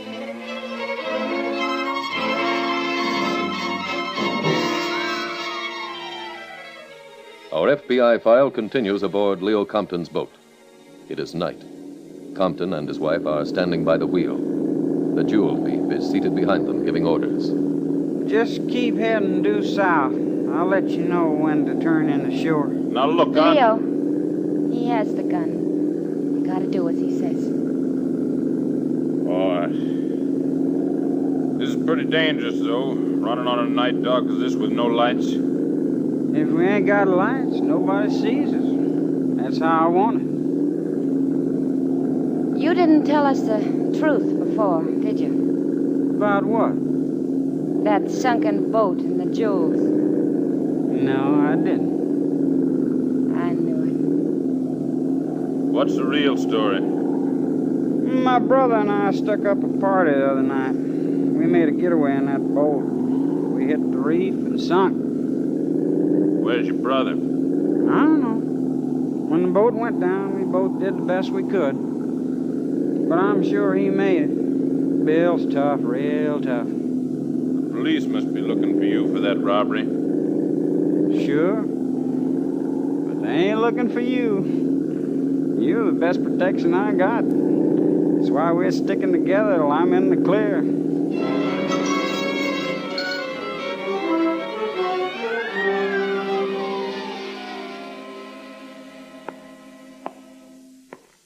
Sheriff. Hello. I'm Jim Taylor. Oh, hello there, Jim. I've been waiting for you. Sit down. Thanks very much. I think I got quite a bit to report. Oh, you've been out to see this man, Compton? Yeah, but arrived too late. Oh, what do you mean? Well, a neighbor told me that Compton, his wife, and the man we're looking for all put out to sea on Compton's boat early this morning. They haven't returned yet? No. But I think I got a motive for their going, too. Oh, what's that? Now, look here. Compton is a professional diver. He has full equipment. Yeah. Now, if the jewel thief's boat did sink, which certainly seems logical... The thief enlisted the diver's aid to recover the jewels. Yep, that's right. Did you get a description of Compton's boat? Yeah. I've already sent out an alarm on it. Fine. Is anyone out at the Compton house waiting for the boat's return? Yes, I left 2 deputies out there. Good. By the way... Yeah? I found these tuxedo pants in his cabin. They obviously belong to the thief. May I see them, please? Sure, here they are. Take them. Thanks. There's a label there on the waistband. Yeah, I see it. French and Company. They rent tuxedos. Their shop is just around the corner from our office. Yes, I called them already. Oh? The store didn't answer, but I got French's home number. And? Well, he was out to a movie. Wasn't expected home till midnight. Well, let's see. It's 10:15 now. Yep. This could be a valuable lead, Sheriff. We might find out from Mr. French who the 2 thieves were. I think I'll drive back to town.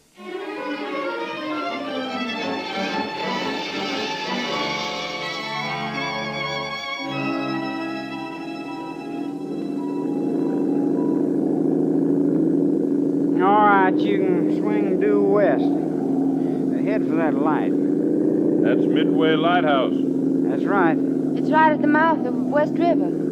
That's where we're heading. Up West River? Mm-hmm. We can't do that. Why not?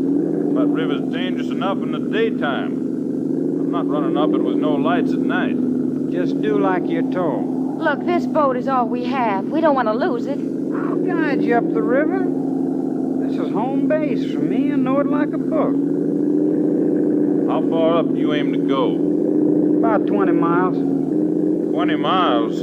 That far up is nothing but swamp. We stopped just before we hit the swamp. Bayou City. That's my home. Why can't you get off at the mouth of the river? Because it's safer this way.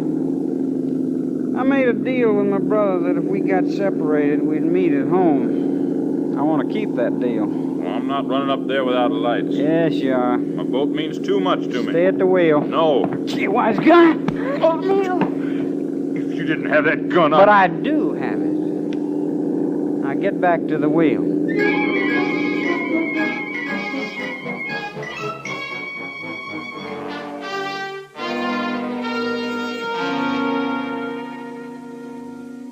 Jim, are these the clothes? Yeah, the men left them here when they rented the tuxedos. Mm-hmm. Here, you take that suit. Okay. What about hats? They didn't wear any. No neckties either. Suit's pretty well worn. Nothing in the jacket pockets. This suit was bought at Neal Brothers, here in town. So is this one. No. Doesn't give us much, though. Neal Brothers do too big a business to remember any individual customer. Yeah. Any dry cleaning marks in yours, Jim? Take a look. No, I don't see any. Mr. French gave me a pretty good description of the men. Had he ever seen them before?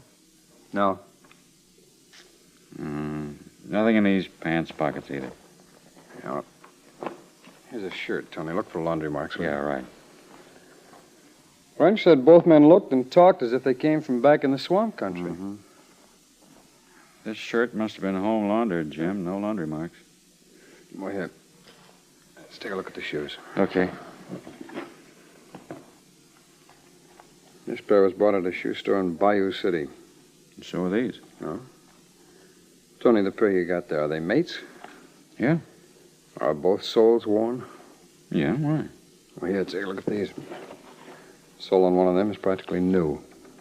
Yet none of the witnesses said anything about either man being crippled or that they limped. I know. Let's get to a phone.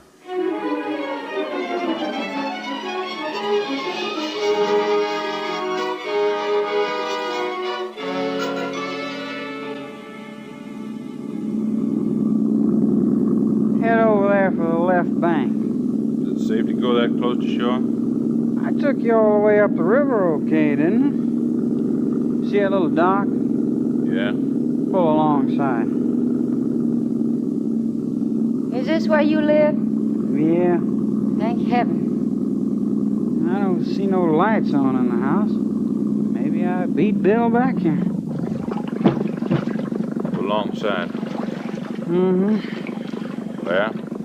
Get off. Not yet. Why? I got something to tend to first. Look, we've done as you asked. We brought you home. Now get off and leave us alone. It ain't gonna be that easy. Well, why not? You both know too much. All we know is that we want to get away from here. Sorry. I gotta make sure you keep quiet. What are you talking about? I gotta kill you.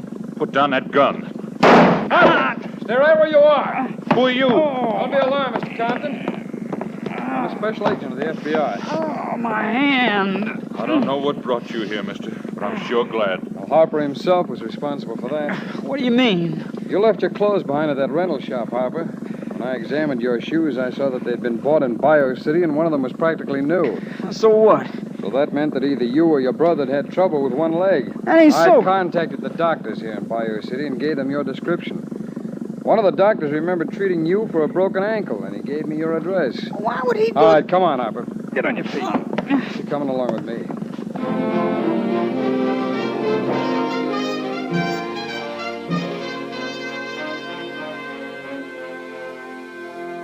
Vic Harper was sentenced by a federal court to serve 5 years for impersonating a federal agent. At the conclusion of this term, he will then serve a 25-year sentence imposed by local authorities for robbery and assault. The two Harper brothers thought they had committed the perfect crime, and for a while it must have seemed to them as if they had. But no crime is perfect, for somewhere in the devious machinations which produce crime, there is a clue left on some unsuspected point. Many times it is not an apparent clue, but while it is true that crime as a business has not progressed in 50 years, it is equally true that in the field of scientific investigation of crime, there has been great progress. In tonight's case, for instance, the very manner in which a shoe had been worn was the undoing of a criminal who had planned very carefully. But that small clue was turned into the criminal's capture by superior knowledge of a special agent. Superior knowledge he had received as part of his training as a member of your FBI.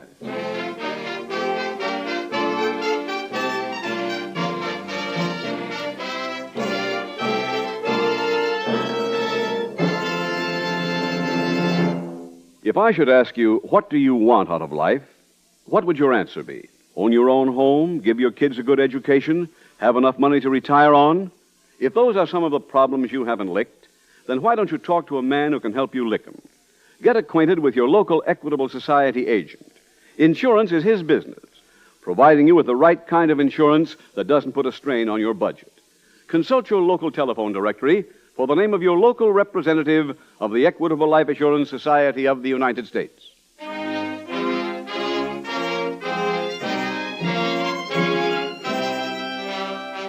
Next week, we will dramatize another case from the files of the Federal Bureau of Investigation. Its subject, bank robbery. Its title, Killer for Hire. The incidents used in tonight's Equitable Life Assurance Society's broadcast are adapted from the files of the Federal Bureau of Investigation. However, all names used are fictitious, and any similarity thereof to the names of places or persons living or dead is accidental. Tonight, the music was composed and conducted by Frederick Steiner. Your narrator was William Woodson, and Special Agent Taylor was played by Stacey Harris. Others in the cast were Walter Catlett, Whitfield Connor, Sam Edwards, Georgia Ellis, and Barney Phillips. This Is Your FBI is a Jerry Devine production. This is Larry Keating speaking for the Equitable Life Assurance Society of the United States and the Equitable Society's representative in your community, and inviting you to tune in again next week at this same time when the Equitable Life Assurance Society will bring you another thrilling transcribed story from the files of the Federal Bureau of Investigation. Killer for Hire on This Is Your FBI. The Equitable Life Assurance Society presents This Is Your FBI.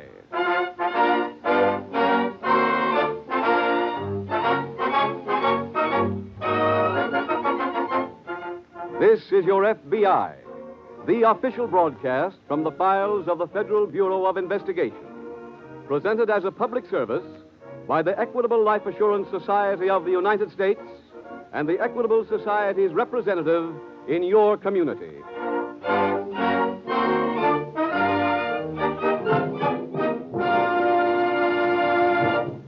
At any time in the next half hour, while you're listening to this program, your telephone may ring. Yes? This is the Radio Checking Bureau. Is your radio turned on now? Why, yes, it is. What program are you listening to, please? It's, This Is Your FBI, just starting. Do you know who sponsors that program? Sure I do. It's my good friends, the Equitable Life Assurance Society. Just last Wednesday, my Equitable representative was telling me about a special life insurance plan for men and women on the way up. Believe me, that's one great life insurance plan. So naturally, I know that This Is Your FBI is sponsored by the Equitable Society. And in just 15 minutes, I'll give you full information about the Equitable Society's plan for men and women on the way up.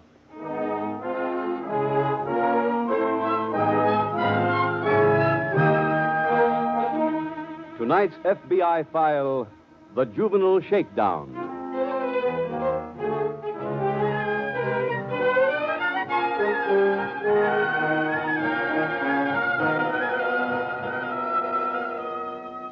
Your FBI is composed of men who have made a career of crime prevention.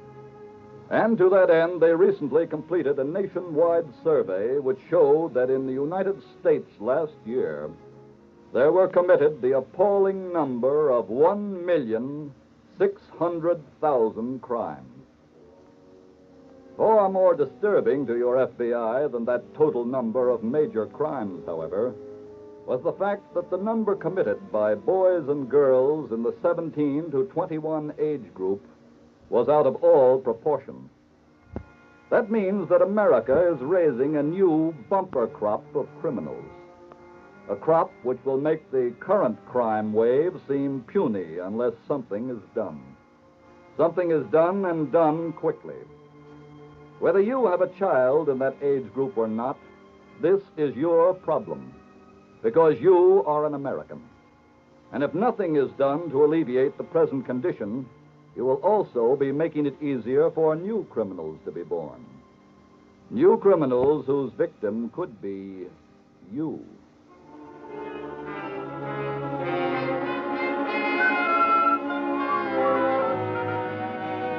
Tonight's FBI file opens in a city in upstate New York. Two teenaged boys have just left a large department store.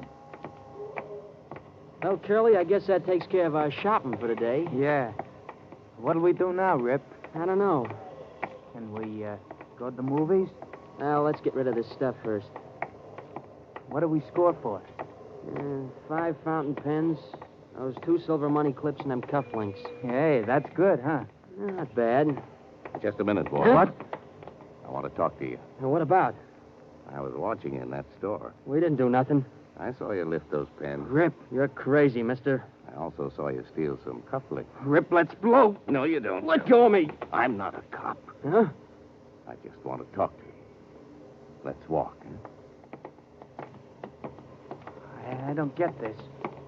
I have a proposition that you might be interested in. Is this a trap or something? No.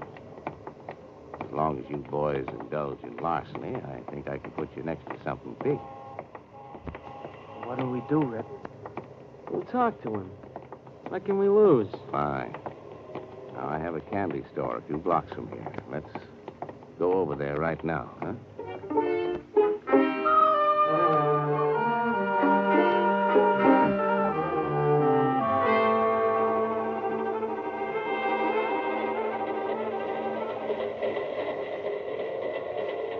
Hey, Rip. Yeah? This is fun, huh? Fun? Riding on top of freight train? Oh, sure. It's something I always wanted to do. We didn't come here for no joyride, Curly. We got work to do. Hey, tell me the plans again. Well, the candy store guy said we should stay here until we come to a water tower. Then we go into action.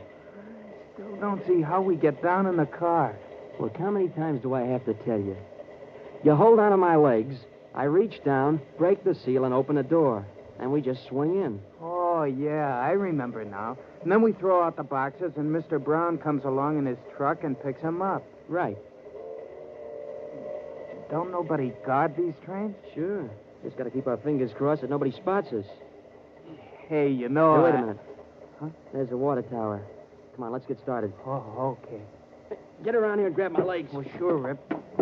How's that? Okay. Hold on tight. Oh, I will, Rip, honest. Here I go. Can you reach the seal? Do you hear me, Rip? Can you reach it? Rip! Okay. Pull me up, Curly. Okay. There. Did you open it? Yeah. Well, let's swing in. And watch yourself, Curly. It ain't too easy. Ah, look, anything with muscles I ain't afraid of. I'll go first. Go ahead. Well, here I go. Come on, Curly. That was a breeze. All right. Now let's get to work. Hey, do we throw out all these boxes? No, just about 20 of them. Rip, you want some candy? Put it away. They're good. Mr. Brown gave them to me. Let's get going on these boxes.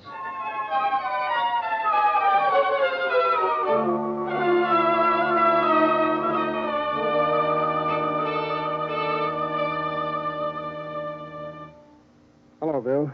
Hi there, Jim. Been looking for you. I've been out doing a little road work. Well, judging by those shoes, it was a muddy track. It was. The case came in this morning. The Albany office reported it to us. What's it about? A freight car was broken into. 20 large cartons of cigarettes were stolen, worth about $1,500. In our local freight yard? No, while the train was en route from here to Albany.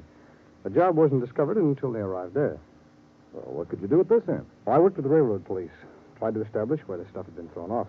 Did you find anything? Yes, we located the spot. It's about 20 miles west of here. How'd you arrive at that? Well, one of the cartons was found near the roadbed. It had broken open, so the thieves didn't bother to take it, I guess. We also found indentations about every 20 yards where the other cartons had landed. Any leads on who the thieves were? Well, the brakeman said he saw two boys jump off the train a few miles past the place where we found the broken cartons, so I imagine they did the job. Did the Albany office have anything? Well, they're out now examining the freight car. What else did you get? We found some tire markings, truck size. Also some footprints. And they appeared to be a man's prints, not a boy's. Then they had a Confederate pick the stolen goods up. I would think so.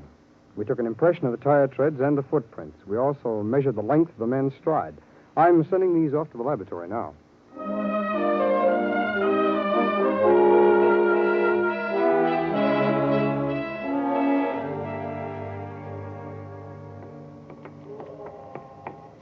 Hiya, Rip. Hi, Curly.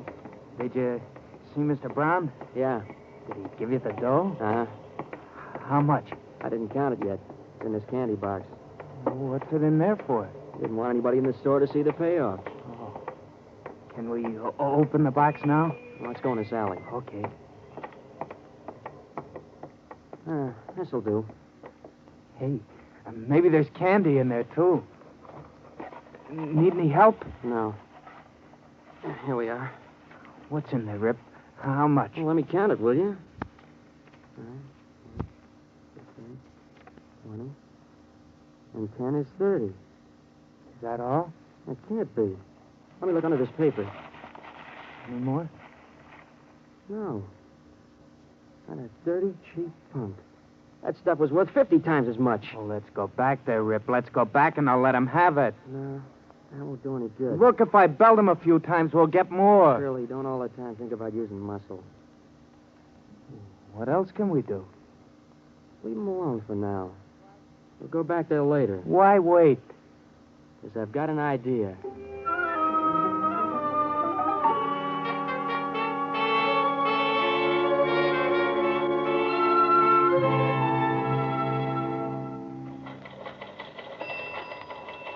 Jim, Oh, yes, Bill? you came in just in time. This teletype's for you. Oh? What's it about? It's from Washington. Looks like a laboratory report on those footprints you sent down there. Good. Here you are. Thanks. Footprints and length of stride indicate man about 5 feet 8 inches tall, weighing close to 200 pounds. Jim, have you heard anything from Albany? Yes, they found several fingerprints on that freight car seal that might mean something. Anything else? Yes. Several candy wrappers were found on the floor of the car. All of them here. Here you go. Mm-hmm. Looks like a taffy wrapping. Mm-hmm. I've already contacted the company that makes this candy, and they said they distribute it to about a dozen stores here in town. Well, if the boys who broke into that car live here, that might be a way of identifying them. Yes, I know. The candy company is sending me a complete list of those stores as soon as they can check on their records. What have you done with the fingerprints? Well, I forwarded one set to Washington, and because youngsters are involved, I also sent another set to the local police. I'm hoping that that'll bring us some results.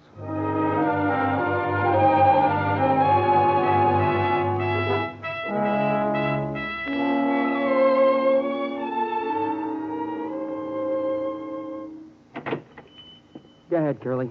Right. Hello, Mr. Brown. Oh, hello there, boys. Just closing the store. We want to talk to you. I'm afraid we'll have to wait till tomorrow. We want to talk now.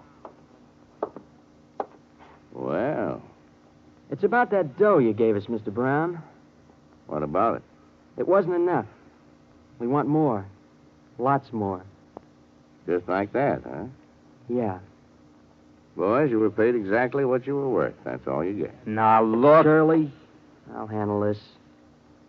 Mr. Brown, we want another $100. Please get out of here. I'm closing up. We ain't leaving here till we get it. Now, look. I don't want to make any trouble for you, but if you don't get out, I'm calling the police. And what'll you tell them? That you're thieves. You came in here to shake me down. Will you tell them why we're shaking you down? I'll say that you stole some goods from a freight car. Tried to sell it to me. And you think they'll believe you? Yeah. I'm a respectable businessman. I've got some news for you, Mr. Brown. That story won't stand up for nothing. Why not? Because I'll have a story, too. That'll make a bum out of yours. Tell it to him, Rip. Sure. I'll tell the cops that we're just kids. Poor kids. You got a hold of us and poured evil thoughts in our ears. You threatened to do all kinds of things to us if we didn't go out and steal for you. I'm telling you, I'll really lay it on, Mr. Brown. They'd never believe you. They would the way I tell it. I got a lot of talent. I can look sad. Real sad. And I can cry, too. Real tears. Look, watch me. He made us do it, Your Honor. He made us become bad boys. He made us steal that stuff in the freight car. He was the one, Your Honor. He was the one. Do you like that, Mr. Brown? That's just a sample. I pull that on a judge. We get let free, and you do 20 years. Now where do we stand? I'll get you the money.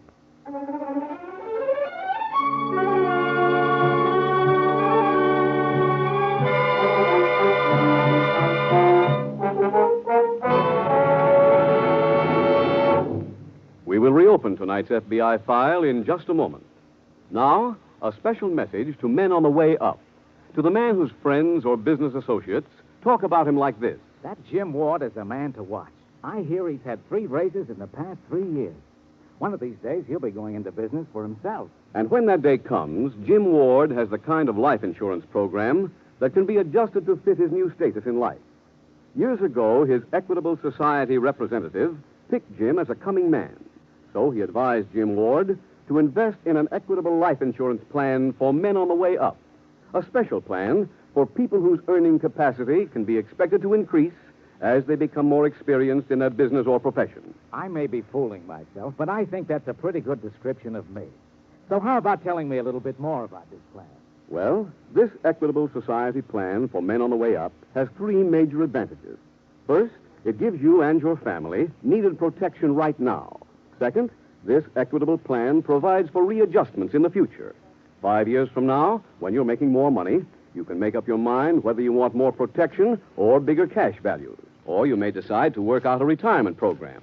Third, this equitable plan is flexible at all times, can expand or contract as you see fit. To me, that's a brand new angle on life insurance, Mr. Keating. How can I get the whole story? Just get in touch with your Equitable Society representative and ask him about the equitable plan for people on the way up. Why not phone him soon? Or send a postcard care of this station to the Equitable Society. That's EQUITABLE. The Equitable Life Assurance Society of the United States.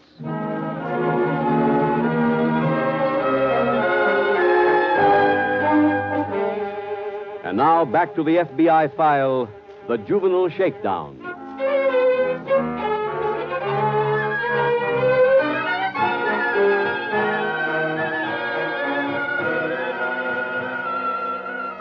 Tonight's case from the files of your FBI is shocking because it shows the evil machinations of an adult in making criminals of youngsters, and thereby effectively hampering any chance they might have had of becoming decent, law-abiding citizens. The depth to which human beings can sink, apparently, has not yet been reached. But each year, new evidence is uncovered that somewhere a human being has done something which is unspeakable. It is obvious that there is great need for people to examine their morals, because we may currently be headed in the wrong direction, headed in the direction which has led to the downfall of every civilization yet built by man. Tonight's file continues at the local FBI field office. Special Agent Jim Taylor is working at his desk. Say, Jim. Yeah? What's happening on that freight car job? Oh, I just heard from the local police, Bill. They've identified one set of fingerprints as belonging to a boy named Ralph Sterling. His nickname is Rip. What's his record? Well, he spent 2 years in reformatory. He was convicted for a series of petty thefts. When was he released? About 2 months ago. They have an address on him? Yes, they checked with his parents, but he disappeared from home about 10 days ago. Hasn't been seen since. Well, that certainly doesn't help much. Yes, I know. Bill, there's another angle on this case that I've been giving quite a bit of thought to. What's that? The man who drove that truck. Now, the local authorities tell me there's been a series of thefts lately by youngsters here in town. Yeah? And the articles that were stolen weren't the usual thing that kids would take, or for that matter could dispose of easily. So it's highly possible that the man who drove that truck could be operating an organized gang of boys. You know, in that case, finding this Sterling boy really becomes important. Exactly. Oh, I've got that list of candy stores here. I'm going out now and check them.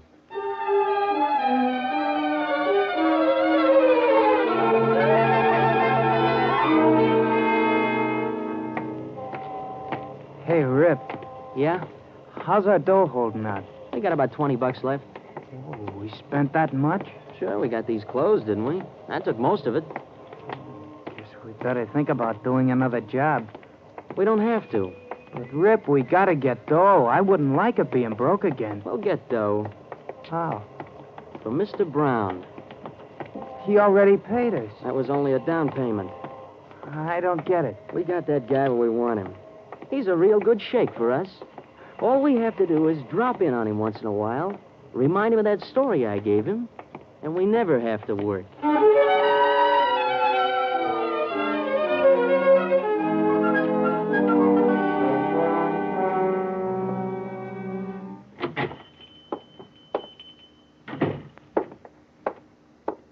Yes, sir. What can I do for you? My name is Taylor.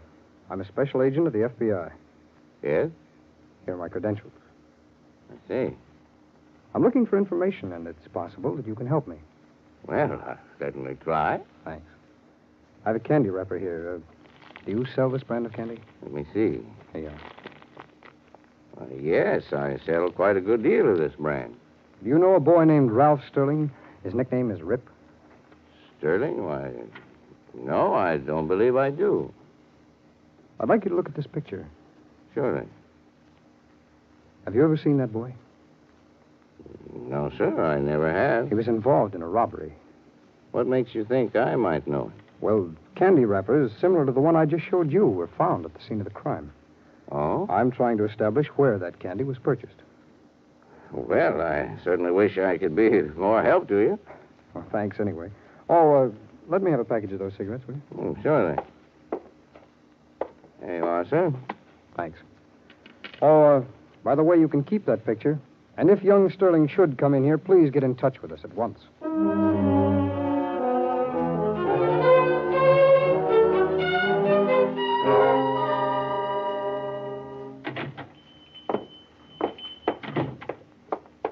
Hello, Mr. Brown. Well?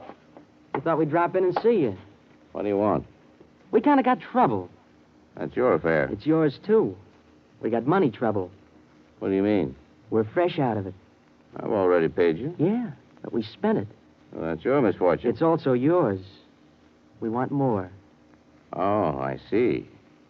You're going to make a steady habit of this, I presume? Only when things get tough. We want $50, Mr. Brown. I haven't got that amount in the store. Look, don't stall. Mr. Brown, do you want I should do my crying act again? No.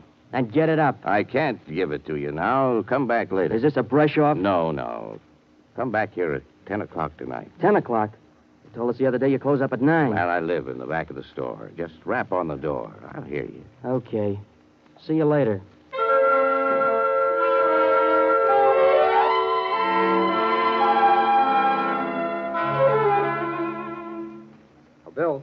Bill, are you busy? No, not very, Jim. How'd you make out? No luck. Cover all the candy stores? Yes, I went to all 15 of them. They'd never seen young Sterling. Oh, has there been any word from the local police? No. Bill, would you mind doing a little tabulating with me? No, not at all. Okay. Now, every package of those cigarettes that were stolen had a New York State cigarette tax stamp on them. Now, those stamps are numbered, and I have a list of all the numbers here. Quite a list it is, too. Yes, but our job won't be too complicated. Each candy store I went into, I bought a package of the same brand of stolen cigarettes. I have them all here. Are the numbers on this list all consecutive? That's right. Okay, read them off. Right. Now, this first pack was bought at River Street Stationers, number 11324. Let's see. 234. No. Okay, next pack bought at Wilson's Candy Store, number 13356. Wait a minute now. Should be on this page. Yeah, here we are. Oh, that's a blank, too, Jim. Here's the next one. Bought at Brown's Candy Store, number 14195. Well, that might get us something. There's a list here of 1-4s. Let's see. 14195? That's it. It's right here on the list, Jim. Look. Right. Yes. Brown's Candy Store. Bill, let's check the Motor Vehicle Bureau at once. Find out if Mr. Brown has got a truck.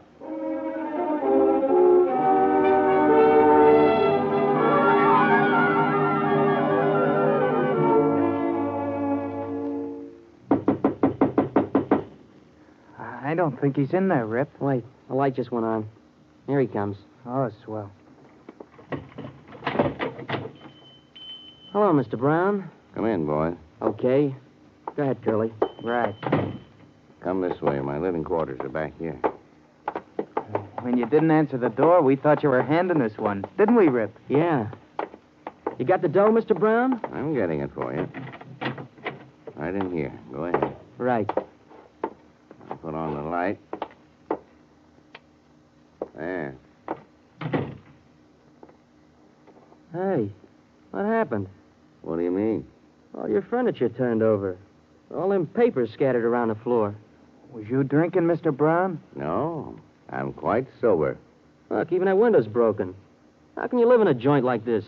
It isn't like this usually. I arranged it just for you. What do you mean? Well, inasmuch as frame-up seemed to be in order, I thought you boys deserved one, too. What's he talking about? I have my dramatic moments, too, Rip. You see that broken window? Yeah. You boys did that. Huh? You broke in here to rob my store. I found you. There was a struggle. That accounts for the scattered furniture. And then what do you think happened? What? Just as things looked bad for me, I was able to get my gun. This gun. What is this? It's self-evident. I had to shoot you both in self-defense. Now, wait a minute, Mr. Brown. You must be kidding or something, huh? No, I'm quite serious. Look, we'll go away from here right now. We'll never bother you again, will we, Curly? No, Mr. Brown, honest. Please put down that gun. Please. Sorry, boys. No, don't. That gun down, Brown. What do you... Come on, let me have it. What? Well, you're the man from the FBI. That's right. Well, I'm certainly glad you're here. That's the boy you're looking for. I just caught him and his friend in the act of rifling my store. That's a lie. He's trying to frame us. I know. I followed you into the store, and I overheard your whole conversation. Well, you had no right This to come... warrant says I had. What? Yes, it's for your arrest, Brown. You see, there was a tax number stamped on those cigarettes I bought here today, and they corresponded with one of the cigarette packages this boy stole. Well, I had We've nothing also to... established that your truck was used to pick up the boxes that were thrown from the freight car. Now, I think we'd better continue this at my office.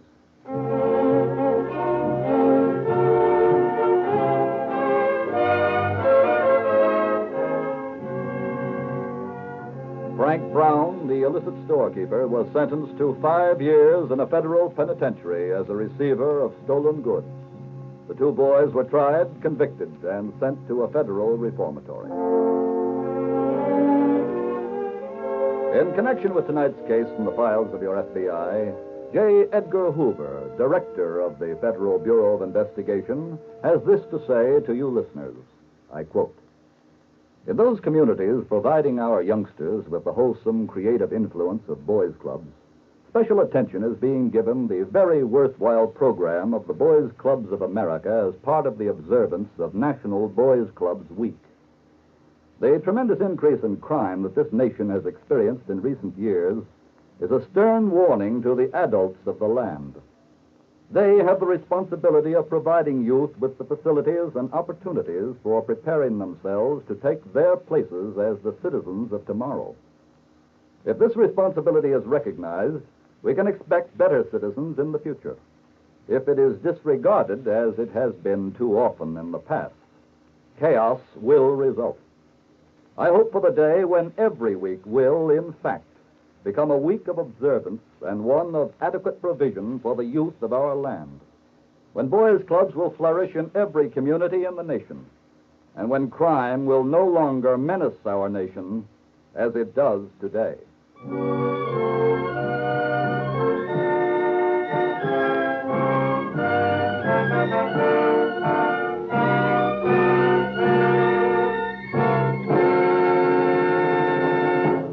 In just a moment, we will tell you about next week's exciting case from the files of your FBI. If you're what President Thomas I. Parkinson of the Equitable Society describes as a man with faith in his own future and the future of America, then you'll surely want to learn more about the Equitable Society plan for men on the way up. Exactly how much will this plan cost me? The Equitable man has the answer. How much protection does it give me right now? Your Equitable representative can work that out in 2 minutes. Does this plan offer me desirable options? You bet it does. Your Equitable man will be glad to give you further facts and figures on the Equitable Society's plan for men and women on the way up. Find him in the phone book or send a postcard care of this station to the Equitable Life Assurance Society of the United States.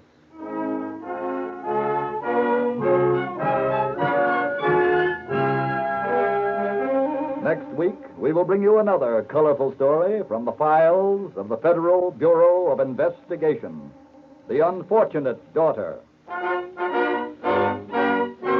The incidents used in tonight's Equitable Life Assurance Society's broadcast are adapted from the files of the Federal Bureau of Investigation. However, all names used are fictitious, and any similarity thereof to the names of persons living or dead is accidental. Tonight, the music was composed and conducted by Frederick Steiner. Your narrator was Dean Carlton, and Special Agent Taylor was played by Stacey Harris. This is Your FBI is a Jerry Devine production.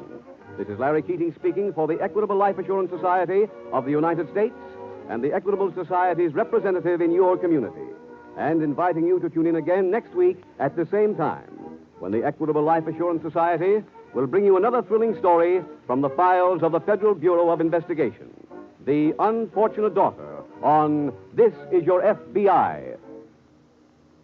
Stay tuned now for radio's biggest money-paying quiz show, Break the Bank. Tonight's jackpot contains an amazing $3,450. This is ABC, the American Broadcasting Company. The Equitable Life Assurance Society presents This Is Your FBI.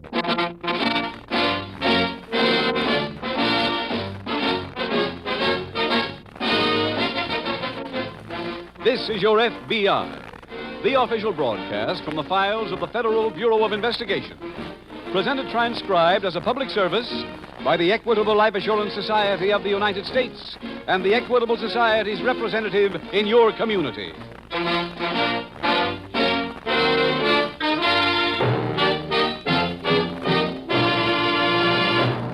The Equitable Life Assurance Society has 8,000 trained representatives from coast to coast, serving over 4 million members. Tonight, one of our Equitable Society representatives has a brief but important message on Social Security. As you may know, the Social Security law has been changed. Benefits have gone up from 50 to 100%. So things are different now. Your security outlook has been changed, and you really owe it to yourself and your family to stop a minute and get a clear idea of just what lies ahead. With this in mind, The Equitable Society has revised its famous fact-finding chart for fathers and mothers. Let me suggest that you listen carefully in just 14 minutes when Mr. Keating will tell you just what this chart can do for you.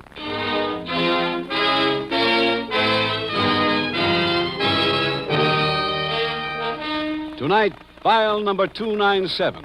Its subject, Manhunt. Its title, The Jungle Killer.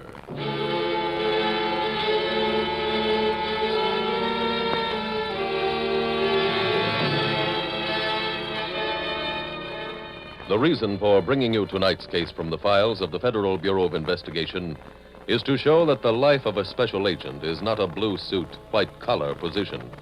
For FBI special agents must be more than shrewd observers and good shots. They must also, at times, be as adept at costume and character portrayal as an actor. In one case, for example, a special agent had to pose as an immigrant fruit stand operator. In another, it was necessary for an agent to pass himself off as a cattle-stealing cowhand. Others have worked as boilermakers, morticians, auto racers, and one even became a hypnotist. In tonight's case, you will witness Special Agent Taylor posing as an itinerant hobo, living, eating, and sleeping with other hobos as he stalks a killer. Tonight's file opens on the edge of an open field located on the outskirts of an eastern city. Throughout the field are small groups of ragged, unshaved men huddled over scattered fires. This is a hobo jungle. It is early afternoon as a freight train lumbers by. The train is almost gone when one of the men darts toward the tracks, runs alongside an open gondola car, scrambles onto the ladder, climbs up, and looks into the car. Hello, Bo. Hi. Coming in? Yep. Welcome to my private car. Thanks. Say, son, you got a smoke? No. Got anything on you to drink? No, I just threw away the bottle. Oh, there. Well, sure looks like it'll be a healthy trip. I got half a ham sandwich. No, thanks. My name's Jim. What's yours? Just call me Pop. Okay, Pop. I think I'll grab some shut-eye. Like to leave a call? Yeah. Wake me for dinner. Hey, you bum. What? Railroad cop. Hit the road, you guys. Come on in and make us. Hey, there ain't no point in doing that, Jim. They call us bums. All right. Get moving. Okay. There's something to remember us by. Oh! Oh, now, hey, son, you knocked out a cop. That's right. Oh, come on, Pop. Let's get off and get back to the jungle.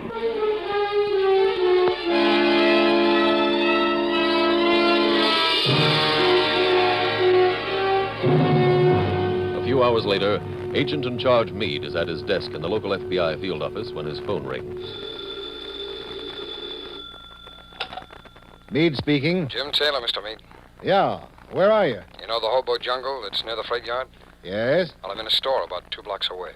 You're still in town? Yes, I caught that freight. I saw Pop Russell and we came back together. Well, why? Well, I couldn't get friendly with Pop while we were here, so I had Tommy Johnson of the railroad police fake a fight with me. Where? On the train.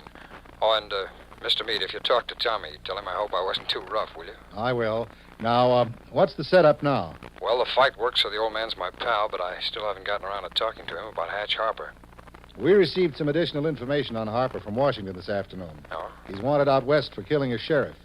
Well, that's 2 murders he's committed. At least, so don't get careless. I won't, sir. When do you think you'll be calling again? Well, I don't know. Would you like a walkie-talkie? Well, there's not much place around the jungle to hide it. I see. You want another man to work with? Yes, if you can spare one. All right, I'll put George Perry on. Oh, that'll be fine. There's a coal yard that's a couple 100 yards down from our shack. If you could get George a job there, I can give him all my messages. We'll start arranging that right now.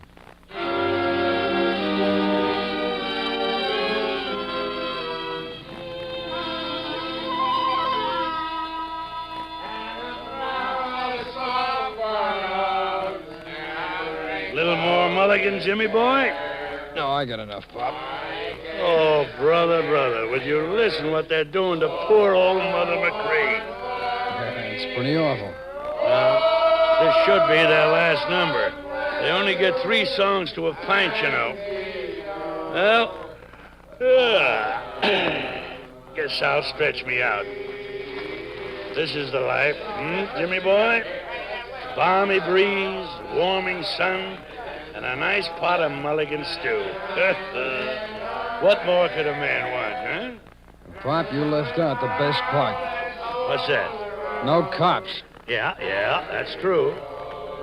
You hot, Jim? Uh-huh. What's the rap? I knifed the guy. Bad? Well, I cooled him. Then you're laminate. No, that job was far enough behind me. I'm on my way to Lake City. Is that home base? No, there's a safe there with over 50,000 in it. Oh, brother. I love those round numbers. The guy I was in the can with had the job all set up when he got collared. He's in for 20, so I bought it from him. There you go. Business. You just can't get away from it any place. Pop, do you know anybody in Lake City? Why? Well, I'm going to need some help. What kind? A good Pete man and a real strong muscle. You got any recommendations? I don't know that I care to answer that. No, and why not? I don't know you that good, Jim. What's the matter? You think I'm throwing you a plant? Oh, no, boy. Well, then why hang a fish on me? Nah, don't get huffy, son. Look, you go into the shack and I'll rustle up a bottle. We'll have a few drinks together, get to know each other a little bit better, and maybe I can help you out.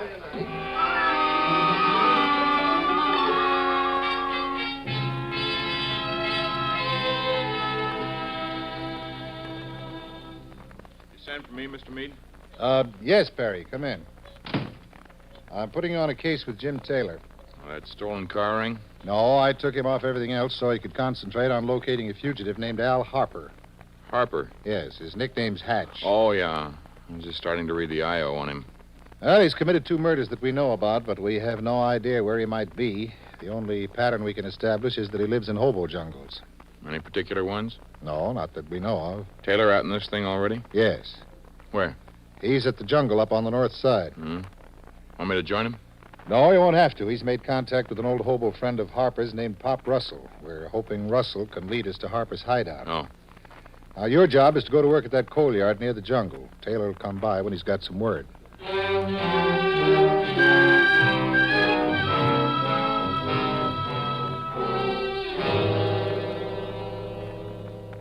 Another little drink, Jimmy boy? No, Pop. What's the matter, son? What's wrong? Ain't you a drinking man? No, not much. Oh, dear, woe is me. I guess I'll just have to finish it myself, then.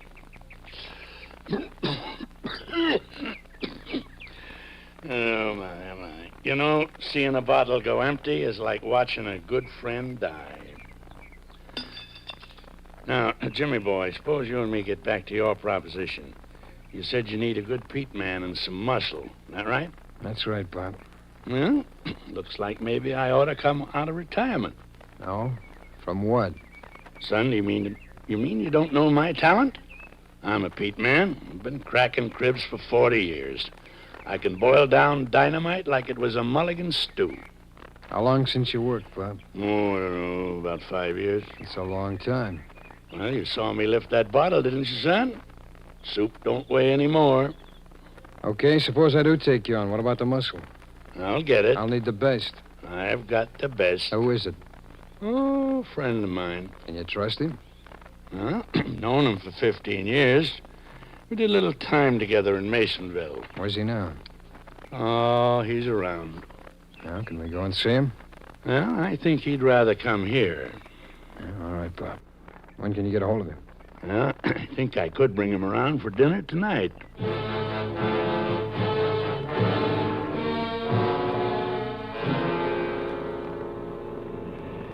George! Yo, George! Oh, hi, Jim. Boy, I thought you'd never be alone. Get anything? Yeah, I think so. Mr. Meade tell you about Pop Russell? No. Well, I've been working on him. I told him I had a job lined up and I needed some muscle. He volunteered to give me the best. Meaning Harper? Well, he didn't mention him by name, but he said they'd done time together 15 years ago at Masonville. Huh? According to his record, Harper was at Masonville then. When's he bringing him around? Tonight. When? Dinner time. That'll be, say about 6 o'clock. Mm-hmm. Mr. Meade doesn't want you to make any arrests, so I've already talked to the police. They're interested in Harper, too. Huh? Whenever you're ready, they'll cooperate. We can raid the jungle. Okay, Judge. You living in a shack? Yeah. Where's it located? It's down near the deep brush at the far end. It's a lean-to. There's a tree stump in front of the door. Well, if Harper's coming to see you, we better give him a little time to get there. All right. We'll make the raid at 7:30 tonight.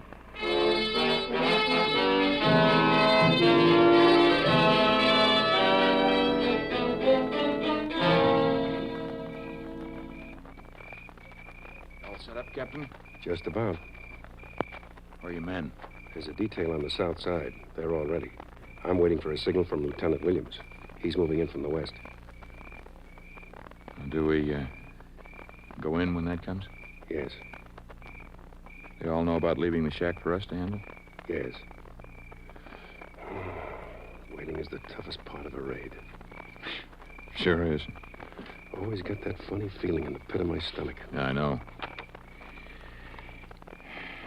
Guess it's like... Hold it. There's the signal. You all ready? Yes. I'll wave them in. Okay, come on. Sure that's the right shack? From what Taylor told me, yeah. Got your gun ready? Uh-huh.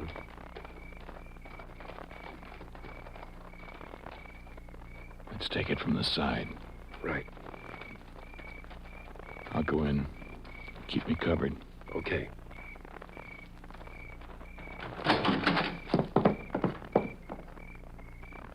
Captain? Yes? Come on in. Nobody here. Fire's still smoldering. I know. Well, maybe some of the other boys will pick them up.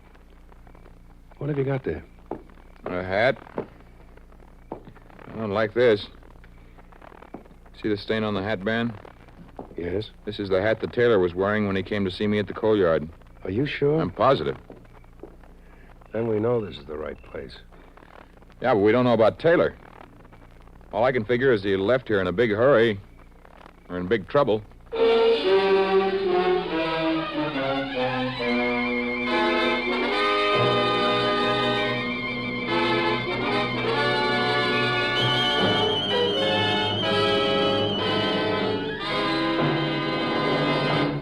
We will return in just a minute to tonight's exciting case from the official files of your FBI. Now, a special message about the famous fact-finding chart for fathers and mothers prepared by the Equitable Life Assurance Society. About 2 months ago, the Equitable Society brought out a new edition of this chart, completely revised to fit the recent changes in the Social Security Act. These changes affect 45 million Americans, either by increasing their benefits 50 to 100% or by giving them Social Security coverage for the first time.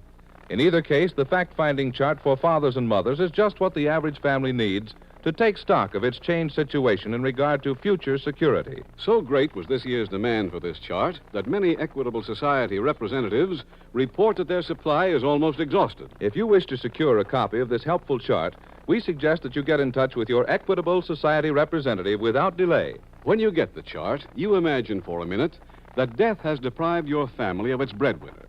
His wages have stopped, but the wife and children still have to live, and living costs plenty these days.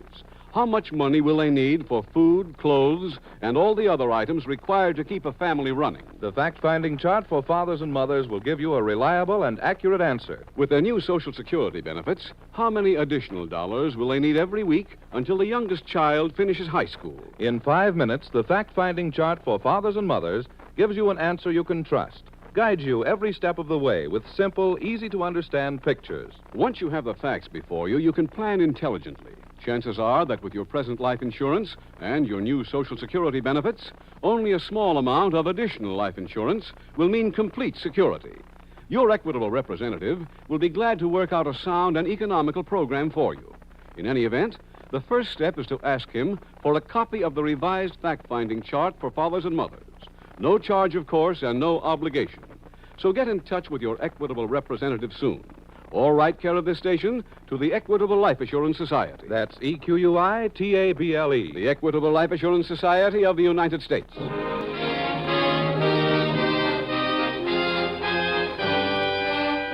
And now back to the FBI file, The Jungle Killer.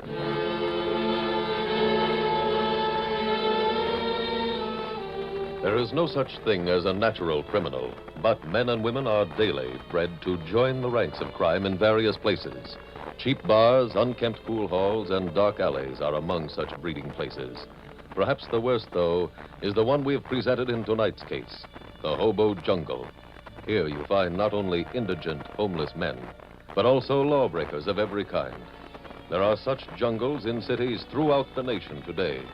And some exist because far too many of you decent citizens protest when the police raid them. Protest what you call this treatment of picturesque characters who add color to the local picture. The result has been a timidity on the part of many local law enforcement agencies. For the police are public servants, and you are the public. You can do your part to rid your community of these jungles. Let your police know you want them removed, and they'll do the job. Tonight's file continues at the local FBI field office an hour later. Mr. Meade, it didn't work. The raid? Yes. Well, what happened? We moved in at 7:30 as scheduled, went to the shack where Taylor said they'd be, and no one was there. And he told you that Harper was coming to the shack for dinner? Yes. At least he thought it was Harper. Any indication where they'd gone? No, but I did find Taylor's hat. Oh. Had they eaten dinner? Well, the fire was smoldering, but no evidence of food. We rounded up every man in the jungle and took him to police headquarters. Did you question them about Taylor? Yes. We showed them his picture, Pop Russell's picture, too. But, naturally, they said they'd never seen him before. You think we ought to send another man into the jungle? No, if Taylor left voluntarily, he probably went to meet Harper. If he didn't, he's in a jam. In either case, there isn't time to start over again. What do you suggest we do? Well, let's assume that he's gone to meet Harper. Try to figure out where they'd be. There's a map on Taylor's desk. There's a pin in it for every place Harper's been arrested. Yeah, I've seen it. Well, get hold of Pop Russell's record. Put a pin every place he's been picked up. Let me know if any of them match.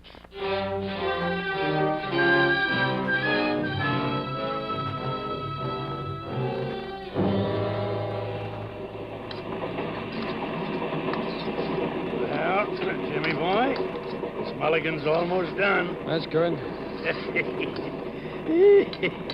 You know, every time I cook on a train, it reminds me of an old buddy of mine, Cold Car Johnny. Yeah, whenever he'd cook up a train dinner, it always burned through the floor and wound up on the tracks. I'll bet he put a hole in half the boxcars west of the Mississippi. Hey. Yeah, we're slowing down. It's only a crossing. Hey, I see. Hear the bell? Yeah, but why would we stop for a crossing? Son, I learned a long time ago not to take on the responsibility of running the train. Let's take a little peek. All right. Easy. That's far enough. Yeah, there you are. It's a crossing, all right. There's a guy standing over there. Yeah, I guess he's waiting to cross the track. Let's open this door wider and get some air, Pop. Come on. All right. Uh-oh, my pot's boiling over. Oh, it does it every minute. Every time you stop watching. Hey, mister. You calling me? Yeah. Come here, will you, please? Where are we? Huh? What town is this? Oh, it's Loganville. Go to a phone and call the police, will you? Why? Tell them to call the FBI and say that Taylor's all right and that I'm going to a jungle at the... Hey, try a cup of this stew, Jim. Oh, sure, Pop. Hey, you didn't tell me what Get you out wanted... of here. How about Hey, this what's guy, the- Pop, wanting to climb in and ride with us? Tell him to go find his own car. Yeah, but you I... heard what he said. Now blow.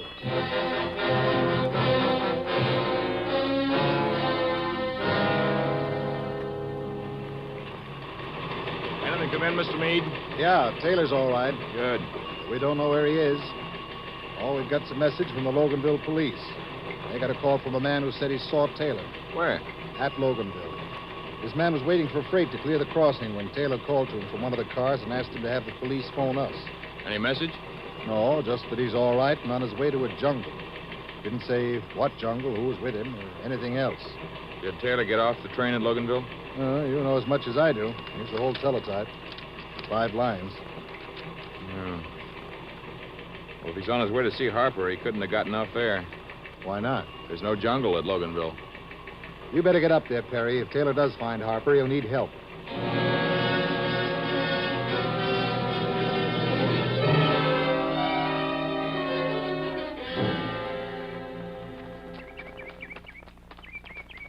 don't seem like much of a jungle, Pop. No, it's not big, but it is exclusive. They keep out the riffraff. No? Hey, Bo. Yeah? Where'll I find Hatch Harper? The corner shack. Is that a weekend to see? Mm-hmm. Why didn't you say so? You know Hatch? I've heard of him. Yeah, I guess everybody has. He's really made a name for himself. I guess this is the place. Hello, Hatch. Well, hi, Pop. Hey, Hatch, I'd like to have you meet a friend of mine. His name is Jim. Hi. Hello. Well, look at you. Ho-ho. When'd you start growing the tash? A couple of weeks ago. Well, swell. Gives you class.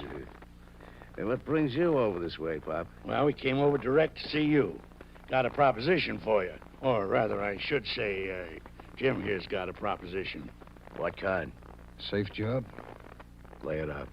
Well, there's 50 grand in the box. Who does what? Pop cracks it. You're the muscle. I drive. Where is it? Lake City. No good. Huh? Why not, Hatch? I don't like big towns. Well, you must like big scores. I don't need it. Well, we'll talk about it later. I ain't interested. Oh, now look, Hatch. Let it lay for now, Jim. Oh, okay. Say, Hatch, I wonder if you'd do an old pal a favor. What? Well, I just been telling Jimmy boy here what a great cook you are. And seeing as how our dinner was just a half a cup of stew... I'll fix you up. Now, Pop, this is kind of moving in, isn't it? Oh, I like to cook. Pop, go outside. Yeah. And first look up a guy named Louie. Louie. Tell him I need some flour. Yeah, get the flour from Louie. Then see a guy named Jake. Yeah, Jake. Tell him I need meat. Get the meat from Jake. He'll tell you where to find Patty. Patty, yeah. Get him for bread and coffee. Get the bread and the coffee from Patty. And I suppose you furnish the napkins, huh, Hatch? Get moving. Yeah, okay, Hatch.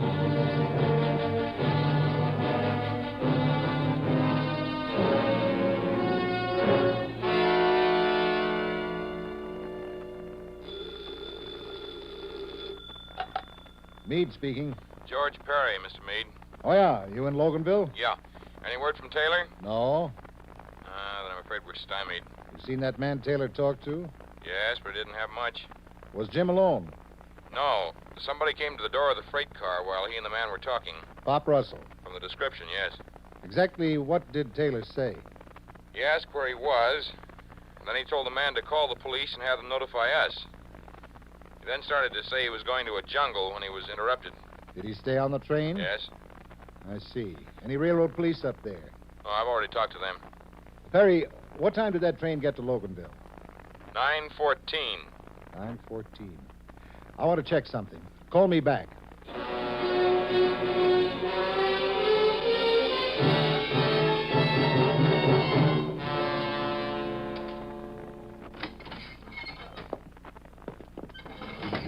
Find those guys, Pop? Oh, yeah, I found them all right. But I didn't get any food from them. Why not? Oh, I think we got a little business to attend to first. What do you mean? I think maybe I made a mistake bringing this guy here, Hatch. Oh, me? Yeah. Well, what's wrong with him? Well, after we left that other jungle, the place was raided. Who told you? Bo I was just talking to. He was there. The cops asked everybody questions about Jim and me. How'd they find out about us? I got that all figured out. You what? You're a cop. Stop, will you? Well, you just prove you ain't. You remember that railroad boy I slugged? Yeah. Don't that mean anything? It don't. Prove you ain't a cop. Oh, now, look, there's I got a gun here. Frisk him, Pop. I'm not carrying. We'll find out. Nothing on him. Yeah, didn't think there would be. Oh, now, look, if you guys will just... Shut up. What do you want to do with him, Hatch? Give him a trial. Yeah, kangaroo court? Yeah, that's right. I don't want any part of the kangaroo court. You ain't got nothing to say about it. Say, Hatch, shall I get a jury together? Yeah. Oh, fine. What'll I tell him we're trying him for? Being a fake. Yeah, and if he's guilty? I'll take care of the sentence. That's the stuff. That's what I wanted to hear. I'm getting out of here. This gun says you wait. Hatch, why bother with the trial? You got a gun there. Why don't you just sentence him now? All right, you drop that gun. I was right. You are a cop. That's right, Pop. All right, come on, George. Let's take him to headquarters.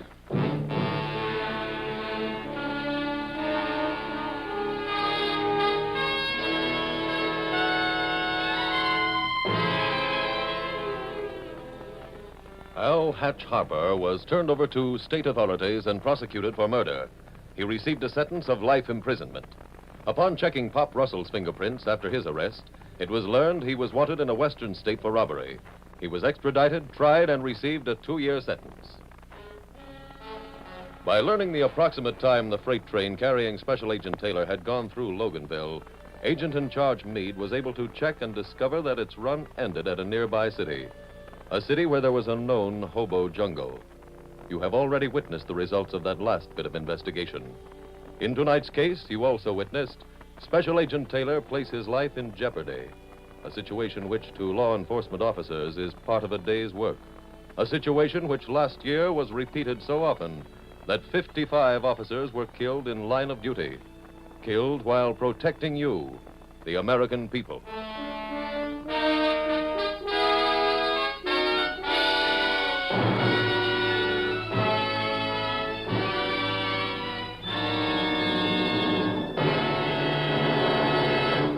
In just a moment, you will hear about next week's exciting case from the files of your FBI. But first, another quick message from our Equitable Society representative on the fact-finding chart for fathers and mothers. This equitable chart has always been popular because of the good job it does. And now that it's revised for the new Social Security law, it's more popular than ever. The supply is going fast, so make sure you get yours. Get in touch with your nearest Equitable Society representative right away. Ask for your free copy of the fact-finding chart for fathers and mothers. Or send a postcard care of this radio station to the Equitable Life Assurance Society of the United States.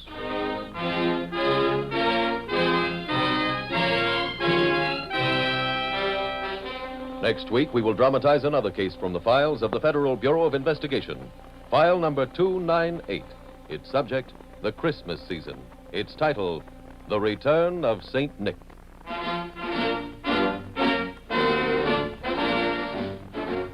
The incidents used in tonight's Equitable Life Assurance Society's broadcast are adapted from the files of the Federal Bureau of Investigation.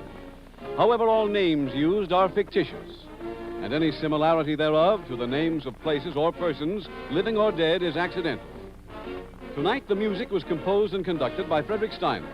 The author was Jerry D. Lewis. Your narrator was William Woodson, and Special Agent Taylor was played by Stacey Harris.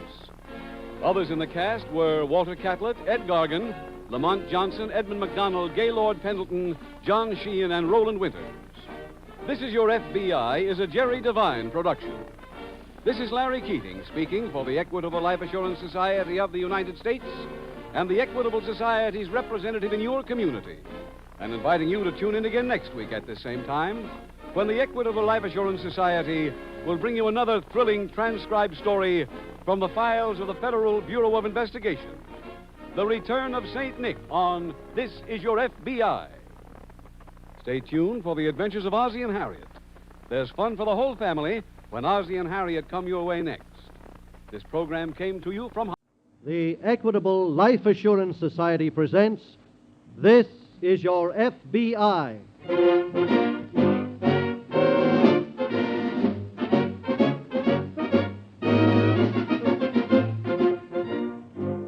This is Your FBI, the official broadcast from the files of the Federal Bureau of Investigation, presented as a public service by the Equitable Life Assurance Society of the United States and the Equitable Society's representative in your community.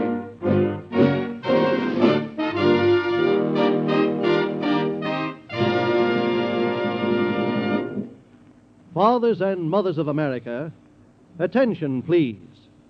Upon the training you give your children today depends the future of America. Our system of free enterprise, personal liberty, and democracy cannot exist without educated and enlightened citizens. In about 14 minutes, our sponsor, the Equitable Life Assurance Society of the United States, will have some helpful suggestions for parents. If you wish to equip your children so that they will be able to take advantage of all the opportunities the future offers, don't miss this important message.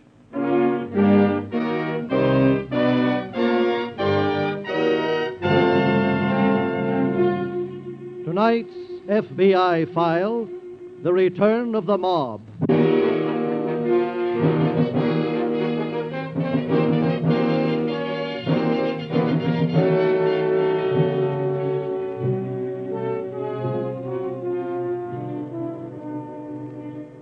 Last year, America celebrated victories over two powerful external foes.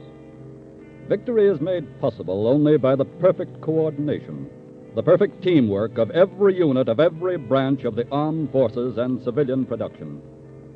Today, America is at war against a mighty internal foe, a powerful army of criminals sweeping the nation with the biggest crime wave in her entire history. And victory in this war will depend likewise on perfect teamwork, the perfect teamwork of all branches of law enforcement, local, state, and federal, plus the cooperation of you, the American citizen. Teamwork of the kind that smashed a criminal kingdom in tonight's case from the files of your FBI.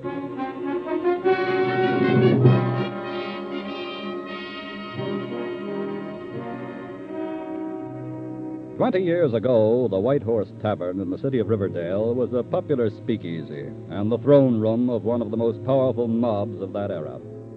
Today, this tavern is only a second-rate bar and grill, looking as worn and grimy as the middle-aged man who has just entered the front door and crossed to the bar.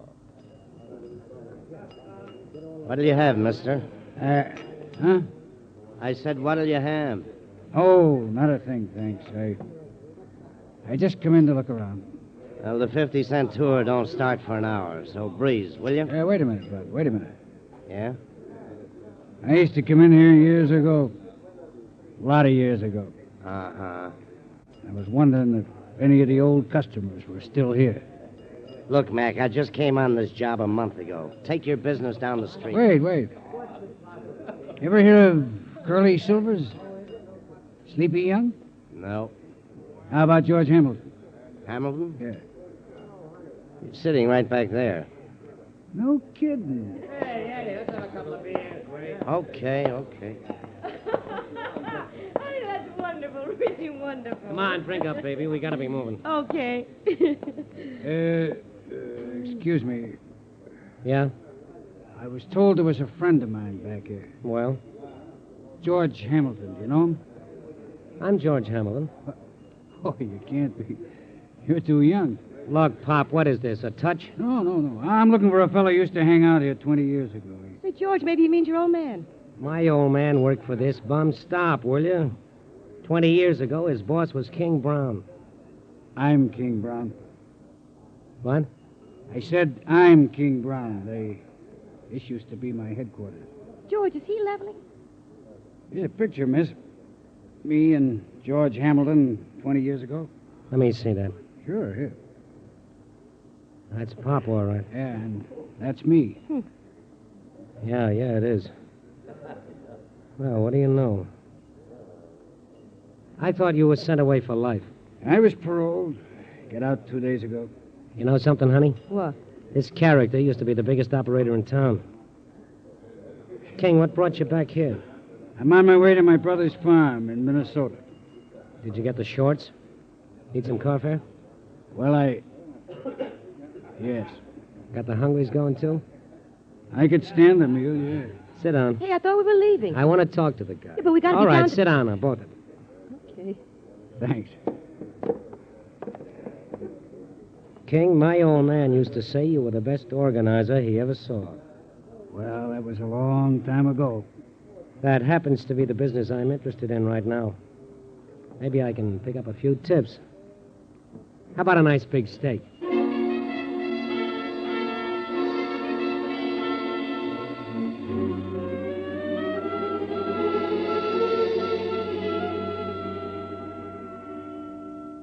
Go on. Keep talking, King. I just want to fill up your glass again. Thanks.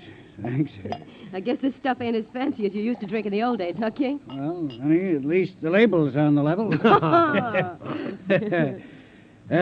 Speaking of the old days, you know something? What? I used to own this town and everybody in it. All I had to do was snap my fingers and they'd jump through a hoop. They couldn't even lay a water main or pave a street without my say-so. You mean unless you got your cut? That's what I said, ain't Well. I guess those days are gone forever, huh, King? Yeah, but only because the guys with any enterprise have either gone up or pushing daisies. What do you mean? If I was 20 or 25 years younger, honey, I could get together a mob and organize this town over the weekend. I'm glad to hear you say that, King. Huh? Because I am 20 years younger. I don't get you. I got the enterprise and I got the guts. All I need is the know-how about organizing the mob and the town. That's where you could help, King. Huh? Look, why don't you forget about your brother's farm? What do you want to do? Finish out your ticket milking cows or stacking wheat? Oh, no, but I see. Maybe those 20 cycles in the can have softened you up too much. Wait a minute. Maybe you wouldn't know how to get started anymore. Give me another drink. Sure, here. Wouldn't know how to get started, huh? Would you? Look, first thing I'd do is get a mob together and sell protection to all the stores and shops in town. How? It's a very simple recipe, kid. You just give him the acid treatment. What's that? If the guy says he doesn't want to buy protection, you toss a little acid at him. And you never have to do it more than once, because by the time the acid has burned through his clothes and his skin, he's yelling to do business. King? Huh? Lift your glass. You too, baby. Huh? This town is going to be incorporated again.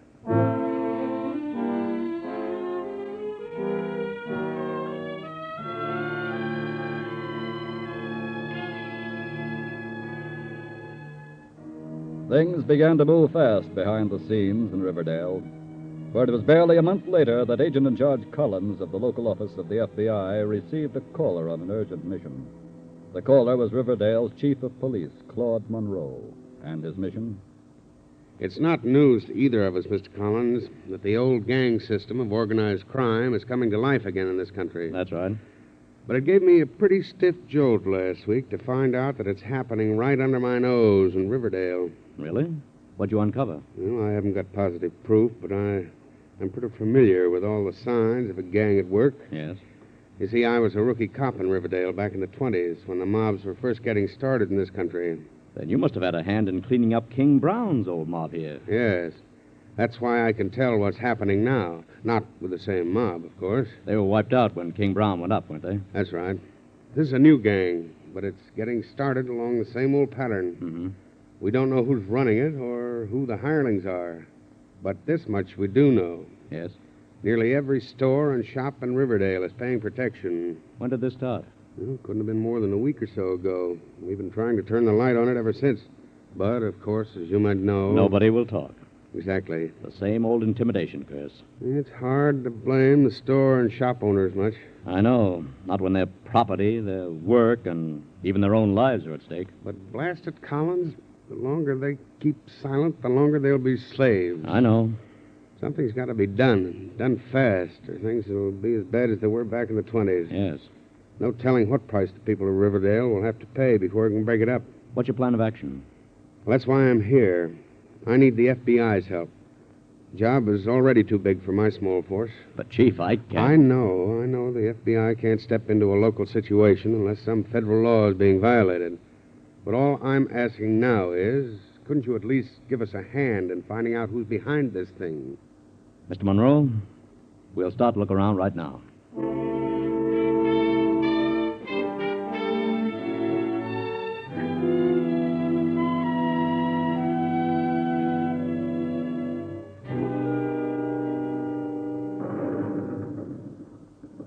Okay. Even though anybody, I'll make another strike. That's for suckers, the way you're bowling, George. Oh, watch this.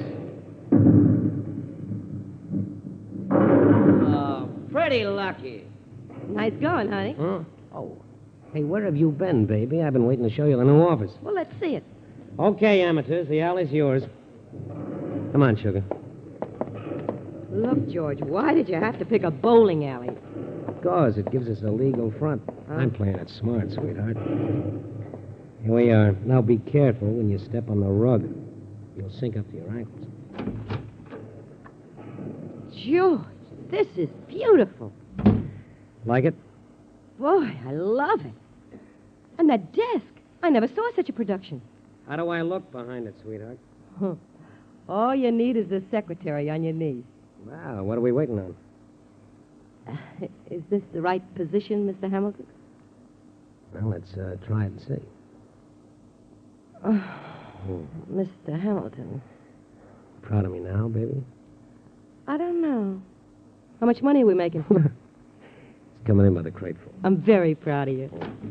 Hello, George. King, from now on, you might try knocking first. Sorry. Well, how are the payments coming in? Why? Just wondering how we're doing. We're doing all right. Any new members for the Southside Detective Association? The boys are out doing a little selling now. How about that drugstore down on Front Street?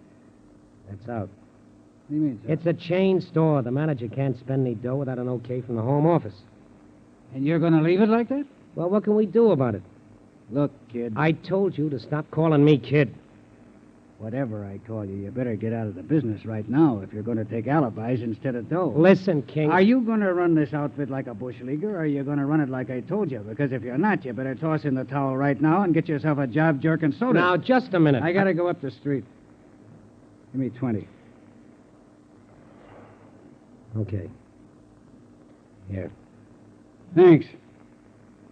Oh, and by the way, when I come back, I'm going to write a letter to that drugstore's home office and show you how to get that dough coming in. I thought this was your desk, George. Oh, don't worry, sweetheart. I need his brains now. When I finish picking him clean, I'll buy him that ticket to his brother's farm.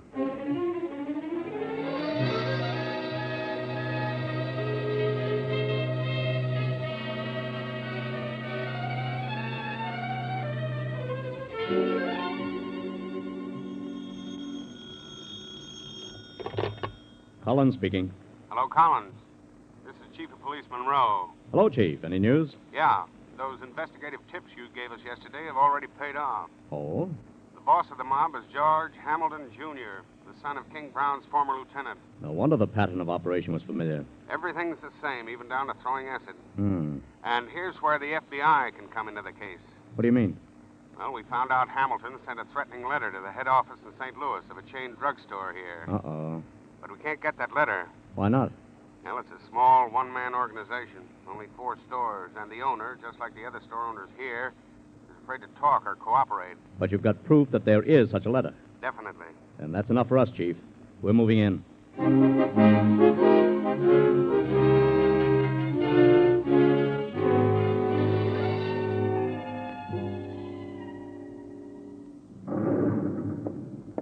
Phil. Yeah, King? Where's George? He's back in his office. Thanks. Ellen's in there with him.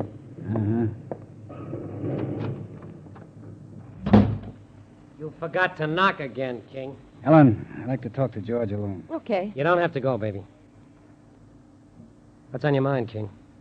I'd like to have a sort of conference. About what? Well, I've just been checking up. Since that drugstore kicked in, Front Street is 100% organized. So?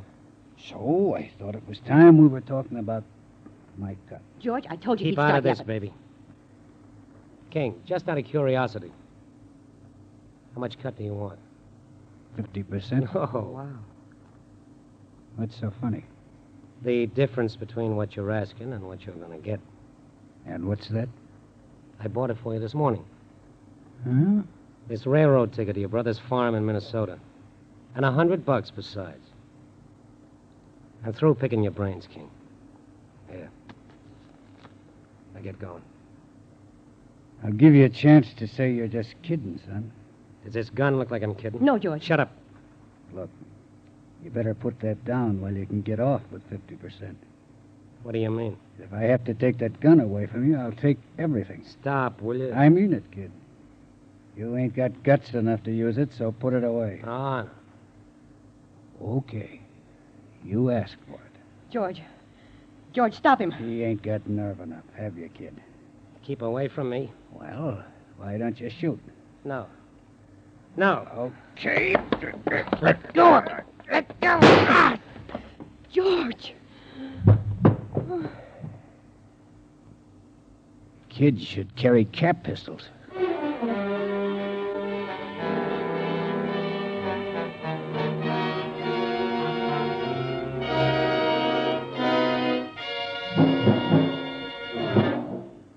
We will return to the FBI file in just a moment.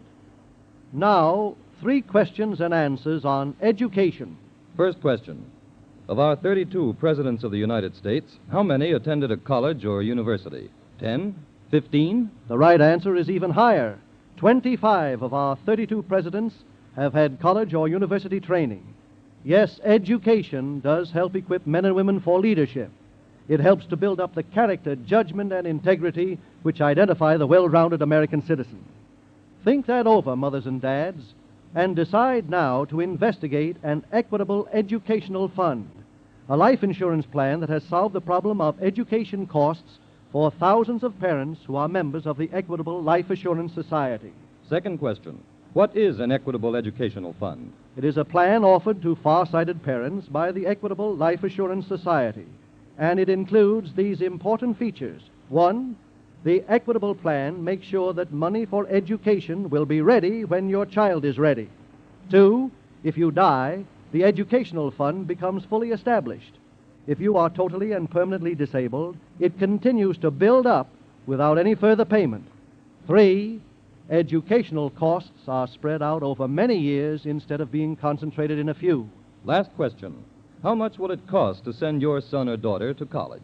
That question is answered in a memorandum recently prepared for Equitable Society representatives. It tells the cost of tuition, board, and lodging in 192 leading American colleges.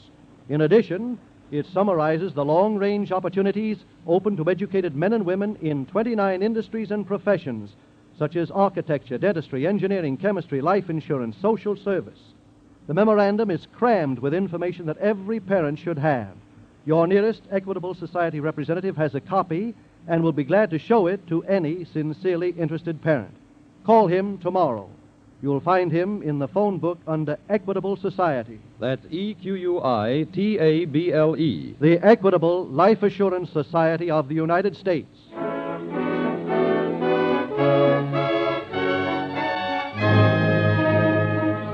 And now, back to the FBI file, The Return of the Mob.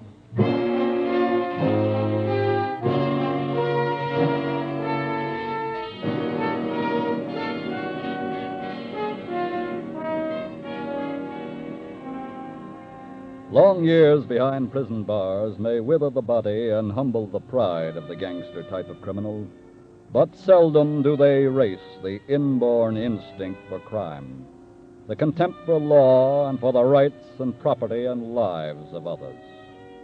Freed from prison, as was King Brown after 20 years, they need only an opportunity and a taste of their former life to send their criminal blood pounding through their veins again, even though they know the inevitable end.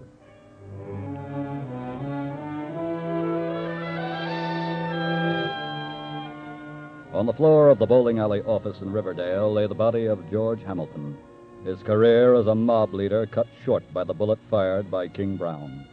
A few miles away in the office of the FBI, Agent in Charge Collins was making his first move in his drive against the gang.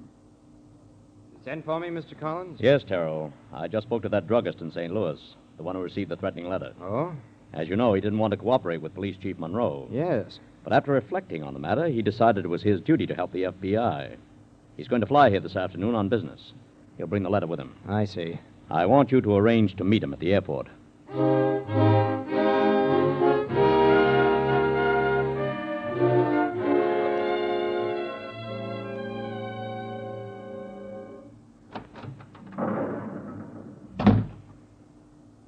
Well, don't look like anybody heard the shot. That is, nobody but you, sweetheart. What happens now? I don't know yet. We're just going to sit around here with that body? Maybe. King. Yeah? You said something to George when you were having that argument with him. What? You said if you were going to take his gun away from him, you were going to take everything. Remember? Yeah. What did that mean? It didn't include you, sweetheart. Oh, I was just asking. Look, Ellen, the only reason you're not down there on the floor, too, is because I never killed a woman. It's bad luck. So what does happen to me? I don't know yet. Got more important things to think about. Like what? Like getting rid of the stiff. What are you going to do with him? And I can't stuff him and hang him on the wall. Very funny. So I guess we wait around here until the night, and then you and I'll put him in a car and Run it off the pier into the river. Just like old times for you, I guess. Not exactly, no. Then I used cement.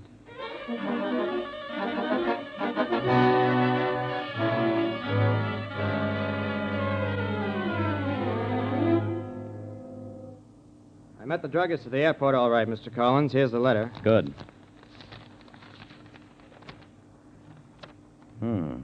It's signed by George Hamilton, all right. Yes, but the body of the letter's in a different handwriting, Terrell. Oh? Look at this sample of Hamilton's handwriting Chief Monroe furnished us. Yeah. They're different, all right, aren't they? Now we'll compare the handwriting in the body of the letter with this other sample of handwriting I dug out of our files. Whose is it? A gentleman by the name of King Brown. King Brown? Mm-hmm. Monroe said the new gang's operation followed the old King Brown pattern, remember? Yes. I found out a while ago that Brown was released from prison about a month ago. Uh-oh.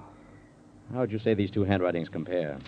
It looks like King Brown has returned to Riverdale, huh? Yes. Let's go.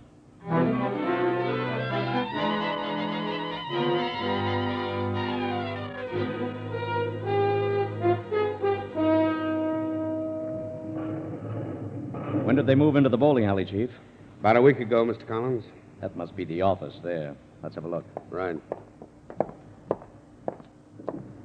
Try the door. It's open. Probably a light switch just inside the I door. found it here. Well, I'd say we're a little late. Yeah, looks like they've cleaned out. Look at that open safe and those desk drawers. What do you make of this, Collins? Well, offhand, Mr. Collins, look. What? That's blood on the carpet over there. Well, Brown must have done a little liquidating. And whoever was here last hasn't been gone long either. What have you found, Terrell? Cigarette, still smoking in this ashtray. A woman's cigarette, lipstick on it. That must have been Hamilton's girl. Yes. But who was liquidated? My guess is that it was Hamilton. And inasmuch as they've just cleaned out, Brown will have to get rid of the body before he does anything else. Then I've got a hunch where we can catch Brown if we hurry. Come on.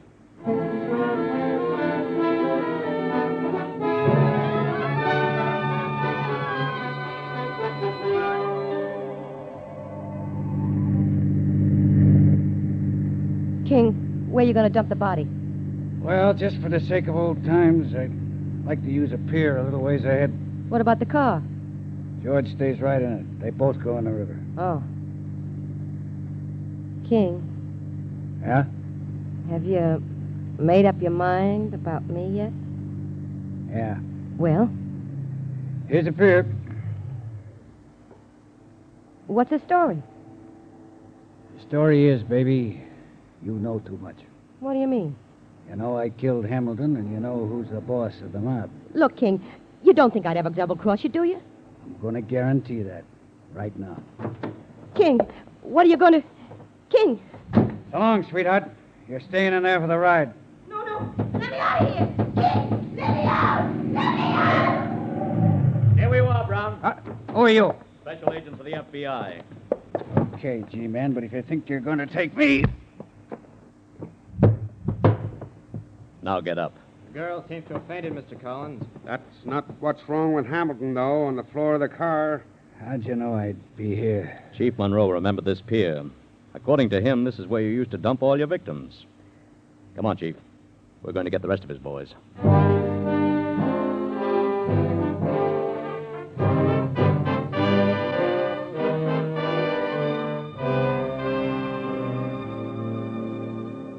King Brown is now back in the state penitentiary serving a life sentence, and Riverdale has once more been freed from mob rule. Tonight's case from the files of your FBI was a demonstration of the kind of teamwork it's going to take to prevent the return of gangsterism to America. The teamwork of local and federal law enforcement officers, plus the cooperation of you, the American citizen. Your local law enforcement officers are doing their part faithfully. And 24 hours around the clock, your FBI is doing its part. But are you doing yours? It is your fight, too. And the security of your home and your rights and privileges as an American depend on its outcome.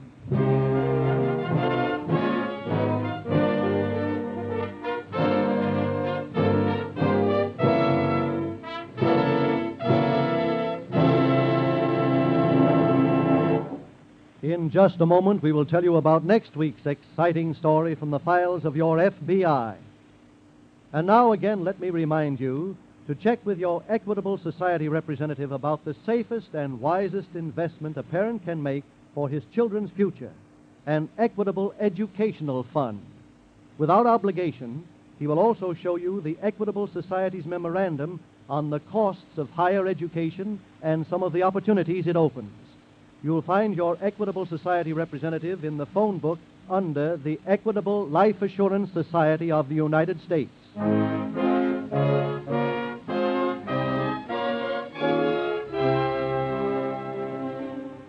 Next week, we will bring you another colorful story from the files of the Federal Bureau of Investigation.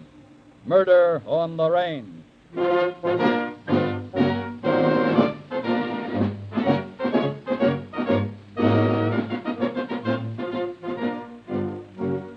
The incidents used in tonight's Equitable Life Assurance Society's broadcast are adapted from the files of the Federal Bureau of Investigation.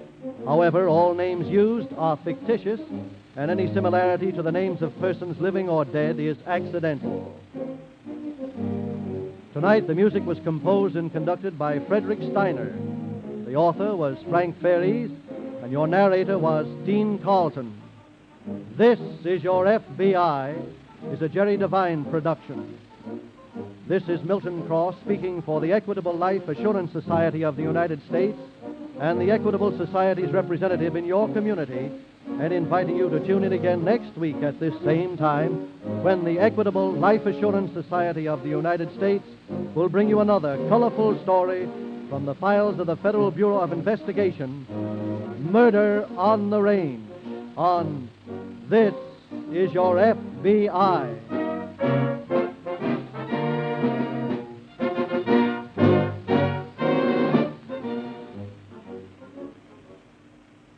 This is ABC, the American Broadcasting Company. The Equitable Life Assurance Society presents This is Your FBI.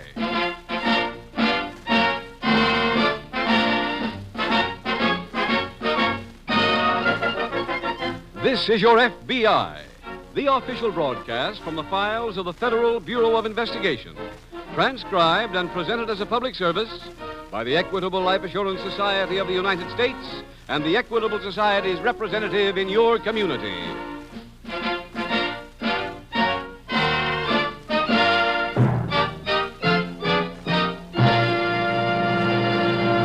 When you opened the mailbox this morning, did you receive a postcard from a representative of the Equitable Life Assurance Society?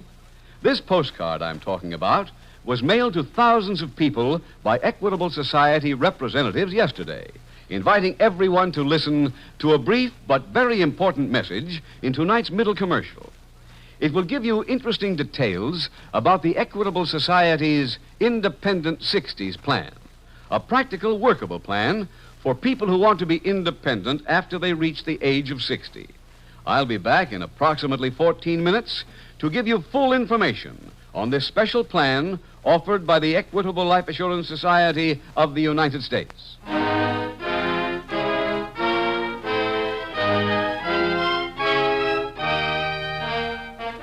Tonight's FBI file, The Merchant of Death.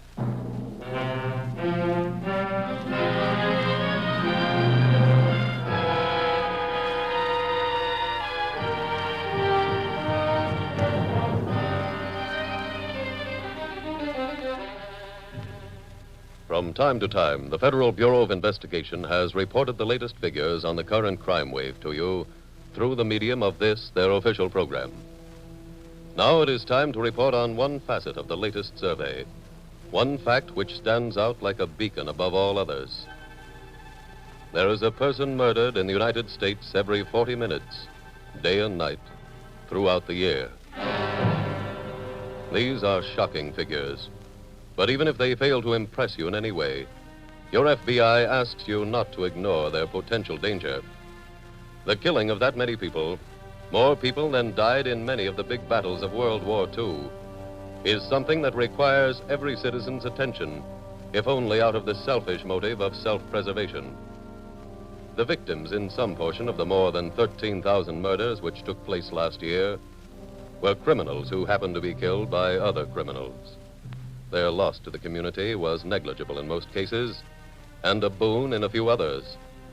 But the great majority of victims were decent, law-abiding people who merely happened by accident of fate to cross the path of a murderer, and who, because of that accident, were killed.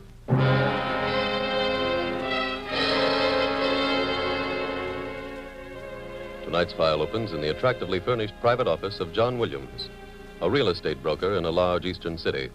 A visitor, one Mr. Homer Cooper, has just been shown in. Well, have a chair, Mr. Cooper. Thank you, sir. Thank you. I'm sorry to have kept you waiting. Think nothing of it. I'm a patient man, Mr. Williams. Well, that's good. Now, what particular kind of property were you interested in seeing? Oh, I'm afraid there's been some mistake. I didn't come here to talk to you about real estate. Oh? When I told your secretary this was a business matter, I meant my business. Oh, I see. Well, what is your business? That's a difficult question to answer, Mr. Williams. You might say I was kind of commission broker. Commission broker? Yes. I handle all types of unusual services. For instance, if you wanted to get a passport and you found you couldn't get it legitimately, then you might come to me. You understand? Yes. Yes, I think I do. And I don't know what brought you here, Mr. Cooper, but I haven't any need for your services. Let me finish. I came to see you about a commission I've just received. It concerns you. How? Someone has requested that I use my offices to have you killed. Mr. Cooper, I don't like practical jokes. Oh, I assure you I've never been more serious. This party came to me and said he'd pay me $2,000 if I'd hire someone to murder you. Oh, and incidentally, my client says no guns. This is supposed to look like a hit-and-run accident. Mr. Cooper, if all this is true, and understand I'm not saying I believe a word of it, why are you telling me? This is my business, Mr. Williams. You see, I thought it might be worth more than $2,000 to a man like you to stay alive. Oh, well, now I get it. A very clever racket. Oh, this is not a racket, Mr. Williams. Please believe me. Everything I told you is true. But why... Now, look, sir. You don't have to make any hasty decisions. We have time. Why don't you just think this whole matter over, and when you come to a decision, let me know. And if I don't? Then, sir, much as I regret it, I will be forced to go ahead with the original plans. You mean... Here is my card, Mr. Williams. You'll find my business address and telephone number on it. The price for your remaining alive, sir, is $5,000. For that sum, I'll reveal the name of the client who wishes you killed. If you wish to pay it, just come up to my office with the cash. Otherwise? Well, then, sir, I'll always remember you as the man who wouldn't pay $5,000 for staying alive.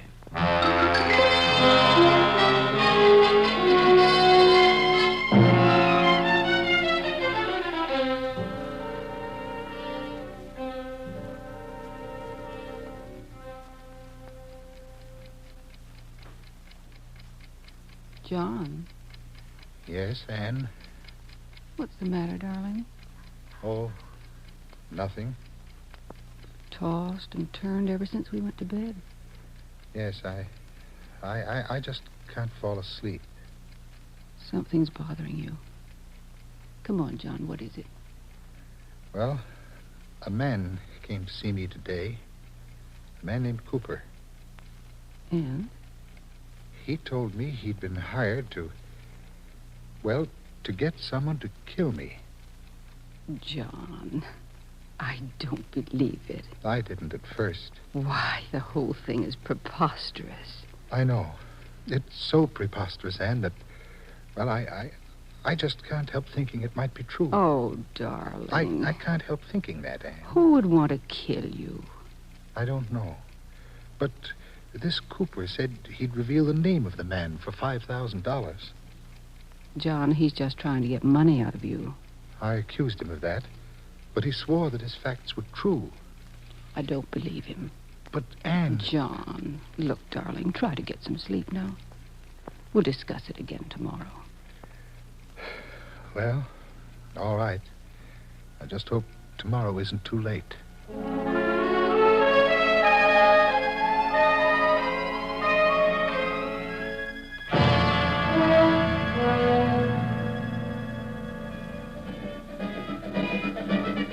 The rhythm, please. The rhythm, please. Mr. Harper, the samba's the rhythm dance.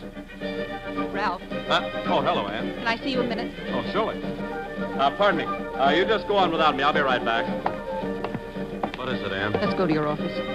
Well, I can't just walk out on the class. Ralph, this is important. All right, come on. I'll be back.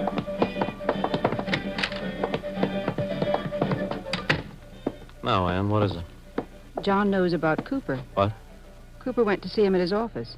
Said that for $5,000, he'd agree to tell him who hired him. Boy, that dirty chiseler. Ralph, just how much did you tell Cooper About what? about us? Absolutely nothing.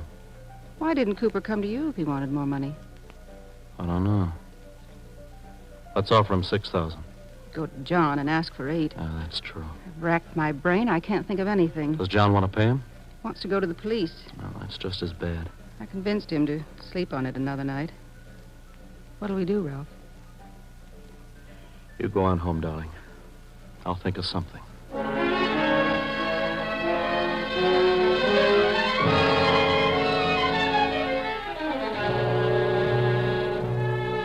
The next morning, at the local FBI field office, Special Agent Jim Taylor approaches the desk of Agent Paul Mason. Hello, Paul. Hi, Jim. There's a switch in signals. No? I don't have to go to court. Fine. As soon as you finish your report on that case, then we can go to work on this new one. How much have we got so far? Well, the body of a rather well-dressed middle-aged man was found on a government reservation where it now appears that he was murdered. Who was he? We don't know that yet. We're checking on the labels in his clothes. I don't think we'll have much trouble learning his identity. Any word in the report on how he was killed? Well, he was sapped with some heavy weapon on the back of the head and his body left on the highway.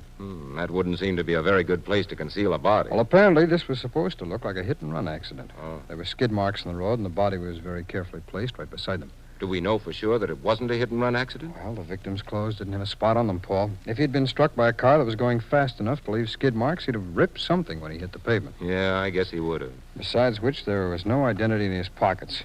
Oh, I'm going out now to check on some of the labels that were found on the dead man's clothes. Right, Jim. As soon as we find out who he was, we'll go into action.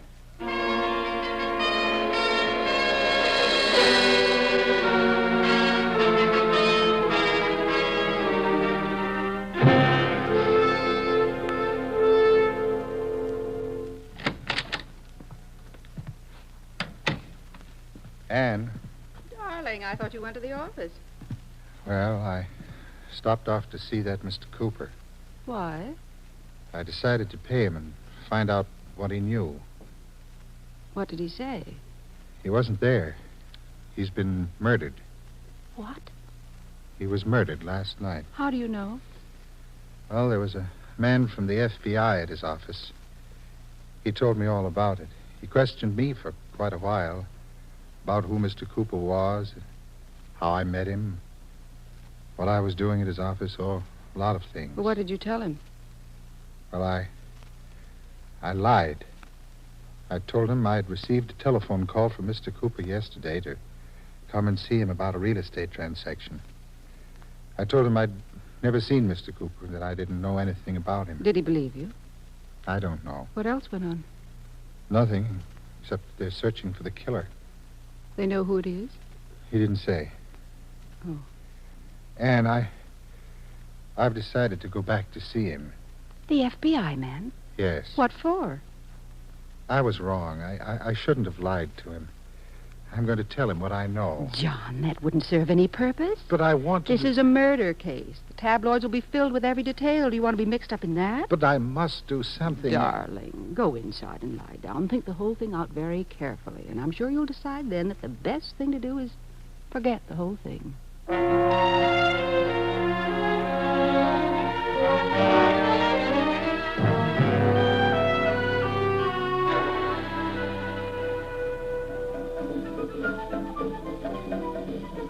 Hold it, hold it.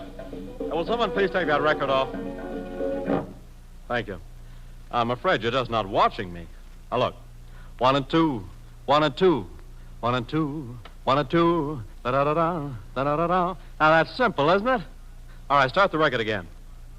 Ralph, I've got to see you. Oh, Can you excuse yourself? yeah.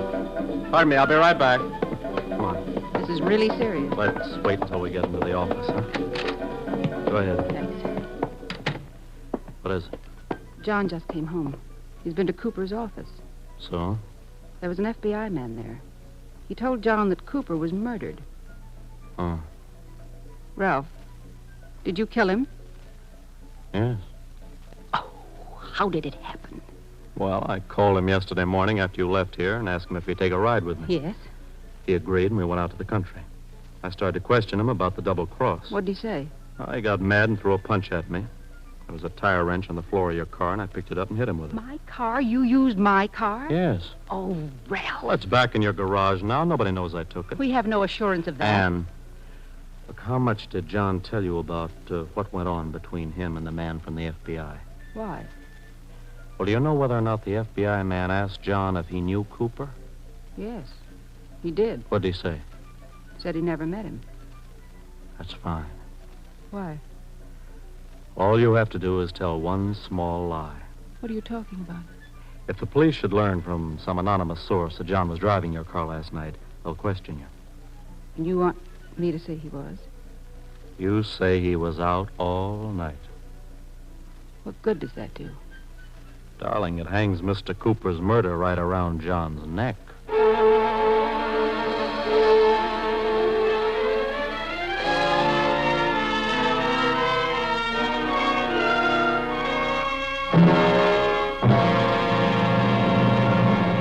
We will return in just a minute to tonight's exciting case from the official files of your FBI.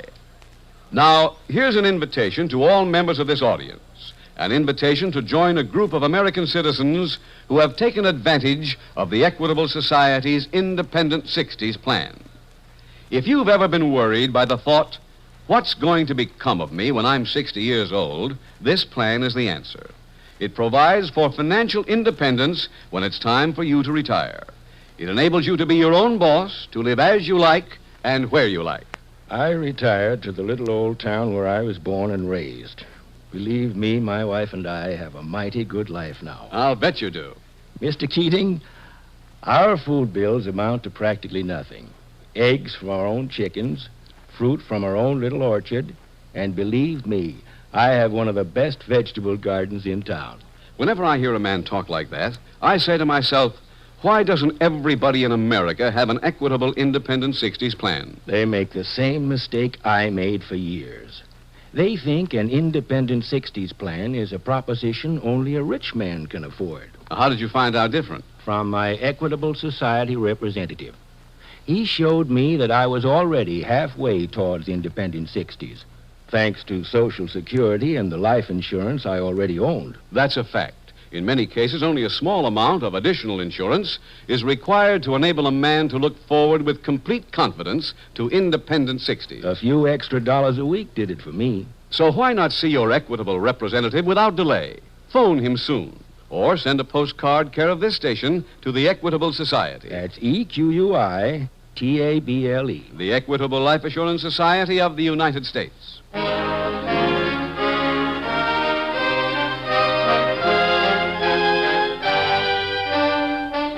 And now back to the FBI file, The Merchant of Death.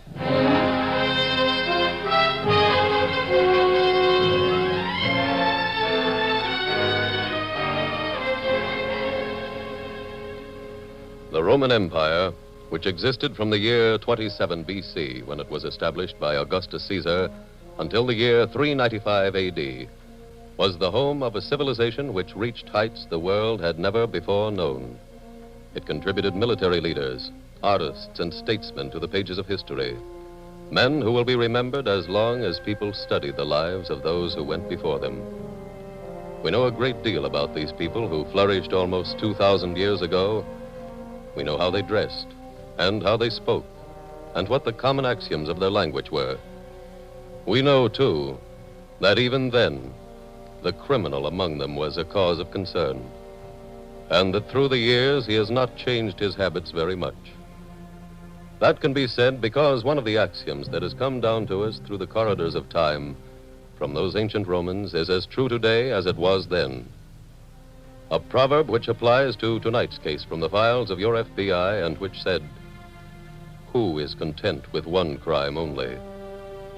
The answer is that no criminal is content with a single misdeed, not even when, as in the case portrayed this evening, that crime is murder.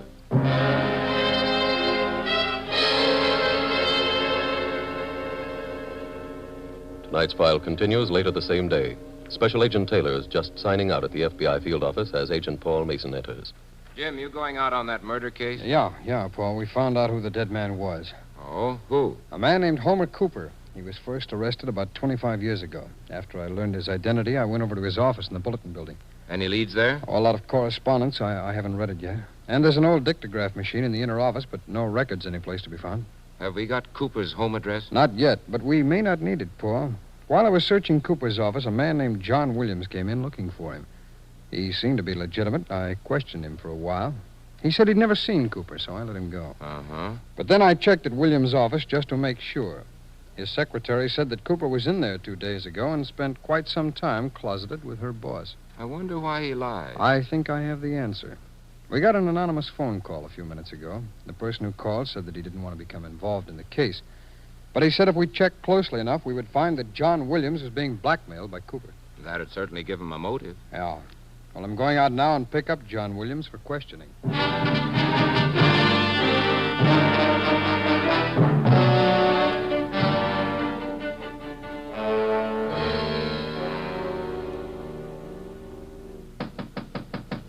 Just a minute. Hello, Ann. Ralph, I've got some good news. The FBI picked John up for questioning. I knew they would. How? I told them about him. What? Yeah.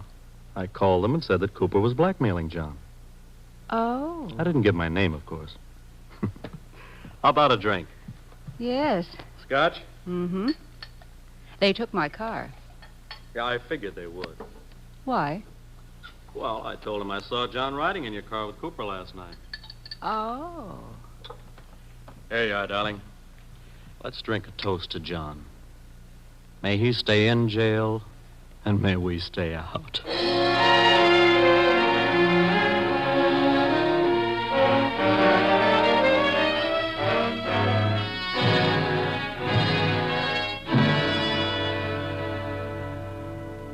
Paul, this Cooper case is really breaking open. What happened? The lab just got finished examining Williams's car. Oh, what's the dope? The tires match the tracks that were found at the spot on the highway where Cooper's body was discovered. There are stains on the upholstery that turn out to be human blood, Cooper's type. I'd say we had just about enough, Jim. What's William's story? He says he was home all last night. Well, that ought to be easy enough to check. Well, I've got the switchboard trying to locate Mrs. Williams now. They tried her at home, but she was out. Oh, by the way, those dictograph records of Cooper's were found in a safe deposit box. They're being sent up here now. Good. We ought to... Oh, I'll get it, Paul. Special Agent Taylor speaking. Yes, Mrs. Williams. Yes, I just wanted to ask you one question, if you don't mind. Mrs. Williams, where was your husband last night? I see. You're sure now? Well, thank you very much, Mrs. Williams. Goodbye. What'd she say? She really hung it on him, Paul. Said she's sure that her husband wasn't home all night. Well, that just about does it. I'm not so sure. Something happened during that phone call that makes me think Williams might not be guilty.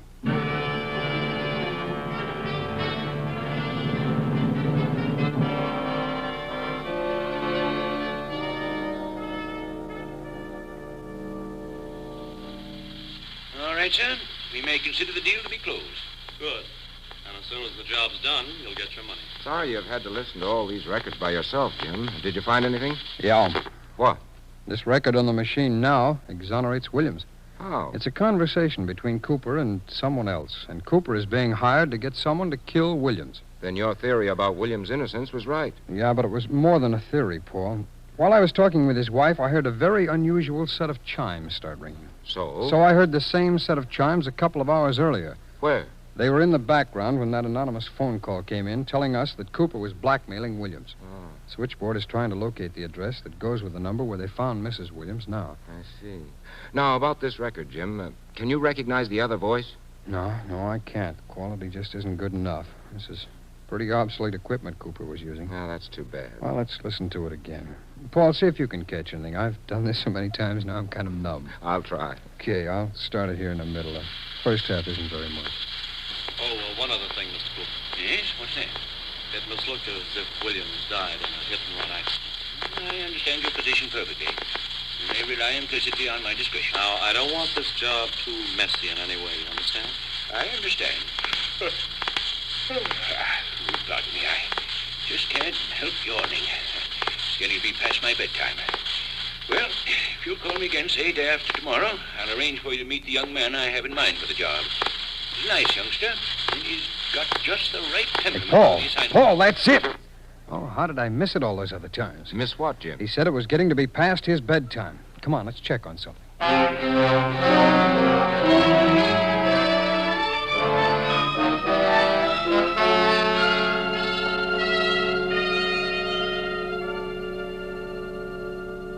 Ralph, where are you? In your living room. I've just been admiring your taste. Ralph, These drapes you've are got to beautiful. get out of here. What for? John's coming up the walk. But he's in jail. Only managed to get out somehow. Please, darling, you've got to go. I'm afraid it's too late. What'll we do? Let me handle this. Anne. Tell him you're in here. I'm in here, darling. Oh. I thought for a moment that you... Who is this? I'm a reporter with a bulletin, Mr. Williams. I came by to ask your wife some questions. Oh. But now that you're back... Just a minute. Huh? Don't go. But, Don't you want to ask me some questions?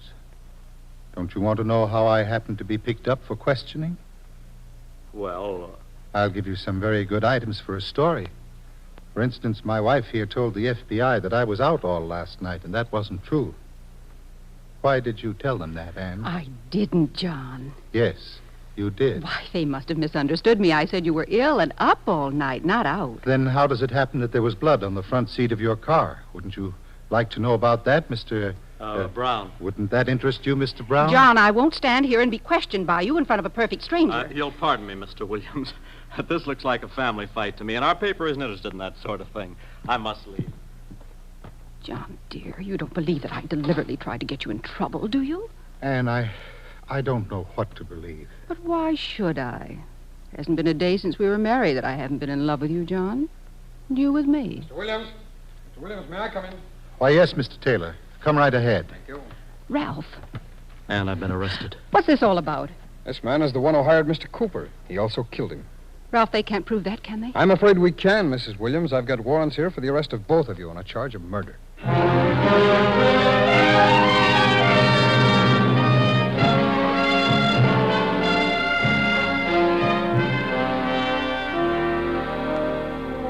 Ralph Brown was found guilty of murder in federal court and sentenced to be executed. Mrs. Williams was also judged guilty and sentenced to 5 years as accessory to the crime. When Special Agent Taylor heard Mr. Cooper's voice on the recording say that it was past his bedtime, he realized that he could learn the identity of Cooper's visitor. Checking the records kept in Mr. Cooper's office building of all visitors after 6 p.m., he learned that the man he was searching for was named Ralph Brown. When he later learned that the number from which the anonymous phone call had been made was listed in the name of Ralph Brown, things began to gel. The information that Mrs. Williams was a constant visitor of Brown's, plus the fact that a search of his apartment led to the finding of the tire wrench, which had been used as a murder weapon, was conclusive enough to bring forth confessions from both. And so, another crime was solved by your FBI, and the solution added further proof that the phrase "getting away with murder" is just a phrase and nothing more. Under the alert eyes of the law, the truth of another phrase has been demonstrated time and time again. The truth of the simple words, "Murder will out."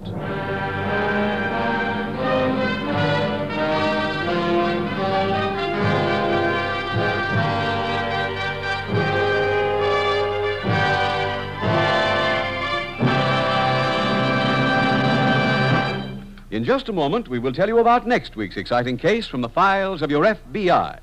Now, two final questions on the Equitable Society's Independent 60s plan. Well, Mr. Keating, now what's the best age to start one of these plans? Any age.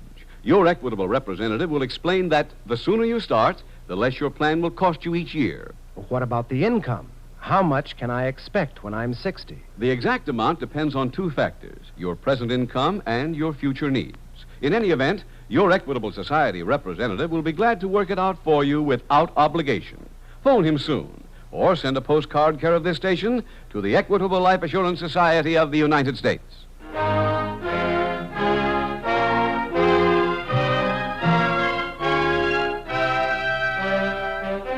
Next week, we will dramatize another case from the files of the Federal Bureau of Investigation. A story depicting the short-lived careers of two vicious young criminals. Its subject, robbery. Its title, Three's a Crime.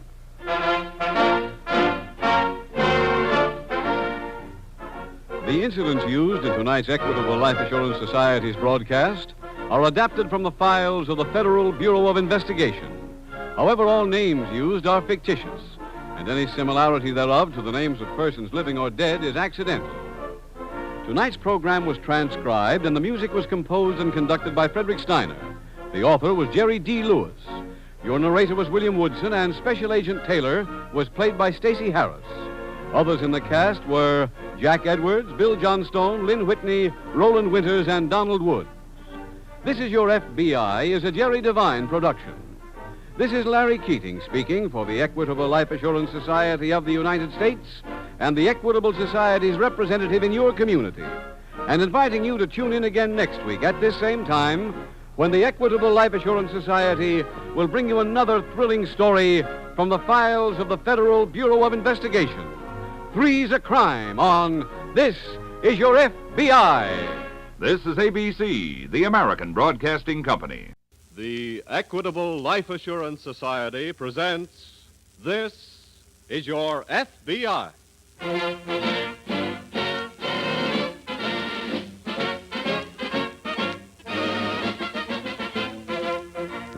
This is Your FBI, an official broadcast from the files of the Federal Bureau of Investigation, presented as a public service by the Equitable Life Assurance Society of the United States and the Equitable Society's representative in your community.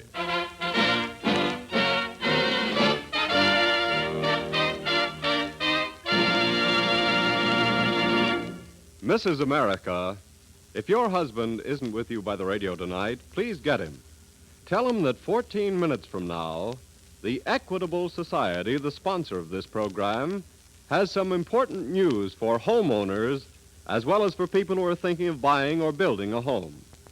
Tell him that he's going to hear about a money-saving plan that will give him and you special protection.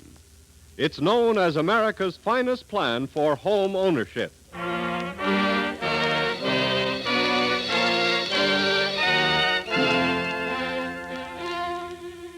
Tonight's FBI file, The Sinister Lighthouse.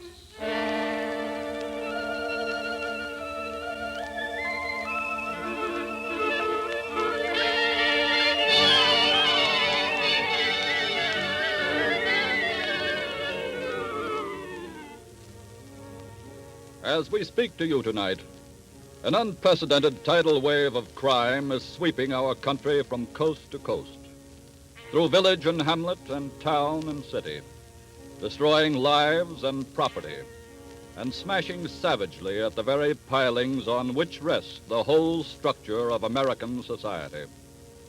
It is the biggest crime wave in the history of our country.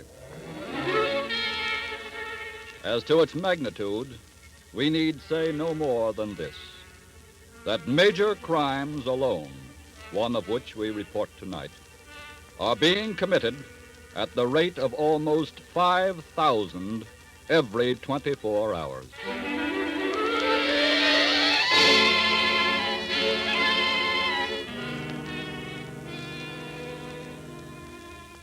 That morning, when her wounded veteran husband was discharged from a Long Island hospital wearing his first set of civvies in nearly 4 years, Ann Roswell was waiting outside for him in their small convertible. A few hours later, they were driving slowly over a rough dirt trail. Anne, Yes? can I open my eyes now? Dick, don't you dare.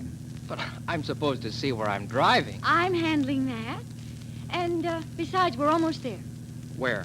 Never mind. Hey, I smelled salt water, don't I? Do you?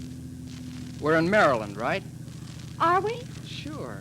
And Maryland and salt water means we're somewhere along the shore of Chesapeake Bay. Dick, keep your eyes shut. Okay. I'll keep guessing. Let's see. You rented us a cottage. Nope. A tent? No. A foxhole? Silly. All right, we're here. But don't look in. There. Darling, Hmm? you remember that letter you wrote me from some island about where you'd like to spend our second honeymoon? Yeah.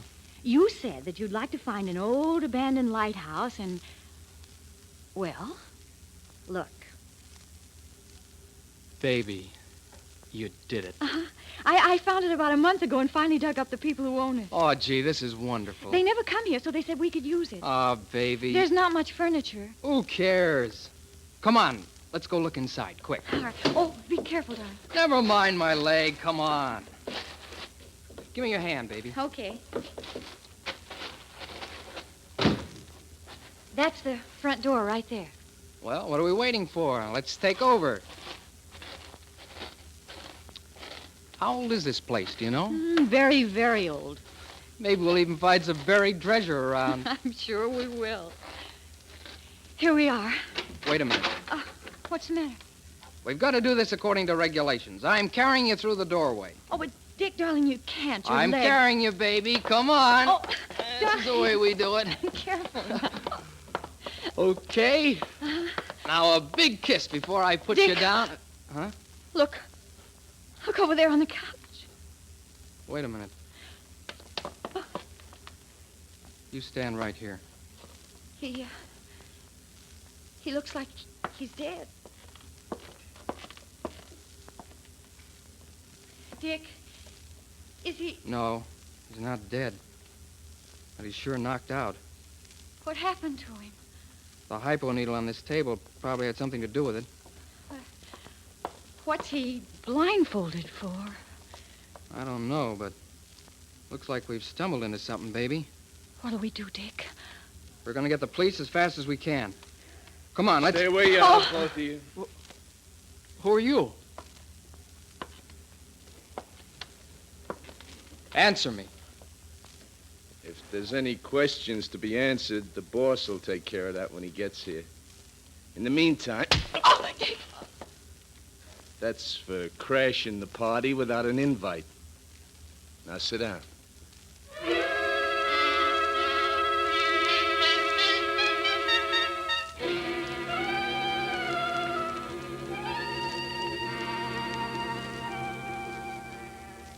Earlier that day, in the Baltimore field office of the FBI, Agent in Charge Grant received an urgent telephone call, after which he quickly summoned Special Agent Coleman to his desk.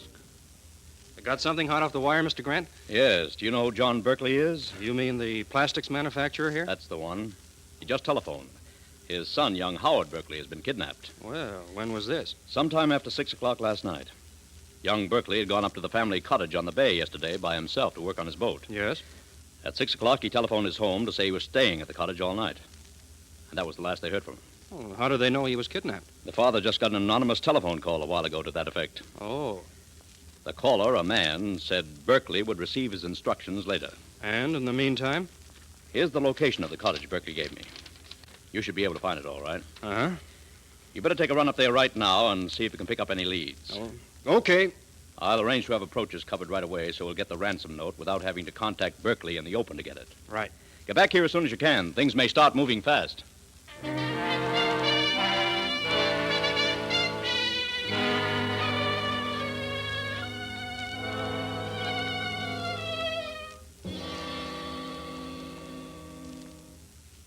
Anne, Yes, Dick? give me your hand. I want to stand up a minute. But that man said... My leg's getting stiff. Oh, here. Wait a minute. What are you doing? Just stretching. Sit down. He's just got out of an army hospital. He was wounded. So what? He has to exercise his leg. Not on my time, so sit down. If you didn't have that gun... Look, I've got it. Okay. How long are you keeping us here? I told you.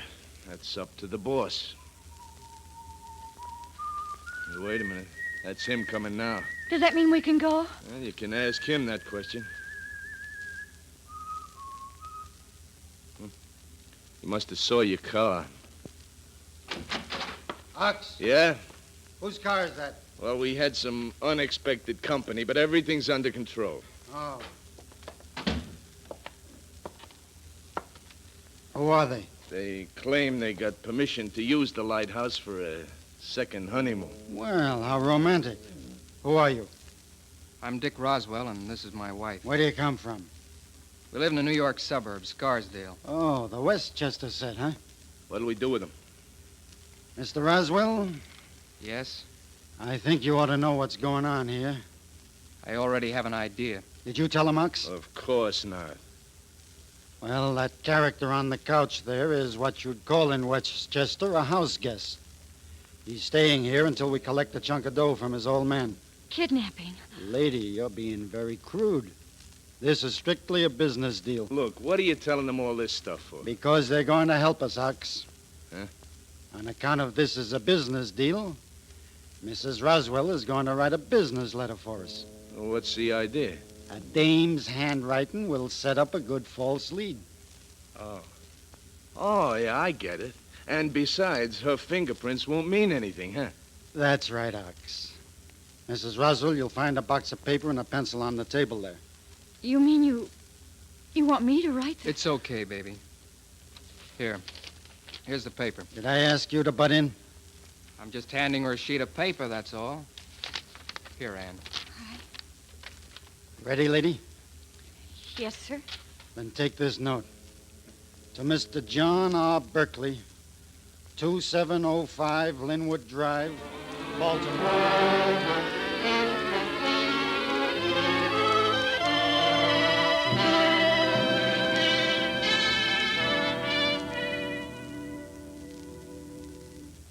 Here's the Berkeley's morning mail, Mr. Grant. Just came. Good. And if I'm not mistaken, here's the letter we've been waiting for. Handle it carefully, Coleman. We don't want to spoil any fingerprints. Right. Here you are. I cleared the post office at 2 a.m. this morning. Yes. Well, let's have a look.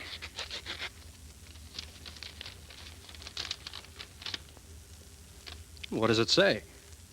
Berkeley is supposed to leave $20,000 in 5s, 10s, and 20s in a sack in the boat up at the cottage. When? By midnight tonight. Say, what's that say about the Baltimore Herald? Berkeley is to run a notice in the afternoon's Herald saying instructions are being complied with. The usual threat, of course, to the victim. Yes. Well, there's not much time to get that notice in the paper. It'll be in there. And the money will be in the boat tonight, too. I'm calling Berkeley now to arrange it. While I'm doing that, get a messenger and shoot him over to the Bureau with that note. To check it for fingerprints? Yes, and the handwriting, too. Which is a woman's, or I miss my guess. Looks like it. Well, we ought to hear from the Bureau in 2 or 3 hours. Maybe we'll get the lead that will drown those water rats.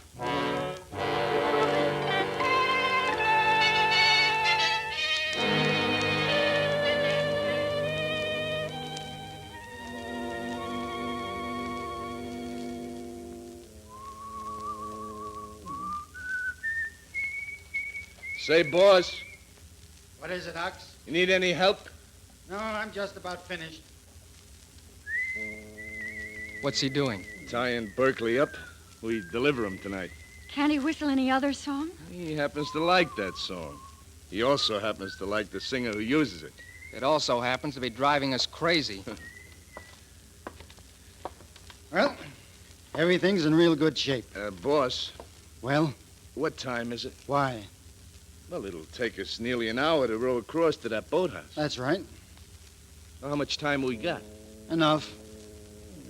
You haven't said what we're going to do with him and her. That's right. Well? Ox, give me the hypo needle. Berkeley don't need no more, boss. I just stuck him a few minutes ago, remember? Ox. Yeah? The needle. Okay. There you are. And here's the stuff. Mrs. Roswell, Yes, sir? raise your right sleeve. Wait a minute. Well, You're not going to give her any hypo. raise your sleeve, Mrs. Roswell. Oh, no. No, don't. You heard what I said. Raise your sleeve. No! No! Get away from her! Get away from me, you... Hold it, chum.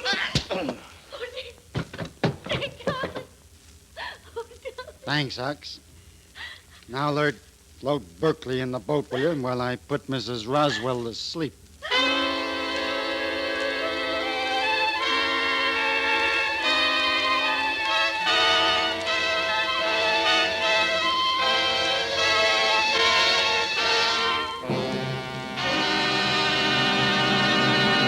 And now, before the FBI file on the Sinister Lighthouse resumes, as it will in just a moment, here's that important message for homeowners and home buyers.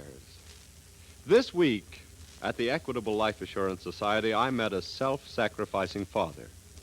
Because of an expensive operation that saved his little daughter's life, this father found that he was unable to meet the monthly payments on his home. But he'd forgotten that the Equitable Society's Assured Home Ownership Plan provides a cash fund for just such financial emergencies. Well, you should have seen the relief on his face when he learned that he could keep his home and that the cash fund in his Assured Home Ownership Plan would take care of his monthly payments for a full year. This cash fund is just one of 5 major advantages of the Assured Home Ownership Plan. The other 4 are, 1, the mortgage is canceled, paid off in full if owner dies. And besides, every dollar previously paid on principal is returned in full to the widow along with the canceled mortgage. 2, the special cash fund increases as the mortgage shrinks. It can be used to shorten the term of the mortgage, pay off a 20-year mortgage, for example, in as little as 14 years, saving 6 years' interest. 3, mortgage interest not at 6%, not at 5%, but at only 4%. 4, liberal allowance to cover title search, lawyer's fees, and other closing costs. No broker's commission or bonus charges. Frankly, there is no other plan like this anywhere. The Equitable Society calls it America's finest plan for home ownership. It protects you against the 2 major hazards of home mortgages, death and hard times. So if you're planning to buy or build a house, or if you now own a home, get complete information on the Assured Home Ownership Plan from your Equitable Society representative. That's the Equitable Society. EQUITABLE. The Equitable Life Assurance Society of the United States.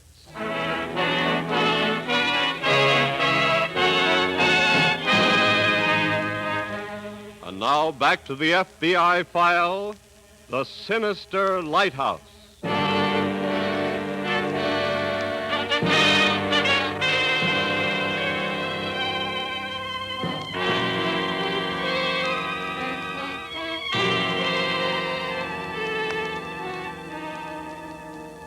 In crimes of abduction, such as reported tonight from the files of your FBI, kidnappers have all the advantages at first. But not for long does this unfavorable balance remain intact. For time and events in the course of executing their prepared plot are constantly at work against them. And quite often, it is some unexpected event which leads to their undoing. Certainly in this case, the appearance of the war veteran and his bride at the lighthouse hideout was an unexpected event.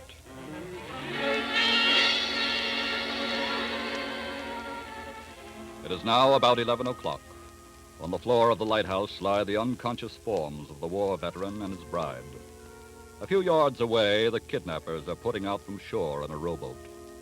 At their feet, the drugged body of their victim. And in the Baltimore office of the FBI, a few miles away.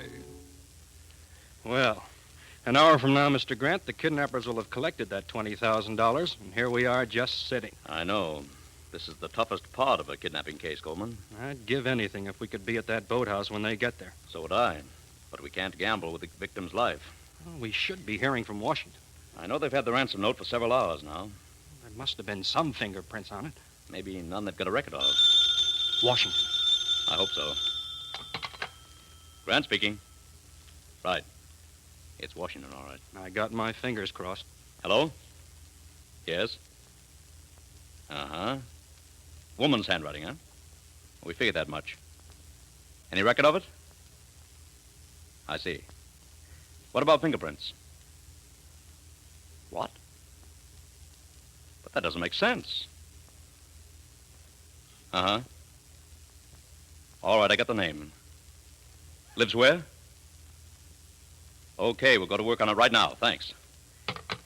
What doesn't make sense? The note was written by a woman. There are 5 good fingerprints of a man on it. Well, that's not so hard to take. But this part is. The duplicates of those prints were found in the non-criminal file. Huh? They are the prints of a discharged veteran with a clean record. Well.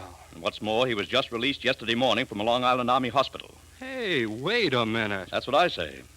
But fingerprints don't lie. I know, He and his but wife live with his family in Scarsdale, New York.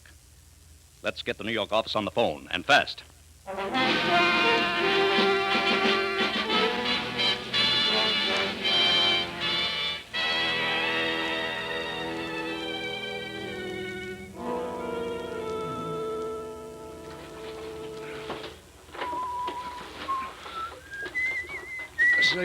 Say, boss.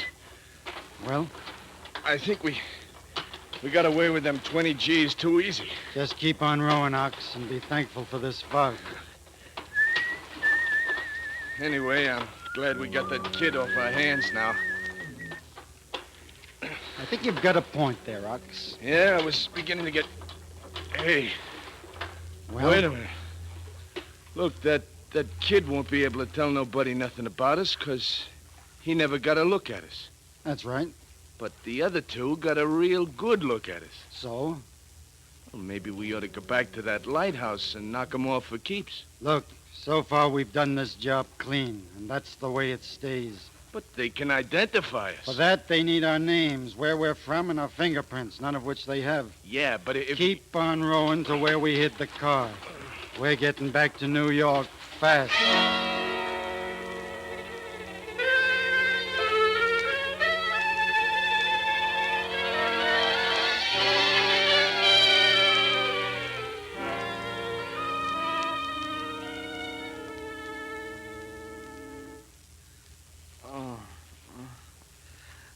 Now, take it easy, fella.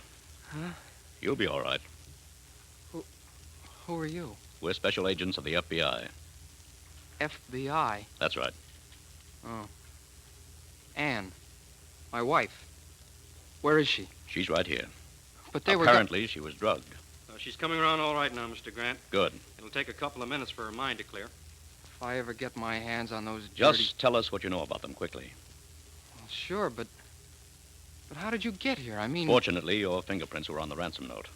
Good, then it worked. What do you mean? I did that on purpose.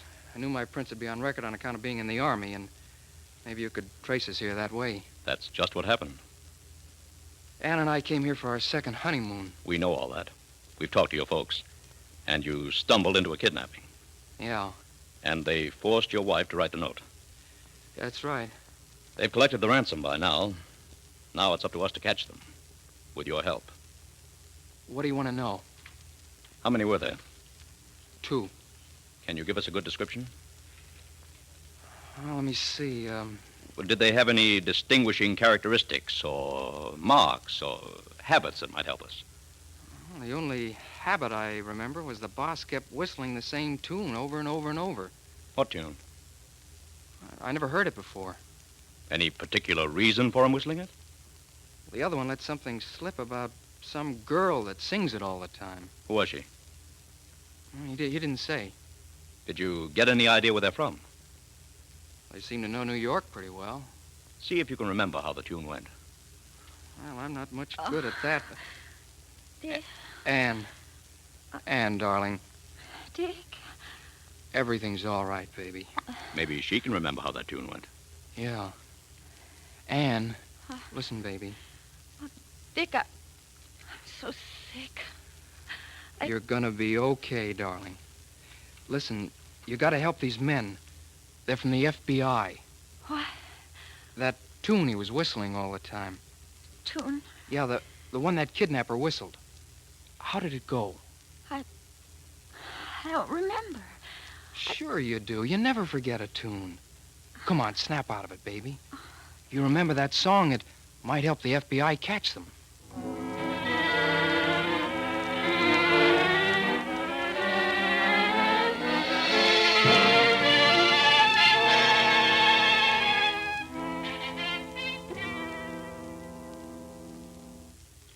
The FBI?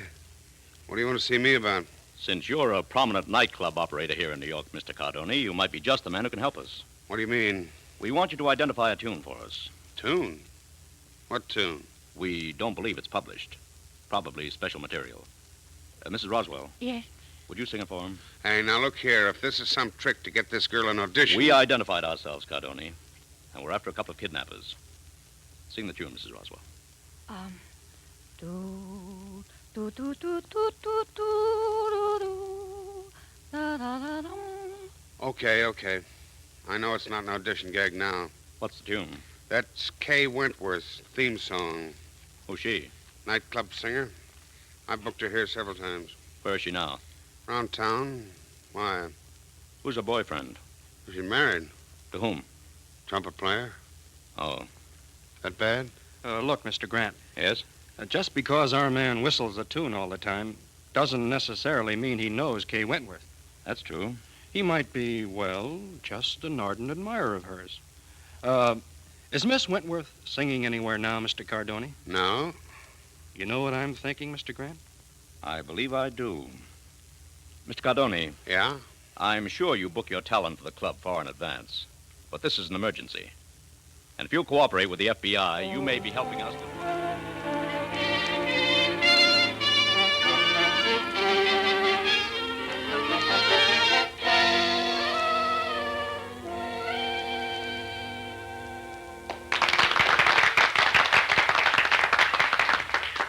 And now, ladies and gentlemen, as the piece de resistance of our Sunday night celebrity show here at the Key Club, we present that scintillating singer of sophisticated songs, Miss Kay Wentworth.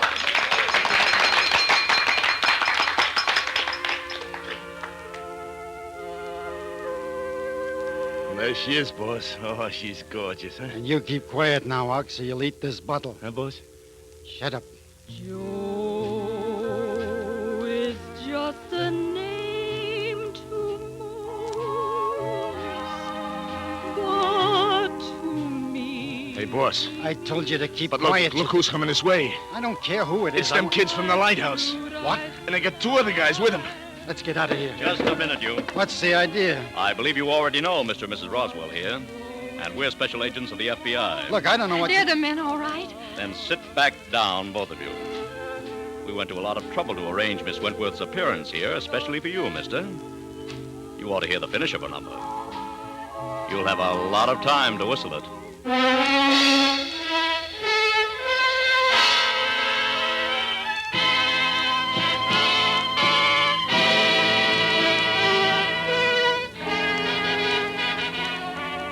The Berkeley kidnappers were tried and convicted and sentenced to life imprisonment in a federal penitentiary.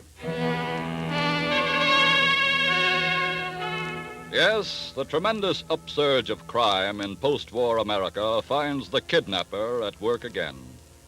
Undaunted by the fact that his predecessors back in the 20s and early 30s were, without exception, brought to justice. But your FBI warns him here and now that once again, with the cooperation of you, the American citizen, he and all his breed will be wiped out.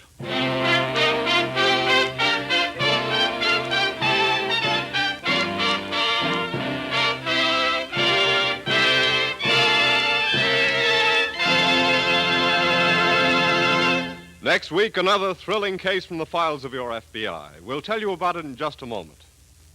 Certain features of the Equitable Society's assured home ownership plan are easily remembered, such as the low interest of only 4% and the fact that if the owner dies, the widow owns the home free and clear. But there are other facts about this plan that you should know. And that's why we suggest you see the nearest Equitable Society representative without delay. He has all the information at his fingertips and plenty of literature for reference and study. Call him tomorrow. Look up the number of the Equitable Life Assurance Society in your phone book. EQUITABLE, the Equitable Life Assurance Society of the United States.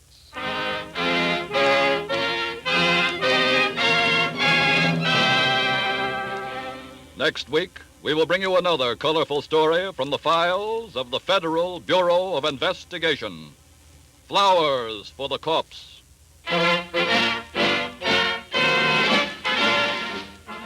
The incidents used in tonight's Equitable Life Assurance Society's broadcast are adapted from the files of the Federal Bureau of Investigation.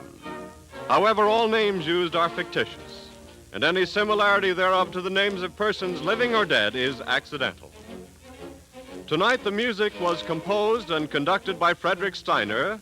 The author was Frank Ferries, and your narrator was Dean Carlton. This is Your FBI is a Jerry Devine production. And now this is Carl Frank speaking for the Equitable Life Assurance Society of the United States and the Equitable Society's representative in your community, and inviting you to tune in again next week at this same time when the Equitable Life Assurance Society of the United States will bring you another colorful story from the files of the Federal Bureau of Investigation. Flowers for the Corpse. On This is Your FBI. This is ABC, the American Broadcasting. The Equitable Life Assurance Society presents This is Your FBI.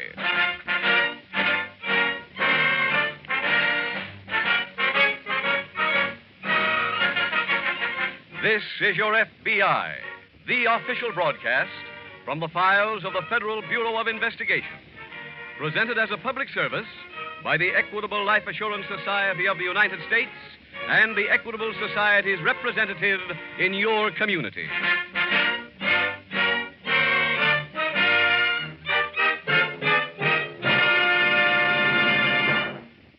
Homeowners, does this sound interesting to you? A mortgage that may save money for you and also furnishes you with life insurance security. Be sure to listen closely to the middle commercial. It's a special message to homeowners from our sponsor, the Equitable Life Assurance Society, telling you about the Equitable Society's Assured Home Ownership Plan. It's America's finest plan for home ownership.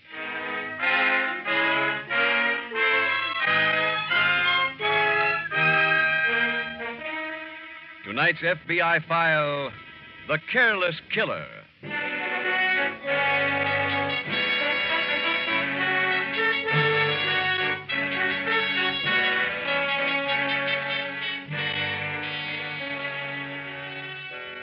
The enormity of the crime wave now engulfing the United States cannot be fully realized unless you know some of the figures. Figures which are the result of crime surveys made by your FBI. The number of people arrested and fingerprinted in this country in the past year is almost 25% higher than the number arrested 10 years ago in 1937. The number of crimes committed in the past year total more than 1,600,000. During the average day, 36 people were slain. Every 24 hours, an average of almost 400 people were feloniously assaulted or robbed. In addition, there were more than 4,000 other larcenies of various types being committed every day. Those are the shocking proportions of the current crime wave. The crime wave about which something must be done immediately, before it's too late.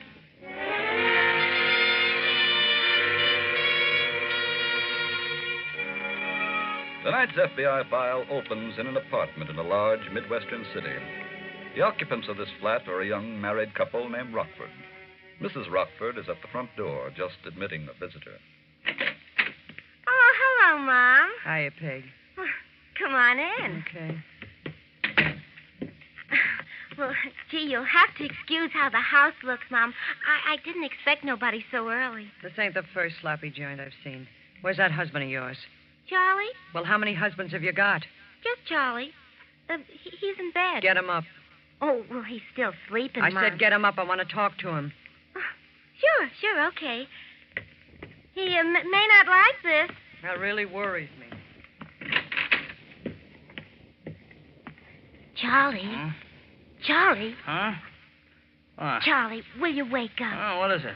My mother's here. So what? She wants to see you. Oh, look, tell her to come back later, huh? I don't feel like... That's what you feel like. Huh? Wake up, you bum. Oh, good morning, Mrs. Wilton. It ain't morning, it's afternoon. Charlie didn't get to bed till awful late, Mom. Yeah, I don't care about that. Are you awake enough to listen to something? Sure. It's about that counterfeit stock plate you bought. Yeah? I advanced you the dough for it. I know you did. $4,000 I gave you. That's right. It ain't worth 10 cents. What? Mom, what do you mean? Your little genius here has done it again. I don't know what you're talking about. The guy guaranteed it. Oh, he did, huh? Yeah, he said all I had to do was put ink on the plate, then paper, then I had stock. You saw the certificates. I gave them to you. And I tried to cash him. What happened? The company he picked went out of business 10 years ago. Oh. Mom, how was Charlie to know that? Shut up. When I think of all the smart thieves you could have married, and I get a son-in-law like that. Oh, no, now look, Mother. Never mind that mother routine. Who was the guy you bought that plate from? Man named Carson. All right. Get dressed and get over and see him. What for? Get me my money back. Oh, but I can't do that. Why not? The deal's all closed. You can open it up again. You got a gun, ain't you? Sure. Take it along with you. Let him see you mean business. Oh, I know. Get but... over there. If you don't come back here with the money, you can use the gun on yourself.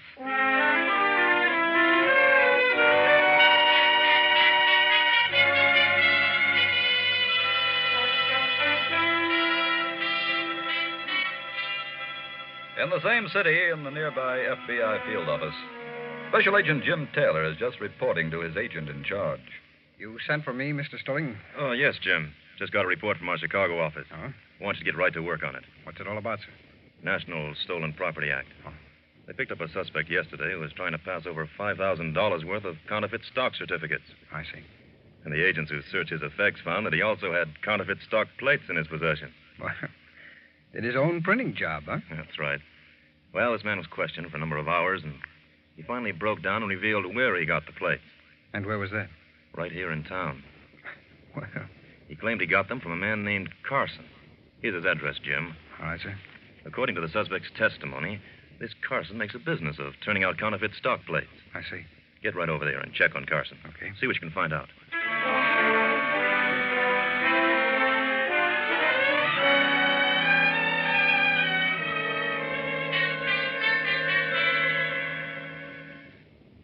And now, as our story opens, we find Betty Jane, girl of the hills, sitting in the palatial drawing room of her husband Roger's mansion. That's enough of that.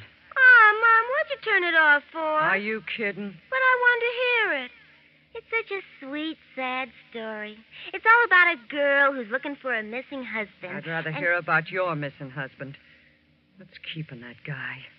Well, he's only been gone an hour. It's almost 2 hours. Mom, you don't like Charlie very well, do you? You can say that again. Well, what have you got against him? Mostly the fact that he breathes in and out. You know, it hurts him real bad when you talk to him real mean like you do. Ain't that a shame? He says he thinks of you like you're his real mother. That's just how he treats me. Do you realize how much dough I've shelled out for that grifter? Well, it was all on business deals. Some business deals. First, I set him up in that bookmaking joint. He blows that one. I make him a fence. He kicks that around. Oh, those were bad breaks. This one was the topper. A 6-year-old kid. A backward 6-year-old. Couldn't miss making dough these days. But no, he... I'll get it. Hello? Oh, hello, Charlie. Yeah? Huh? You what? What's the matter? Oh, Charlie, that's terrible. What is it? Hold on a minute. What's wrong? Charlie went to see that Mr. Carson. Yeah, did he get the dough? No. Why not? They had a fight. Charlie killed him. That's great. He wants to know what he should do. Wait a minute. Tell him to get out of town. Hello, Charlie. I just told Mom. She said you should get out of town. Huh? Wait a minute. He says he hasn't any dough. Tell him to dig it someplace. He ain't getting it from me. Oh, but Mom... Let me talk to that guy. All right, here. Hello? Yeah, this is Mother. I want you to listen to me, stupid, and listen close. You get out of town right now. Wait a minute. Wait a minute. You ain't seeing Peg because she's coming with me. Look, get this straight. If you come near my club, you won't have to worry about the cops. I'll take care of you myself.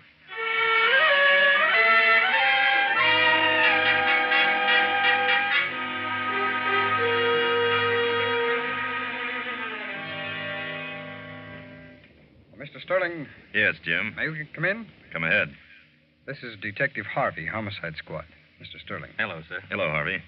Did you go to Carson's office? Yes, sir. That's why I brought Harvey back here with me. What do you mean? Carson was shot and killed this afternoon. Well, when was this? About 10 minutes before I arrived. What about the killer? We don't know who he is yet, sir.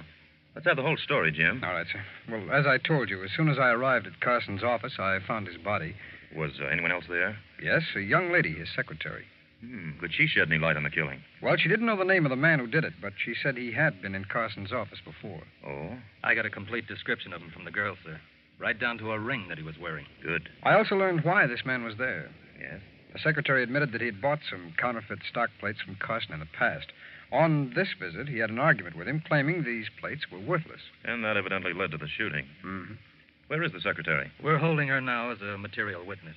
You can question her at any time. Good. Well, Mr. Sterling, we have an interest in finding this killer, too. How's that? The secretary stated that he walked out of there with another set of counterfeit stock plates. Well, I'd suggest you work right along with the police on this. All right, sir. You can come down to headquarters with me now, Jim. We can see if the secretary's identified anyone. Okay. Is she looking over pictures? Yes, sir. Then get going.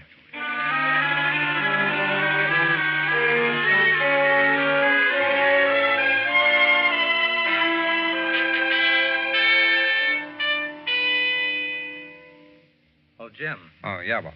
I've just talked to Carson's secretary. Any luck? Yes, she's identified the murderer. Good. Who is it?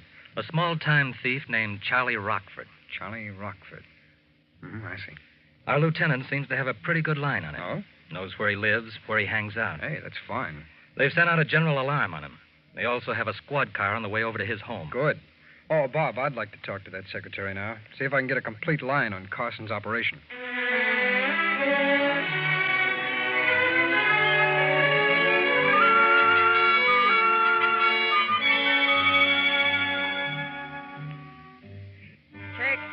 Chick, set up a round of drinks for that party at table 4 on the house.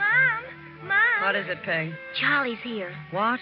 He just came in. He's waiting out by the check room. What for? Well, he says he's got to see you. That chump. I told him not to come here. He says to tell you that a mother shouldn't desert her son in his hour of peril. Will that guy quit saying he's my son? Well, Mom, you know that Never mind. He can't be standing out there like a signpost.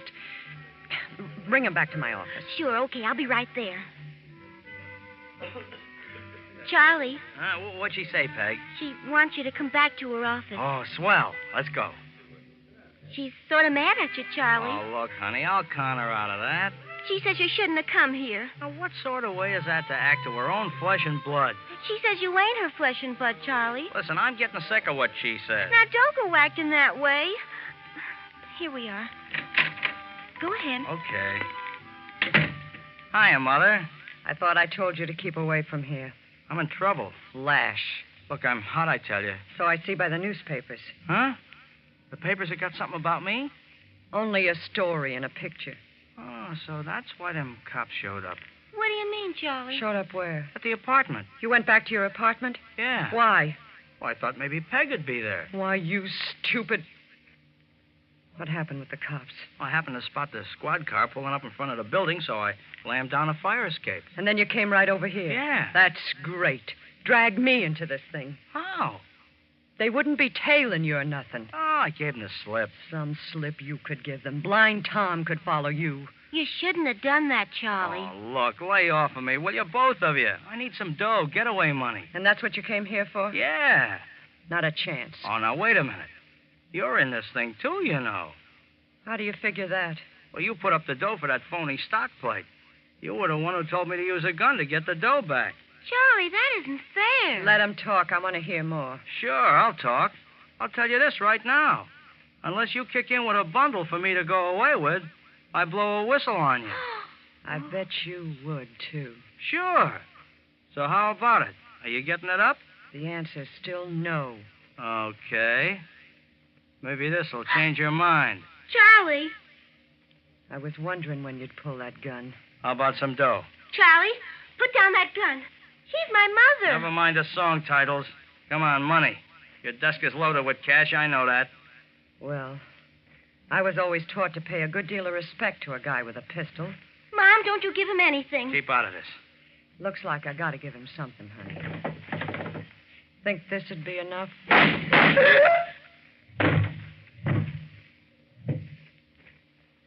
Is he dead? What do you think? Mom, you shouldn't have done that.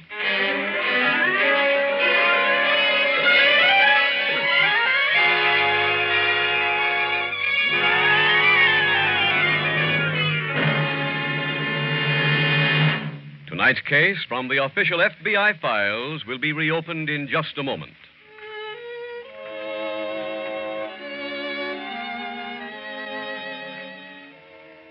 Home, sweet home.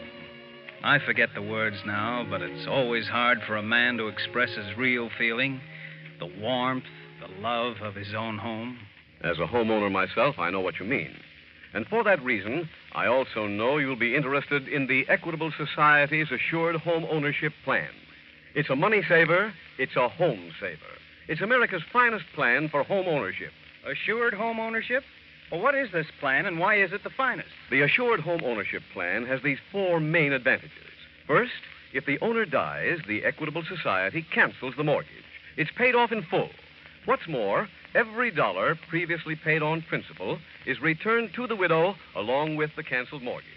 Second, during the owner's lifetime, a special cash fund is built up in this plan, ready for use if sickness or unemployment threaten home security. Third, mortgage interest is only 4%, and there is a liberal allowance to help cover title search, lawyer's fees, and other closing costs. Fourth, as your mortgage shrinks, the cash fund increases. You can use it to pay off a 20-year mortgage, for example, in approximately 14 years. Well, what if I don't use this cash fund? Who gets it when the mortgage is paid off? You do. It's all yours. That's why I call this plan a money saver. After the mortgage is paid, this cash fund equals about half the original loan. All in all, a man is mighty lucky if his health, age, income, and the location of his home qualify him for an Equitable Assured Home Ownership Plan. Well, who can tell me if I qualify, Mr. Keating? Ask your Equitable Society representative. Get full information on the plan that protects you against the two major hazards of home mortgages, death and hard times. Look in the phone book or send a postcard care of this station to the Equitable Society. That's EQUITABLE. The Equitable Life Assurance Society of the United States.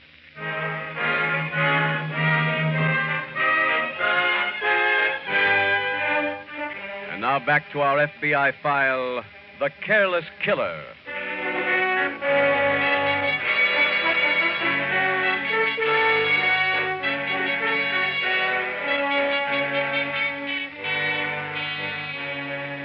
The cold-blooded murder in tonight's case from the files of your FBI would be shocking if it happened in the lives of ordinary people. But it ceases to be surprising when it occurs in the lives of a criminal family. It seems like a stunning climax only because it violates every basic precept of family life. Love, loyalty, devotion, and protection. But those characteristics are connected with the lives of those who live by the law, who regard their fellow human beings with compassion and understanding. Love, loyalty, devotion, and protection are not in the criminal vocabulary, because they would stand in his way when he was stealing or murdering. And to the criminal, nothing must be allowed to shackle his desires. In his own mind, the world was built to provide him with a living, an effortless living. And in quest of that kind of a life, the criminal will stop at nothing.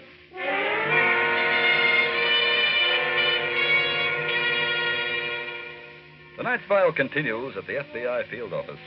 Special Agent Jim Taylor is seated at his desk as Detective Harvey enters. I didn't think you'd still be here, Jim. Oh, hello, Bob. Doing a little night work. These are Carson's books and papers. Oh, I see. Anything on that man, Rockford? No, he appears to have given us the slip. For a while, at least. Did the police go to his apartment? Yes. What happened? Well, I'm kind of ashamed to tell you this. Oh, what? They neglected to surround the place, and he made a getaway out of one of the windows. That's too bad. I hope he's picked up soon. I want to talk to him. About Carson's operation? Mm-hmm. He could be a valuable source of information on how he operated. Oh, excuse me. Sure. Special Agent Taylor. Oh, yes, he is. Just a minute, please. Bob, it's for you. Oh, here you are. Thanks. Hello? Yes, Lieutenant. Yes. I see. I'll get on it right away. Right, sir. I was lead on Rockford, Jim. Oh, has he been located? No, but they learned that his mother-in-law owns a nightclub right downtown here. A place called the Club Adrian. Oh, yeah, I've heard of it. How about coming over there with me? Good idea. I'll be right with you.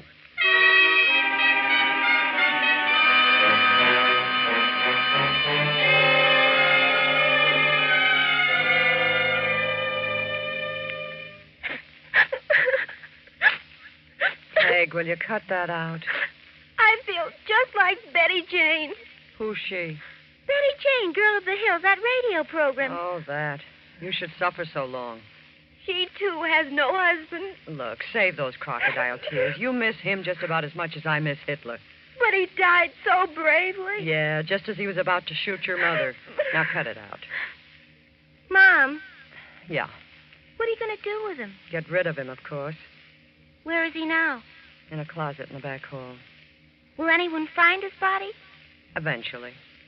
Look, go on outside in the club and get a drink or something, will you? Yeah, but there's a couple of things I want to ask you. What?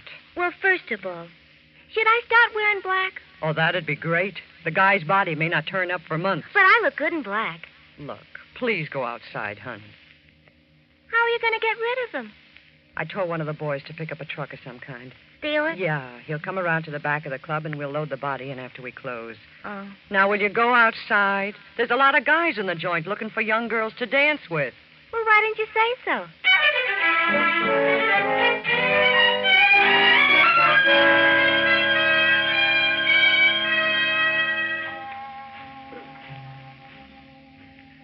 Quite a dive, huh, Jim?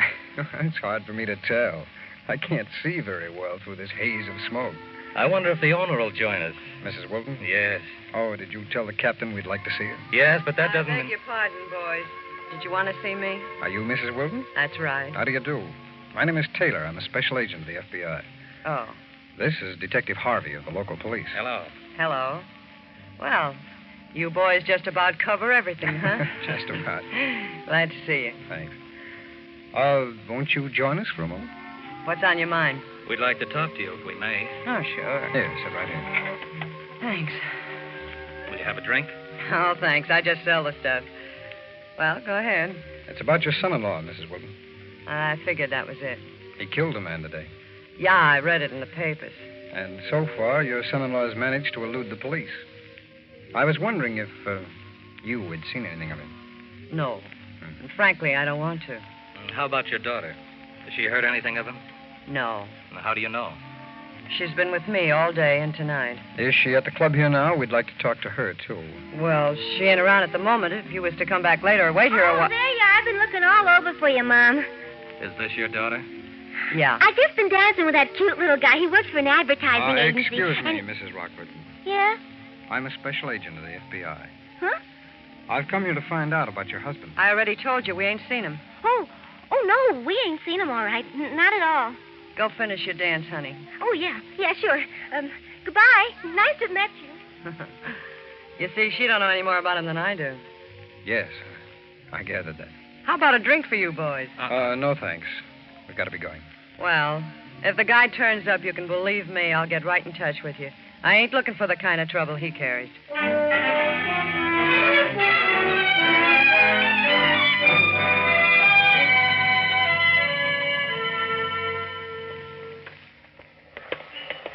Well, Jim?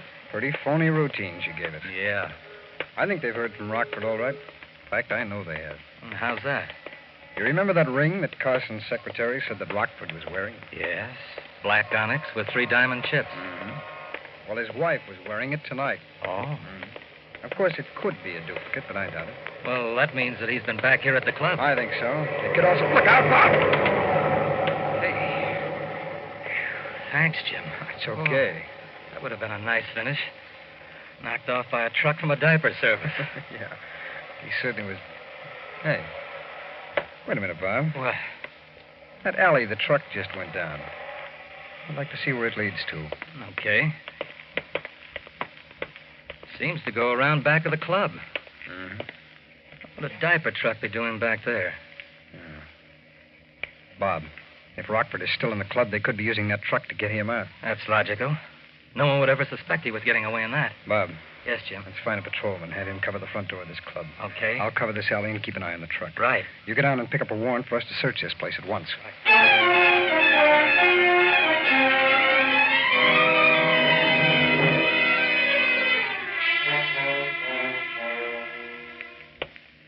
Peg, open up the door of that truck.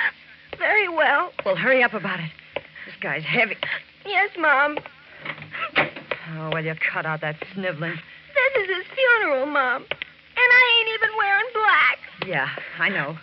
Girl of the hills. Oh, Where's the truck driver? inside grabbing a drink. Now, we got to... Quiet. What's that?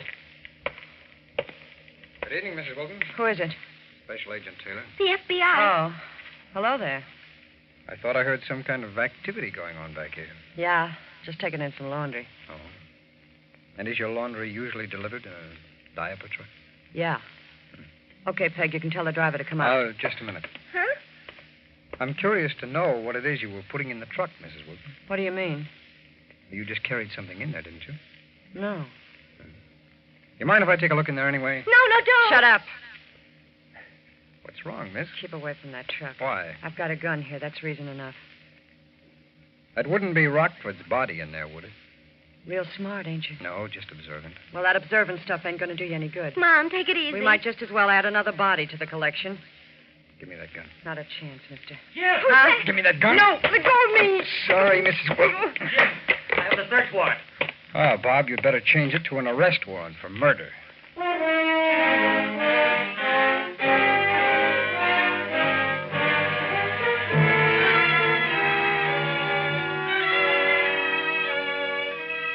Mrs. Wilton was convicted in the state court of first-degree murder and sentenced to be executed. Her daughter was convicted for her part in the murder and sentenced to life imprisonment.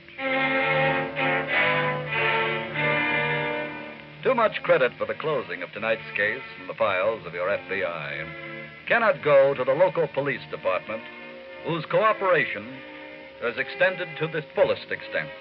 And it is true that in many cases throughout the year, your FBI would find their investigations much more difficult without the help of local law enforcement agencies. For that reason, the Federal Bureau of Investigation urges you to do your part as a citizen in seeing to it that your community has the strongest possible local police force. And by doing that, you'll be doing your part in fighting the crime wave.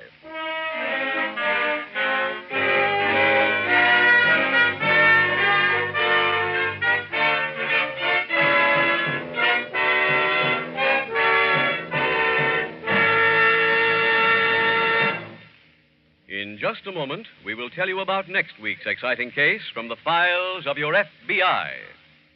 Mr. Keating, about that assured home ownership plan. My next move is to see my Equitable Society representative and find out if I can qualify. Is that right? Right you are, Ed. And he'll tell you more about what you get in one package from the Equitable Society. A mortgage that's paid in full if the owner dies. If not, a cash fund to be used in financial emergencies. And mortgage interest at only 4%. No wonder it's called America's finest plan for home ownership. So don't delay. See your Equitable representative soon. Or write to the Equitable Society, care of this station. That's EQUITABLE. The Equitable Life Assurance Society of the United States.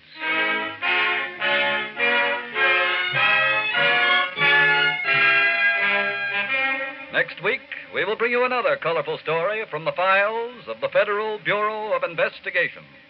The Unhappy Hijacker.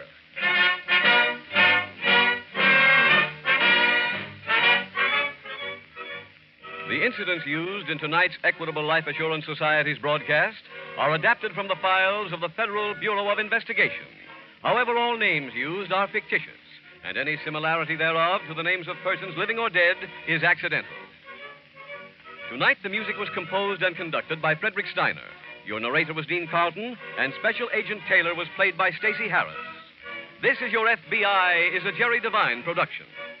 This is Larry Keating speaking for the Equitable Life Assurance Society of the United States and the Equitable Society's representative in your community, and inviting you to tune in again next week at this same time when the Equitable Life Assurance Society will bring you another thrilling story from the files of the Federal Bureau of Investigation. The Unhappy Hijacker on This Is Your FBI. This is ABC, the American Broadcasting Company. The Equitable Life Assurance Society presents This Is Your FBI.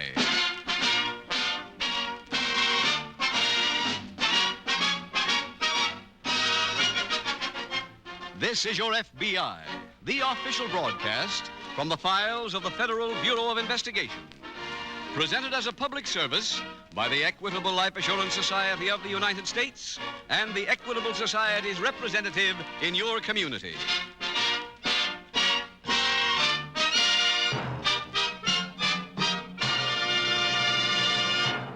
For the past 3 weeks, the Equitable Life Assurance Society has been offering members of this radio audience the famous fact-finding chart for fathers and mothers. And each week, as soon as the program ended, listeners began phoning their Equitable Society representative, asking to bring around copies of this chart. Tonight, I'm going to suggest that you put off your phone call till next week. This Christmas Eve, Equitable Society representatives like yourselves are busy trimming trees, laying out presents, and putting up Christmas holly wreaths and mistletoe.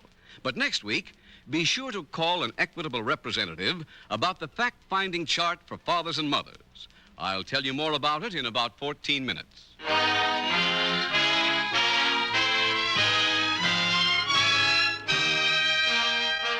Tonight's FBI file, The Return of St. Nick.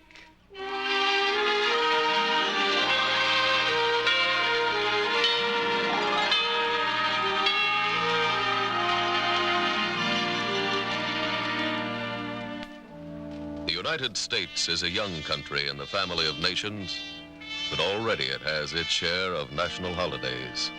Holidays that belong to these 48 states. Those holidays are spaced from February to November, and of every one of those days, it can be said that they belong to the people of the United States exclusively. But there is one legal holiday observed in this country that does not belong to us exclusively, any more than it belongs to any nation. It, too, celebrates a birthday. A birthday which has come to mean much in the hearts of millions of people. A birthday we call Christmas.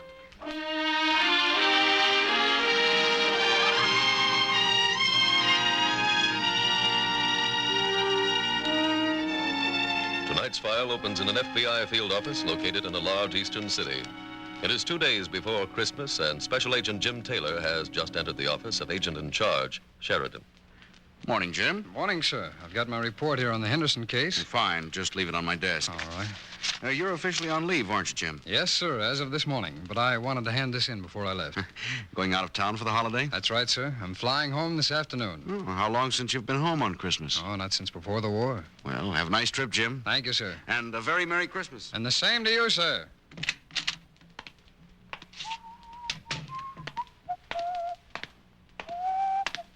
Mister, Yes, what is it, son? where's the FBI? Right down there at the end of the hall. Thank you. Wait a minute. Huh? What do you want with the FBI, son? Well, we've got some trouble, and I thought they could help us. Well, I'm a special agent. You think I could help? Are you a G-man? That's right. What kind of trouble have you got? Well, Santa Claus is missing. Well, now that is trouble. His name is Mr. Norton, and we've got to find him. We looked all over. Who looked all over? All of us older fellas at the settlement house. We went every place. All of you older fellas, huh? Yeah. How old are you, son? I'll be 10 next month. I see. Can you help us, mister? Well, I don't know, but I'll tell you what we'll do first. Let's go downstairs and get an ice cream soda, and you can tell me the whole story.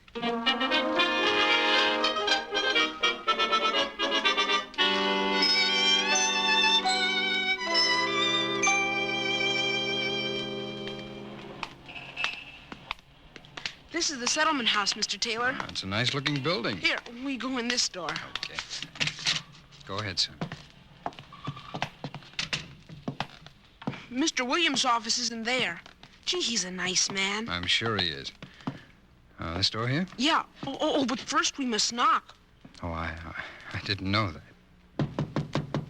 Come in. Hello, Mr. Williams. Hello, Eddie. This is Mr. Taylor. Well, how do you do, Mr. Taylor? Glad to meet you, sir. Mr. Taylor's a G-man. He is? Yeah, I got him to help us find Mr. Norton. I see. Well, I've got to run now. Choir practice starts in 10 minutes. All right, Eddie, you go ahead. I'll explain everything to Mr. Taylor. See you later, Eddie. Okay. I'm sorry you were bothered by Eddie, Mr. Taylor. No bother at all, Mr. Williams. Eddie made me feel genuinely concerned. I'm sure he did. We're all very concerned about Mr. Norton. Well, if there's anything at all I can do, unofficially, of course, I'd be very happy to. That's very nice of you. What happened to this Mr. Norton? Who is he? Well, Pop Norton has worked here at the settlement house longer than anyone can remember. I see. How old would you say he is? I guess around 60 or 65. And his job here? Nothing in particular. He did odd jobs around the house in return for his room and board and a few dollars a month. The biggest job he had was being Santa Claus every year at the Christmas party. Every child in the house was crazy about him, and he loved every one of them in return. Eddie said he was missing. Is that true? Yes. I've no idea where he could have gone. What made him leave? That's the odd part of it. No one seems to know. Yesterday, he sent one of the boys in with a note to me saying he was leaving immediately. I see. I went to his room, and he was gone. I'm afraid it's not going to be much of a Christmas for the children without Pop. Mr. Williams, do you mind if I take a look around his room? Not at all. Maybe I can find something there that will lead us to where Santa Claus is hiding.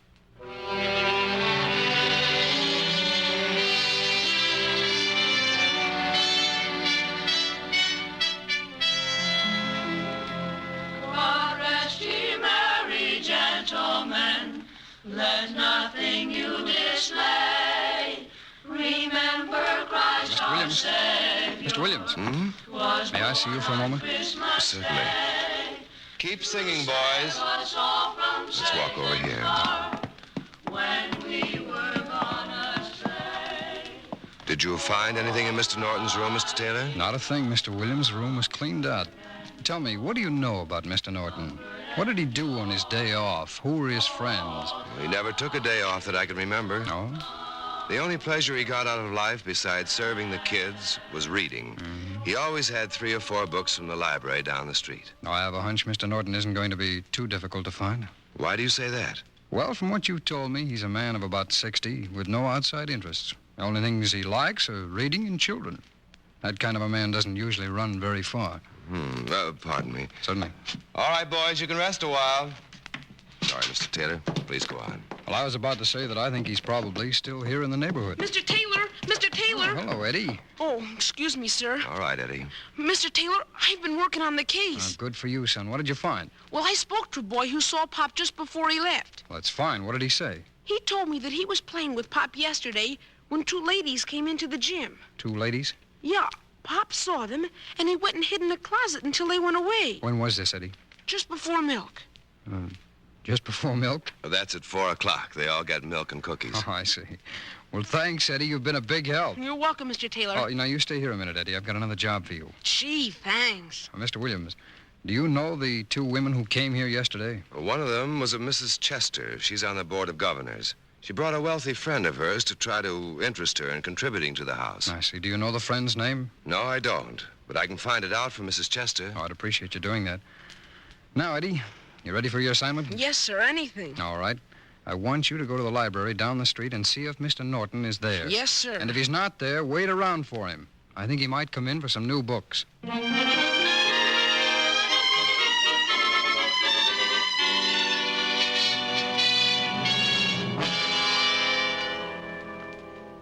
Mr. Sheridan, can I see you for a minute? Certainly, Jim. Come on in. Thank you. I thought you'd be on your way home by now. Yes, so did I. What happened?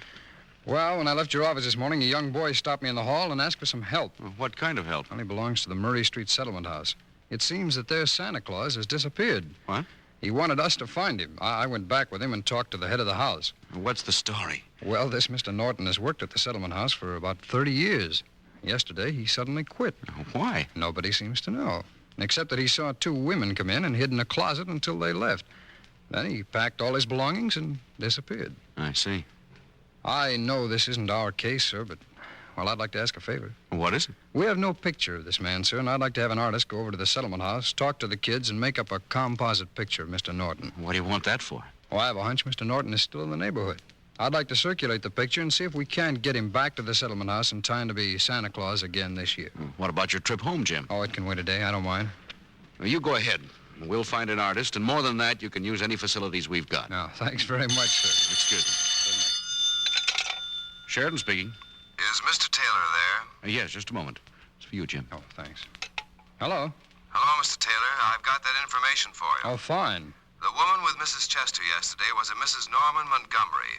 She lives at 310 North Jackson Avenue. Mrs. Norman Montgomery, 310 North Jackson Avenue. Well, thank you very much, Mr. Williams. She must have been the one Pop was afraid of. Oh, why do you say that? Well, Mrs. Chester has been on friendly terms with Pop for 15 years. Oh, I see. Oh, Mr. Williams, I'm sending an artist over. I'd appreciate your letting him talk to all of the children so that he can make up a composite picture of Mr. Norton for us. We'll do anything we can to help, Mr. Taylor. Fine. He should be there in about, half an hour. Wait a minute. Eddie wants to talk to you. Okay. Here he is. Hello, Mr. Taylor. Hello, Eddie. What did you find out? Nothing. I went to the library like you said, but Pop never came. Well, you go back there, Eddie, and keep watching. Don't give up so easily. All right, Mr. Taylor. I'll go back right now. Attaboy. And you tell all of your friends up there that if it's at all possible for the FBI to find Santa Claus, we'll have him there tomorrow night for that party.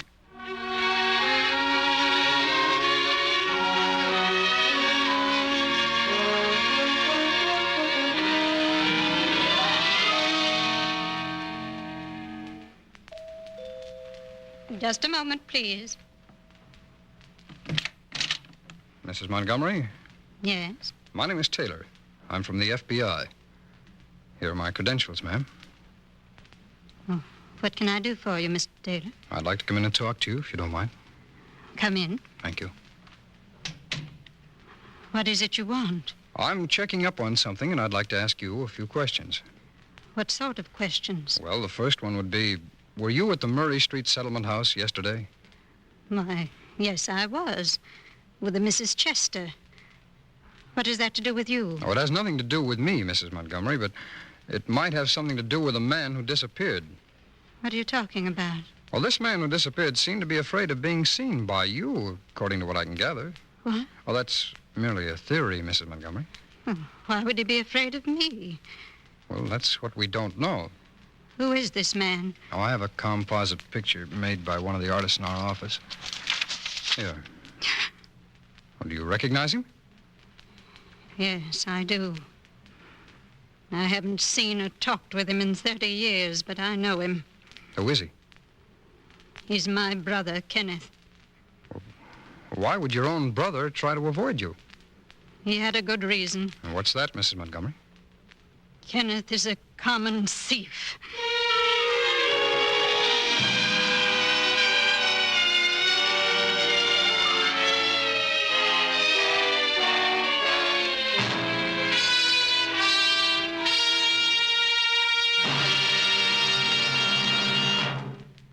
We will return in just a moment to tonight's unofficial case from the files of your FBI. Now, a Christmas message to parents from the Equitable Life Assurance Society of the United States. Fathers and mothers, on this night before Christmas, when the children are nestled all snug in their beds, when the stockings hang by the chimney with care, most of us realize, perhaps more strongly than at any other moment in the year, how much our children mean to us.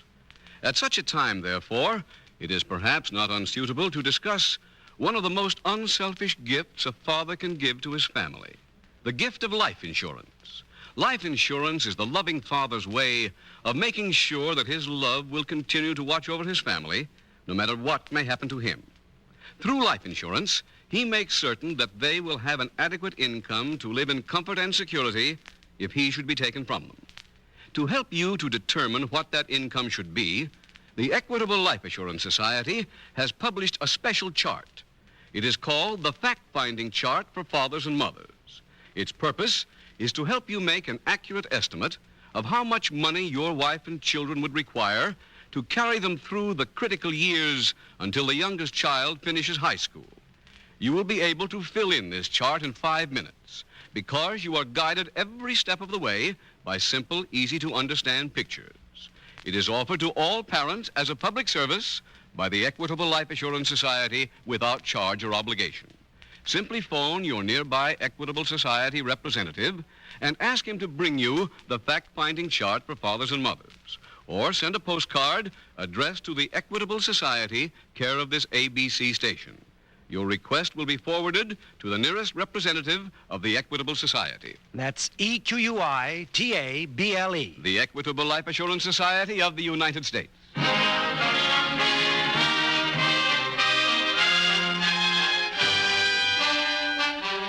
And now back to the FBI file, The Return of St. Nick.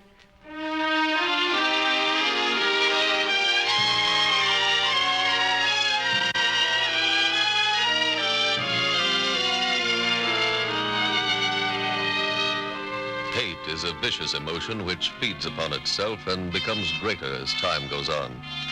It utterly destroys every person it possesses because it ruins their judgment by robbing them of their ability to see both sides of any question.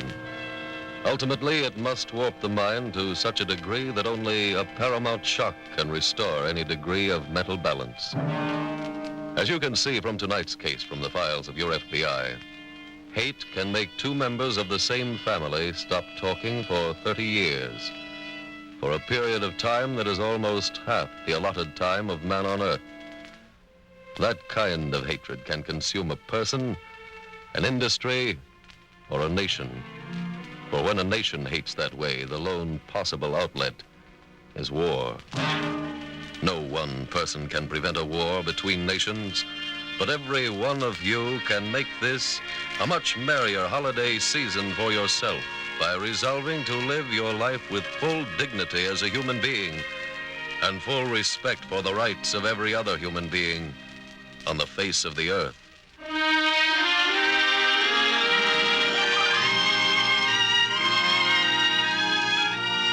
Tonight's file continues in the apartment of Mrs. Montgomery. Mrs. Montgomery, would you mind telling me why you accuse your brother of being a common thief? It's a family matter, Mr. Taylor, and I'd rather not discuss it. I see. I assume that your business with me is concluded? Yes, I'm afraid it is, Mrs. Montgomery. And I'm sorry because you're the one person I hope could help us find your brother. What do you want to find him for? To arrest him? Oh, no. No, until his disappearance, he worked at the Murray Street Settlement House. The children there love him. It's very important to them that he be found so he can play Santa Claus at their Christmas party. I haven't seen him for 30 years. I've no idea where he might be, and frankly, I don't care. Miss Montgomery, may I ask you again why you believe your brother is a thief? Well, I might as well tell you the whole story. If you'll promise to keep it confidential. I naturally want no publicity. Now, I assure you your story will not be publicized. Very well. More than 30 years ago, shortly after my father's death, Kenneth forged my name to a check for $10,000. Now, how did you find out that he did it? It was perfectly obvious. He was an irresponsible young man. Shortly after the forgery, he suddenly had a lot of money. Did anyone ask him where he got it? Yes. Yes, he said he made it as a result of an investment. But patently, that was a lie. Did you discover the forgery yourself, Mrs. Montgomery? No, I didn't. But Mr. Bryant, who was the executor of my father's estate and an old friend of the family's, found out about it and came and told me. Mm-hmm. And you never prosecuted the matter? No. Mr. Bryant convinced me that I shouldn't risk ruining our family's name. Mrs. Montgomery, did it ever occur to you that your brother might have been telling you the truth? He couldn't have. Well, if you don't mind my saying so, I think that anyone who has his record with children deserves more of a chance than that. Do you by any chance still have the forged check? Yes, I have it. Would you have any samples of your brother's handwriting of that period? Yes. I kept all of the papers in the case in a special file. And do you have that file handy? Yes. I wonder if I might borrow it. For what purpose? I'd like to see if a hunch I have about your brother's innocence is correct.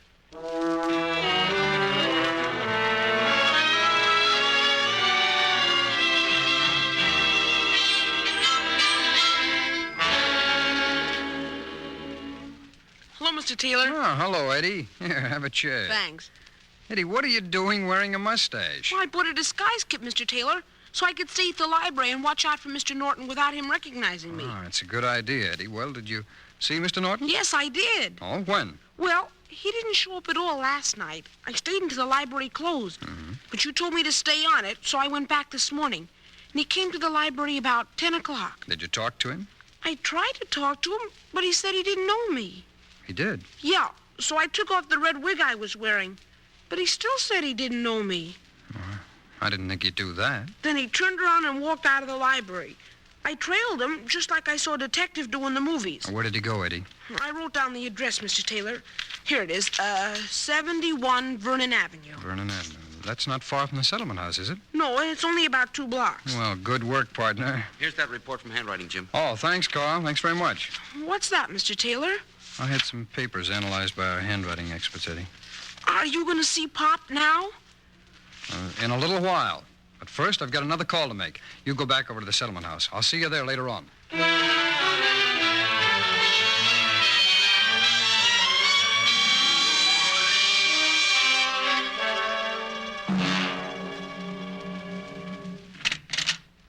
Good morning, Mrs. Montgomery. Good morning. May I come in? Surely. Thank you. Oh, I have some news about your brother. What kind of news? I took your file of papers down to the handwriting analysis department at our office. Why did you do that? Because I wanted them to study the signature on that forged check and then compare it with samples of your brother's handwriting. I don't understand why you had them do all that work. Well, Mrs. Montgomery, when this crime was committed, modern scientific handwriting analysis was not used in cases of this kind. So? So today it is possible for experts to examine handwriting and make sound judgment based on their studies. Those experts have just written a report stating that your brother did not forge that check. I can't believe it. Nevertheless, it's true. I know it isn't very polite to speak ill of the dead, but according to our studies, the executor of the estate, Mr. Bryant, is the man who forged that check. Mr. Bryant? That's right. I don't know what to say. Oh, I think that whatever you do have to say ought to be said to your brother. But he's disappeared. Oh, he was found this afternoon in a rooming house over on Vernon Avenue. Mr. Taylor, I'm not a young woman anymore. About all I have left is my pride. Will you ask Kenneth to come to see me tonight? Well, I'm sorry, Mrs. Montgomery. I think your brother has some pride himself. After all, he ran away when he was innocent. No, I'd suggest that if you want to see him, you meet us. Where? Well, if everything goes well, we'll be at the settlement house at 8 o'clock tonight.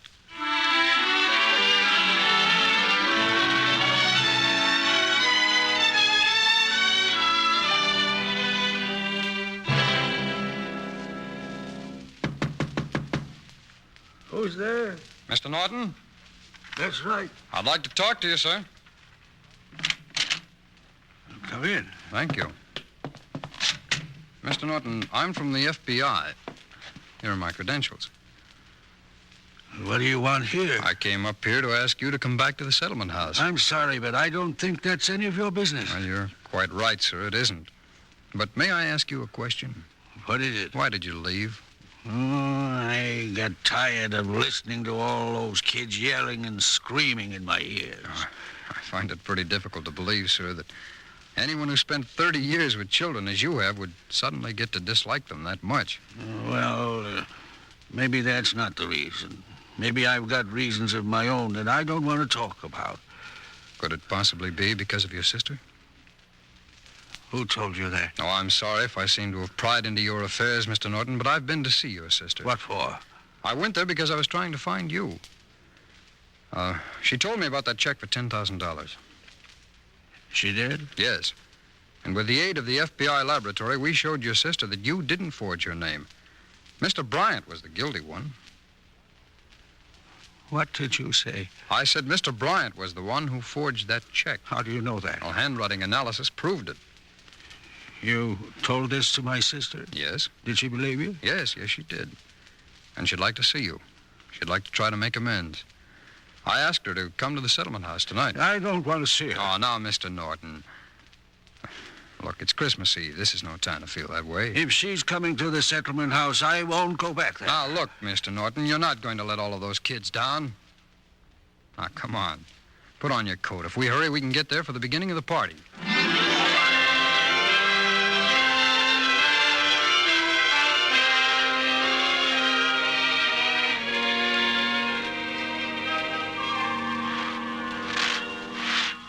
Hey, it started to snow just in time. The kids will be happy. Makes it seem more like Christmas when it snows. Sure does. Yeah, here we are. Go ahead, Mr. Norton. Yeah, there you are. A little late.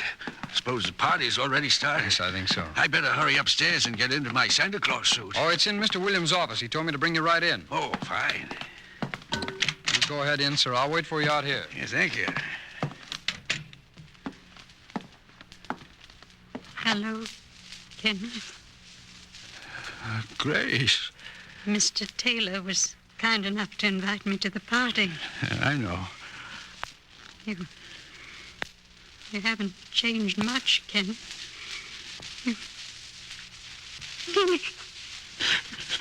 Grace. Kenneth, I'm so ashamed. Oh, there now. All those years I falsely accused you. Let's forget it, Grace. It's all in the past. Can you ever forgive me? Oh, I already have. Oh, look, this is no time for crying, Grace. Here's a hanky. Dry your eyes. Thank you. Now, help me on with this costume, will you? Well, it's a Santa Claus suit. Yeah. Yep. This is my annual job round here. How wonderful. I got to really hurry, too. The party's already started. Will you hand me that wig and beard? Surely. Here you are.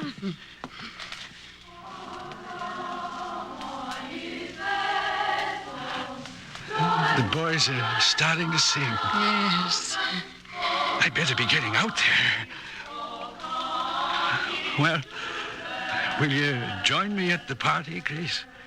Of course. Come along.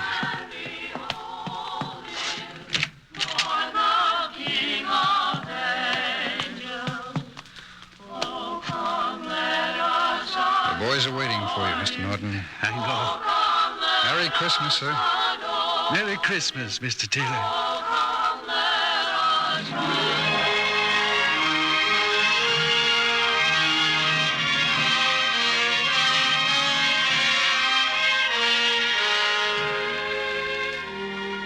Soon we will all begin a new year, a year that can bring us happiness, prosperity, and a rich, full life. But those goals cannot be attained without work, without hard work and long concentration. There are a few bits of advice that are applicable to everyone, but there can be no doubt that for each of us, life will be richer and fuller if we follow one set rule. If we live every day during the coming year with the love and kindness in our heart that we have on Christmas Eve. For in that way lies peace on earth, goodwill towards man.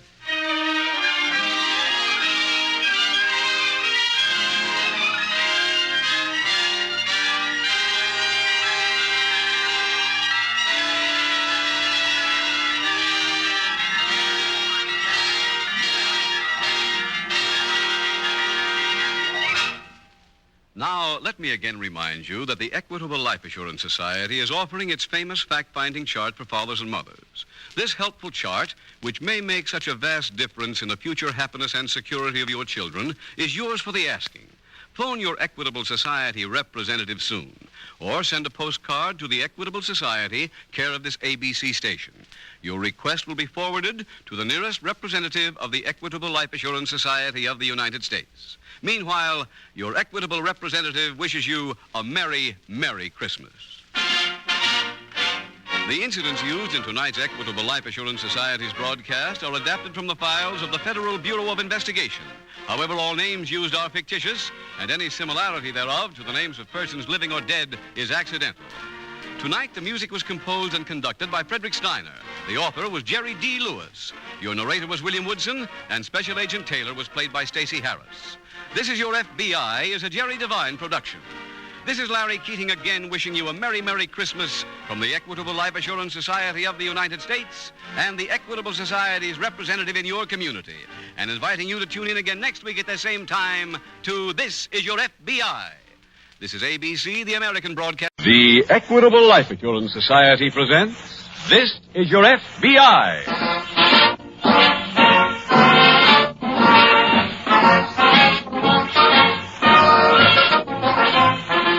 This is Your FBI, the official broadcast from the files of the Federal Bureau of Investigation.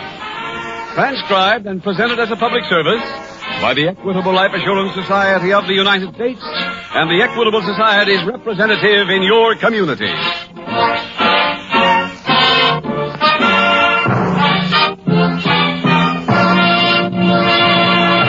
Now, for a moment, we're going to hear from a representative of our sponsor, the Equitable Life Assurance Society of the United States. I wonder if other men get the kick out of their jobs that I do from mine as an Equitable Society representative. For instance, every time I start an equitable education fund for some youngster, I say to myself, there's a kid who's going to get an education regardless of what happens. And that gives me a feeling of real satisfaction. In approximately 14 minutes, I'll be back with full information about the Equitable Education Fund, an important contribution to American education made by the Equitable Life Assurance Society of the United States.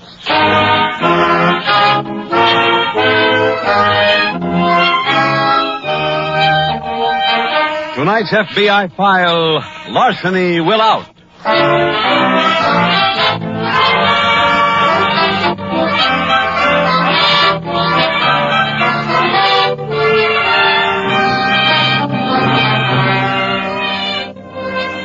On this, the official radio program of the Federal Bureau of Investigation, your FBI believes that you, the citizens of the nation, would like to know something about the progress being made in the constant 24-hours-a-day fight against crime. All that can be said without a full discussion of the subject is that some progress is being made. To be sure, it is being made slowly, but that is due more to the sheer weight of numbers than anything else. For example, the most recent study made by the Bureau of Census shows that there are now approximately 148 million people in this country. The total number of special agents of your FBI in all field offices and at headquarters is slightly under 4,000. A simple matter of division will show you that means that there is one FBI special agent for every 37,000 people in the country. Recently, your FBI conducted a survey among its field offices to find out exactly how many files were under active investigation on a particular day.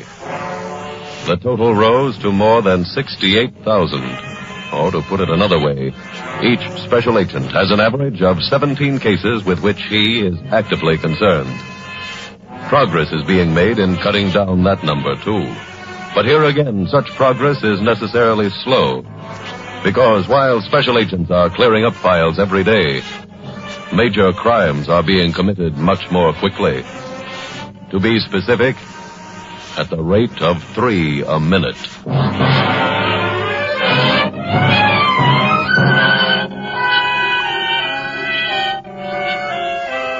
Tonight's file opens on the grounds of a rundown carnival as it opens for the evening. A middle-aged man edges toward the small crowd that is gathered on the midway. He passes the sideshows, the games of chance, and enters a tent that displays a huge sign, Madame Bettina, fortune teller. Hello, madam. Good evening.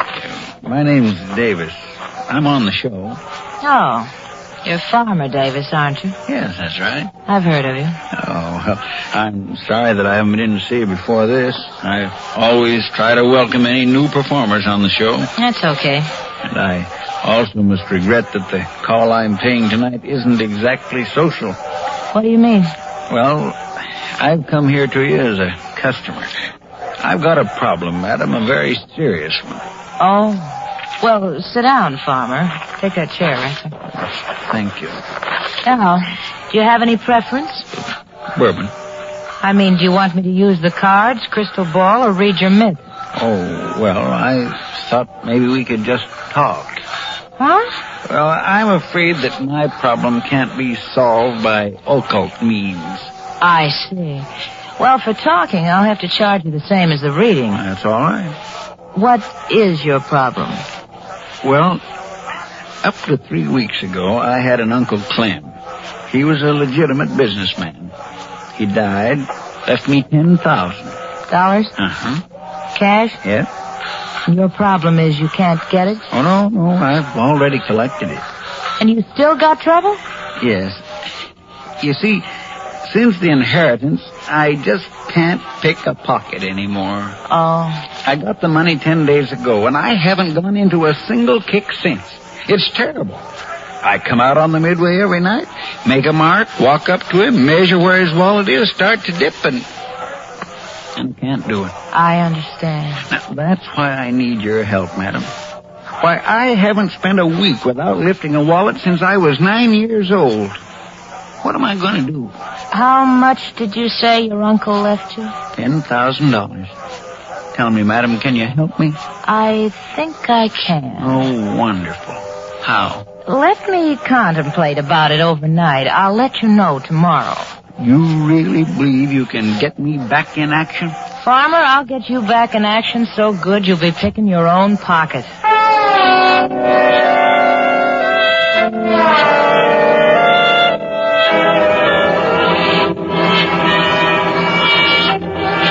The next morning, at a nearby FBI field office, Special Agent Jim Taylor has just entered the office of the agent in charge. You sent for me, sir? Oh, yes, Taylor. Have a chair. Thanks. I know you've been carrying an extra heavy load lately, but I'm going to have to give you one more assignment. Oh, that's all right, sir. This is a report we just got in from the local police. A man went to a brokerage office recently trying to dispose of some bonds. I see. When the broker he visited attempted to question him, he got up and ran out. Leaving the bonds? No, he took them with him. The broker reported it to the police. Did he get the serial numbers? Just the one on the top bond. Well, we can check that, sir. The police have already done that, Taylor. That's why they sent the case to us. The bonds were stolen across the state line. Oh, where? In Westville. A woman gave a lawn party at her home there about a month ago. It was for charity, and they had several games of chance operated by men from a traveling carnival that happened to be playing the town. And the bonds were stolen from her? Yes, they were taken from her desk. When did she first miss them? The day of the party. But you said, sir, the party was a month ago? Yes, she notified her local police, but we didn't get to the case until today, and there was some proof that the loot had been transported interstate. I'd think there was a good possibility that someone from the carnival took them. It's more than a possibility now, Taylor. Oh, why, sir? That same carnival was playing here the day the man tried to sell those bonds to the local broker. Do you know the name of the carnival, sir? Yes, it's in this report. I want you to find out where it's playing now.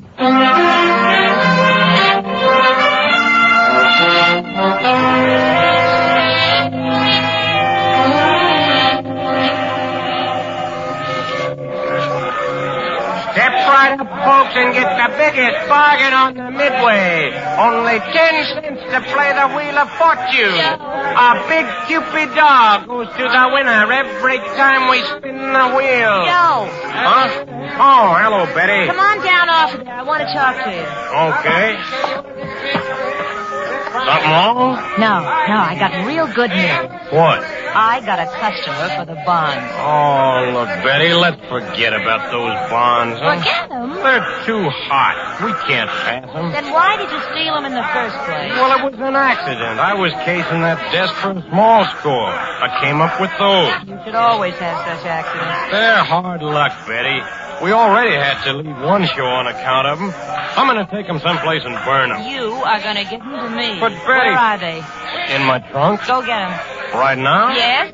Well, I can't leave the stand. There's 5 customers in the whole Midway, so go. You're going to pass them tonight? No. Well, then why do you... I want to show them to a guy tomorrow. If I handle the deal right, he'll buy them for $10,000.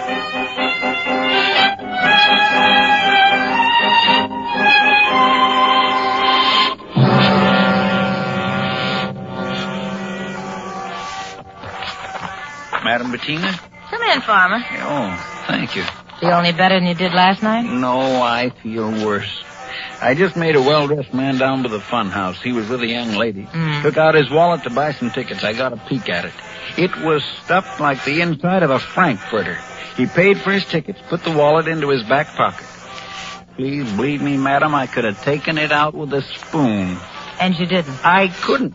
I had no incentive. Well, I spent most of the night thinking about your problem, Farmer. And what was your solution? Someplace back in your family, there was a streak of honesty. Now, madam, this is no joking matter. I'm not joking.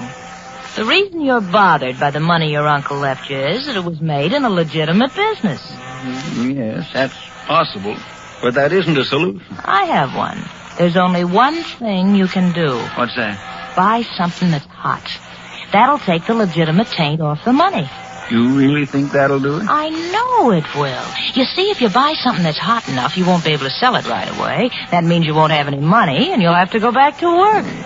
Well, what do you think I ought to buy? I got just the thing for you.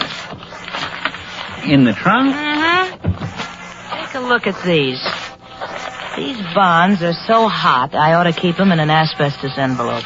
Are they yours? No. A friend of mine stole them about a month ago. Nice day's work. The face value of the bonds is $20,000. This friend of mine will unload them for 10. Now, if you buy them, which I strongly recommend that you do, you'll not only clean up your problem, but you'll get double your money when you make a sale. I see. That's my cure, Farmer. Does it interest you? Yes, I think it does. Then you'll buy the bonds? I believe I will. Good boy. Where's this dough your uncle left you?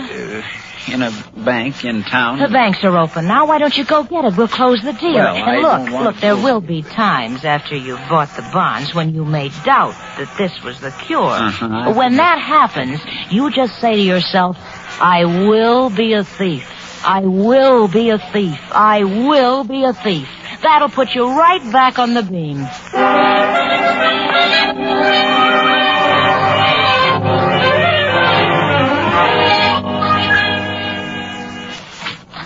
May I come in, sir? Oh, yes, Taylor. Thank you. I located that carnival we were looking for. Good. I've just contacted the boss of the show. What did he have to say? Well, the first thing I did was describe the man who tried to peddle the stolen bonds around here. Oh, did he know anyone with that description? Yes, sir, a man by the name of Joe Johnson. Is Johnson with the carnival? Well, he was. He used to operate a Wheel of Fortune, but he quit. Any idea where he might have gone? No, sir. The owner said that Johnson and a woman friend of his left the show at the same time. When did they quit? On the 12th of last month. 12th. That'll be the day after the robbery of the bonds. That's right, sir. Did you get anything on this woman who left with Johnson? Yes, sir. She worked with the show as a fortune teller. Did you get her name? Yes, sir. It's Betty Anderson. She operates as Madam Bettina. Check the files and see if we've got anything on either one of them. All right, sir. Could you get any lead at all on where they might have gone? No, sir, I didn't, but I've got a theory on that. What's that? Well, I think they left the show because they planned to sell the bonds and not work for a while. That's logical. Well, when Johnson was unable to dispose of them, they were back where they started, financially speaking. So my guess is they've gone to work for some other tent show. That's certainly a possibility. Check every carnival, tent show, and circus and see if you can locate either one of them.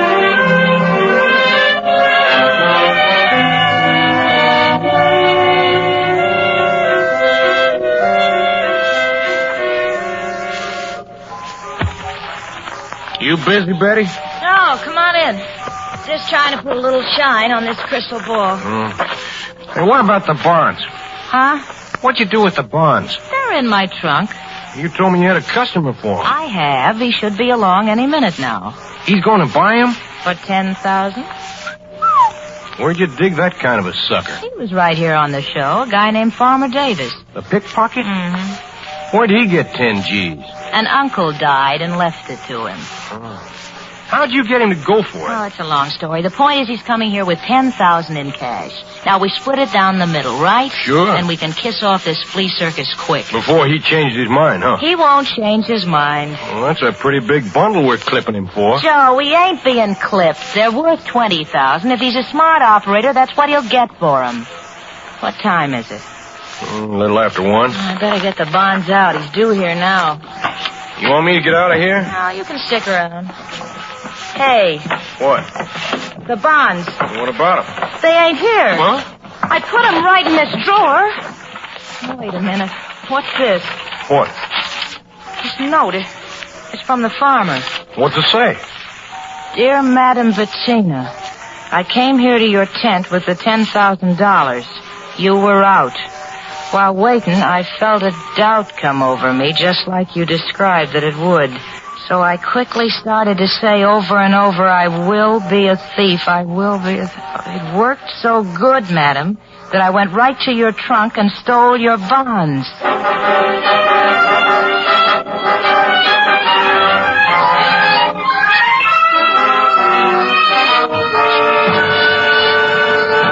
We will return to tonight's exciting FBI file in just a moment.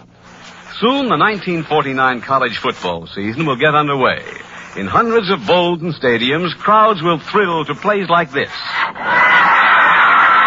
Ryan's back in kick formation. He gets a bad pass from center. He's being rushed. The whole forward wall's in on him. He kicks, but it's blocked. A blocked kick. College men may have a few kicks blocked on the gridiron, but there's nothing blocking their progress towards successful careers. That's right. The more you learn, the more you earn. For instance, a college graduate is 15 times more likely to reach a salary of $10,000 a year or over than the non-college man. With odds like that in favor of college education, odds of 15 to 1, it's not surprising that the Equitable Life Assurance Society decided to create its widely used Equitable Education Fund. An Equitable Education Fund is just what its name indicates. A plan for far-sighted parents who want to make sure that their children get higher education. First and foremost, an Equitable Education Fund is sure. Right. This fund combines planned regular saving with life insurance. So if the father dies or becomes permanently disabled, this plan makes it certain that his children will still be able to get the education he was ambitious for them to have. Second advantage, an Equitable Education Fund is easy. You spread the cost of college over 12 or 15 years instead of taking a beating in 4. It's surprising how small a monthly payment is required to build up a sum that is ample to see a boy or girl through college. Remember, higher education and higher salaries go hand in hand. So the more truly you love your children, the more determined you will be to give them a head start toward future success and happiness with an Equitable Education Fund. Get in touch with your Equitable Society representative soon. Or send a postcard care of this station to the Equitable Life Assurance Society of the United States.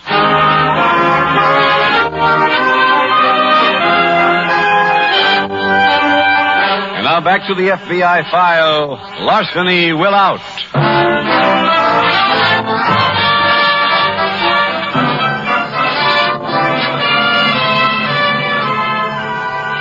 The law violated by the criminals in tonight's case, the law which, when passed by Congress, was named the National Stolen Property Act, is only one of more than 120 federal statutes over which the Federal Bureau of Investigation has jurisdiction. Remembering that, it will give you some further idea of the amount of work done by the special agents of your FBI when you learn that in the past 12 months, those special agents have apprehended a total of almost 7,200 fugitives. Most of those fugitives fitted into the same category as the ones in tonight's case. Unglamorized, unpublicized, and unimportant, so far as the general crime picture is concerned. As you have seen, that fact did not deter the FBI field office from putting forth its every effort. For in the eyes of the special agents, there is no such thing as an unimportant criminal, nor is there any unimportant crime. Each file deserves and gets the closest possible attention, the fullest possible investigation, because the men who form your last line of defense have learned that there is only one way to fight the war on crime, and that is to wage total war. That phrase, total war, has a meaning beyond the dictionary meaning of the words themselves. It means that there will be no form of compromise with the forces of crime, that the war will be fought to a finish, to a point where the army of criminals in this nation has been driven to its knees, has been driven to an unconditional surrender.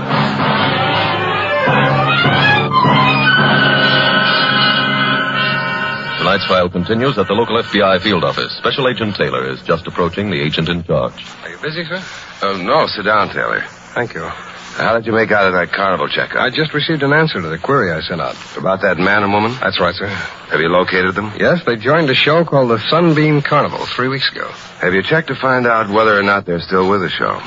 No, sir. I didn't feel it wise to give them any kind of warning that we were searching for them. Where's the carnival now? Oh, they're working on the outskirts of a small town called Terminal City. Oh, well, that's not too far from here. I know. The first thing to do is to call the local police at Terminal City. Ask them to check and see if the man and woman are still there. All right, sir. And, as I remember your vocation record, Taylor, you worked for a carnival one summer, didn't you? That's right, sir. Fine. As soon as you're finished checking with the local police up there, you better go to the carnival and apply for a job. Mr. Albright, don't you think we've got enough evidence now? Well, it's been my experience that you never have too much evidence.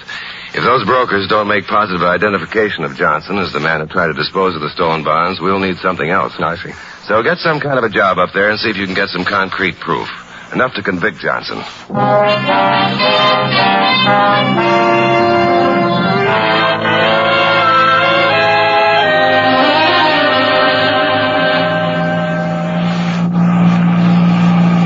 Betty? What is it? Don't you think you better slow down? Don't tell me how to drive. You'll get a ticket. If we do, I'll have it made out in your name. Whole thing is your fault anyway. My fault? Yes?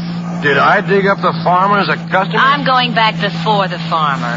If you had any moxie, you'd have sold the bonds yourself. No, don't bring that up again. You've been a dead weight in this deal since it started. Now, wait a minute. We wouldn't be going after the farmer now if it wasn't for me. Who went to his tent? Oh. Who searched it? Who found the newspaper with the story about a farmer's convention? Who noticed he had a mark around that story? All right. What do you want? Membership in the Explorers Club? All I want's my $5,000. If this car holds together, we'll both have our money tonight.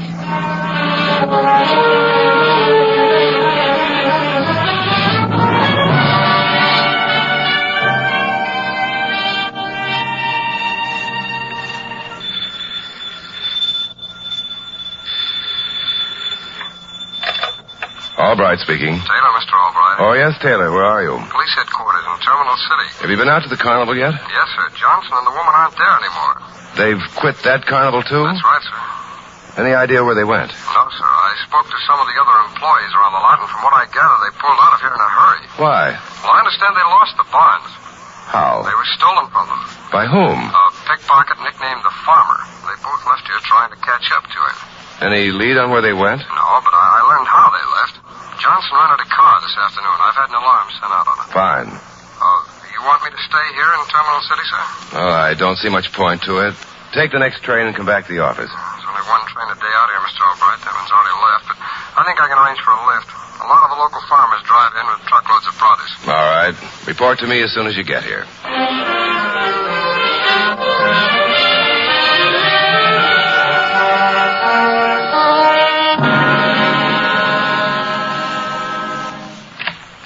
May I come in, sir? Oh, yes, Taylor. Come ahead. I've got some information for you. Oh, what is it, sir? Johnson and the woman are here in town. Oh, how do you know? That rented car was found abandoned here half an hour ago. Anything in the car that would help locate them? No. One of the agents went over it thoroughly. The only thing of interest was that the motor was still hot. Well, that could mean that pickpocket nicknamed the Farmer is also here in town. It probably does. I've got his name for you. Oh, fine. I done got it from the nickname file. It's Willie Davis. Willie Davis. I don't think I know that name. No reason why you should. He's never been arrested in this part of the country. Have you got a record on him, sir? Yes. This teletype came in with the whole story. He's been arrested 37 times, starting 30 years ago. Always for picking pockets? Yes. Any particular pattern? Tent shows and conventions. He's been arrested half the time at one and half at the other. Conventions. His name is Farmer Davis. Mm-hmm. Sir, I've got an idea. May I go back to my desk and make a few phone calls? If I'm right, we could catch all three of them together.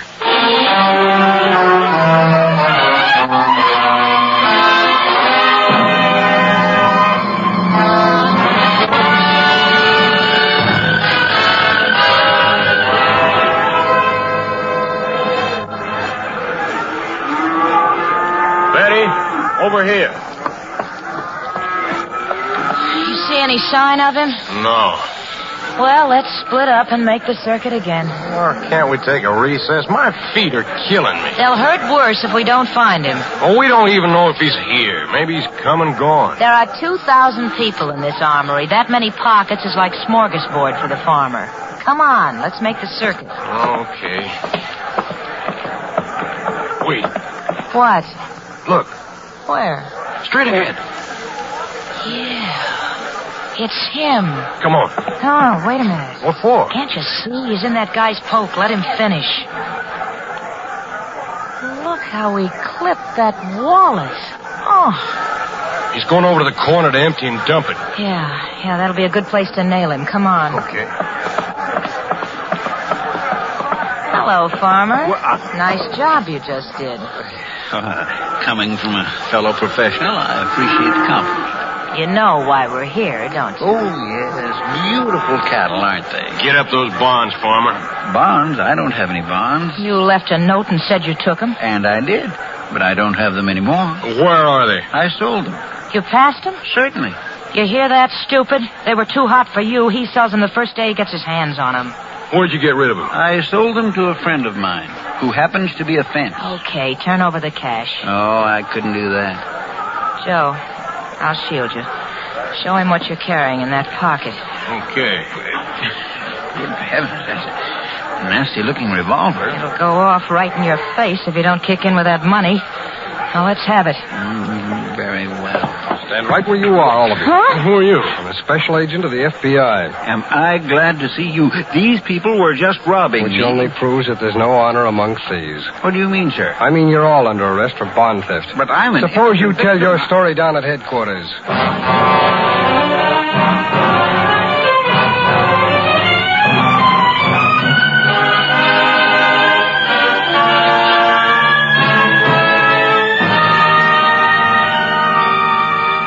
Joe Johnson, Betty Anderson, and Willie Davis were convicted for a violation of the National Stolen Property Act and each given a 10-year sentence in a federal penitentiary.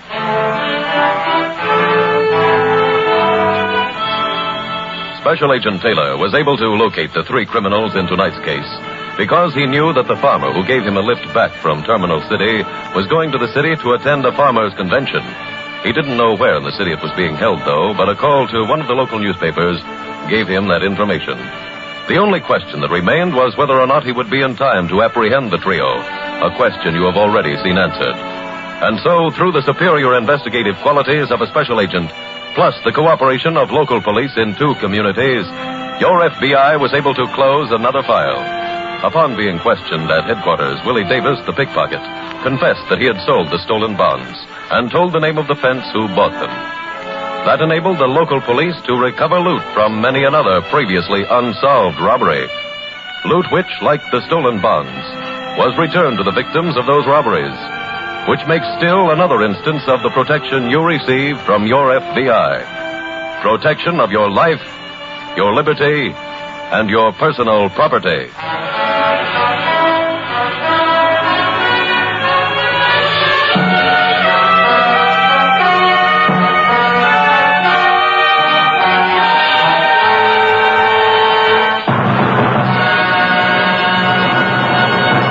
In just a moment, we will tell you about next week's exciting case from the files of your FBI. But first, let's hear briefly from our Equitable Society representative on the subject of an equitable education fund. I'd like to make just one more point. It's never too early in a boy or girl's life to start an equitable education fund. In fact, the sooner you begin, the lower each individual payment will be. The man whose words you have just heard speaks for 6,000 Equitable Society representatives from coast to coast, who are always ready to give you friendly help and counsel. If you do not know the name of the equitable man in your community, send a postcard care of this station to the Equitable Life Assurance Society of the United States.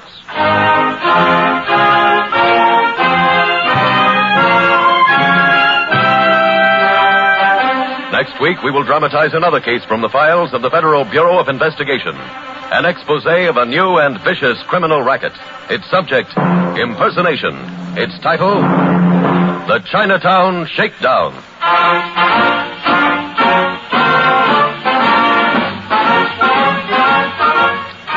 The The incidents used in tonight's Equitable Life Assurance Society's broadcast are adapted from the files of the Federal Bureau of Investigation. However, all names used are fictitious, and any similarity thereof to the names of persons living or dead is accidental.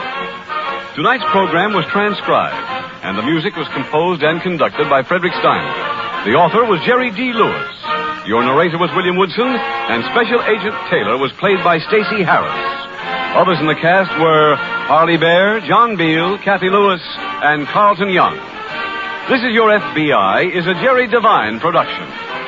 This is Larry Keating speaking for the Equitable Life Assurance Society of the United States and the Equitable Society's representative in your community, and inviting you to tune in again next week at this same time when the Equitable Life Assurance Society will bring you another thrilling story from the files of the Federal Bureau of Investigation. The Chinatown Shakedown on This Is Your FBI. This is ABC, the American... The Equitable Life Assurance Society presents This Is Your FBI.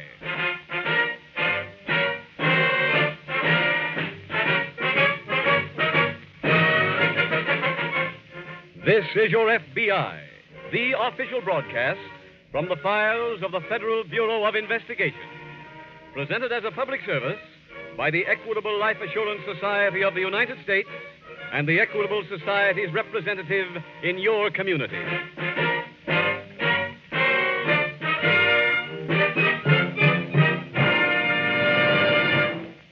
Are you taking a vacation this month? Here in the Equitable Life Assurance Society, we like to think that the 12 million policyholders and beneficiaries who own or will benefit by Equitable Society life insurance policies will have a specially enjoyable vacation. Holidays unmarred by fears and worries. Through life insurance with the Equitable Society, they have safeguarded their homes, provided secure futures for themselves.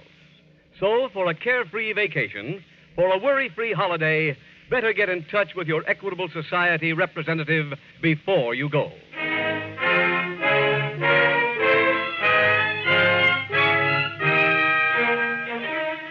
Tonight's FBI file, The Unhappy Hijacker.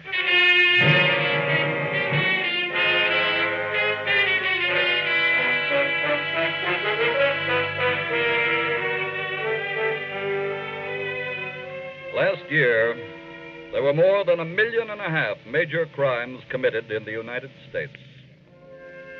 Of the people arrested for those crimes, more than half had previous arrest records. And some of those arrested had records which covered many pages, many states, and many years. They are the professional criminals, the ones to whom a previous sentence is merely an interruption of their careers. They're driven on by many complex usages, but the basic ingredient behind their continuance as criminals is that they are sure they won't make the same mistake again, the mistake that resulted in their previous capture, arrest, and imprisonment.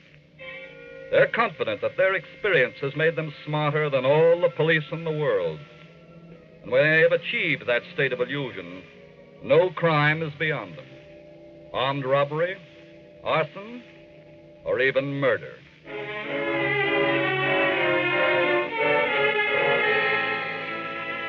Tonight's FBI file opens in a comfortable frame house located in a large city in one of our Midwestern states. One of the occupants of this dwelling, a Mrs. Johnson, is just answering the front doorbell. Yes? Hello, Mrs. Johnson. Hello. I'm Mildred Phelps, remember me? Yes. I talked to Mr. Johnson before I made an appointment to see him. I know. Well, can I come in? Come ahead. Thanks. He's out in the greenhouse. Follow me. Okay. I haven't seen you for a long time, Mrs. Johnson. I know. How have you been? My husband's in here. George? Yes, Mama.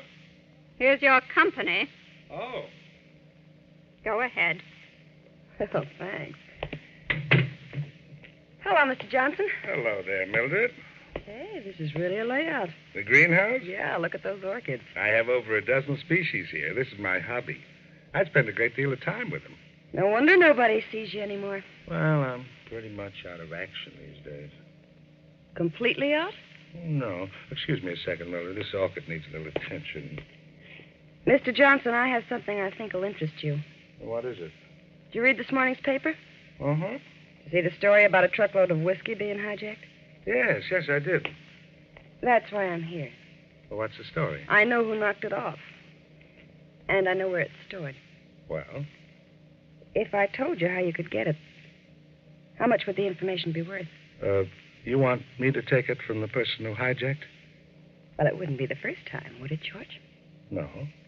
There's 300 cases, high-grade scotch. What's my cut?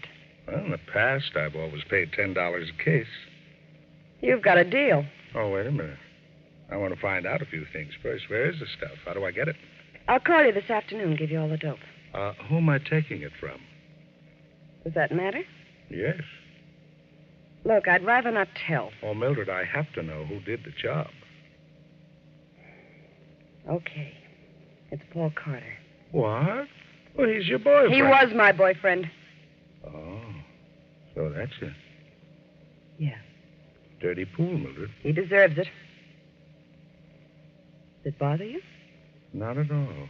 In fact, I'd like to hand Paul one myself. I figured that. Well, how about it? I'll be glad to do business with you.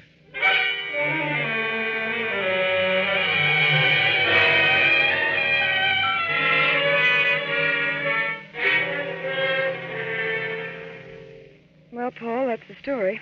And the sucker fell for it, huh? Real big. Good. Now, suppose you tell me what this is all about. Well, to coin a phrase, I'm killing two birds with one stone. What do you mean? That truck I hijacked was awful hot. I got to get rid of it. So I'm going to let Mr. Johnson take it off my hands. But, honey, what about the whiskey? I've already taken that out, but I've left the empty cases. Oh. Where is the stuff? I took it to that building I rented over on 12th Street. I see. What's the other bird you're killing? George Johnson. I've owed him one for a long time. But how are you getting even? He still winds up with a truck. He winds up with trouble. How? I know pretty much how he operates. When he gets his truck tonight, he'll drive it right to his house. It'll be too late for him to unload it until morning. Hmm. By that time, I'll have called the cops. Oh. And they pick him up for the hijack. Right. Oh, that's very cute. What do I say to the guy when I call him? Give him the address where the truck is. Say he can get in through a window at the back. Tell him nobody will be there between 10 and 12 tonight. Okay. Oh, and one other thing. Yeah? He promise you $10 a case? That's right. Say you'll come around to his place at midnight to collect. Wait a minute. Suppose he finds out the truck is empty. Honey, it's all locked up, believe me. Won't find out till the morning. Meantime, he pays us $3,000 for the privilege of going to jail.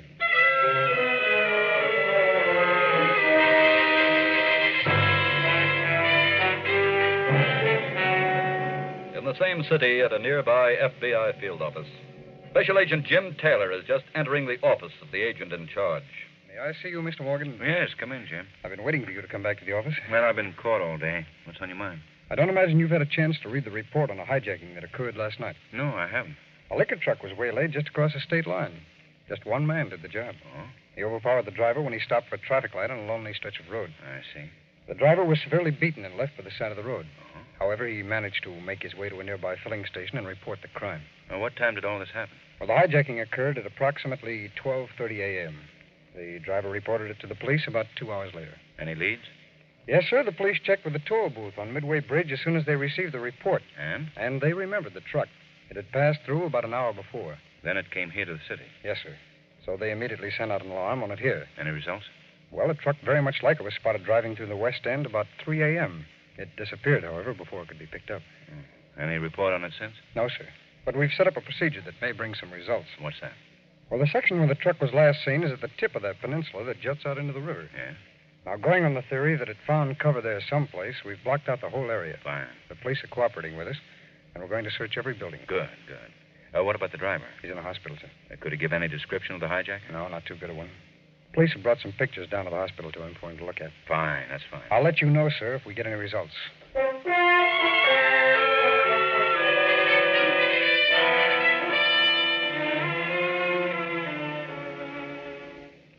George, Yes, Mama. are you getting ready to go out? Yes. You promised to take me to the movies tonight. Oh, that's right, I did. Well, Mama, I'm afraid we'll have to make it some other evening. why? Well, tonight I have to go out on some business. I have a chance to make a very nice score. Mm-hmm. I heard of a truck full of liquor that's been hijacked. I was tipped off how to pick it up. I got to go over there right now. Wait a minute. Who tipped you off? Mildred Phelps. How did she know about it? Well, Paul Carter did the job. She goes with Paul Carter. She used to, Mama. That's all over. She's very mad at him. That's why she gave me the information. I have to go Wait. over there. Sit down. But, Mama... Sit down, I said. Very well. Now listen to me. I don't like that Mildred Phelps. And I don't trust her. Mama... Let me finish. Paul Carter's been an enemy of yours for years. Now, it sounds to me as if they put their heads together and have come up with some scheme to get you in trouble. Well, how can that be? She told me where the truck is. I know. Well, then what can be wrong? George, take my word for it. They're up to something. Mama, I've got to go over there. This is too good to pass up. Very well. Go ahead. Be stubborn. But do me one favor. What's that? Check every detail of her story before you take that truck.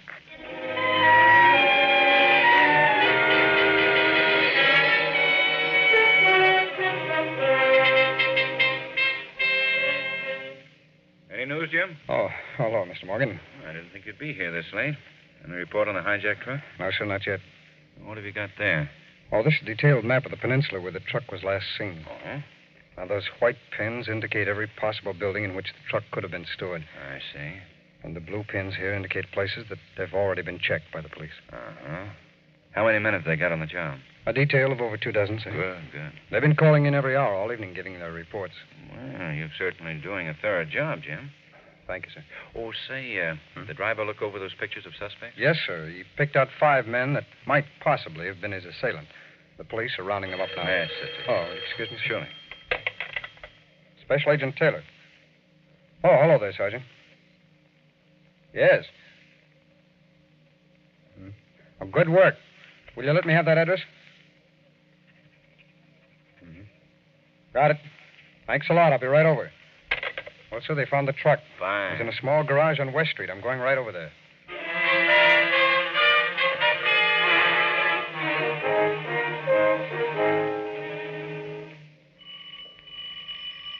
Just a minute. Hello, Mrs. Johnson. Come in. Thanks. Mr. Johnson get home yet? Yes, he's here. George? Yes, Mama. Your company's here again. Oh.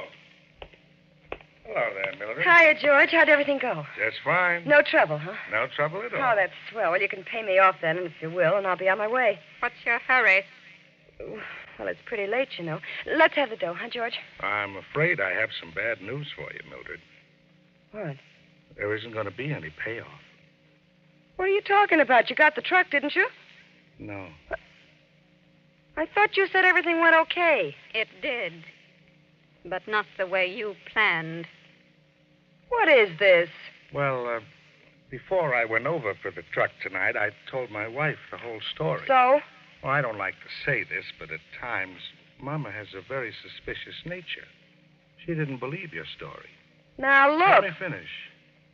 She warned me to proceed very cautiously, so when I went to the garage, I decided to examine the truck before I moved it out. Tell her what you found. There was no whiskey. The truck was empty. Well, I don't understand that. I think you do. Tell her the rest, George. Well, I realized then that Mama was right. Something was wrong. Look, I don't want to hear any more of this. He hasn't finished. I don't care. I'm getting out of here. Just stay where you are. Now, George, finish your story. Very well. You see, I decided to wait around the garage. I figured if it was a trap that Paul might drop by later to see if the truck was gone. That's just what he did. Paul came in? Yes. What happened? We discussed the matter, and then I left him there. Left him? What he means is, your boyfriend Paul is dead.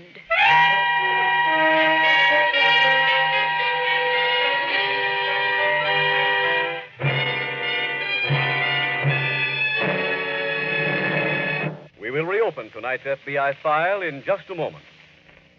Did you ever hear of a professional worry lifter? What in the world is that? I mean a man whose life work is lifting the burden of worry from other people's shoulders. Not just a man who says, cheer up, everything is going to be all right, but a man who actually does something about it. Oh, sounds like a man worth knowing. He is. He's your Equitable Society representative. You'll find that if you have fears about your family's future, your Equitable Society representative will leave no stone unturned to do a complete job of worry lifting. For instance, lots of husbands worry because no one ever told them about readjustment income. Readjustment income? What's that? The Equitable Society's readjustment income plan provides extra income for the widow during the 2 toughest years, the 2 years immediately following her husband's death, years in which she is adjusting the family way of life to a lowered income. You know, expenses can't be reduced overnight. It takes time. And that's why every life insurance program should provide readjustment income for extra help during the 2 toughest years. As a matter of fact, the thought of those years has worried me. How much does one of those readjustment income plans cost? Why, it may not cost you a cent. It may require only a simple rearranging of your present life insurance program. In any event, the man to see is your professional worry lifter, your Equitable Society representative. Look in the phone book for the Equitable Life Assurance Society. That's EQUITABLE. Or send a postcard care of this station to the Equitable Life Assurance Society of the United States.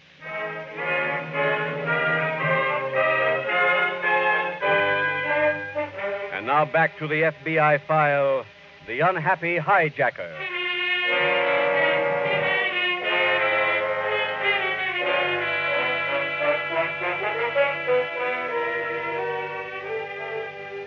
Occasionally, there comes along a criminal who is so publicized as to make the public believe that they understand him. And understanding him, they are wont to sympathize.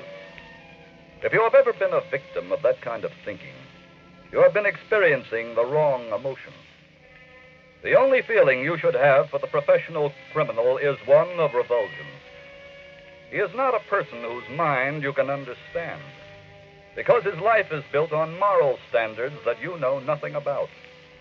Moral standards which not only condone but approve lying, cheating, and above all, double-crossing. As you can see from tonight's case from the files of your FBI, they're all treacherous, evil people, and they want none of your sympathy or your friendship. Because to the criminal, you, as a decent citizen, represent only one thing: his next victim.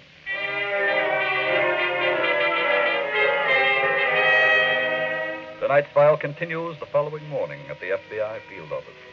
Special Agent Jim Taylor is just making a report. Good morning, Mr. Morgan. Oh, morning, Jim. Did you complete your investigation on that hijacking case last night? Well, no, sir. I'm sorry to say I didn't. Oh, what happened? I thought the police had located the truck. Oh, they did. Well? That only led to further complications. How do you mean? Well, let me give you the whole story. Yeah, go ahead.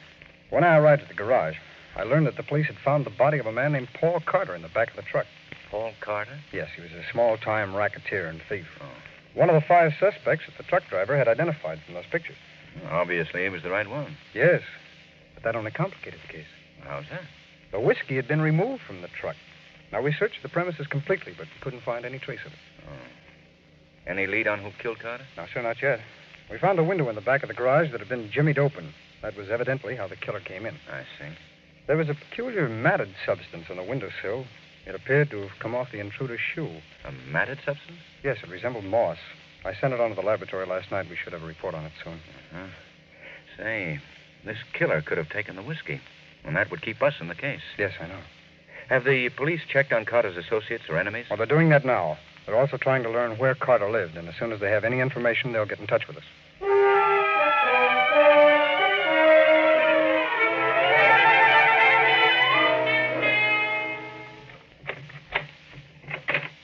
Good morning, Mildred. Oh, gosh, I forgot you can't talk with that gag at your mouth. Here, let me untie it for you. There we are. Did you have a good night? Now, what do you think? Oh, must be pretty uncomfortable. You can say that again. Why are you keeping me here? Well, Mama and I had to have a little talk. We had to decide what we should do with you. Well? We're going to let you leave here. Oh. On one condition. What's that? If you tell us what Paul did with that whiskey. I don't know. Oh, Mildred, you must. He didn't tell me anything about it. Now, please, tell the truth. You'll only make Mama mad at you all Mama, over. Mama, haven't you got anything to say around here? Of course. Well, I haven't noticed it. Everything you do is in order for Mama. That's not true. George. Yes? Why do you let her run your life? Why don't you get smart? You're clever, attractive. Why don't you act like a man? Mildred. I mean it. Look, baby, if you just let me leave here, I'll... Mildred, pick on somebody your own size. Mama, I've just been asking her about the whiskey. Leave me alone with her. I'll get the information.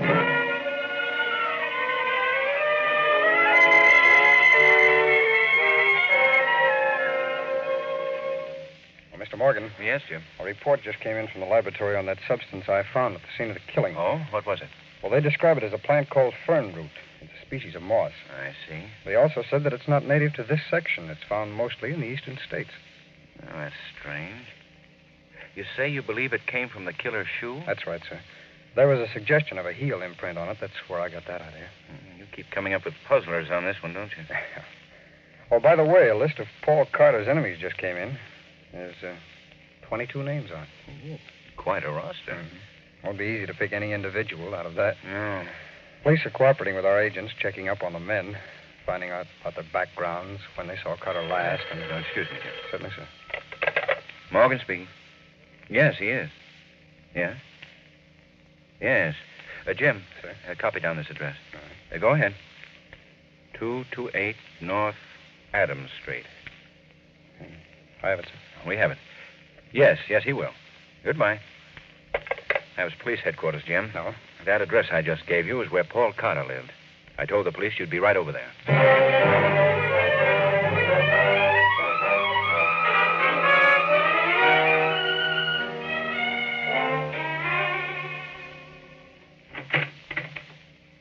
George, Yes, Mama. you can come in here now. Very well. How did you make out? I got the information. Good for you. What did you do to her? Never mind. Found out where the whiskey is. Where? Tell him. Tell him, I said. It's in a building over on 12th Street. Give him the address. Number 741. 300 cases are there? Look at her. Isn't so pretty now, is she? Mama, I never thought she was pretty. You could have, if I hadn't come in. Oh, stop. I'll go get the stuff right away. That's a good idea. What about me? Can I go now? No. But you said You're staying here until my husband gets back with the whiskey. I want to be sure you told us the truth.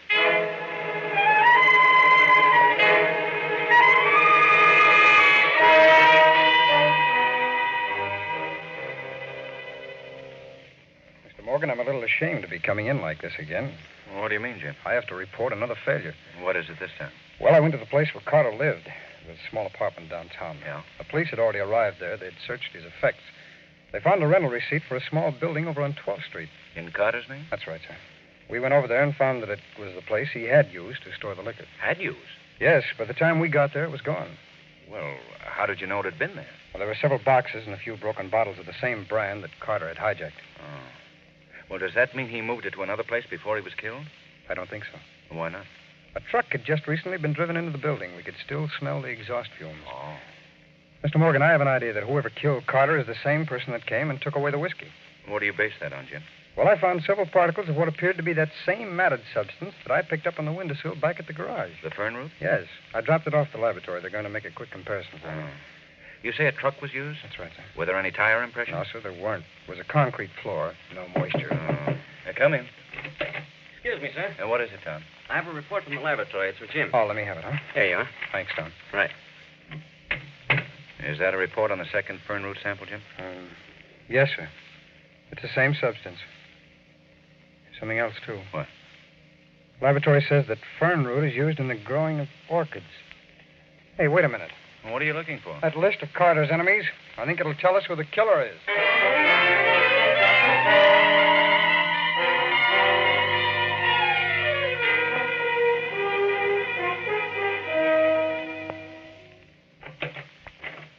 That you, George? Yes, Mama.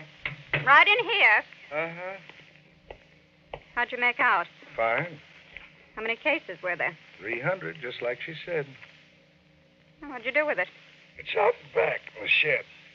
Oh, I'm tired. This has been a busy day. Yeah.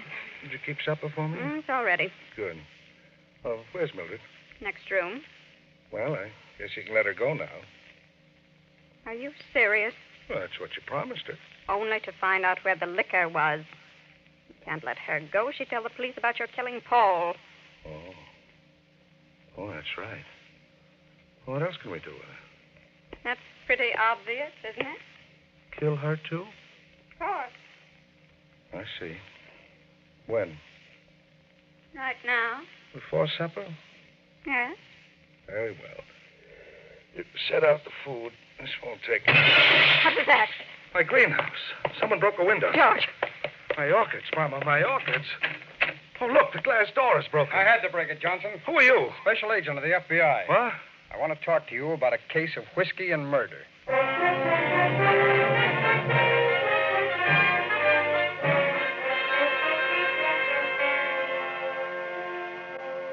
George Johnson was turned over to state authorities, convicted of first-degree murder, and sentenced to be executed. Mrs. Johnson was given a life sentence as an accomplice. And thus, another cluster of criminal careers was brought to a close, mainly because of the fine work done by your FBI's Special Laboratory.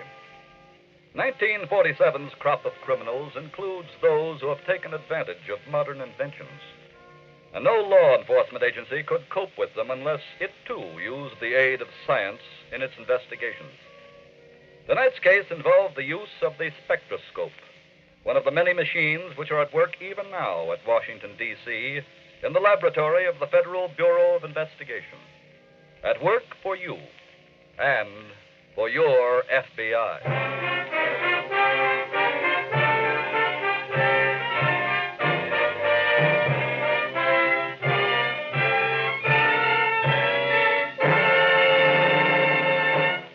In just a moment, we will tell you about next week's exciting case from the files of your FBI. Now, Mr. Keating, let me see if I have this Equitable Society readjustment income plan straight. As I understand it, this plan would give my wife extra income during the first 2 years after my death. That's right, Jim. Extra cash every month for 2 years to give her time to adjust her expenses to a new standard of living. Well, knowing my wife was going to get that would surely take a load off my mind. Then let me suggest that you get in touch with your Equitable Society representative without delay.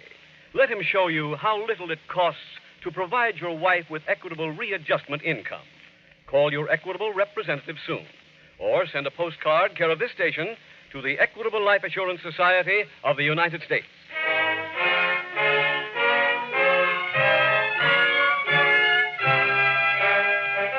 Next week, we will bring you another colorful story from the files of the Federal Bureau of Investigation. The Red-Headed Blackmailer. The incidents used in tonight's Equitable Life Assurance Society's broadcast are adapted from the files of the Federal Bureau of Investigation. However, all names used are fictitious, and any similarity thereof to the names of persons living or dead is accidental. Tonight, the music was composed and conducted by Frederick Steiner. Your narrator was Dean Carlton, and Special Agent Taylor was played by Stacey Harris. This Is Your FBI is a Jerry Devine production. This is Larry Keating speaking for the Equitable Life Assurance Society of the United States and the Equitable Society's representative in your community, and inviting you to tune in again next week at this same time when the Equitable Life Assurance Society will bring you another thrilling story from the files of the Federal Bureau of Investigation. The Red-Headed Blackmailer on This Is Your FBI.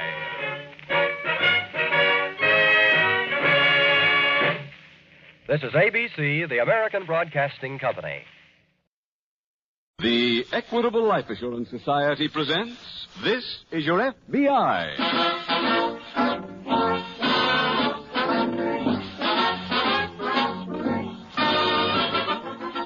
This is Your FBI, the official broadcast from the files of the Federal Bureau of Investigation. Presented as a public service by the Equitable Life Assurance Society of the United States and the Equitable Society's representative in your community.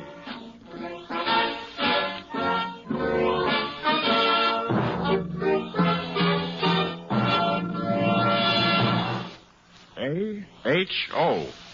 A-H-O. In a few minutes, two Equitable Society policyholders will tell you how A-H-O saved them from a mortgage foreclosure. A-H-O means Assured Home Ownership. It's the name of a home-saving plan offered by the Equitable Life Assurance Society. It combines a low-cost first mortgage with life insurance protection. So listen carefully to the Equitable Society's middle commercial. You'll get full information on this ideal plan for homeowners offered by the Equitable Life Assurance Society of the United States.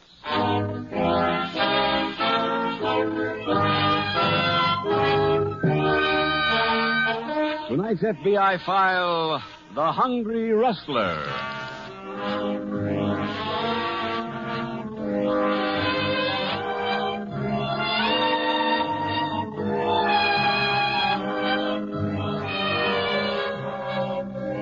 One of the first axioms a child learns in school is that honesty is the best policy. It is unfortunate that as those children grow older, they become more cynical and begin to doubt the inherent truth behind the maxim. The proof of that is contained in the figures gathered by the Federal Bureau of Investigation. Figures which showed that the people of the nation were swindled out of millions upon millions of dollars last year by confidence men of every description. It is a saying among those confidence men that you cannot swindle an honest man. That has been found to be true because every swindle is predicated on one thing, one buildup, which is that the ultimate victim is led to believe that he is getting something for nothing. Your FBI, therefore, offers one piece of advice. Advice which can well be used as a yardstick. If you are approached and asked to make an investment on which you will receive a tremendous return without any labor on your part, examine it carefully. And through your examination, remember one important thing. In return for nothing, you get nothing.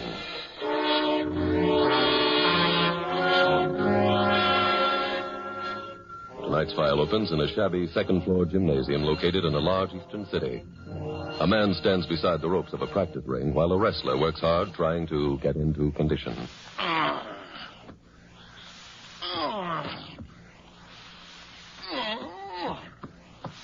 How's them points, Professor? Oh, not so good, Carl. Do it the way I told you, boy. From the diaphragm, It ain't easy. Look, you've got to sound like you're hurt, like you're dying. Like that? No, boy, no. Emote. Don't just lay there. Scream. Grab your leg or your head and pretend it's coming off. Well, I'll try. Hi, Professor. Huh? Oh, hello, Ralph. Good I find you up here. What goes with this? You mean, how do I happen to find myself in this temple of torture? Yeah. That large, ungainly boy there happens to be my property. Him? Yes. You are beholding the horrible huzzar. Well, he looks horrible, I'll give you that. How did you come up with him? That last tent show I was with ran into an embarrassing situation. Payday came and there was nothing in the damper. I was offered my choice, a dozen cracked Cupid dolls or him. You didn't have much choice. And made the wrong one. What a behemoth. He wakes up hungry, he's hungry all day, and he goes to bed hungry. Well, why don't he eat? Oh, dear boy, that's in spite of eating. Oh. Well, what's that he's doing now? Practicing. Wouldn't it be better if he practiced with somebody? Oh, he might get hurt. I have learned through bitter experience that the horrible huzzar is only a threat when holding a knife and fork. Why don't you just walk out and leave the bum? Ralph, look at that face. And tell me if you could walk out on him. Those eyes like a frightened St. Bernard. Look, forget him. But I've got an investment in him. How much you stuck? Everything I possess. Then maybe I come along at just the right time. Well, what do you mean? I come here because I got a proposition for you. Financial? Yeah. You remember Al Adams? Oh, vaguely. I'm working with him. At what? We got a touch. We got $9,000 apiece from it on our last job. Well. You, interested? Well, that depends on the proposition. Well, Al can give it to you better than me. Well, why don't you come along with me and see him? Well, right now? Yeah. Well, that was excellent, my boy. Excellent. Look, I have to make a business call. I'll be back presently. Keep practicing, boy. Try to make all your screams like that last one. Well, that would be kind of hard, Professor. Why? Well, that time I bit myself.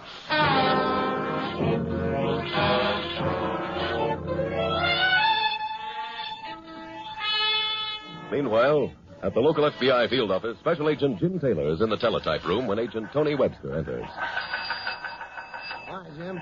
Oh, hello, Tony. You get my note? Yeah. What's up? A new swindling case. Oh? Come on, let's walk back to my desk. I'll give you the dope on it. All right. What kind of a swindle, Jim? Oil.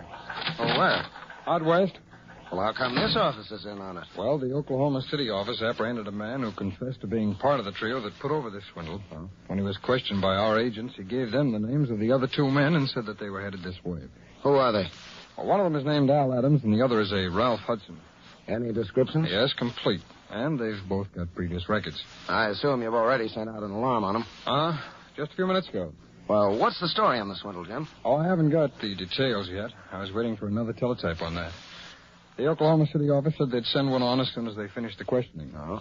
Look, instead of waiting around here for some word, Tony, let's go out and see if we can find them ourselves.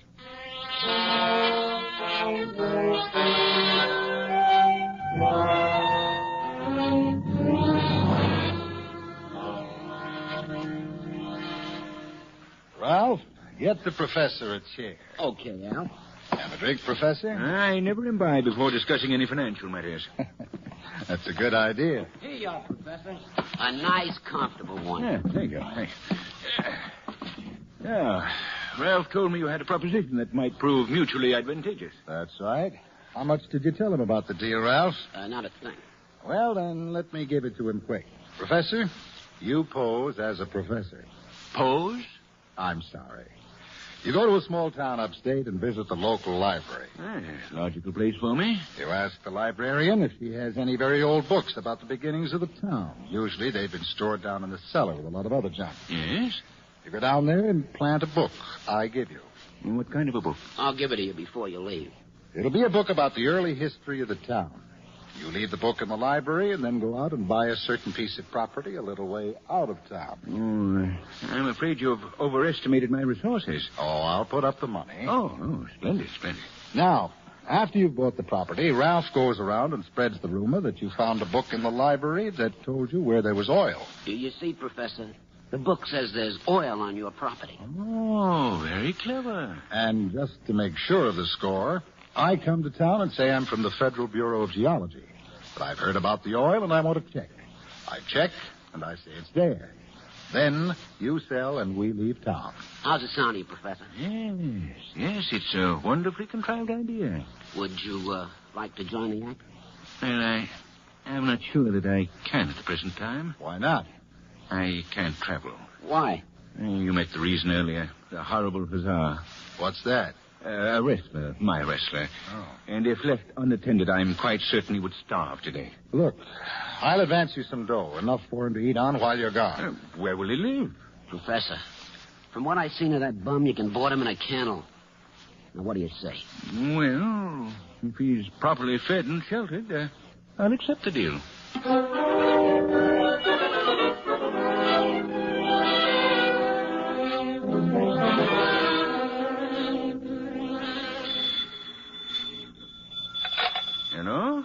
Hello, Professor.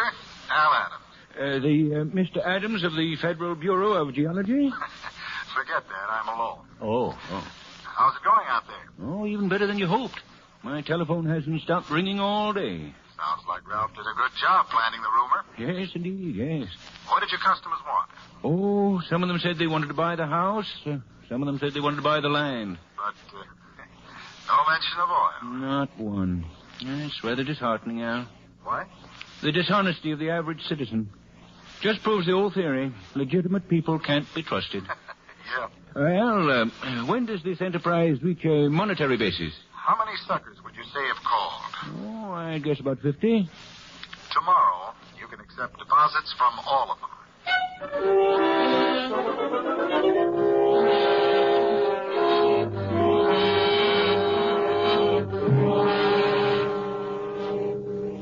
That's the whole story of the racket, Tony. They take deposits from everybody, and then they leave town. Pretty smooth. Yeah. Oh, the teletype gave some more details on the man they arrested. Which part did he play in this swindle? He was the phony professor. It appears that his Confederates double-crossed him. Oh. Well, his arrest came about from a supposedly anonymous phone call. It was traced to the Hotel Woodbury. In Oklahoma City. That's right. Well, after our office arrested the so-called professor, 2 agents checked at the hotel and learned that Al Adams and Ralph Hudson had been staying there. I guess they wanted a larger share of the profits, huh? Yeah, sounds like it. Well, what do you think we ought to do now, Jim? Well, my guess is that if the 2 of them came this far, they're probably here to work. That's logical. Now, on the previous job, they set up the swindle in a little town outside of Oklahoma City. Mm-hmm. They'll probably follow the same pattern here. Mm-hmm. And I think the thing to do is send the alarm out to every small town in this area. So let's do that now, Tony, and maybe by morning we'll get some results.